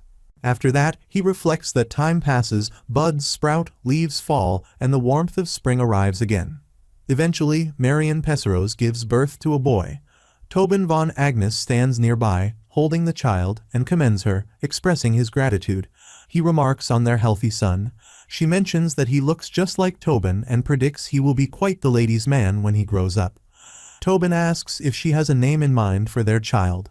She replies that she does. Describing a person who is not swayed by their surroundings and upholds their convictions, she expresses her hope that, like a god, his heart transcends that of a human. She suggests that a name suited for someone like that would be the ancient word for God, Arden. She wants to name their child Arden. The scene shifts to 13 years later at the Avalon Royal Academy, where Arden von Agnes fights with Marius van Britten, the eldest son of Emperor Douglas van Britten. Marius van Britten remarks that he never thought he'd cross swords with him here. Arden von Agnes expresses that it is a great honor to compete against Marius van Britten, and he shall learn a lesson from this. He recalls a memory when his father advised him to fight moderately and then lose. Arden reflects that it's unprecedented, and there's no point in winning if his opponent is the prince himself, so it won't matter. During the fight, Marius van Britten attacks Arden and questions how he dares to be distracted. Arden retaliates with a sword. Marius van Britten verbally abuses him, calling him low breed and accusing him of pulling tricks. Arden asks what he just said. Marius van Britten clarifies that he called him low-bred and questions if his mother is not a filthy slave who offered her body to the head of the great family in the name of her family. He moves to attack again, mentioning that without knowing her lowly place, she refuses his majesty, the emperor's offer, and his mother is ungrateful and dirty. Arden von Agnes attacks Marius's arm and questions how he dares to disrespect his mother. He declares that he won't let him get away with it. Douglas van Britten screams and asks Arden if he is in his right mind, telling him to stop right now, but Arden moves to attack again. Marcus von Britten, Prince of the Avalon Empire, intervenes and stops the attack. He remarks that Arden is amusing and questions if he can handle it, emphasizing that anyone who harms royalty won't end well. He advises Arden to kneel and beg for forgiveness now and not be arrogant. After a while, Tobin von Agnes stands in front of Majesty and expresses shame. He offers to take the punishment instead of his ill-raised child. Arden von Aegon stands beside his mother, restrained with ropes. Tobin von Agnes kneels down and pleads for mercy. Douglas von Britain questions if he is not overestimating himself. He points out that even if Prince Marius spoke inappropriately, Tobin has crippled him, making him unable to use his arm again. Douglas mentions that a prince is also part of him, and the crime of intentionally harming the dignity of royalty could be punished as treason. He suggests that Marius's life is enough compensation. He asks if the Agnes Duchy is not a pillar of the Avalon Empire and, considering Tobin's past devotion to the Empire, proposes letting the parent take the blame for the child's wrongdoing. However, he decides that it will be Marian von Agnes, Arden's mother, who will serve as a maid in the palace instead. After a while, Arden von Aegon expresses his apologies to his father, stating that even if he objects, he can't accept his mother taking punishment in his place. He resolves to bring his mother back himself and asks what he can do. He acknowledges their lack of power in the current situation. Arden thinks that Tobin's words deeply pierced Aiden's heart, prompting him to harbor a grand plan to grow stronger and enter the palace where his mother was held. He reflects that later, as an adult, Aiden became a master desired by many knights. He became the youngest master of the empire, and indeed of the entire continent. However, his mother passed away before finally leaving the royal household and returning to Aiden. After a while, Armstrong, a knight of the Agnes ducal house, approaches Prince Aiden. He mentions that with the deterioration of Emperor Douglas's health, a bloody civil war among the princes for the throne seems imminent. Armstrong sees this turbulent atmosphere as a golden opportunity for revenge. Aiden agrees, stating that now is the time for revenge, and he will personally destroy the treacherous Britain royalty. Aiden reflects on his vow of revenge at his mother Mirian's grave, with his first target being Princess Asheru von Britain, who was the Lucia they knew. Lucia sits down, covering her face, and everything around her starts to destroy. She lifts her face and sees Arden coming towards her. After a while, an A-class knight of the Avalon Empire and a B-class knight of the Avalon Empire observe the destruction and burning in the forest. The B-class knight notes the precise cuts despite the burns, indicating exceptional skill, and suggests that there was another after the princess. The A-class knight emphasizes the need to find her at all costs.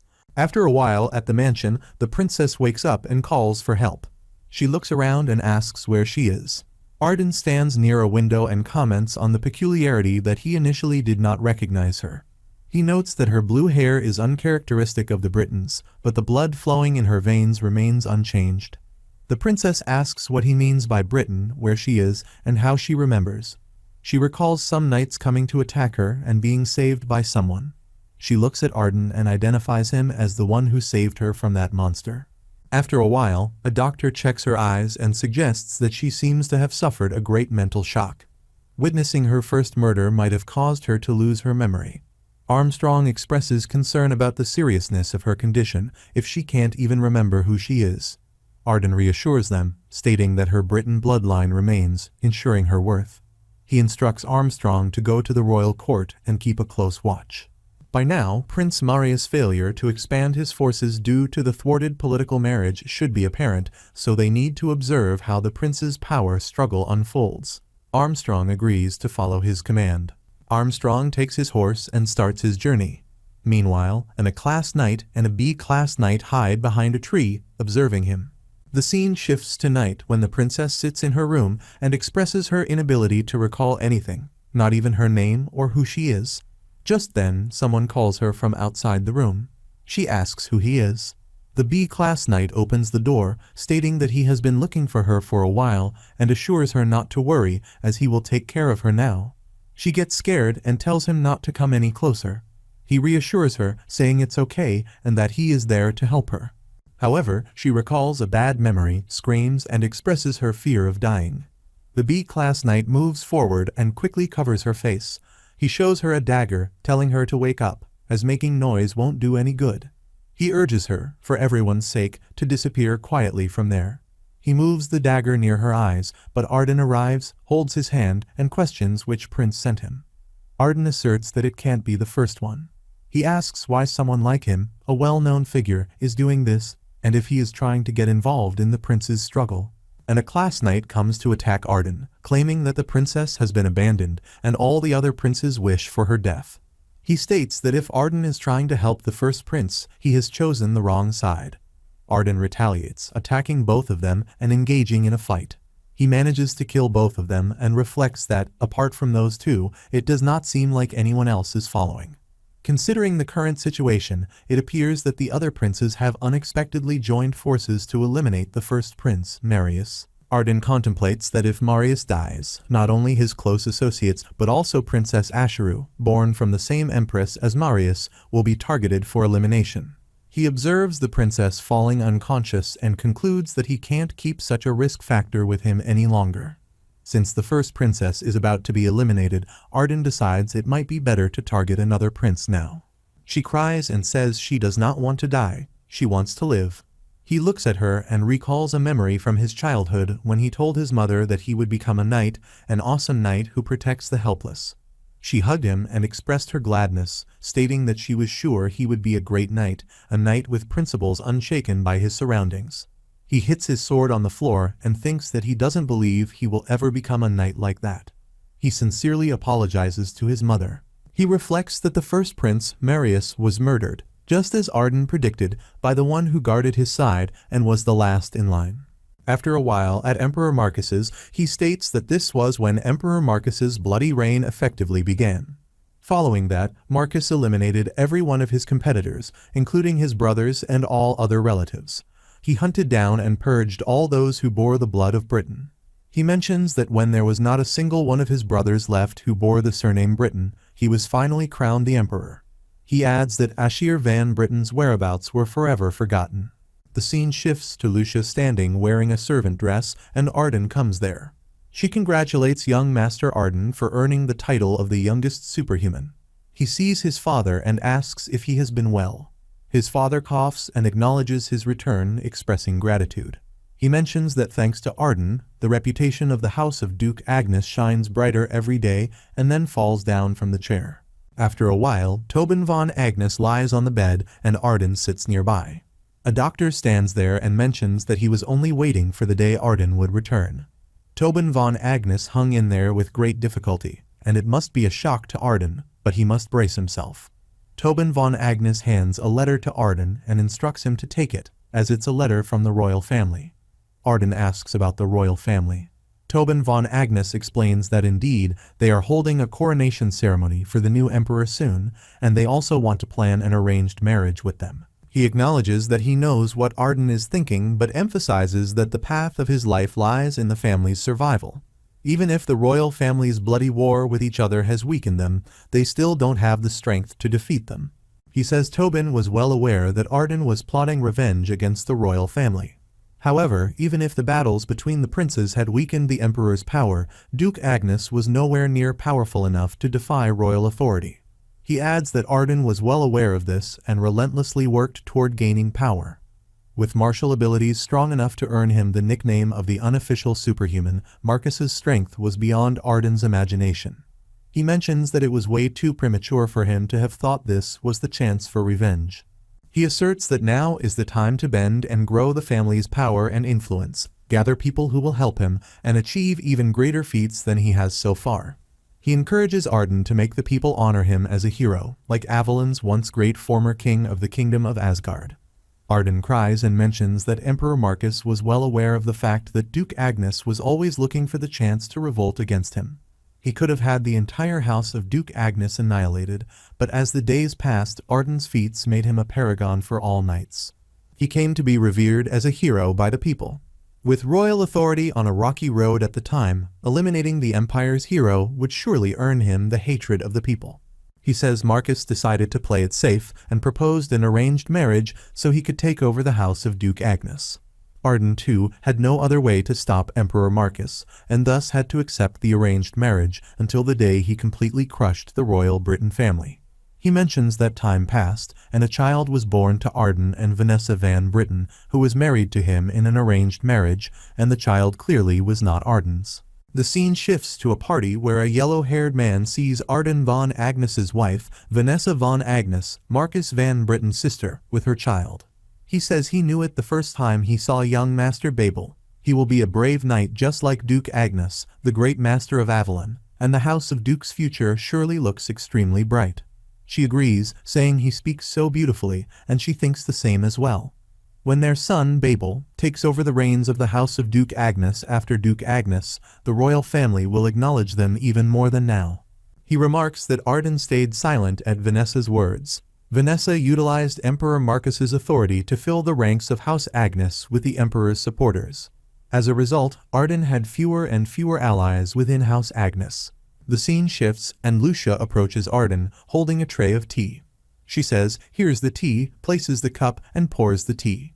He inquires about the reason for this and tells her that she could leave, asking why she is still here.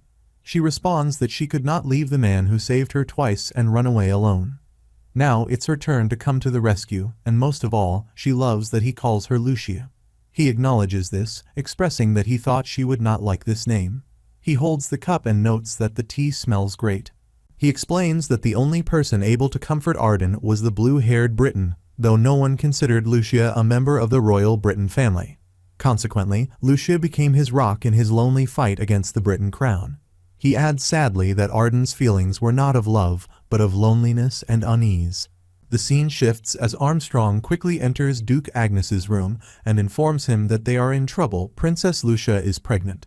He mentions that he was definitely very careful in guarding her, but does not know who did this. Duke Agnes asserts that it's his child, leaving Arden shocked as he asks for clarification. Duke Agnes confirms that Lucia is pregnant with his child. More importantly, he asks if Arden heard back from the houses of Rebecca and Poitiers. Arden responds that they have responded positively for now, but he is unsure if the two families will cooperate until the end. Duke Agnes dismisses these concerns, stating that for now, they may not trust each other, but in time, it will become a cooperative relationship like no other. Eventually, he believes they will be free of Marcus's grip on their necks, and the tables will turn. Duke Agnes reflects on enduring this pain a bit more, encouraging Lucia to hang in there, along with his soon-to-be-born child. He is determined to avenge her mother and protect the family name. He thinks they are almost there now, just a little more. The story shifts back to the present, and the king instructs him to make a choice: pay the price for his crimes against Ashir van Britten or submit to him. Arden kneels down and declares that he, Arden von Agnes, shall obey the will of Emperor Marcus, the great son of Avalon. The king challenges him to prove those words, offering 200,000 men for him to lead an army and capture Reinhardt, ruled by his son, and present it to him. Only then will he believe him. Arden agrees, stating that he will do as commanded and present Reinhardt at his feet. He privately thinks that this man, making a joke of himself, keeps getting more shameless with age. He dismisses the matter, noting that it doesn't matter since Arden's role is solely to lead the army and charge toward Reinhardt. Arden will occupy Reinhardt, and Duke Trembling will lead an army to the country of magic, the kingdom of Terra.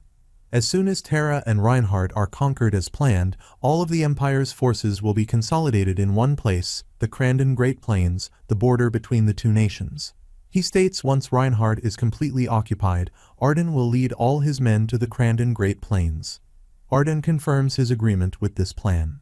After a while, Arden von Agnes reflects that, as he thought, Marcus let him go because he took Lucia hostage.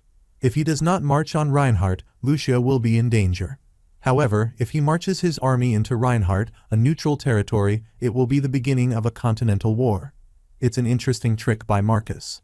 Just then, Armstrong arrives and expresses relief that Arden is safe. As soon as he heard the news, he was on his way to the palace to help, but the knight's order was ambushed. He is shocked to see the state of the place and comments, "No way, this place was attacked too." Arden von Agnes suggests that someone leaked information about Lucia, leading to her kidnapping.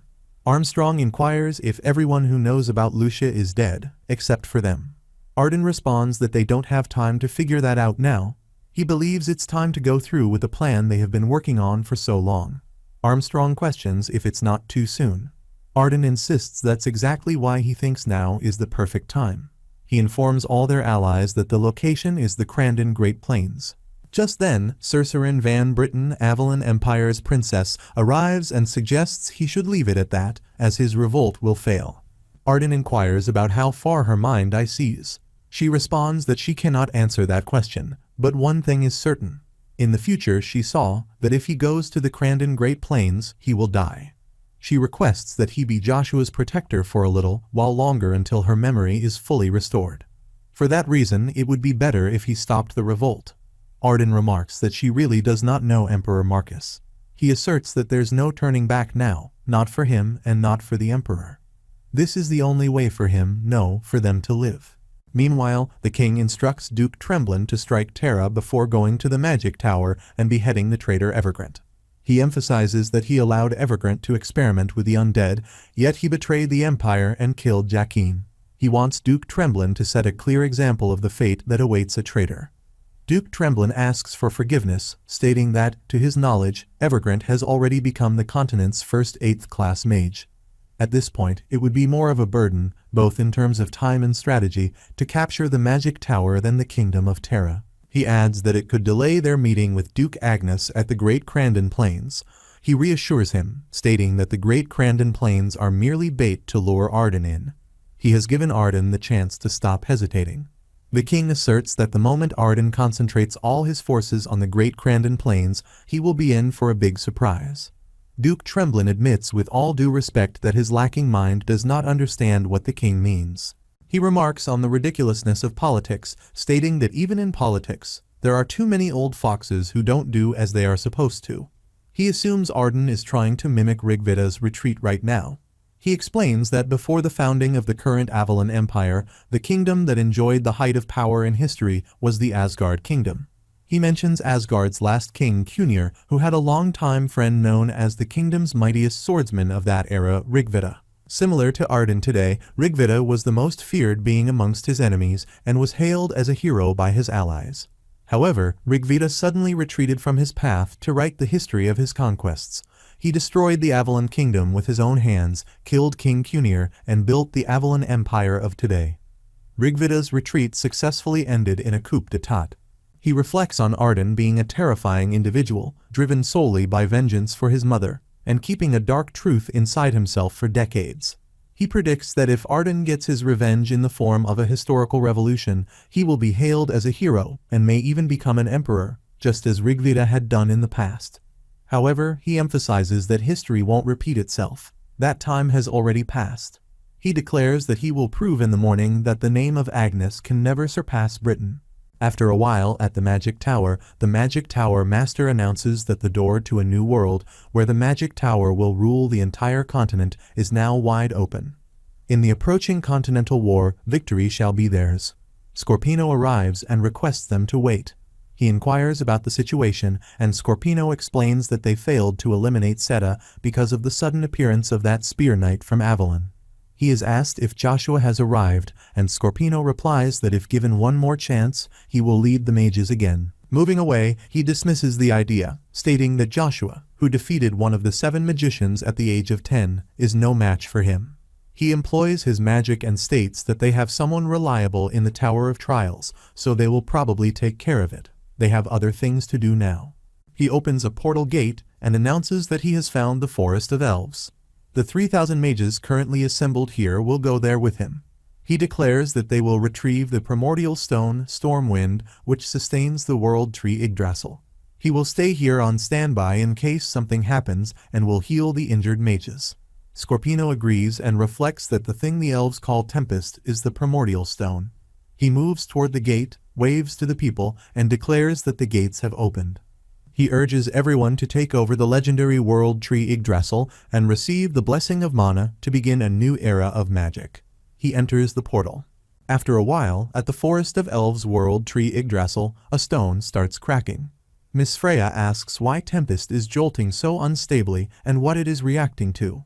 Ash arrives and informs them that they are in trouble. An unknown gate has opened in the sky.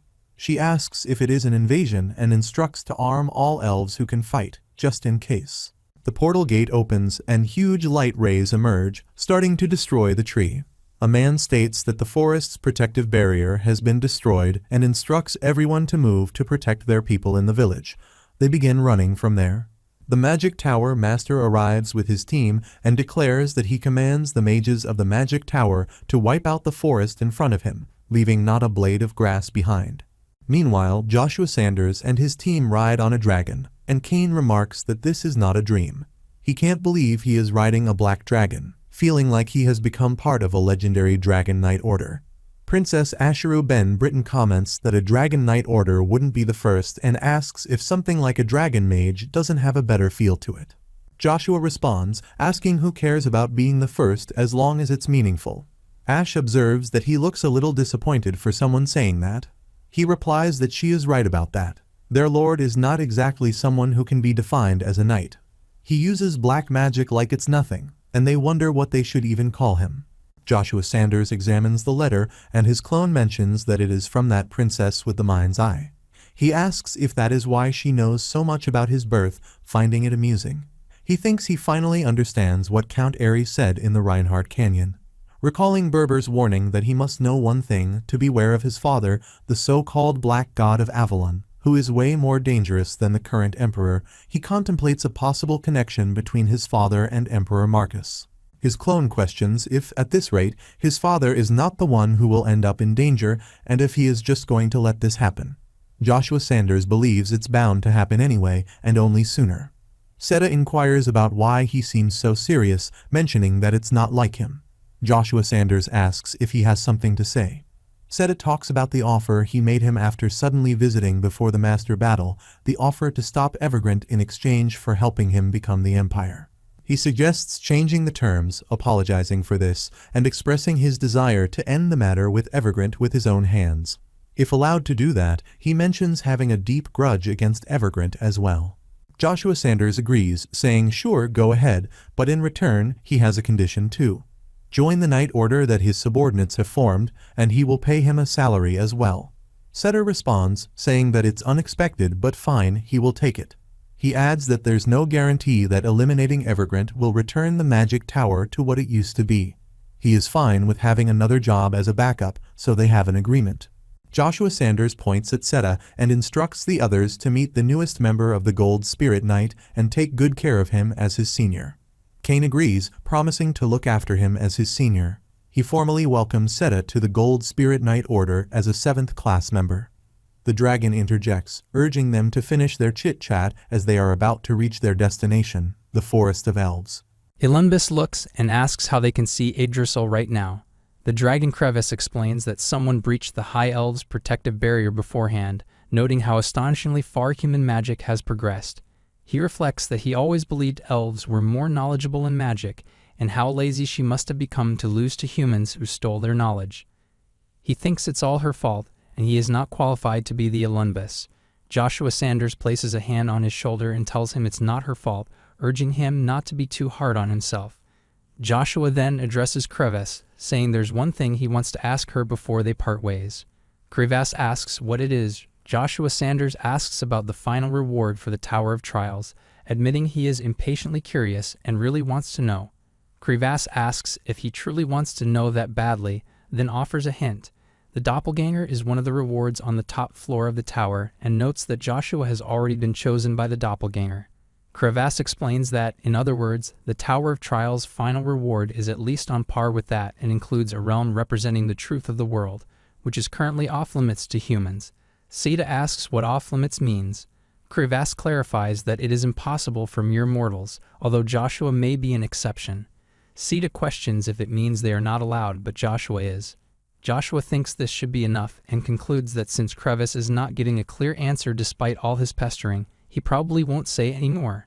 Joshua decides that climbing the Tower of Trials is something he'll pursue when he gets the chance, even if he has to do it alone. He announces that he'll get going first and jumps from the dragon.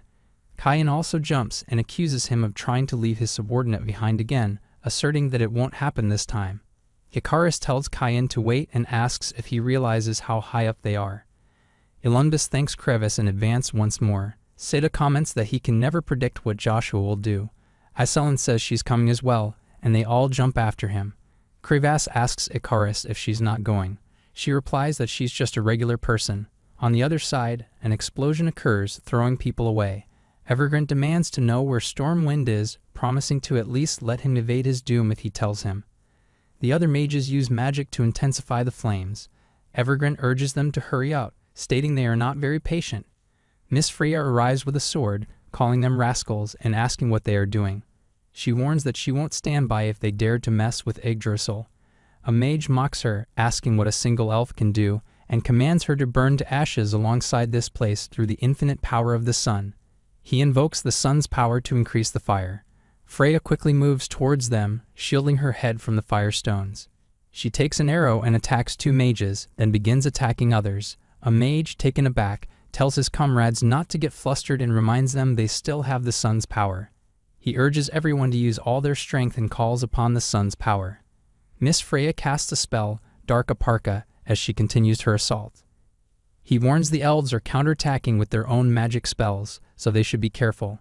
Freya's arrows explode upon contact with their magic spells. A mage encourages Mr. Player to drive the invaders away with their current momentum.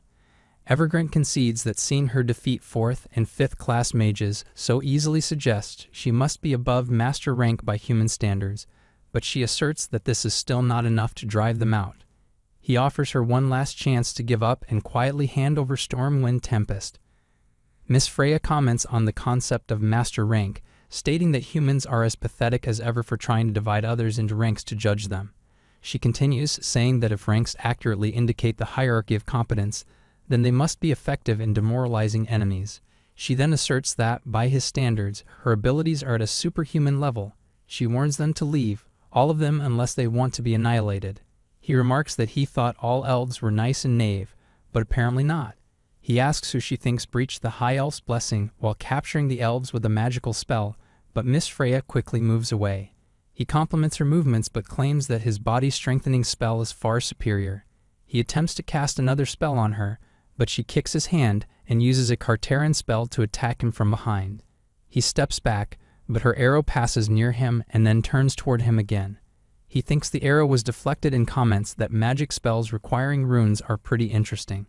He then blocks her arrow with a protection shield. The arrow passes by and breaks his shield. Surprised, he acknowledges that though it was just a simple shield spell, it seems she was not bluffing about being superhuman ranked.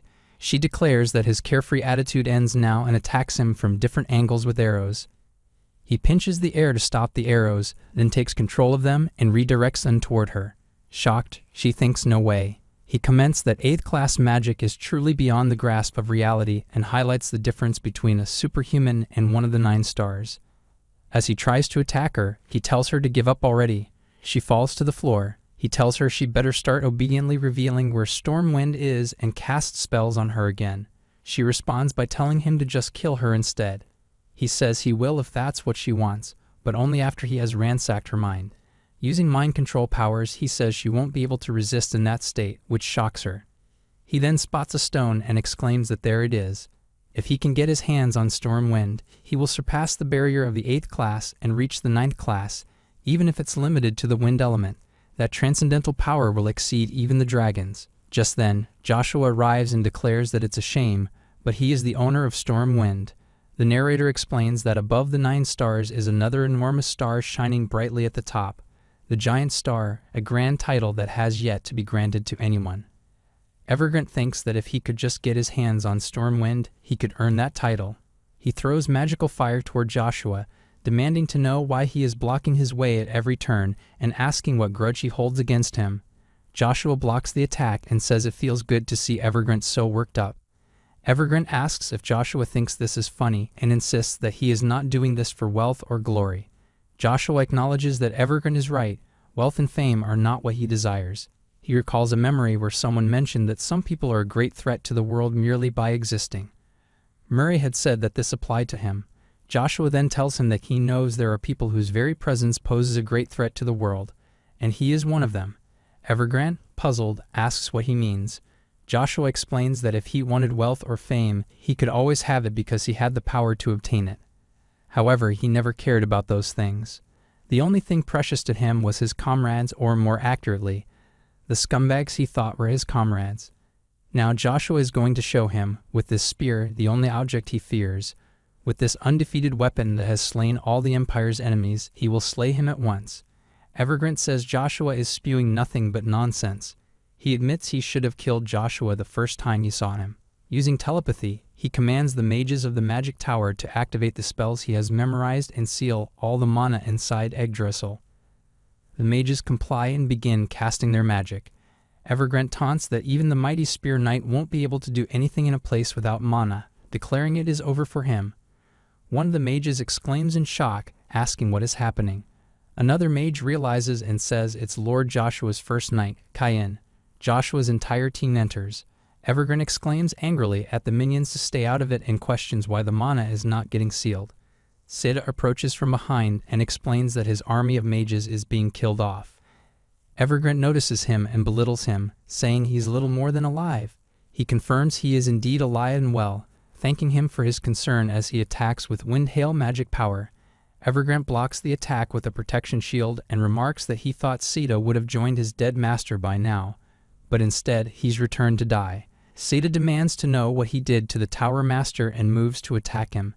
Evergrant questions why he would keep someone alive if they might cause trouble, suggesting that if he misses his master so much, he should join him and attempt to attack him. Seda blocks his attack while stating that blocking a lowly basic attack like that is a piece of cake.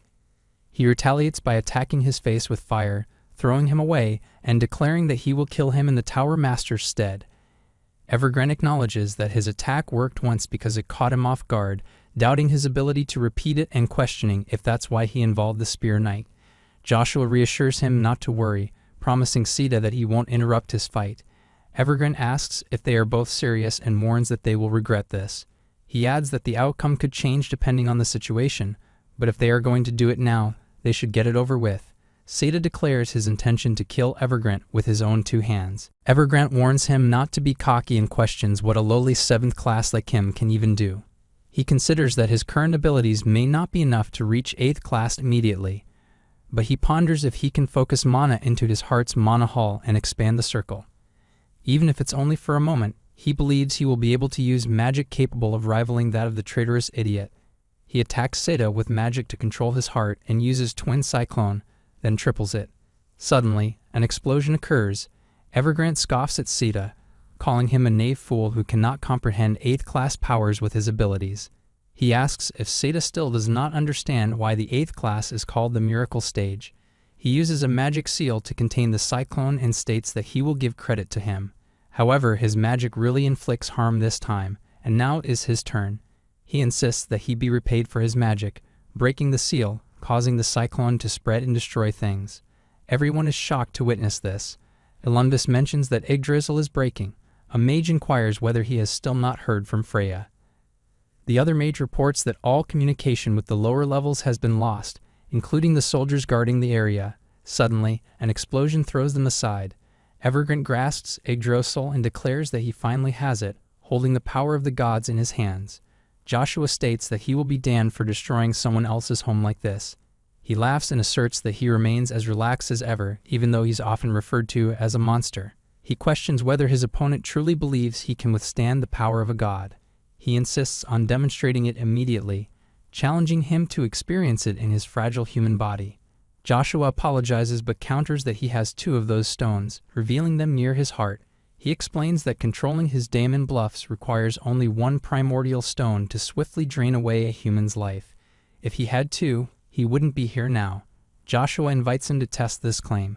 He remarks on the ridiculousness of the situation but acknowledges the opponent's formidable presence, particularly his immense ego. They both move to attack each other. Joshua questions whether he still believes it's just a bluff. He demands to know who the opponent is to have such abilities. Joshua reminds him that he has already mentioned that his mere presence poses a significant threat to the world. He invokes Magic Spear Arts, level 6, Commanding Wind, and unleashes a true lightning strike to attack him. Evergrant screams, realizing he indeed possesses the power of the gods, and staggers back. He laments how it could all end in vain. Evergrant is captured in chains and complains of excruciating pain that won't cease. He demands to know what has been done to him, questioning how he remains alive with his body torn in half. Joshua explains that the primordial stone possesses powers that exceed its specific attributes. Ronto's power involves growth, Magma's power involves annihilation, and for Stormwind, it's symbiosis. It is because of this symbiotic trait that both he and Yggdrasil can utilize Stormwind without limitations. Evergrant dismisses Joshua's explanation as nonsense and demands answers to his questions. He asks what he has done. Joshua responds that he has contemplated him for a long time. He asserts that he refuses to live his entire life as a subordinate, stating that, much like Barubaru and clarifies, like the ambitious Exarath and manipulative Orvis, he would do anything to achieve his goals.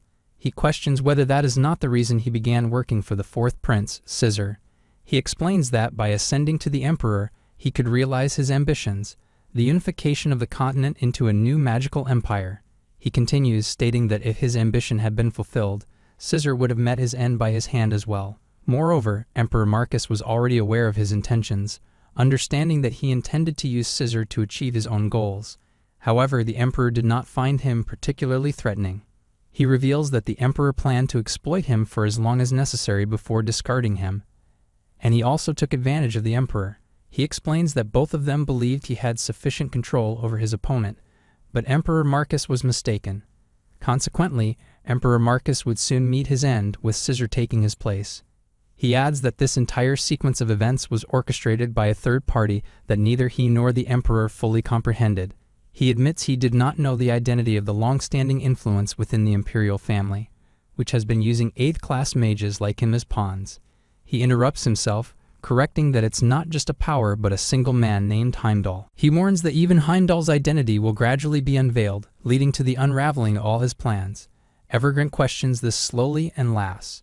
He remarks that all he has gained is a name, expressing deep disappointment. He emphasizes that, ultimately, he is a human being just like him. He acknowledges that while he may possess the ability to fly and run, he doesn't even qualify as a mere cog in the wheel of this world's destiny. Additionally, he feels he is an unplanned spear.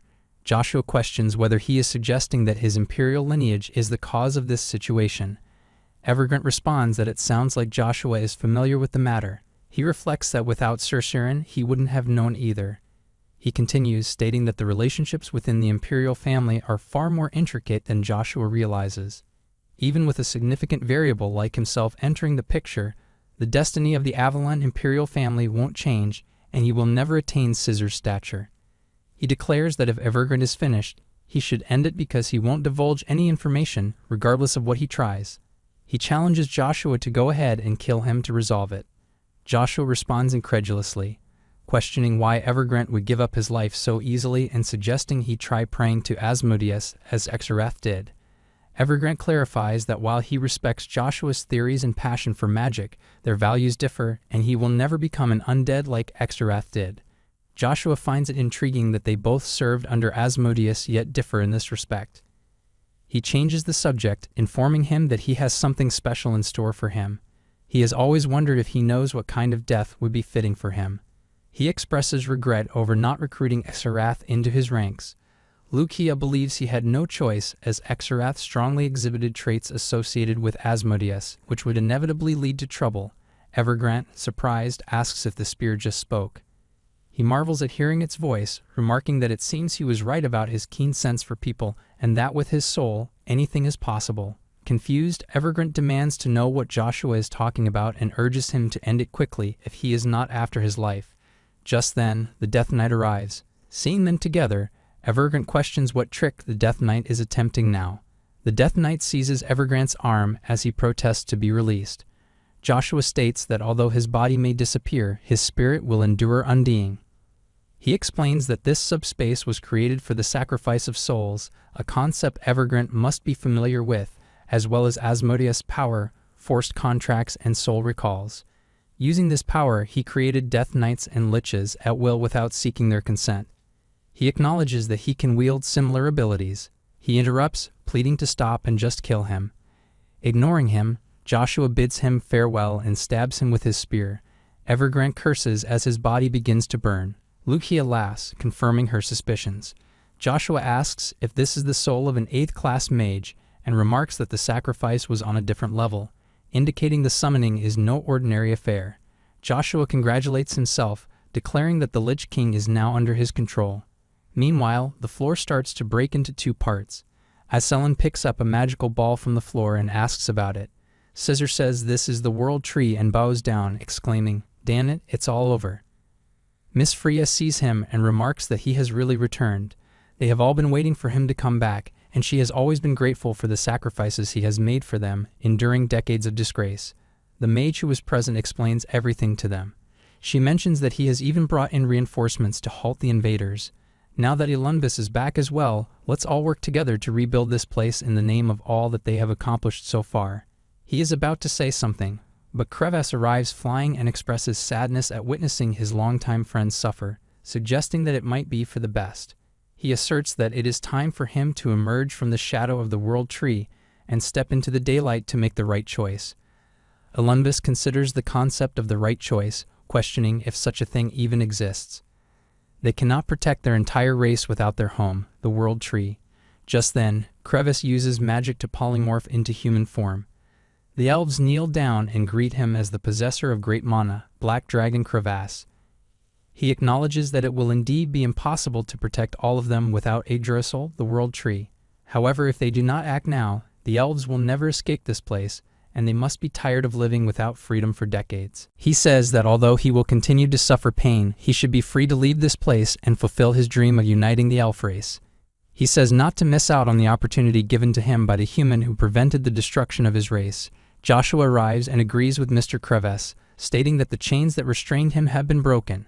He asks if they should be his first members and asserts that anyone who threatens the elf race will have to deal with him, acknowledging his efforts up until now. He states that he can now go wherever he wants. He is free. Elunbus looks at him and addresses him as master. Miss Freya acknowledges that he is the one who saved them from the hurricane spell. Another elf mentions that he must have dealt with the invading wizards as well. He is seen as a hero. Kayan remarks that it's expected of his lord, speculating that even the world's strongest mage could not defeat him. Now they will reclaim the magic tower and restore order. He asks Iselin what's wrong, noticing his troubled expression. She explains that things have gotten out of hand. 725 years ago today, the Continental War broke out. The narrator explains that this is what everyone expected. Emperor Marcus would be the starting point of the Continental War. However, contrary to all expectations, the spark of war was ignited by the Holy Hubalt Empire's civil war. He says this in front of the great temple of Hermes. Silver-eyed sword demon Lily's Aphrodite, master of the Moon Door, and the pro-pope faction of the Hubalt Empire arrive at the palace. The cardinal reassures everyone, saying that everything will be fine, and Lilies agrees with him. God's knight, Chrysler Jan Sebastian, tells his troops to hold back, addressing Jactor, and warns that if he takes a single step forward, they will only see each other's blood. He adds that His Holiness, the Pope, also desires peace. Jactor questions what peace means and accuses him of hiding under a rock.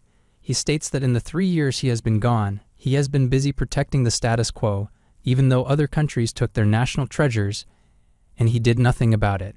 He says he will travel to Avalon himself and retrieve the Holy Grail, asking others to move away. Chrysler warns that if he does that, there will be war and countless people will die. Jactor states that Avalon has already crossed the line by turning people into the undead and accuses Chrysler of being aware of Sir Christian's actions. Chrysler thinks that Christian's disciple became a victim to a lich at Castle Reb of the Avalon Empire and that his life still hangs by a thread. However, he believes that starting a war between empires because of that will result in unimaginable loss. Chrysler reiterates his command for Jactor to have his army stand down. In response, Jactor orders their swords to be drawn, preparing for battle and taking charge. Both sides begin fighting, trying to defeat each other and killing each other's warriors.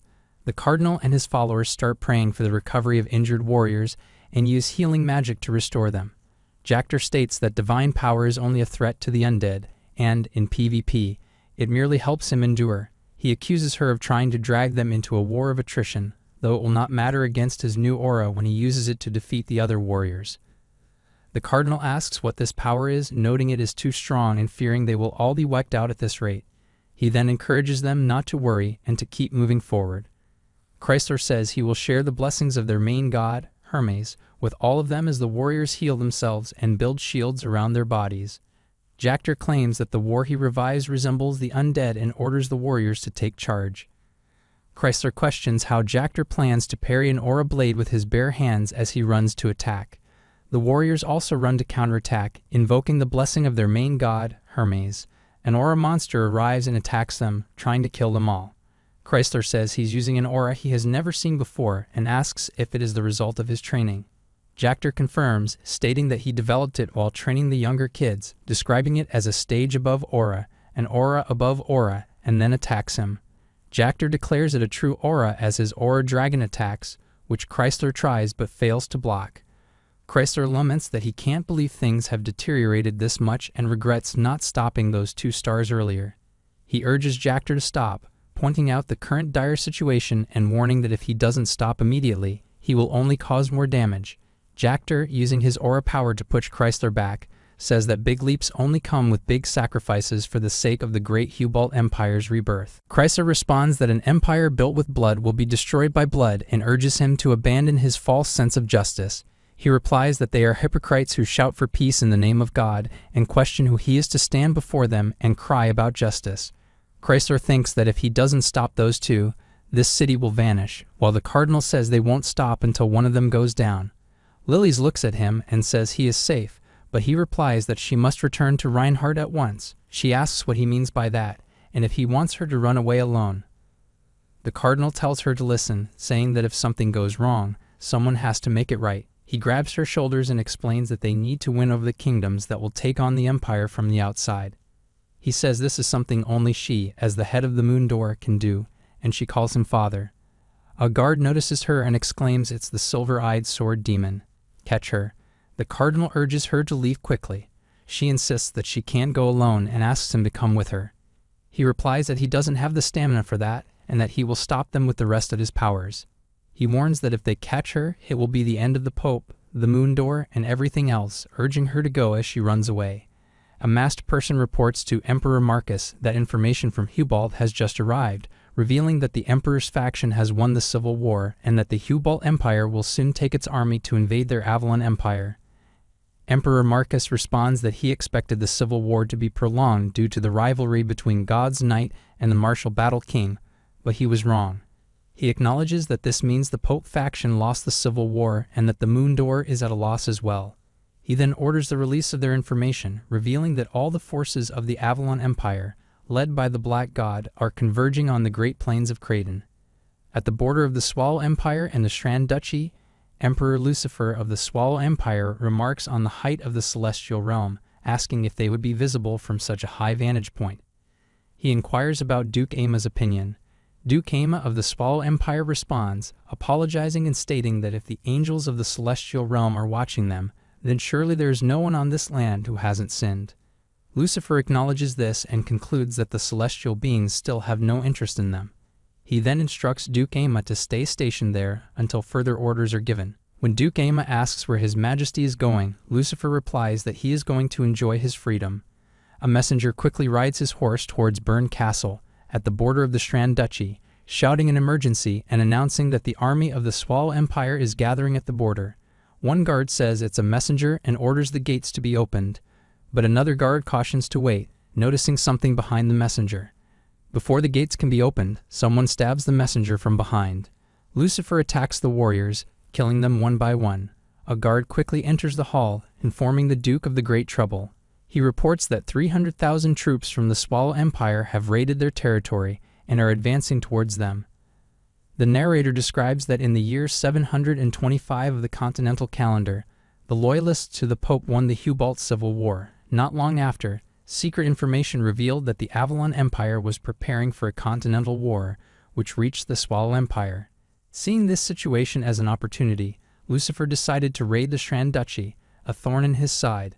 1 month after the raid by the Swallow Empire, the Strand Duchy was defeated. A few months later, Duke Ans of the Black Divine led a large army of the Avalon Empire to invade Reinhardt and successfully occupied it. Thus, the Avalon Empire, having acquired Reinhardt, the heart of the continent, gained a geographical advantage in the Continental War. However, knowing the secret information of the Avalon Empire, the Swallow Empire and the Hubalt Empire secretly signed an alliance treaty. He states that at the moment Duke Ans occupied Reinhardt, both empires immediately marched their armies to the Kraden Plains. Ikaris comments that given the circumstances, it seems best to head to Reinhardt. She mentions that she tried to avoid getting entangled with Avalon and Reinhardt as much as possible. But now there's no helping it. She asserts that they must return to Reinhardt to clearly show who the true heir to the throne is. Even if they can't reclaim Reinhardt, this will still win them allies on their side, and they really need as many allies as they can get right now. Sita suggests that if that's the case, they might as well go to the Mage Tower, and notes that not all the mages of the Mage Tower followed Evergrande. He asks if, now that Evergrande has been eliminated, this isn't the perfect opportunity to take control of the Mage Tower as a force. He states that, above all, getting involved between the three empires is too risky, especially with just 9 stars who are outnumbered by more than 5, potentially facing opponents at master level or superhuman capabilities. He questions how many people here, excluding himself, would survive such a scenario. Joshua responds, suggesting that even if Duke Agnes turns out to be their ally through some stroke of luck, he asks if it's strange for a father to intervene in his child's affairs. He then hands over a dun ring, stating that it should rightfully go to the successor, and inquires if there is still resentment towards Emperor Marcus. Joshua announces his intention to go to Reinhardt, clarifying that he won't force anyone to follow him since it's a matter of life and death. Sita expresses dismay at such a disheartening statement and insists that regardless of his decision, he will follow Joshua. Asellen declares that she will follow Joshua if he decides to go. Lord Black Dragon remarks that it seems the decision has been made and wishes them luck. Sita asks if Lord Black Dragon isn't coming with them. Black Dragon explains that he cannot interfere in the affairs of the Middle Realm, but invites Joshua to seek his advice at the Tower of Trials if needed. Joshua agrees, saying of course. The narrator states that finally the continental war desired by Emperor Marcus has erupted. On the Creighton Plains, adjacent to Reinhardt, the three empires engage in a fateful and fierce battle. The narrator describes the number of casualties reaching into the hundreds of thousands, making it a battle that will be remembered in history. He notes that Duke Agnes faces a combined attack from no less than 3 of the stars, causing shock across the continent. Duke Agnes fights as Jactor and Lucifer arrive at the scene. He plunges his broken sword into the ground as the narrator describes the illustrious Black Divine Valilon falling in battle, marking the success of Emperor Marcus's strategy. It is further mentioned that according to Emperor Marcus's plan, Duke Agnes's close associates were also supposed to have been annihilated there. The warrior mourns their fallen hero, the Sword Divine of Avalon, and Lucifer urges them to run away. The narrator notes that not everything went according to plan, attributing it to the late arrival of an absolute being, the true king of Reinhardt, Joshua Sanders, who appears on the scene holding his spear. The narrator explains that the 2 allied empires also failed in their invasion of Reinhardt due to just one person, Joshua, who brings an end to the Continental War. It is stated that Joshua becomes a hero among heroes to the people of the continent and is given a new name, King of Heroes. He mentions that at the same time, Emperor Marcus mysteriously disappears and the throne of the Avalon Empire becomes vacant. Naturally, the battle for the next imperial power begins between the first prince, Kesser, and the second prince, Kaizen, in the First Princely Civil War. He explains that as the power struggle between the 2 princes gradually weakens the Avalon Empire, once again, the Hubal Empire launches a war against the Avalon Empire. Jactor rides on his horse and surveys the scene. The narrator notes that not missing this opportunity, the Swallow Empire breaks its alliance with Hubalt and invades Hubalt territory. He states that the extinguished flames of war reignite, heralding the start of another continental conflict. 3 years later, under the Swallow Empire, Lurheim, formerly known as Reinhardt, is shown where Kayan, Dehili, and Christian walk through the city. Kayan mentions rare ingredients that can only be found in the deep sea and invites Christian to take a look before they leave. He then talks about tea made from leaves that naturally grow in the elf forest, which is known for enhancing concentration. Christian comments that they don't have much stock left. Kayan responds, stating that this is the black market and it's different from what he expected. Christian observes that things have changed a lot from 3 years ago, noting that if the King of Heroes hadn't disappeared and had remained around, they wouldn't have been able to openly conduct business like this. He adds that there wouldn't have been the loss of Lurheim, or even Reinhardt for that matter, and he wonders where Ushua disappeared on Earth. On the other side, a person ties up some elves and takes them onto the stage, announcing to everyone to pay attention as a truly rare and precious item has arrived. Kayan and Christian also arrive at this elf auction. He describes the elf as of the highest quality, the most beautiful of the entire tribe, despite her appearance. In human years, she is nearly 100 years old, capable of simple elemental magic, and aesthetically superior to other slaves. Kayan recalls Joshua's words that they will be the first members of the organization, and anyone who dares to touch the elf tribe will have to deal with him as well. Christian calls out to Sir Kayan, urging him to go now while he takes out his sword. Christian asks what Kayan is doing, to which Kayan replies that he should go ahead as he has something to do and will follow up later. Christian remarks on Kayan always rolling up his sleeves when it comes to the elf tribe, stating that he can't help but get involved too, and offers his help. They rescue the elves, and Christian urgently insists they need to leave immediately. Kayan directs them to go with him first while he handles the situation. The warriors order to form a square formation and surround them. They instruct to close the city gates, sound the warning signal, and inform the aid of the situation, requesting backup. They identify themselves as Solemn Knight Kayan and the Blessed Knight Christian, stating that fighters from the Free Knights Alliance have arrived. The warriors attack Kayan, who prepares to counterattack. The elves become frightened by the overwhelming number of warriors.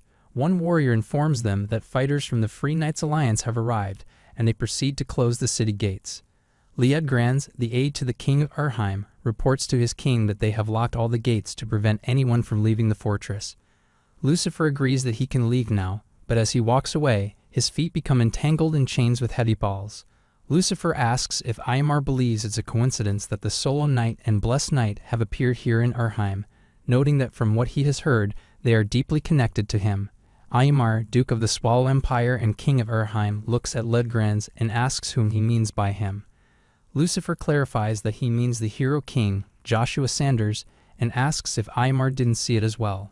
He tosses his crown towards Aymar and recalls the day they brought down the Black God. Duke Angs and Joshua Sanders showed up late at the Great Plains of Kraden, single-handedly wiping out a huge army of 100,000. He grabs his throne and asks how Aymar could forget that historical scene, which he witnessed firsthand. Lucifer continues, stating that in that case, Aymar must be well aware that after the Battle of the Great Plains of Kraden, the Swallow and Hubalt kingdoms, who hold supreme power, are still wary of Joshua. He states that since Joshua went missing 3 years ago to the present date, even if the hero king were to appear now, he wouldn't pose any danger to him. Lucifer asserts they will determine that when they face him directly and asks if they won't see who is superior. He orders them to go capture those 2 free knights who are causing trouble and find out where Joshua is.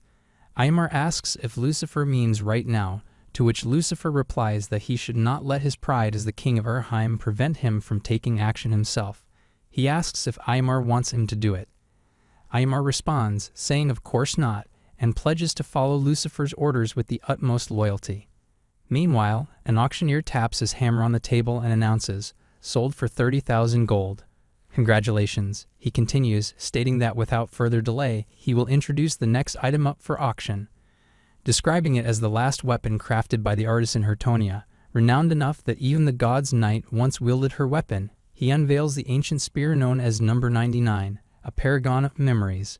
The crowd becomes surprised at this revelation, noting that it's not a sword but a spear. Someone expresses disbelief that the artisan created this before dying and wonders if she was inspired by the hero king. The auctioneer explains that, as they all know well, in their era, spears are no longer considered weapons for lowly soldiers, and thanks to the hero king, whose feats have changed everything. He mentions that this spear is the last weapon influenced by her, and now they will begin the bidding, starting at 3,000 gold and increasing by 500 gold each time. Someone bids 4,000, to which he responds 4,000, and asks if anyone for 4,500. Another bid of 5,000 was followed by another bid of 5,500. Zero remarks that he didn't expect such a large crowd and didn't think it would be so crowded. Iharis asks if he thinks his attire is too eye-catching and questions if it suits what he does. Zero explains he simply dressed appropriately for the occasion and asks if she has given up on the chaos.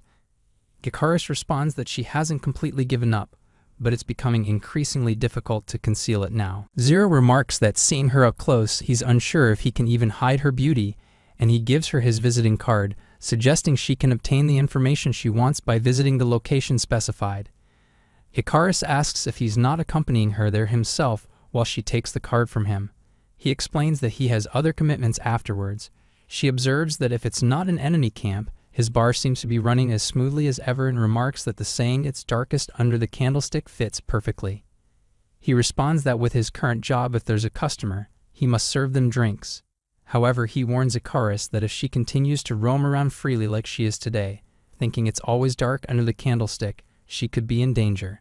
She acknowledges the danger but states that she learned from him that their lord never hid and was always confident, no matter how strong the enemy was. She mentions that he was never one to hide, yet as the auctioneer announces a bid of 20,000 gold and asks if anyone else would like to join in, number 127 remarks that missing him will not change anything now and suggests they forget everything today and celebrate. Icarus then bids 100,000 gold, stunning everyone present. They ask what she means by bidding 100,000 gold, as she suddenly bids 5 times the previous amount. One of them asked who would even follow up after such a high price. She explains that she really wanted to acquire Hertania's last work.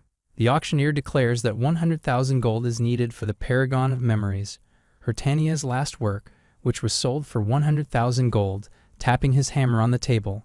Everyone congratulates her on winning the bid. She mentions that her lord's birthday is approaching, and as a member of the family's military, she must be thoroughly prepared.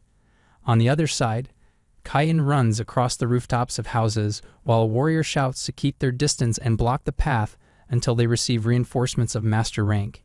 He orders them to ensure Kayan does not escape, and they all converge to attack him. Kayan thinks to himself that the elves must have left by now, and prolonging this would only be a waste of time. He uses his aura to fend off their attacks. One of the warriors shouts that Kayan is pushing through the crowd and warns him not to lose him. Meanwhile, in the market, a little girl arrives with her father who invites her to look around, explaining that it's a big event during the monthly festival. He points out the various sights, but she asks him to slow down. Suddenly, warriors arrive and start pushing the common people aside, ordering them to make their way. The father asks what's happening and demands that they stop.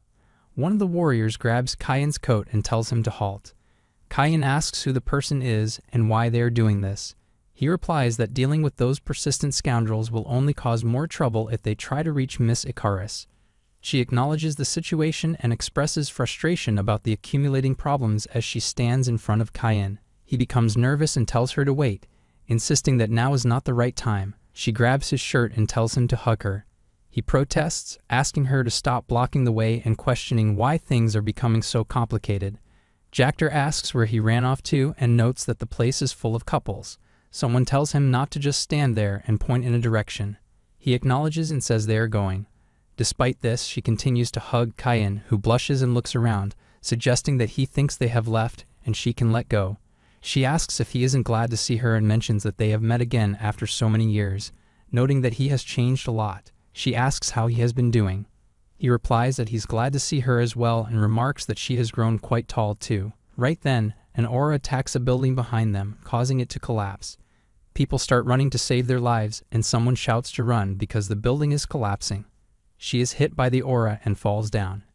Aymar arrives in front of them and mentions that he heard the Bless of Night was here, but asks who the person behind him is. He further describes her as small-built with sky-colored hair, asking if she's Icarus, the soldier of the House of Sanders known as the Heavenly Brain. He remarks that it seems all the people related to the Hero King have gathered here as if it was planned. He attacks them with his aura and questions if it is one of the Hero King's schemes. He asks where the Hero King is right now. Kayan thinks that if he dodges, Icarus will get hit, so he decides to block the attack. He uses his sword to block Aymar's aura attack, but he can't completely block it, as he gets hurt in the process. 3 years ago, the Continental War created countless heroes and established the Spal Empire and the Hubalt Empire as the strongest nations on the continent.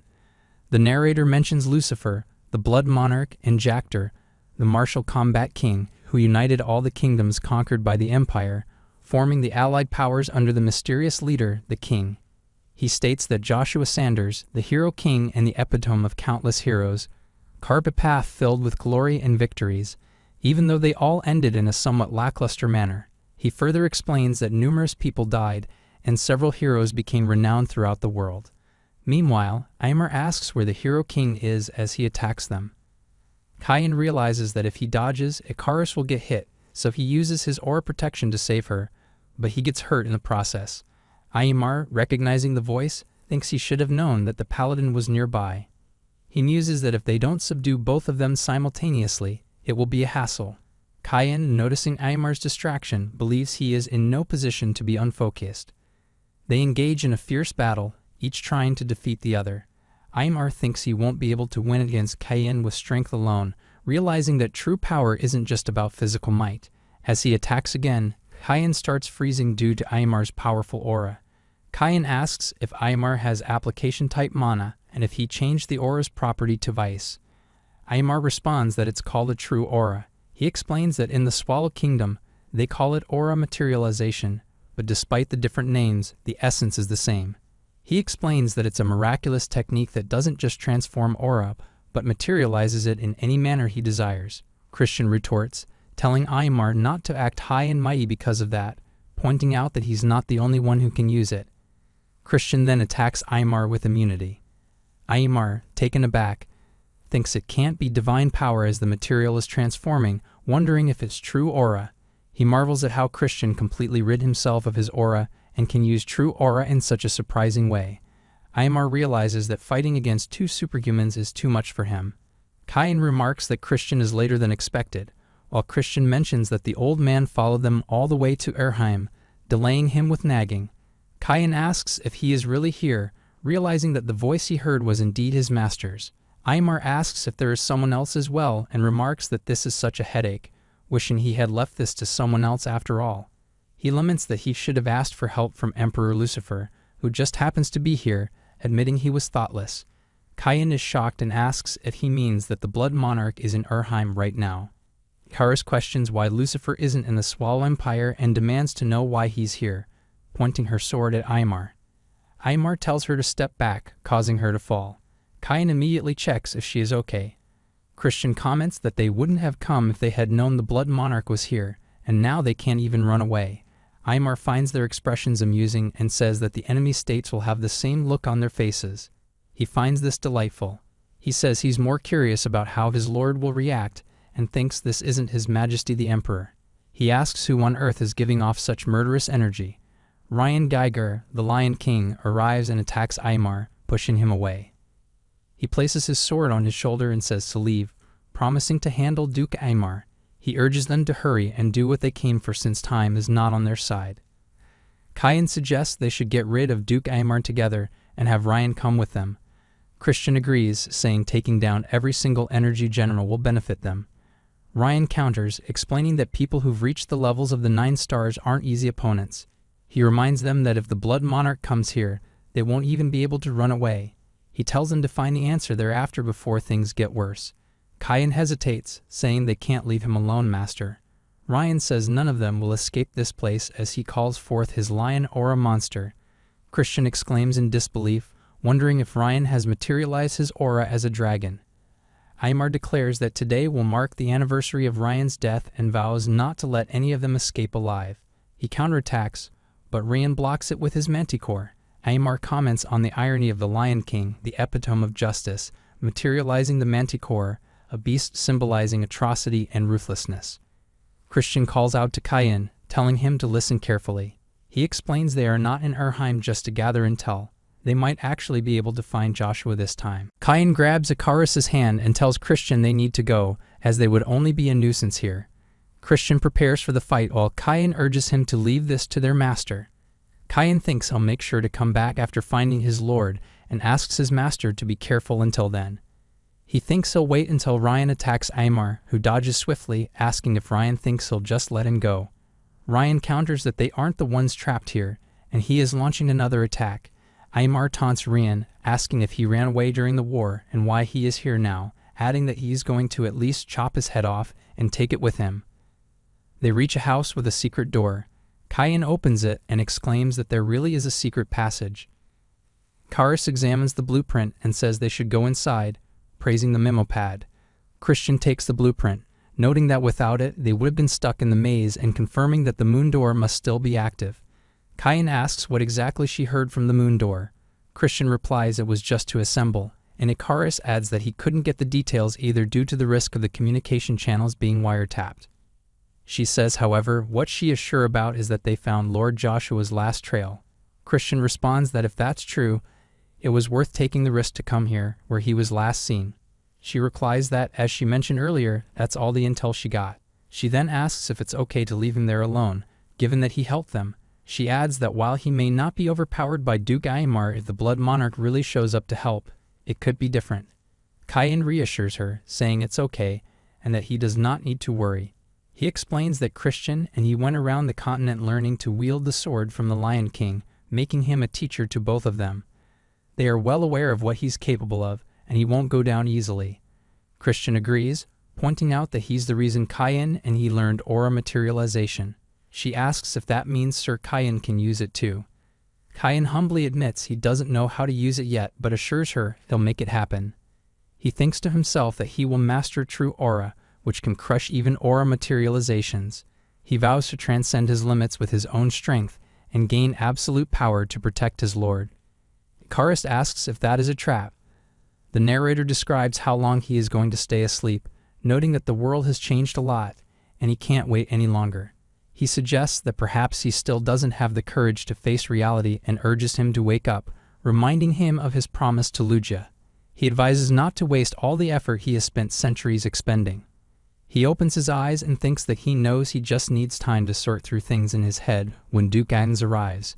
He reflects on Duke Agnes' secret plots, tricks, betrayal, and a smear campaign, recalling his broken sword. He resolves that the moment he leaves this place, he will destroy everything. The scene shifts to where they are still standing near the underground secret passage. Christian examines the blueprint when an aura attack appears in front of them. Icarus asks what it is and if it is a trap as they quickly draw their swords. Christian insists it can't be a trap since they followed the map exactly. Lilies arrive and reassure them that they are in the right place. She greets them, saying it has been a long time and expressing relief that they are all better now. Christian asks why she is there, and she replies that they don't have much time, so she'll relay the important information quickly. She explains they found traces of Joshua in the Tower of Trials and that, in the past, they once placed a warp marker within the tower. She informs them that if they use the rune she just set up, they will be teleported immediately. Christian says if this were true, she could have just asked them to come to the Tower of Trials. She replies that she can't leave this place, and if the information had leaked, he wouldn't have been able to get near the Tower of Trials. She explains that's why she called him here to search for Joshua. Soon, the two empires, Hubalt and Swallow, are going to make a move on Urheim again. Icarus says she must keep an eye on what the two empires are scheming, so that's why Lucifer, the Blood Monarch, was in Urheim to prepare for another invasion from the Hubalt Empire. Lilies adds that there has been some discord between the two empires, but it isn't certain, and there's a chance they might form an alliance again.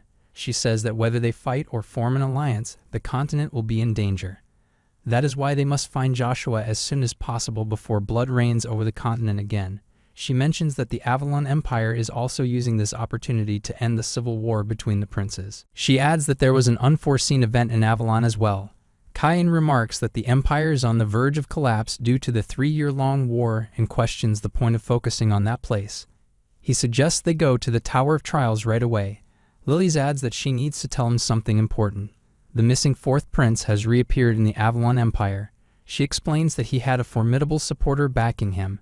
Icarus interrupts, saying they understand the situation for now and should focus on the present task.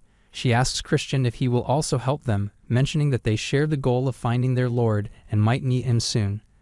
Christian agrees, saying he's still curious about many things, but suggests they talk later. He adds that it was nice to meet her.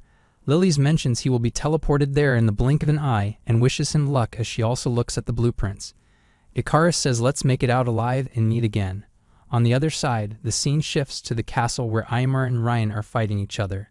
Aymar falls down and asks if Ryan thought they would be evenly matched since they are both 9 stars, but Ryan is at a completely different level. Ryan asks if Aymar is delusional and questions why he hid his powers, noting he didn't even use his main specialty, the spirit arts. Lucifer comments that he would be disappointed if Aymar used the excuse of not planning to use his full powers. Aymar asks if it's because he needed to keep his true powers a secret and wonders if that's correct, mentioning he knew Lucifer would come since the Lion King barged in. Aymar calls out to His Majesty Lucifer, who remarks that in the end, he was used, but acknowledges that if these individuals made it here safely, they have a backer who knows Urheim well. He speculates there's a high chance the backer is Moon Door, whose base used to be here. Lucifer adds that he thought they were finished, hiding like rats, and vows to completely exterminate them this time. The scene shifts to the Tower of Trials, where Christian comments that it's completely different from what he had heard, noting he expected it to be swarming with monsters. He remarks on the humidity and heat, questioning how there can be ivy everywhere they turn and suggesting it might be testing their patience. Kayan points out that he's found Joshua leading the way while Ikaris and Christian follow him to the opposite side. She thinks to herself that Master was right. They might actually find their Lord this time, feeling sure that he's here. Kayan expresses disbelief that Joshua is really here and asks what happened in the last 3 years. Christian wonders aloud if he is the hero king, going by what he remembers. However, Ikaris disagrees, saying that's not their Lord. The Lord she knew never had that dead, emotionless look in his eyes. Kayan asks what she means, insisting that it's clearly their Lord and speculating that he looks different to her because they haven't seen him in so long. He explains that he knew they were coming and came to meet them, asking if that's correct, and if he came here specifically to meet them, urging his Lord to say something. They hear Luigi's voice explaining that it's a monster called a doppelganger, simpler than they thought, which startles them. Christian asks who Luigi is, to which Luigi replies that he was his first subordinate and had hoped for something. Drawing their swords, they see a demonic spear, and Christian warns about its demonic energy, noting it's not normal and must be from a high-ranking demon. Ikaris wonders if it's one of the tower's trials, but Kayan interrupts, identifying it as Lord Spear. Kayan addresses Lugia by name and mentions that the Lord left them a message. Lugia dismisses them as fools, stating Joshua isn't there, and he's merely there to impart Joshua's lessons upon them as requested. Kayan asks what exactly that means, and Lugia explains they will undergo the same trials Joshua faced in the past. Demonic waves emanate from Spear, causing Christian to ask Kayan what's happening, and Kayan demands Spear to return Sir Kayan. Lugia emphasizes that Kayan must endure the trials to survive, just as Joshua did. 3 years proved sufficient for powerless kingdoms to collapse, including the Avalon Empire. Unlike the internal conflicts within the Hubal Empire, the Avalon Empire's downfall was influenced by several complex factors. Specifically, the death of Duke Agnes, one of the 9 stars, and the sudden disappearance of Emperor Marcus played significant roles. Additionally, Duke Tremblin, known as the Sword Emperor and one of the Empire's pillars, along with Duke Agnes, went missing. These events prompted the Avalon Empire to close its borders, intensifying the internal power struggles. The scene shifts to the royal hall where Kisser von Britten, the first prince of the Avalon Kingdom, stands and remarks that they have regained control in 3 months, questioning how they reached this point. He expresses hope that this exhausting conflict will soon come to an end. Harry Bernstein, the head of the Sten family and a master in the Avalon Empire, replies grimly that they have no way out and insists that they must eliminate those they have already marked, including the second prince, Kaizen van Britten. Kisser questions whether they can afford to act so rashly. Harry argues that such actions are necessary rites of passage to ascend to the Emperor's throne, involving the purging of countless individuals. Kaiser decides to change the topic, mentioning they have a guest and noticing Prince Scissor's entrance. Harry comments on Scissor's unexpected return, to which Scissor expresses gratitude for the time made available despite his sudden visit. Kisser dismisses the pleasantries and demands Scissor get to the point, questioning why he suddenly appeared after 3 years of hiding. He further points out that Scissor has brought Draxia Belgrace, once known as the war god of the Swallow Empire, with him. Scissor expresses disappointment, suggesting Kisser doubts them, which he finds upsetting. Kisser counters by highlighting Draxia's abandonment of his own nation and Scissor's creation of an undead being that angered the entire continent, questioning why he should trust them. Scissor offers to earn Kaiser's trust by proposing to deliver the head of Babel von Agnes, the extremist commander of Prince Kaizen's vanguard army. He suggests this would effectively end Duke Agnes's family. Kisser responds skeptically, stating that the Agnes family is reduced to just its name and accusing Scissor of seeking credit, seeing through his intentions. Scissor asserts that even for a ducal family only in name, it would be more or less pathetic for him to dispose of them himself. He explains that he senses something amiss and anticipates Kaizen focusing all his forces on him presently. He contrasts this by suggesting that using him would be effortless, asserting that no one would anticipate him betraying Kaizen. He acknowledges that however reasonable he may sound, it's difficult to trust him, emphasizing that he never trusted people in the first place and is merely considering his next move. He proposes another plan, confident it will catch Kaizen off guard and involve making a settlement offer. Kisser dismisses this as a waste of time, indicating their goals may not align. Scissor, unconcerned with Kisser's opinion, assures him that he will manage. He also mentions receiving intel that the Hubal and Swallow empires are soon re-establishing their alliance. Kisser inquires what he means by that and questions whether he finds it plausible, mentioning that the Swallow Empire betrayed the Hubal Empire. He wonders aloud why they would consider forming another alliance. The response clarifies that it's more of a consensus than an alliance involving the Blood Monarch and the Martial Combat King. It is anticipated that they will mobilize their armies under the guise of a conflict over Urheim, while dealing with neighboring regions that have long been rebellious. This plan includes the United Nations, which encompasses the king. The goal is to bring the entire continent under control. Scissor suggests that Avalon could be one of these troublesome neighbors or possibly insignificant due to its weakness. Eri concurs, noting that Avalon's diminished national power means it is not even on their radar. He asserts further that it's more like an annoying rocky lump he could easily dispose of if he wanted. Scissor states that soon, that will also be a thing of the past. He announces the arrival of a very important person, saying, "Come in, Duke Tremblin," who enters the room. Kisser asks Duke Tremblin if he is alive when greeting him. Kisser inquires about what happened to him, expressing ongoing concern since he disappeared with their father 3 years ago. Duke Tremblin admits he feels truly ashamed, explaining that he went in search of Emperor Marcus, who had gone missing but was unsuccessful in locating him. Scissor then advises that it has been 3 years since Emperor Marcus disappeared, suggesting that the royal family should officially declare his death and summon all the Empire's nobility, including Kaizen. He proposes holding a funeral for His Majesty despite the ongoing civil war, asserting that it would still be appropriate as a national event. Kisser suggests that they will likely acknowledge their father's death, despite no one listening to him. Scissor counters that it was only the case until Duke Tremblin arrived, emphasizing that the situation has now changed. He stresses the urgency of ending the civil war among the princesses swiftly, enabling them to gather more forces for the impending continental conflict. Scissor asserts his need to ascend to the throne and lead Avalon to greatness once more. Kisser privately thinks this guy is shameless, talking confidently about such matters when his ambition to become emperor is obvious. However, not knowing what strategies Scissor may have up his sleeve, Kisser realizes he cannot act rashly at present. Scissor adds that he would also appreciate holding the bloody battle of Burkir concurrent with the funeral of His Majesty, suggesting it as an excellent opportunity for all the royal family's knights to assemble. He asks if Kaiser agrees. Scissor continues, noting that neither of them fully understands each other's strengths, making this a perfect chance for him to assess his opponent's capabilities. He proposes allowing Kisser time to consider his offer, suggesting they set a date to conclude their discussion if Kisser is interested. He wishes him peace as he walks away. Kisser is angry with him, but remains silent. The scene shifts to the battlefield, where a warrior announces that Avalon's Black God is dead and predicts that Joshua Sanders will meet the same fate at their hands. Joshua identifies the spear-wielding opponent as the one meant for his trial, recalling the day his lord disappeared. He charges forward, confident it will be easy to defeat them. Joshua attacks with his aura, pushing the warriors back. Another warrior commands them to charge and behead Joshua. Joshua realizes the challenge may be more difficult than he anticipated. He asks about the trial Sir Kyan is undergoing, prompting Icarus to inquire about their lord's whereabouts. Lugia responds that nothing in this world is free and reminds her of the law of equivalent exchange. When she offers anything in exchange for information about their lord, Lugia remarks on her naivety despite her intelligence.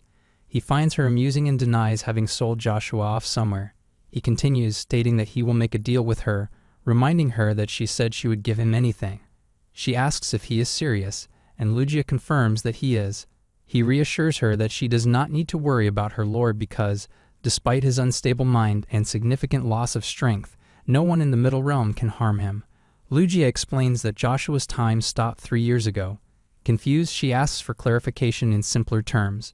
Lugia explains that Joshua already knew she would come to the Tower of Trials to find him and was aware of the endless continental war. He emphasizes that once Sir Kyan completes the trial, they can meet Joshua sooner, and he offers to guide her to him himself. She asks if Lugia knows Joshua's whereabouts and pleads for him to reveal the final destination. Lugia confirms that he knows and has no intention of hiding it. He tells her to listen carefully. Her lord is sleeping in the place now known as the Fallen Empire Avalon. Meanwhile, Kyan teleports near them, injured and collapsing. Christian approaches him, asking if he is all right and urging him to wake up, promising to heal him immediately and requesting his patience. Christian sits Kyan in a magical circle to begin healing him. Icarus observes them and asks what happened to cause his condition.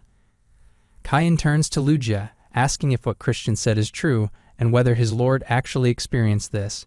Lugia responds evasively, questioning what Kayan thinks and whether he believes Lugia is joking. Kayan presses for an answer. Lugia expresses regret, remarking that if he still had all his powers, he could make Kayan experience everything that happened that day. Nonetheless, Lugia notes that Kayan should be grateful he returned in one piece. Icarus says, "Sir Kayan, it must be hard for him, but please tell him what on earth happened to the Lord." He replies if she does remember how it was 3 years ago before they got to Reinhardt, and his lord suddenly left that day. He says he said he was going to stop the future he had foreseen, while she confirms and says she remembers that he acted as if he knew everything that had happened until then. She says she didn't stop him even though it seemed reckless. Kayan says, however, that he couldn't stop anything, not even the death of the monstrous Duke Agnes.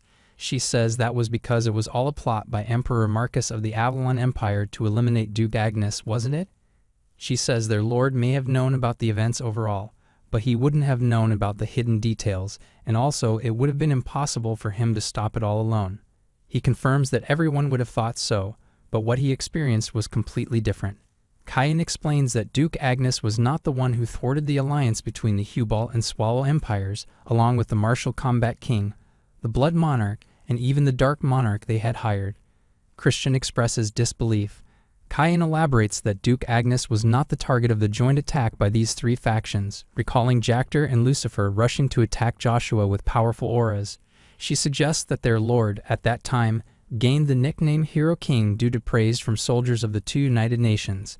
Kayan realizes that back then, their lord must have sustained a fatal blow during a battle against 3 of the 9 stars, and has been in hiding until now. Lugia remarks that the paladin still needs to purge the demonic energy within her, which shocks her. She asks what he means by demonic energy, and if he understands what she had to endure because of it. Lugia asserts that he does know that 3 years ago, Joshua had already surpassed humanity and has since become even stronger. He explains that even facing 3 of humanity's strongest, they couldn't land a fatal blow on Joshua. Instead, those who pursued him were reduced to ashes. Lugia adds that because Joshua went missing, numerous rumors have circulated about him. Icarus interrupts, asking why Joshua went into hiding. Lugia explains that he was in the demonic realm. She questions what the demonic realm is, while Kayan asks why Joshua stayed there for 3 years. Lugia clarifies that 3 years in the middle realm equates to over a century in the demonic realm. He continues, explaining that the flow of time in the demonic realm is entirely different. She acknowledges this, stating that he means their lord didn't return because he was in the demonic realm all this time. Lugia admits that there were unavoidable circumstances, and Joshua encountered unforeseen variables. He elaborates that Joshua climbed the Tower of Trials to understand these variables, and she could earn special rewards after clearing each floor. He mentions that the doppelganger here was also one of those rewards. Lugia adds that among the rewards, there was one they particularly desired. Christian explains that the greatest reward for clearing the highest floor of the tower is known as the world's absolute truths. Lugia clarifies that the world's absolute truths are merely a name, and the actual reward on the highest floor is a mirror called the full moon mirror. This mirror can reveal the past, present, or future of anything the user desires, but using it requires paying a suitable price in some form. Lugia used the mirror and discovered that Emperor Marcus had been murdered. Icarus interjects, correcting that Emperor Marcus wasn't missing but killed, identifying this as a significant variable that led their lord to fall into the demonic realm to pay the price for it. Lugia confirms this, explaining that Joshua ended up there because of it and returned to the middle realm before completing his work there. Lugia adds that there's no telling when Joshua might have to return to the demonic realm. She reflects that it's not over yet, considering Joshua spent much longer alone in the demonic realm, a horrific price to pay. She wonders why he would try to endure it all alone. The scene shifts to Scissor, the 4th prince's castle in Avalon Empire, where war god Draxia Belgrace arrives and asks why he was called to such a shabby place. He remarks that Scissor's hospitality toward guests is rather subpar. Scissor responds that during Draxia's last visit, he didn't say much. If he had eliminated Duke Agnes earlier, there would have been no need for this meeting.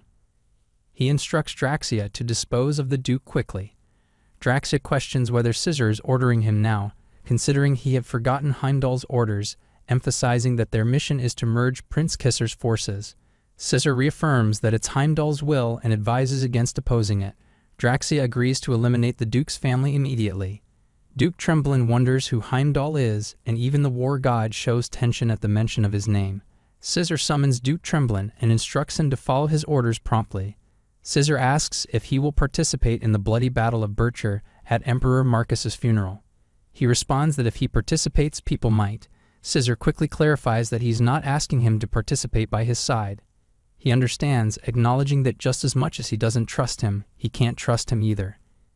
He believes that since all threats to the imperial family haven't been eliminated yet, it's right for his forces to be removed from the imperial palace. Duke Tremblin apologizes, questioning how he could eliminate His Majesty's knights. He asserts that once he gains power, those knights will truly belong to him. He also mentions that news of their captain Joshua's death is already spreading across the continent. Scissor asks if he's thinking this way because of Joshua. He replies that he doesn't know what's on his mind but senses he's hiding something when he picks up a little red box. He insists on telling him one thing: neither Kisser nor Kaizen are the rightful heirs of the Avalon Empire. Taking the box towards Draxia, he acknowledges that His Majesty had already decided on the heir before disappearing, and it was none other than the fourth prince, Scissor Van Britten. He opens the box and shows him the ring, stating that, as proof, His Majesty awarded him with the Avalon Empire's token.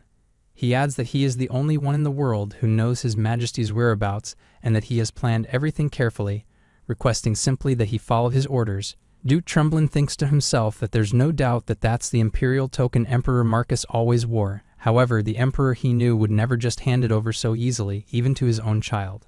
Then, if it is truly as Joshua said, the scene shifts to Tremblin's house, where Joshua arrives. Tremblin asks who he is and questions whether he thought he wouldn't notice him using stealth. He demands that Joshua show himself right away or else. Joshua apologizes for the clandestine visit and confirms that he is indeed Joshua Sanders. Tremblin apologizes for the discourtesy and listens as Joshua explains that he has something to share that would benefit them both. While pretending to assist Scissor, he intends to uncover something specific. Joshua offers to provide Tremblin with the information he desires. Tremblin interrupts, commanding Joshua to be silent, stating that he has nothing to say to a traitor of the Avalon Empire and insisting that Joshua surrender immediately. Joshua apologizes again, claiming he doesn't have time for this. Tremblin draws his sword, pondering the strange sensation. Despite standing in the same space, it feels like Joshua, and he is experiencing different flows of time, as if Joshua's presence is somehow intangible. He contemplates that this state of nothingness, this domain of the supreme God, poses an insurmountable barrier for him in the present. He states that he has sworn loyalty to the imperial family and has nothing to offer Joshua, urging him to leave. Joshua then offers him a piece of advice. Scissor has a supporter named Heimdall, who is unknown even to Emperor Marcus. He suggests that if he doubts the situation, he should investigate Heimdall. Tremblin recalls Scissor's directive to follow his orders and asks if he understands.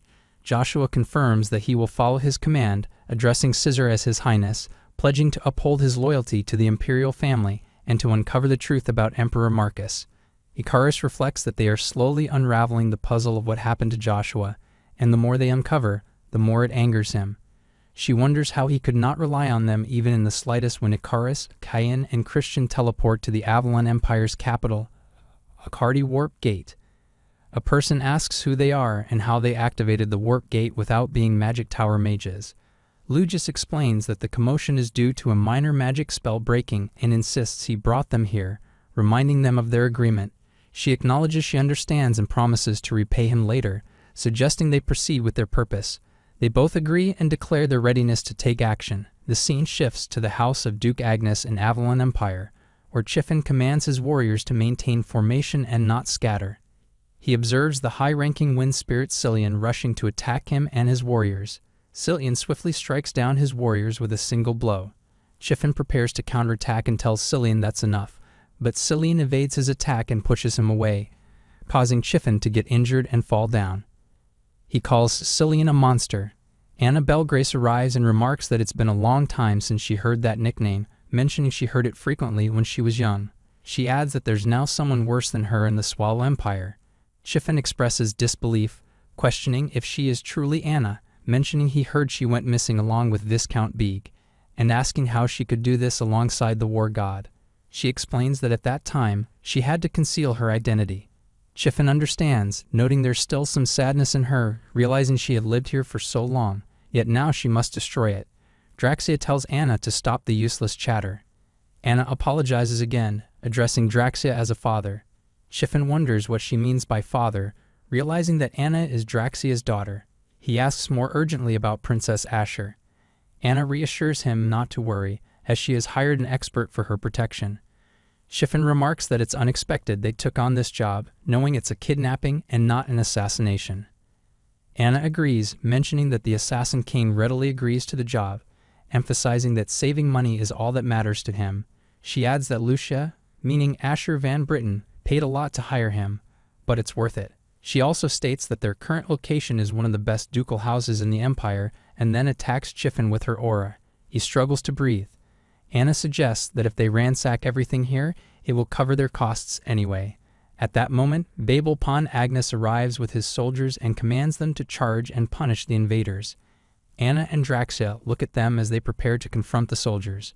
Babel Pon Agnes declares himself as the family head of the great house of Duke Agnes and vows to annihilate all of them. Draxia remarks that he's later than expected, while Anna tells her father to leave it to her this time as well. Simultaneously, at the Black Wind's secret mansion, Dark Elf Aisha Sestrophy stands reading a paper. Joshua, Christian, and Kayan arrive behind him. Joshua addresses Aisha as the Assassin King, stating that his job is simple: to kidnap Princess Asher from here and move her to a chosen location due to Avalon's unstable circumstances, mentioning the guards and knights at the entrance. Aisha disagrees vehemently, smashing the paper and asserting that his mission isn't a kidnapping, but a rescue mission for Miss Lucia from this place. With the Hero King as his client, Joshua accuses him of betrayal, threatening that he's surely going to die for it. Aisha attacks Joshua, prompting Christian to order a retreat. He insists that they must inform the Dark Monarch that the Assassin King has betrayed them. They open teleportation portals and swiftly depart. Aisha rushes to attack them, questioning if they think they can escape from him and attempting to destroy their teleportation portals. Meanwhile, Princess Asher Van Britten Lucia sits in her room contemplating how many years it has been since assassins entered through the windows. She asks who they are. The intelligence organization under the direct command of the Avalon Emperor, known as Black Wind, dismisses them as low-ranking knights and declares that they are there for Princess Asher Van Britten. They command her to come with them, identifying the presence of an assassin and ordering her to find them immediately. They instruct all escort knights to take their positions and remain on alert. At the same time, both Christian and Kayan emerge from the teleportation portal to another place, but they are injured. They wonder if Joshua is doing well. Joshua tells Aisha that the Dark Monarch will come eventually, and no matter how much he runs, it's futile. Aisha retorts that he won't be the one to become the prey. They will be. The scene shifts to people crying for help, warning that the building is collapsing and urging others to get out of the way quickly. They plead for someone to help. Suddenly, a blast occurs, and Babel leaps out of the palace. Anna also arrives and tells them to give up, to look around and face reality, declaring that today marks the end of the House of Duke Agnes. Babel responds that this is nothing. They have overcome crises like this before, and the Avalon Empire and the Ducal House of Agnes will be revived. Draxia arrives there and remarks that he doesn't know what's happening in the world. It seems that the inevitable alliance of the Swallow and Hubalt empires is going to consume all of Avalon. He says that someone like him can't stop the approaching tide.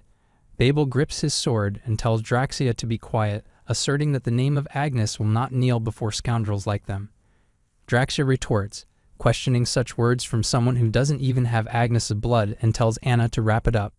Cillian attacks Babel, who thinks to himself that he too had a vague understanding that he wasn't a true Agnes family member, nor could he inherit the Britain name. He reflects that's why he desired recognition from his masters even more, though they are nowhere to be found now. In the end, he wonders if things would have been different had he been in their place and reached the finish line. Joshua arrives and heals him. Babel looks back and calls him Joshua. Joshua apologizes for being late, while Anna also looks at him and recognizes him. Joshua arrives and apologizes for being late. Draxia asks if he's alive and questions why he would show up here if he also wants to die. He clarifies that it's the opposite. He's here to take someone's head. Draxia remarks that she heard he was injured, noting that he seems to have taken a blow to the head. Anna greets him, saying it's been a long time and complimenting him on still being as handsome as ever. She suggests they try him out as the hero king, with her wanting to have the first taste this time. Draxia draws her sword and apologizes, stating that she will fight him herself. She understands that he wants to demonstrate to that child how the world has changed during the 3 years he was in hiding, showcasing the new power that has surpassed the previous standard of the 9-star system. He uses true aura to attack. Babel sees him and considers the tremendous aura, realizing he is in a domain he dares not covet if this is what the continent's stars are like. Draxia mentions that he must have heard of him, the man who dominated the continent with just his body, the god of war and conquest, Heredios. She tells them to feel the power of the new world. Babel advises them to run away as they cannot confront him head-on. Joshua notes that the healing seems to have finished and instructs everyone from the Agnes ducal family to flee. He starts to ask something, but Heredios strikes his weapon on the floor with full force to attack. Anna remarks that it has been a long time since her father showed his true form, expressing regret that he might not get the chance to come forth. Draxia observes him and asks how he managed to dodge it, finding it surprising. Cillian communicates with Anna telepathically, warning her to be careful as that Joshua guy is not human. Cillian advises her to run away as soon as possible and then does so himself. Anna asks where he is going, noting that the contract time is not up yet. Draxia predicts that he won't be able to dodge it this time and will turn to ashes beside Duke Agnes. Heredios attacks him again and orders him to die. Joshua dodges his attack once more. Draxia questions how he managed to dodge it, noting that even if he did, there's no way he could still be fine after experiencing the shockwaves from the impact. That power could split the earth. Anna asks if he is truly not human. He asks what she means. Anna starts to run and asserts that he's not a being of this world. If they continue fighting him at this rate, he will be killed. He invites her to come closer. Joshua explains that while war destroys many things, it also creates some.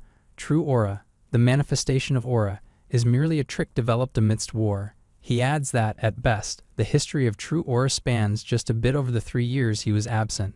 However, when faced with the authentic true aura that he had developed over hundreds of years, it can't even compare.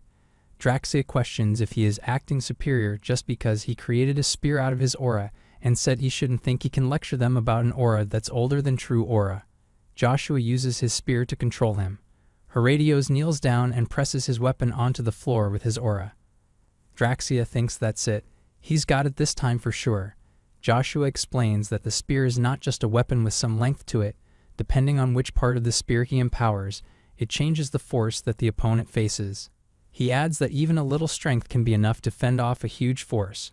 Draxia retorts, calling him a damn monster. Joshua continues, saying that if his opponent tries to close the distance between them with a mere shift of their hand movements, he can counterattack faster than them. He then stabs his spear into his chest and asks if he understands now. He says that regardless of the aura, the force of its power varies depending on who wields it, just like this spear he once considered insignificant. Draxia thinks to himself that this rascal deliberately scattered his mana whole. His aura is becoming unstable. Is this how he will meet his end? Joshua remarks that even after using someone else's powers to reclaim the throne lost to Lucifer, he is here fulfilling his destiny as the unfortunate emperor who lost his life in a foreign land, soon to be forgotten by the people.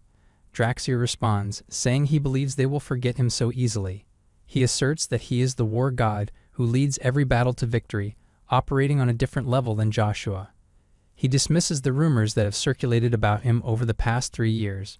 Joshua states that even if they fall, the hero's countless feats are forever recorded in history. However, how are people like him, who borrow evil powers to gain a throne, remembered? He adds that even now, rather than the true royals of Swallow, aren't the people of the Swallow Empire warmer to Lucifer? Draxia grips his sword and says it's ridiculous to see him brag after winning against him only once. He retorts that he speaks of evil power, but bets he has no idea who that evil is. In the end, he will be begging for that evil power just like him. Joshua asks if he is referring to Heimbal, questioning why he thinks he still doesn't know about him. Draxia acknowledges that he has a rough idea, but is still...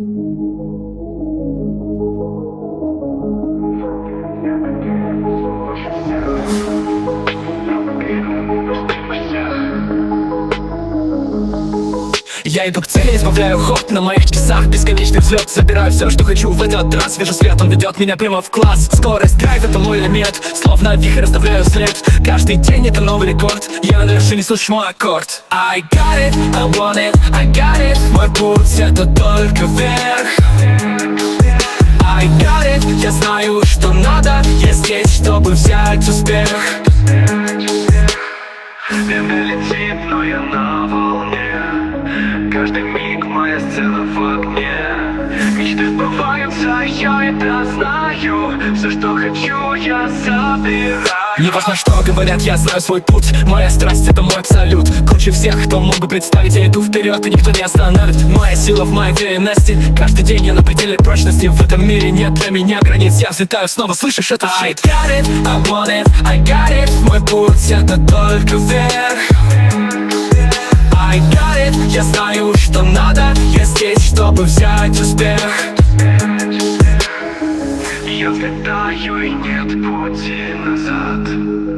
I got it. Все, что хочу, я взял. I got it, I got it, I got it. Все, что только вверх. I got it. Я стану в огне.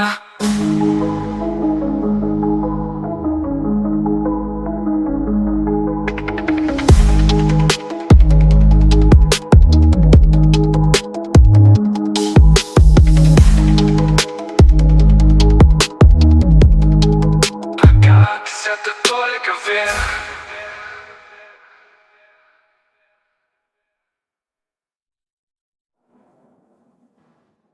Imperial family, stating that he will never give Joshua what he wants and instructs him to leave.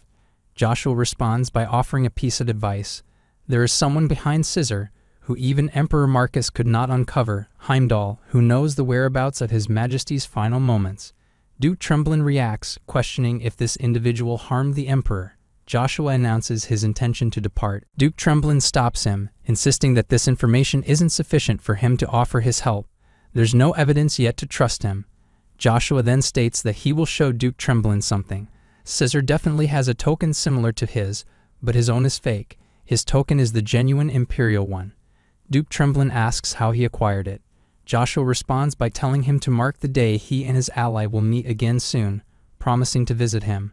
Until then, if he finds the current situation suspicious, he should investigate Heimdall. The scene shifts back to the present. Duke Tremblin reflects that, ultimately, he could not uncover information about Heimdall. However, depending on who possesses the real Imperial token of the Emperor, he will know whom to confront with his sword. Meanwhile, at the Black Wind's secret hideout, Langer inquires about the location, remarking on the evident signs of intense combat. He notices a mask in Viper's hand and asks if it belongs to the Black Wind members. Langer mentions hearing that Black Wind vanished along with Emperor Marcus and wonders why they were present here. Marcus Ares speculates that it appears they imprisoned someone and kept them under observation. Catches notices Langer and asks why he is there. Marcus Ares questions why he isn't at the Imperial Palace and comments that while they may be like stray dogs without a master, it is still too reckless of him to be here. He asks if they are seeking a new master to take them in. Catches explains that they stumbled upon this place during a patrol and decided to investigate briefly, nothing more. She then questions why the area is in ruins. Marcus Ares clarifies that there is no misunderstanding. He arrived here after sensing the presence of a powerful assassin. Upon arrival, he found the scene in this state and attempted to track any signs of escape. After looking around, he confirms the presence of the assassin's energy. Catches demands to know where the assassin went and curses, instructing all battalion soldiers to be called in for pursuit. Langer interjects, questioning what they hope to achieve since they can't see the assassin's trail. Catches responds by asking if he wants to endure more nagging. Viper Besson uses telepathy to say, "Come this way." He then pauses, sensing someone calling them, recognizing the voice. Catches asks what he's referring to, and Besson tells her to simply follow him. Catches insists they wait. After a while, they run through the forest, with Catches questioning how far they are going. Bison continues running and assures her it's just a little farther. They encounter Death Knight, and Bison asks if he was the one who called them there. Death Knight informs them that Lord Joshua Sanders will arrive soon and asks if they intend to follow him. Bison mentions that the captain is returning. Meanwhile, Elv does her bandaging and emerges from the room. Joshua tells her that he owes her a great debt in this lifetime as well.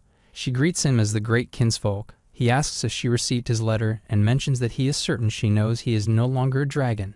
He apologizes for not informing her sooner. She responds that it's all right, after all, he has also done her a favor. Joshua asks what she means by that. She thanks him for saving the elves. Joshua realizes her intent and corrects her, expressing his gratitude to her for saving his mother. The scene shifts to the Akhardi Coliseum a few days later. A glasses man announces his pleasure in meeting the people of the Avalon Empire. He informs them that soon they will commence the bloody Battle of Bircher, which everyone has gathered for. He notes that this previously private battle is now open to the public, thanks to the princes, and expresses gratitude to His Highness for this decision. He proclaims, "All hail Prince Kisser, all hail Prince Kaizen, long live the prince, in the name of the next emperor." Zigar questions how Emperor Marcus's funeral service turned into a celebration. Kisser suggests it may be due to the populace's eagerness for an end to the internal conflict. He adds that they made the battle public precisely to honor the people's sentiments. He inquires about who is participating in the first match. Zigar explains that they have granted that opportunity to the accused individuals. He asks if, by the perpetrator, he means Scissor and Joshua. Zigar confirms this, noting that since the bloody Battle of Bircher is now open to the public for the first time, public interest and attention are at their peak. He judged it best to give the audience what they most desired. He expresses confidence that both Joshua and Prince Scissor are eager to prove their innocence, ensuring they will perform diligently in the match to satisfy the entire audience. Kisser reflects that despite holding the titles of hero and king for some time, Joshua has yet to demonstrate his true abilities in front of witnesses. He wonders if allowing Joshua one match might be one chance too many. Zigar acknowledges that Joshua may take center stage as the protagonist, but emphasizes that he must prove himself to everyone without relying on demonic energy to dispel misunderstandings. He warns that failure to do so could turn this place into Joshua's public execution grounds. He states that this is their expectation. Moving on, he asks who Joshua's opponent will be, considering there aren't many who would challenge someone called the Hero King. Zigar explains that the matches will be held tournament style, with the first opponent being Captain Rod of the present Knight Order and Market Airy Brunsten. Duke Tremblin arrives and declares that if they lose as well, he plans to step up personally. He asks if he will fight personally. The glasses man announces, "Now let the bloody battle begin." On the other hand, Christians question whether the Hero King is truly coming and if it's certain that the demon god armament or whatever was mentioned is arriving today. He remarks that things could take a turn for the worse at this rate. Hikaris admits she is currently flustered, mentioning that the demon god armament Lukia has suddenly disappeared. Lukia states that he has completed his task here and now expects others to perform their duties properly. He emphasizes not to leave everything convenient to him, as it burdens him. Hikaris adds that he even discarded the gift they acquired for their lord at the auction. Christian asks in disbelief if it really disappeared. Kayan questions what they should do next. Hikaris responds by asking what other options they have, insisting that they must flee. He announces that for the first match, it is the continent's greatest hero everyone has been eagerly anticipating. Urgently, he instructs her to hand him the spear. She protests, telling him not to suggest that he will participate. He explains that for now, someone needs to stall until their lord arrives and hands her the uncovered spear. He clarifies that someone else should take on the task, not him. Christian questions why he is giving it to her. He replies that she is the only one with a physique similar to their lord's. She admits she doesn't know how to use a spear and questions how she can impersonate the Hero King. He asks if this spear was crafted by the artisan Hertonia. She grips the spear and observes how it reacts to the wielder's touch. The glasses man announces the youngest master of the empire, no of the continent, a man hailed as the pinnacle among countless heroes of the era. Kayan interrupts, urging them not to dwell on such matters and to prepare quickly.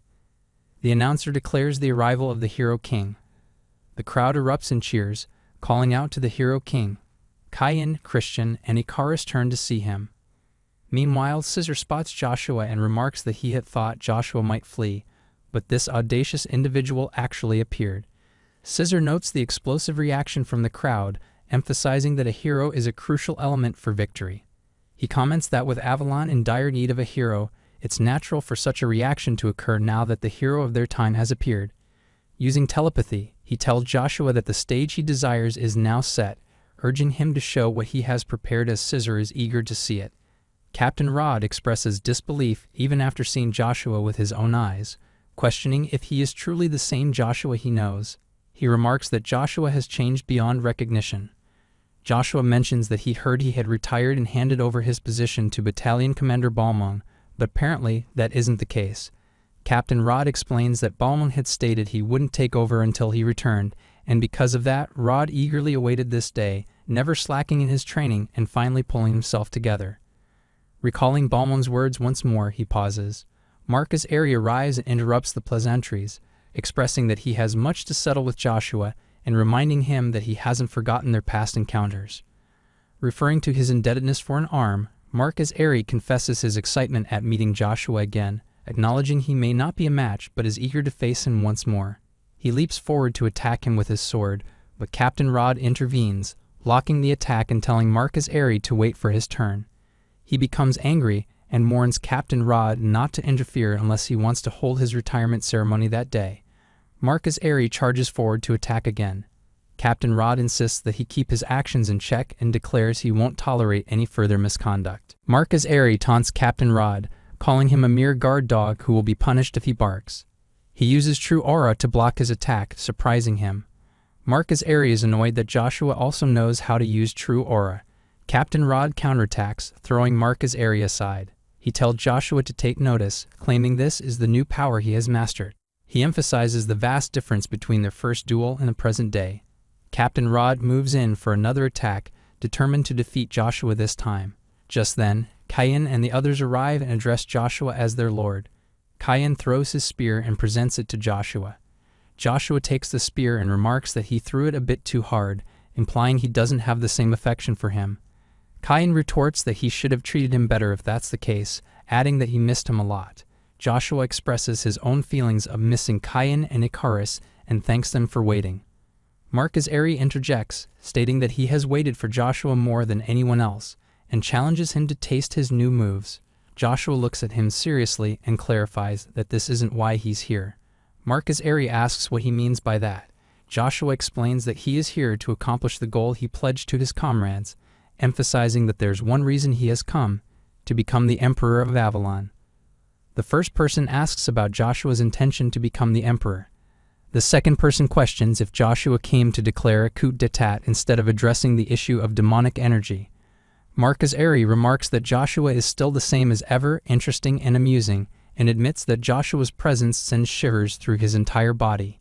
He acknowledges that initially, there was no one in Avalon who could have opposed Joshua, and he bids farewell, saying it was nice meeting him. Captain Rod interjects, asking what Marcus Aery means by that statement, pointing out that Joshua's declaration just now amounted to treason. He expresses disbelief that Marcus Aery would let it slide despite knowing this. Marcus Aery retorts by suggesting that Captain Rod should go and arrest Joshua himself, although he doubts Captain Rod's ability to even create a shield. Joshua acknowledges that he hasn't forgotten Marcus Aery's advice.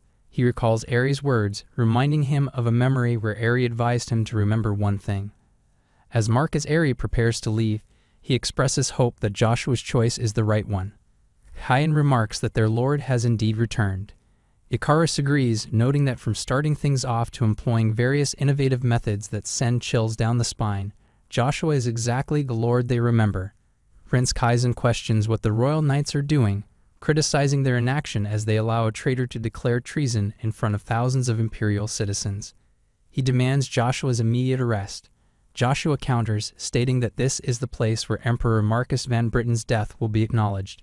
He emphasizes that this is where the next emperor of the Avalon Empire will be decided for the stability of Avalon. Prince Kaizen questions what this has to do with him, asserting that Joshua is merely a criminal, not a member of the royal family, and as a user of dark magic, stands as a public enemy of the continent. He demands to know how Joshua dares to commit imperial treason instead of pleading for forgiveness. Joshua asserts his right to ascend to the throne, revealing that his mother's real name was Asher Van Britten, indicating he also carries the blood of the Britten royal family. He accuses Prince Kisser, stating that when Emperor Marcus disappeared, his mother was kidnapped and imprisoned with the assistance of the Black Wind. He challenges Prince Kisser, asking if he plans to pretend he knows nothing about these events. Prince Kaizen dismisses Joshua's statement as a joke, suggesting that Joshua is skilled at fabricating lies that will soon be exposed. He demands action to remove Joshua from the premises immediately. Duke Tremblin intervenes, instructing the guards to halt, and asks Prince Kisser if Joshua's claims are true. Prince Kaizen deflects the question, stating that the truth isn't important at the moment. His duty is to protect the royal family, who will ultimately judge the validity of Joshua's claims. Prince Kisser addresses Joshua, acknowledging that he was unaware of his mother's situation, even referring to her as auntie.